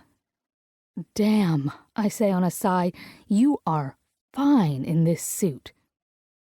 I smooth my hand down one silky lapel and press into the solid wall of muscle hiding beneath it. Gray grunts as if I'm talking crazy, but he blushes as his hands settle on my hips. Wanna play dress-up later? Yeah. Gently, I run my knuckle down his stomach, stopping at his belt buckle, loving the way he sucks in a breath and nudges forward with his hips, as if to urge me lower. I glide my knuckle back and forth along his waistband. We can play Interrogate the Spy. Gray lowers his head and nips my earlobe. You gonna be a spy, Mac? No, you are. I'll tie you to a chair and do dirty things to make you talk. A full-body shudder racks Gray, and his fingers tighten on my hips. But he takes a breath and steps back. Damn it, Mac, he says with a husky laugh. I can't be boarding the team bus with a massive heart-on. I kind of like the image, but okay. Putting some needed distance between us, I lean against the arm of the couch. I hear your dad is going to be at the game. His nose wrinkles on a scowl. Way to go with the bone kill. Yeah, I suppose he is. Gray fidgets with the white cuff peeking out from his coat sleeves. And how the hell did you know that anyway? Poof, I've got connections you can only dream of. My teasing fades. Are you going to talk to him? Not looking at me, Gray shrugs. Maybe. I guess after the game. Just get it over with, Gray, like ripping off a bandage. He makes a rude noise, then eyes me. And then we celebrate with a little bondage and light sexual torture? I laugh, pretending that heat isn't swelling between my legs. Not my choice of words, but yeah, that's what we'll do. His smile is evil. In 2 steps, he has me. Soft lips kiss my forehead, eyes, nose, chin, mouth. Every inch, Mac. I press a kiss to his lips. Every inch, Gray. Now, go kick some ass. Chapter 32. Gray. So, are you engaged now? Dex asks me as he peers into his locker mirror and begins to smear on eye black.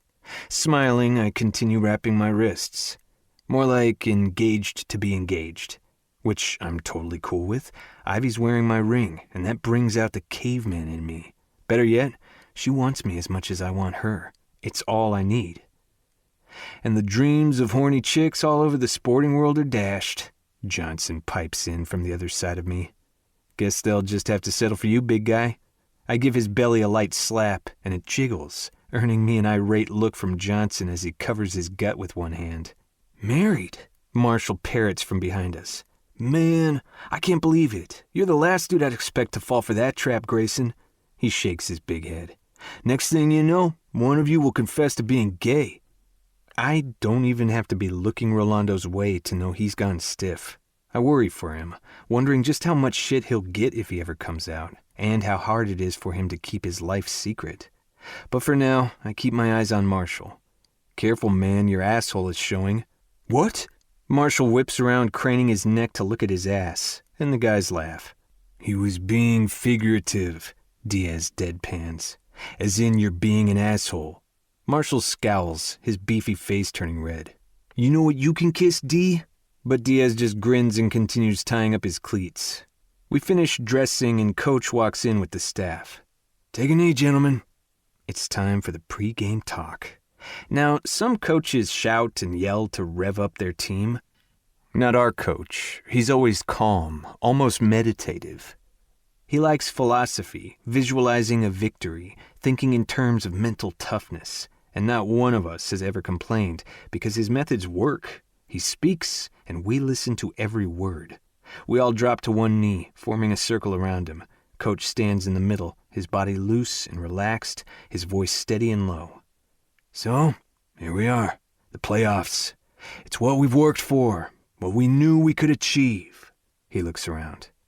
I know each and every one of you. I know your strengths. I know your weaknesses. And if those boys have done their homework, they'll know them too. Strengths and weaknesses. Everyone's afraid of weakness. Don't be. Use it to your advantage. They think you got an ego to exploit. Let them think it. Twitchy on the snap if taunted. Make them believe it. Turn that weakness into your strength. Confuse them. Do the unexpected. Coach points to his temple. This game is as much up here as it is on that field. We're silent, watching as he strolls before us. A lot of knuckleheads in this game. Guys who think they'll play the hero and do it all alone. But on that field, he points toward the doors. We play as a team and we win as a team. Teamwork. We're the team they all want to beat. They want our blood. His gaze wanders over us. Because we're the best damn team in the nation. Red Dogs! We all shout as one. Victorious warriors win first and then go to war, while defeated warriors go to war first and then seek to win. Sun Tzu. Coach's voice rises. Men, we've already won. Now go out there and get the job done. Yes, Coach. It's a roar. Coach's eyes flick to mine, and he gives a small nod. Every team has their traditions, little rituals that they do before games. Ours is no different. The university tradition is to get into a mass huddle and bump our helmets together before running out on the field. Here, in the locker room, we have another one for just after Coach's speech. It started when I was a redshirt freshman, and I'd plugged my phone into a set of speakers, making the guys listen to music before a game. We'd crushed it that day, and being superstitious bastards, we'd decided that we had to listen to the same song before each game. I complete the ritual now, pulling up Radioactive by Imagine Dragons and hitting play. Some guys close their eyes, let the pulsing music roll over them. Others kind of sway, start getting worked up, their blood pumping. Visualize, Coach says over the music. See the win. It's there. Yours, already. It happens slowly, heads bobbing to the heavy beat. It draws us together, makes us form a huddle. Then we're jumping, one mass of bodies feeling the same rhythm, same beat, same mind. We are one. When the refrain hits, a bunch of them shout it out. Whoa! Energy flows through us, vibrating with the bass. The power of 80 guys jumping in unison shakes the floor. The music fades, and it's just us, revving up. My heart pounds, my body pulled tight with anticipation. That tension within us reaches its peak, and as if we'd planned it, we roar as one, Go Red Dogs! Ivy. God, I'm nervous, Anna says at my side. And Drew isn't even playing. I don't know how you deal with this. Third quarter, and the score is 35-30, and our team is the one down. Fee shrugs. I deal by people watching and hitting the buffet. She nods toward the impressive buffet spread at the back of the luxury box we're sitting in. Anna laughs. I used to cater that buffet spread. Well, not that one, but you know what I mean. I'm trying not to notice the buffet because my stomach is rolling. Is it nerves or morning sickness? I don't know. Aside from slight fatigue and breast tenderness, I haven't had any pregnancy symptoms. It's early, so I'm guessing they'll develop. My fingers are cold, too, so maybe it is nerves. I take a bracing breath. They'll win. Of course they will. Anna nods, then glances at me. You're looking a little peaked. You want me to get you a ginger ale? Yeah, that would be great, thanks. From the corner of my eye, I see my dad chatting with the university's athletic director, and a tinge of guilt hits me that my friends know about the pregnancy but my parents do not. One thing at a time. Bowl game, then confess to the parents. Yay. Leaning back in my chair, I wave the big foam finger Fee gave me back and forth to get some air movement. It's freaking hot in here and too confining. I cast a longing glance at the stadium seats below. I want to be out there where it's nice and open. But Anna, Fee, and I are all up here with my dad, the university staff, and a couple of boosters. I watch Gray take the field again. He's not hard to miss, towering above most of his teammates, the number 88 clear on his wide back. Football uniforms aren't exactly sexy. Pads and helmets obscure a lot. But the pants?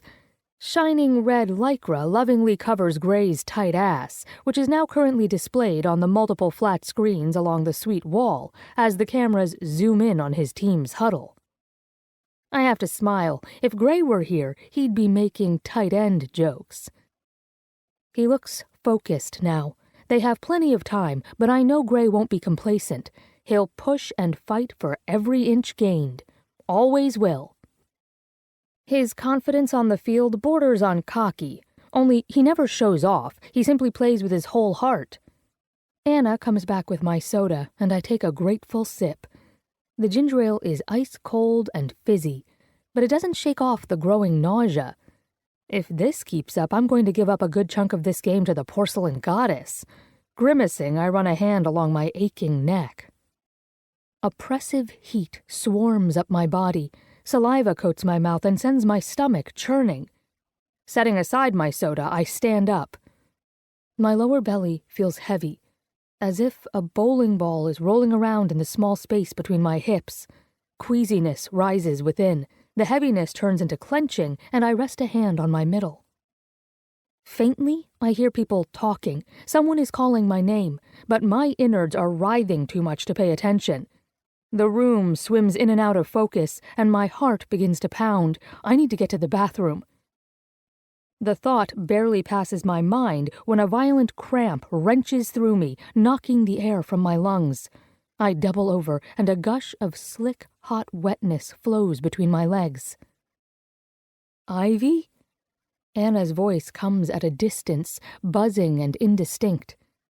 Tears blur my eyes as I try to speak. Something is running down my legs. Blood. I lift my head, find Fee reaching for me. "It's bad," I say through cold lips. The room is spinning. Dad is suddenly at my side. "What the hell is wrong with her?" Fee is whispering in his ear. He turns pale and glances down at my lap. He winces. They're moving me back, making a circle around me. The room fills with murmurs, gawking faces. "Daddy," I say, "I'm sorry." I want to tell him I'm pregnant, but I don't think I am anymore. Someone calls for a doctor, and all I can say is, "Don't tell Gray. Not now. Promise not to tell him yet." Fee's hand is strong and warm on my icy one. "It's okay, Ivy. It will all be okay." But I know it's a lie. Chapter 33. Gray. Fourth quarter, 3rd and 10 with a minute on the clock, and my blood is pumping. There's a sharp metallic scent in my nose. The crowded stadium buzzes around me, a dull hum at this point compared to the ringing in my ears. Every inch of me hurts, my bones aching, my joints throbbing.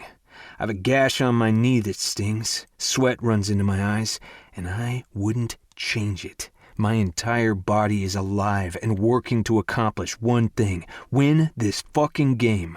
One touchdown and we have it. I head back to the huddle, and a defensive lineman shoulder checks me as he passes, taking the moment to taunt, "Gonna bring you down, pussy boy." "I do love pussy," I say, facing him while walking backward, my arms wide. "But yours smells a little off. Better get that checked." Mr. No Humor points at me. "You're going down. Gotta catch me first. So far you've been tasting my cleats." At that, I jog off and join my guys, ignoring whatever else the dumbass has to say. "Please tell me I get to smoke 92's ass," I say to Cal as we gather at the 40. Behind the grill of his face mask, Cal grins wide. "Funny you should say that, Grayson. Time to become the Gray Ghost." Gray Ghost. Because stopping me is as impossible as catching a ghost, which is both apt and awesome.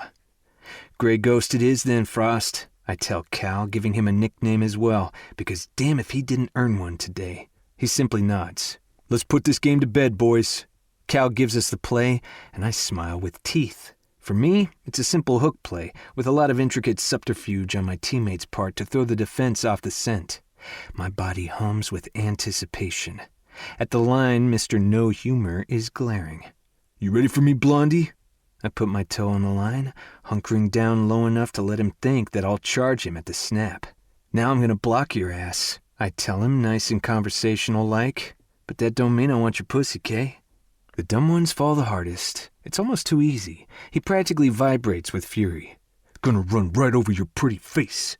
I blow him a kiss, pretending I'm paying attention to him when really I'm breathing hard and deep, drawing in more oxygen to enrich my blood, moving my weight to the balls of my feet so I can take off. My body draws tight, like a crossbow about to be launched.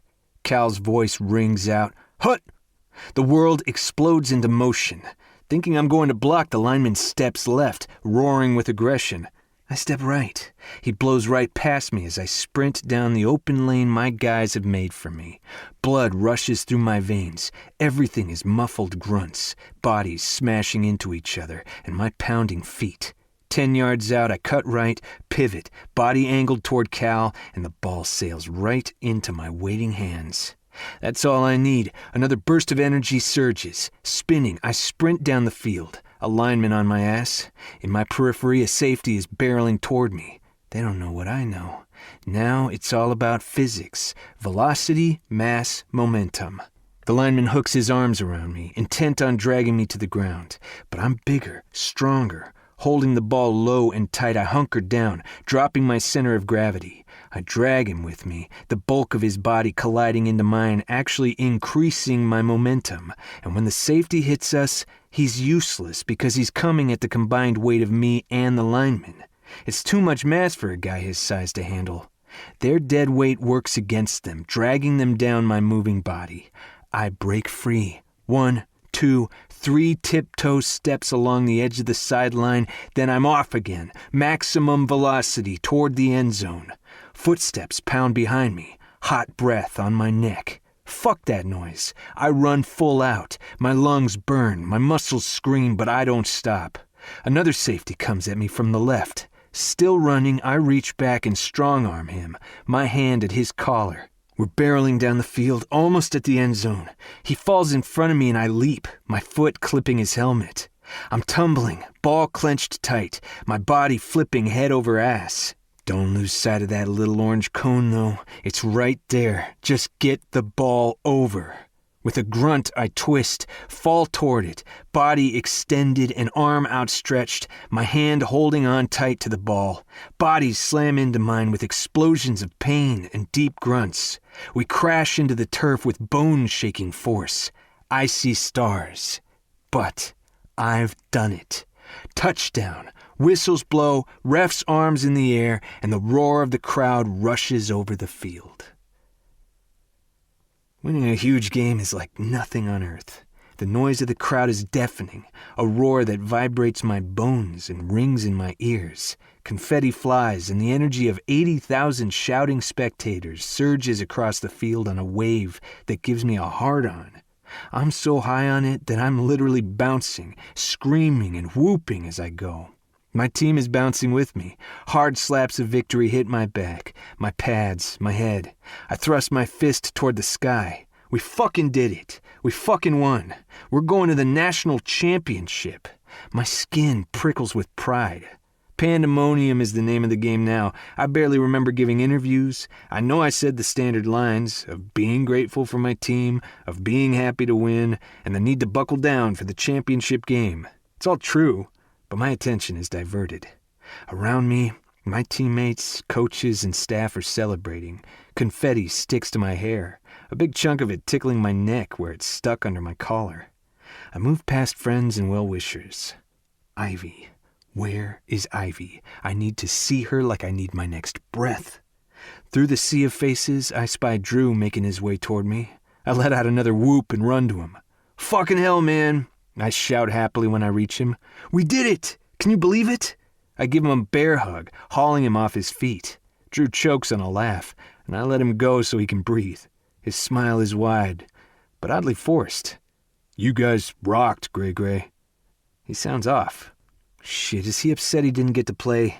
I feel like an ass. Running my hand through my damp hair, I try to think of something to say that he'll soon be playing again. His leg will heal. But Drew steps in close, his expression suddenly tense. Gray. Shit. Ivy's been taken back to the hotel. Sharp pricks of dread stab my face as my body goes rock hard. What? Taken? What does that mean?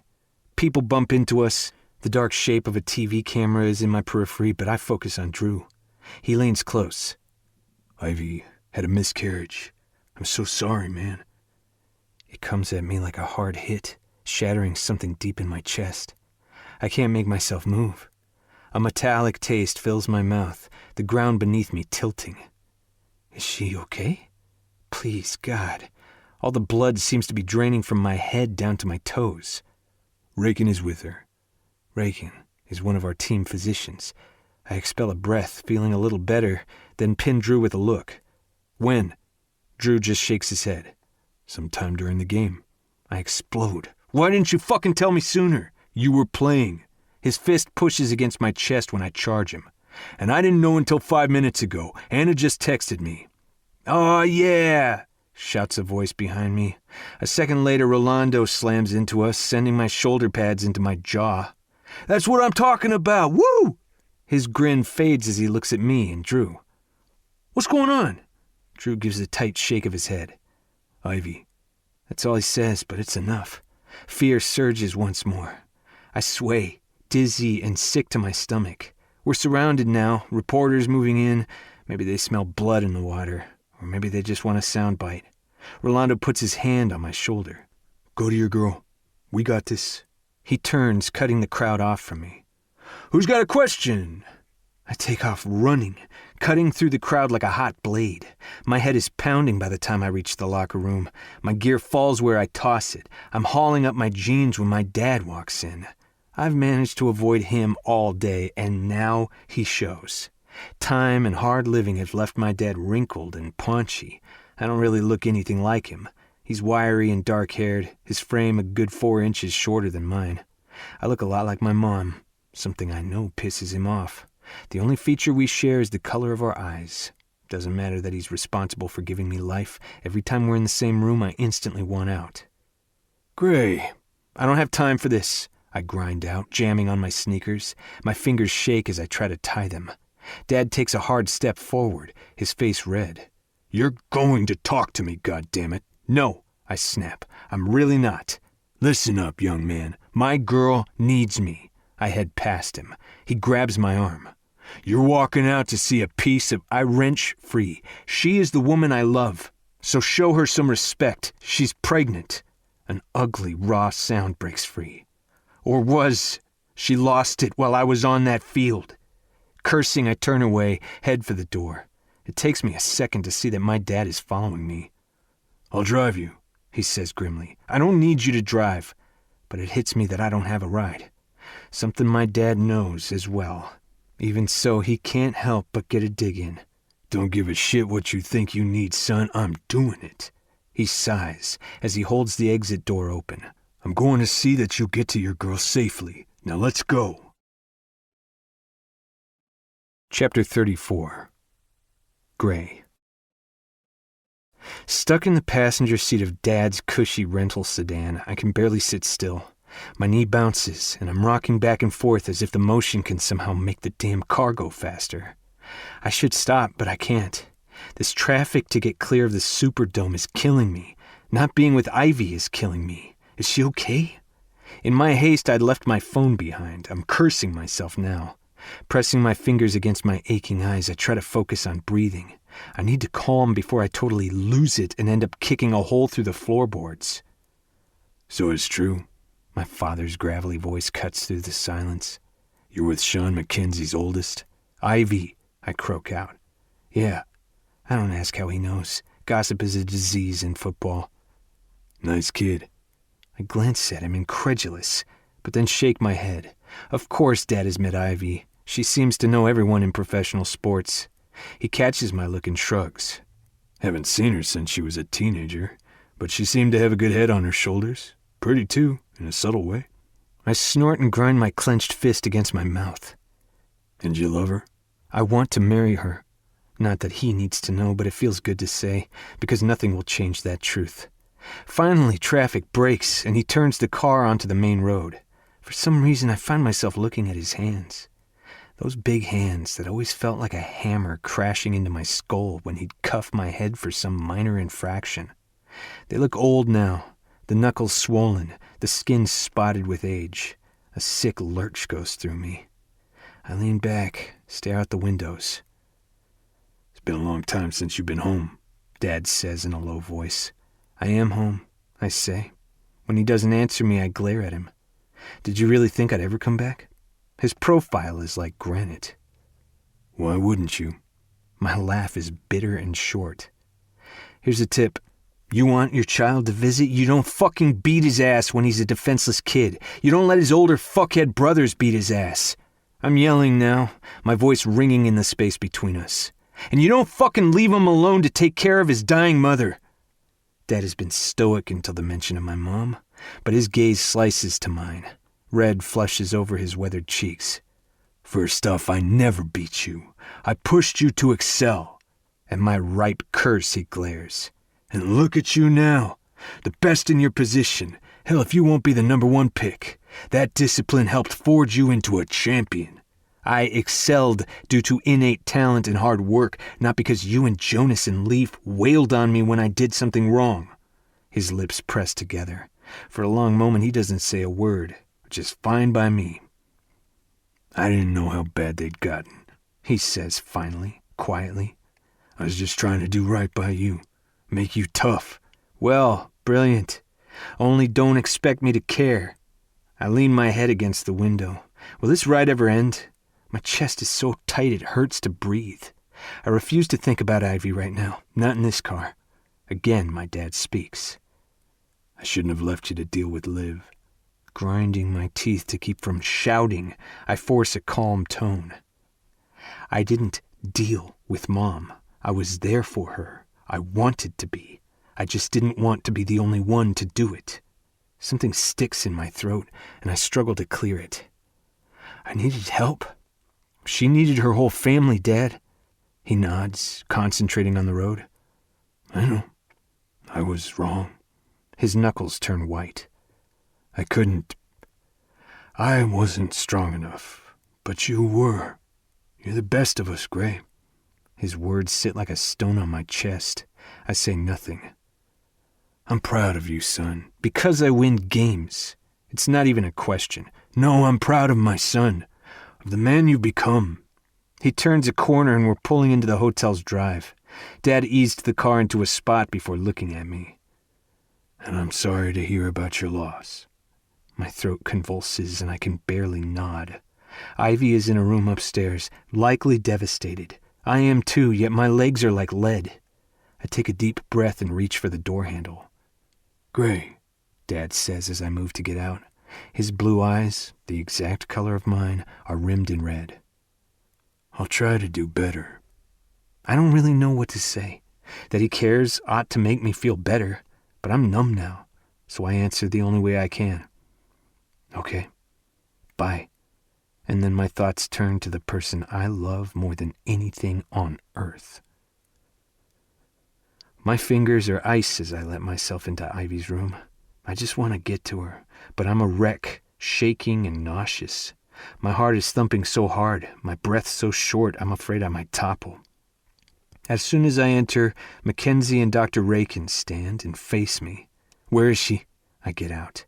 Resting in the bedroom, Dr. Raykin says in a low voice. I gave her some acetaminophen for the pain. How is she? God, just let her be okay. As well as can be expected, Grayson, Dr. Raykin says. Sporadic miscarriages during early pregnancy are not uncommon, and Ivy is young and healthy. Words I want to hear, but I know there's a huge difference between physically fine and mentally. Shouldn't she be in the hospital? I press. He doesn't meet my eyes. There really isn't anything they can do for her. It's a punch to my heart to hear that, but I nod. Just keep a lookout for a fever or undue bleeding. I've said this to Miss Mackenzie as well. Right. Stuffing my shaking hands as hard down into my jeans pockets as they'll go, I make myself ask the question I fear most. Was it because... My throat closes in on me as my vision blurs. I blink rapidly. We had sex today, and... Shit, I'm going to lose it. Ivy's dad is right here. He must fucking hate me. I hate me. But Raykin shakes his head, his expression almost pitying. No, son. Put that out of your mind. When a pregnancy aborts like this, it's usually due to a chromosomal abnormality in the fetus. Logically, I know this, but I can't stop myself from thinking of how I slammed into Ivy, taking her hard and fast like a rutting bastard. My eyes burn hot, prickling. I draw in a shaking breath. Okay, right. I don't know where to look. Thanks for being there for her. Not a problem, Dr. Rakin answers. I heard about the win. Excellent job, Gray. I could give a shit about the win right now. Ivy is in the other room, waiting. I'm fucking weak-kneed and ready to bawl. The sense of loss guts me. I don't know what to do with that emotion now or how to even handle it. Rakin is saying something about Ivy seeing her OB when she gets home. I nod, but my gaze turns to Mackenzie. He's been silent this whole time. He's looking at me now, those thick black brows of his slanting over his eyes. I want to apologize to him, but he speaks first. I'm sorry, son. He comes closer to me, and I suck in a sharp breath through my nostrils. His big hand lands on my shoulder. I really am. Yeah, I croak. Me too. I turn my attention to the closed bedroom door and move toward it, but stop and look at Mackenzie. I know you're Ivy's father, but don't ever keep something like this from me again. He knows I mean it. I let him see the rage and fear I felt when I learned Ivy was hurting and I wasn't there for her. Mackenzie gives me a tight nod. Never again. Chapter 35. Gray. Opening the door is hard. I don't want her to see me cry. I need to be strong for her. Yet my throat is working like a bellows, opening and closing. I take another breath and go inside. She's in the center of the bed, curled up against the pillows, and wearing one of my team shirts. She looks fragile, defeated, her brown eyes huge in the oval of her pale face. My heart bleeds for her, a physical ache that has me leaning against the doorframe. She meets my eyes, and her lower lip wobbles. I think mine does too. Hey, I whisper. Hey. She gets out, and then bursts into choking tears. Instantly I go to her, towing off my shoes as I move. My jeans come off next. Only then do I notice Fee sitting next to Ivy. She rises, leaving us, as I make it to Ivy's side. Without pause, I push aside the pillows and slide in behind Ivy. I'll be her pillow now. My legs ease around hers. Gently as I can, I scoop Ivy up and settle her in my lap, drawing the covers up high over us. I rock her as she cries, my face burrowed into the crook of her neck so she can't see my tears. It takes me a moment to realize she's saying, I'm sorry, over and over. My hands shake as I stroke her back, trying to calm her. When she relaxes a little, I lean us back against the headboard. Why are you sorry? Ivy's huge eyes find mine. It's my fault. I smooth her bangs back from her forehead. How? Gray? Her fist clenches my shirt. She starts to cry again, a quiet roll of tears. When I found out I was pregnant, I didn't want it. I was afraid, angry. What if... I thought those horrible things. A sob leaves her. I hug her close. You're fucking human, that's all. You didn't make this happen. It just wasn't the right time, honey. But she isn't listening. And then I lost, and I feel so guilty, so sad. It hurts, Gray. I know. I cup her head to my chest. I know it does. I didn't want this to happen. No matter what I thought, I didn't want this. She sounds so broken, it kills me. I'm sorry, I say. I should have been here. I should have been here. You were playing your game. Her voice is small against my skin, guilty. I told them not to get you. Yeah, I say, trying not to sound pissed because if I think about it, I will be. We're going to have words about that later. Ivy's head nods, but she grips me tighter. I reach past her and grab the tissue box someone left on the side of the bed. Ivy blows her nose, then settles back onto me. We're quiet for a long time.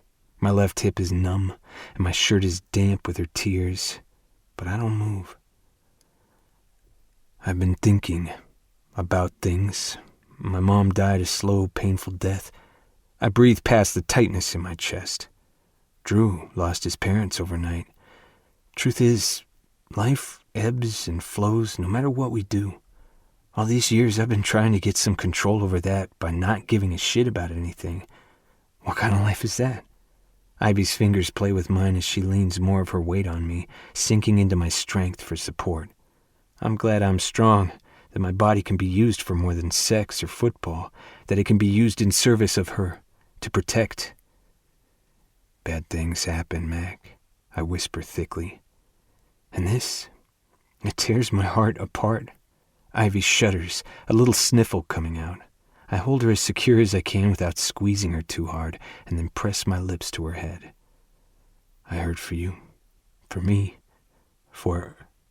Shit. A choked sound comes out of me, and then it's Ivy holding me tight, her face pressed against the crook of my shoulder. Gray, I know, honey, I know.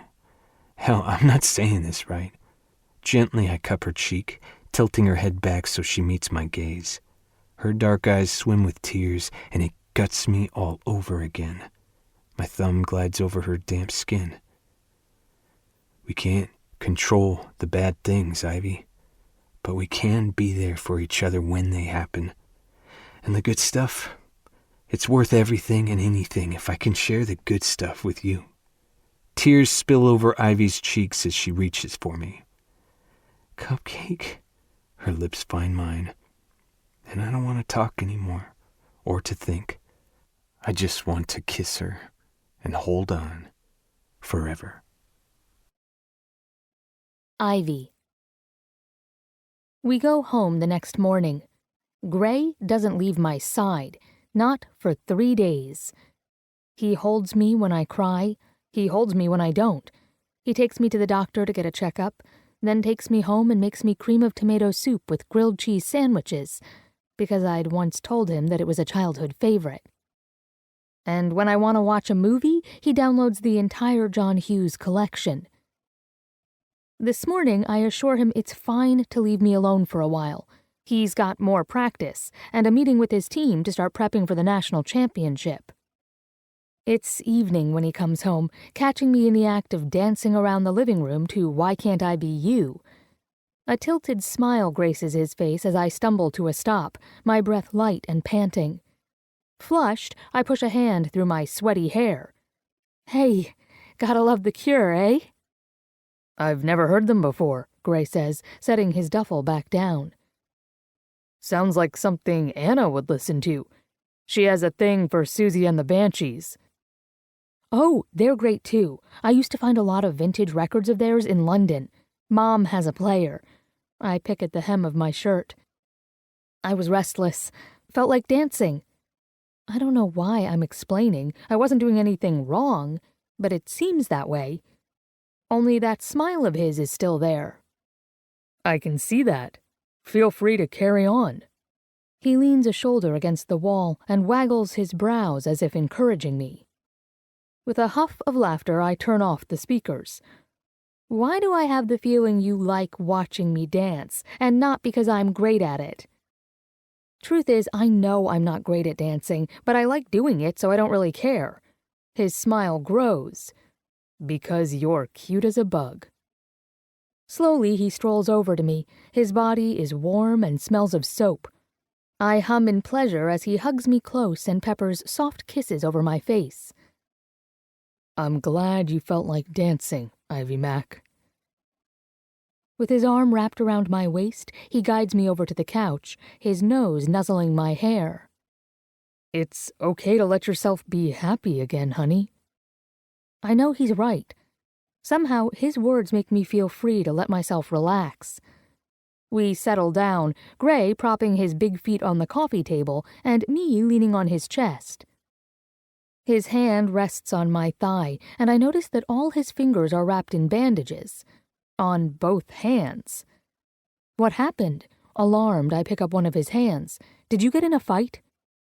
Nah, he says easily. Nothing like that. Gray shifts around a bit and starts pulling the bandages off his left hand. Got this done early this morning. Past the slight puffy redness of his skin, I see that he now has a black number tattooed on each of his 4 fingers. 1184, I read out loud. Yep.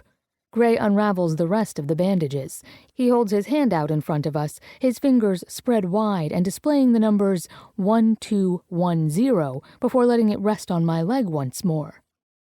I've been wanting another tattoo. I've thought about using an amicable number pair for a while, but after New Orleans, I knew.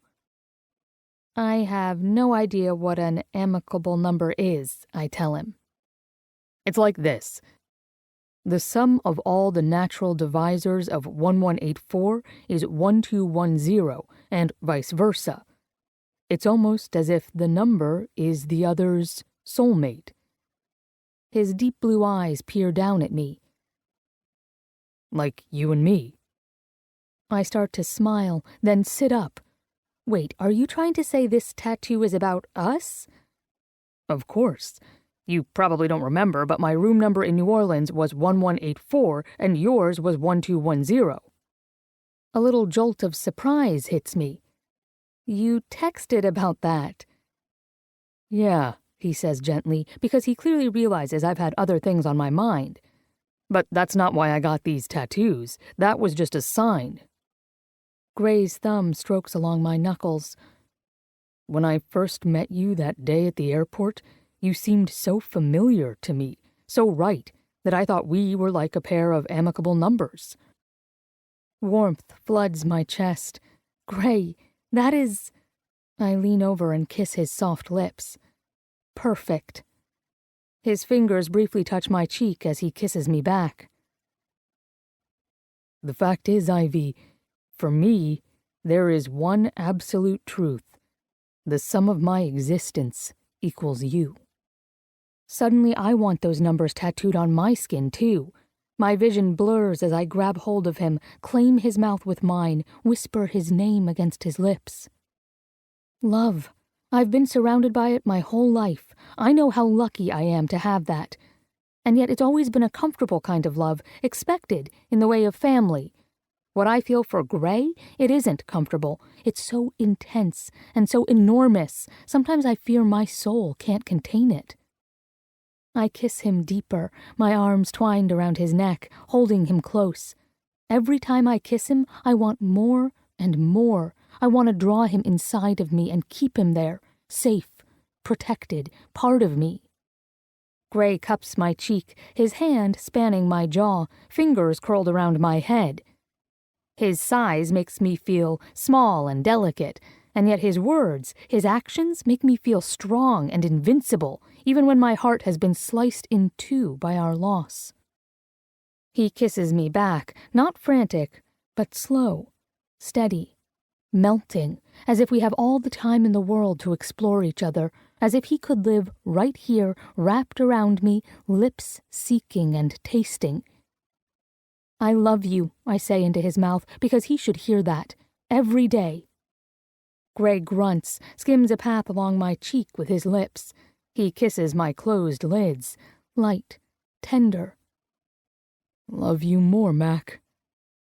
Not possible. I ease back to look at him. Gray's eyes are a little bloodshot and puffy. He hasn't been sleeping well, all his efforts focused on me. I think of the times he cried with me, trying to hide the fact by pressing his face into my hair. I'd noticed, but had been too soul-sick to do much about it. Tenderness swells in my chest as I trace one bronze brow. Hey, I whisper. We're going to be okay. Because I know this now. In truth, I knew the second he'd walked in that hotel room after the miscarriage, his focus entirely on me. It had felt like a missing piece of me, one I'd never really realized was gone until then, had clicked back into place. No matter how badly I hurt or how lost I feel, Gray's presence makes everything bearable. Gray's lids lower a little as he leans into my touch. Of course we are. Not even a shadow of doubt in his voice. I give him a soft kiss. I love his mouth, love the way it feels against mine. And Gray sighs.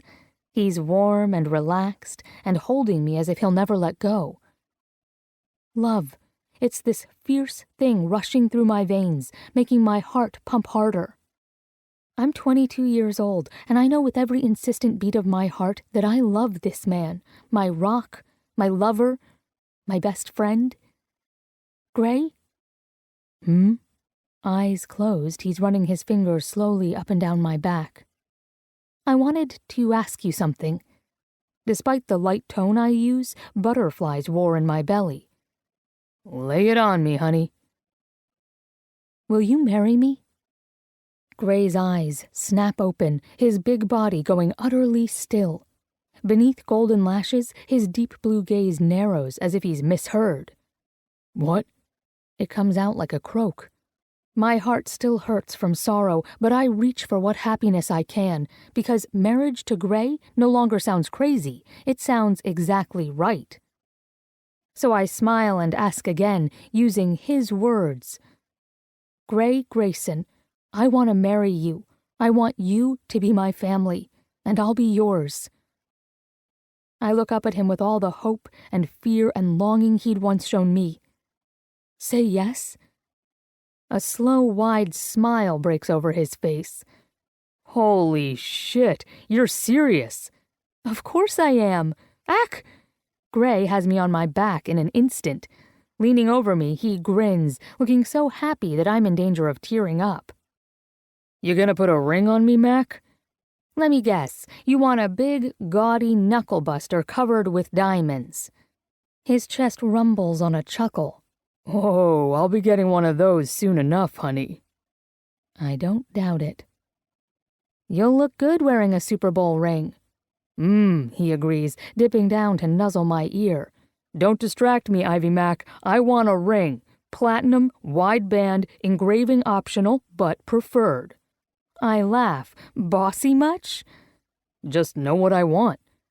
He lifts his head to gaze down at me. His smile is lopsided, bittersweet but growing. That would be you, if I wasn't clear. I thread my fingers through his thick hair. Me and a ring. Crystal.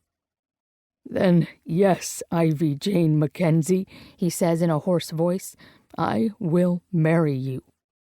Grinning like loons, we stare at each other for one long moment. Then, he's kissing the hell out of me, and I don't mind a bit. Lounging on the couch, we kiss and talk and pet each other, eventually falling into a lazy, comfortable silence. I'm hungry, and I'm sure Gray is too. We probably should have something to eat. But he doesn't leave my side, and I don't want to move. You won, I say, thinking about his playoff game. I never got to congratulate you. Spooning me from behind, his hand slides up my waist to cup my breast. Not sexual, but comforting. I did. And thank you. He doesn't sound like he's talking about the game. I smile a little and rest my hand on his forearm, stroking the silky skin along the edge of it. I'm proud of you, Cupcake. Gray snuggles closer, and his lips press against the crown of my head. When he speaks, his voice is low and soft. And that's what makes it all worth it. Epilogue. 2 years later. Ivy. GrayG. Big Daddy has landed. Are shenanigans in play tonight? Looking down at the text, I snort, but can't hold back a smile.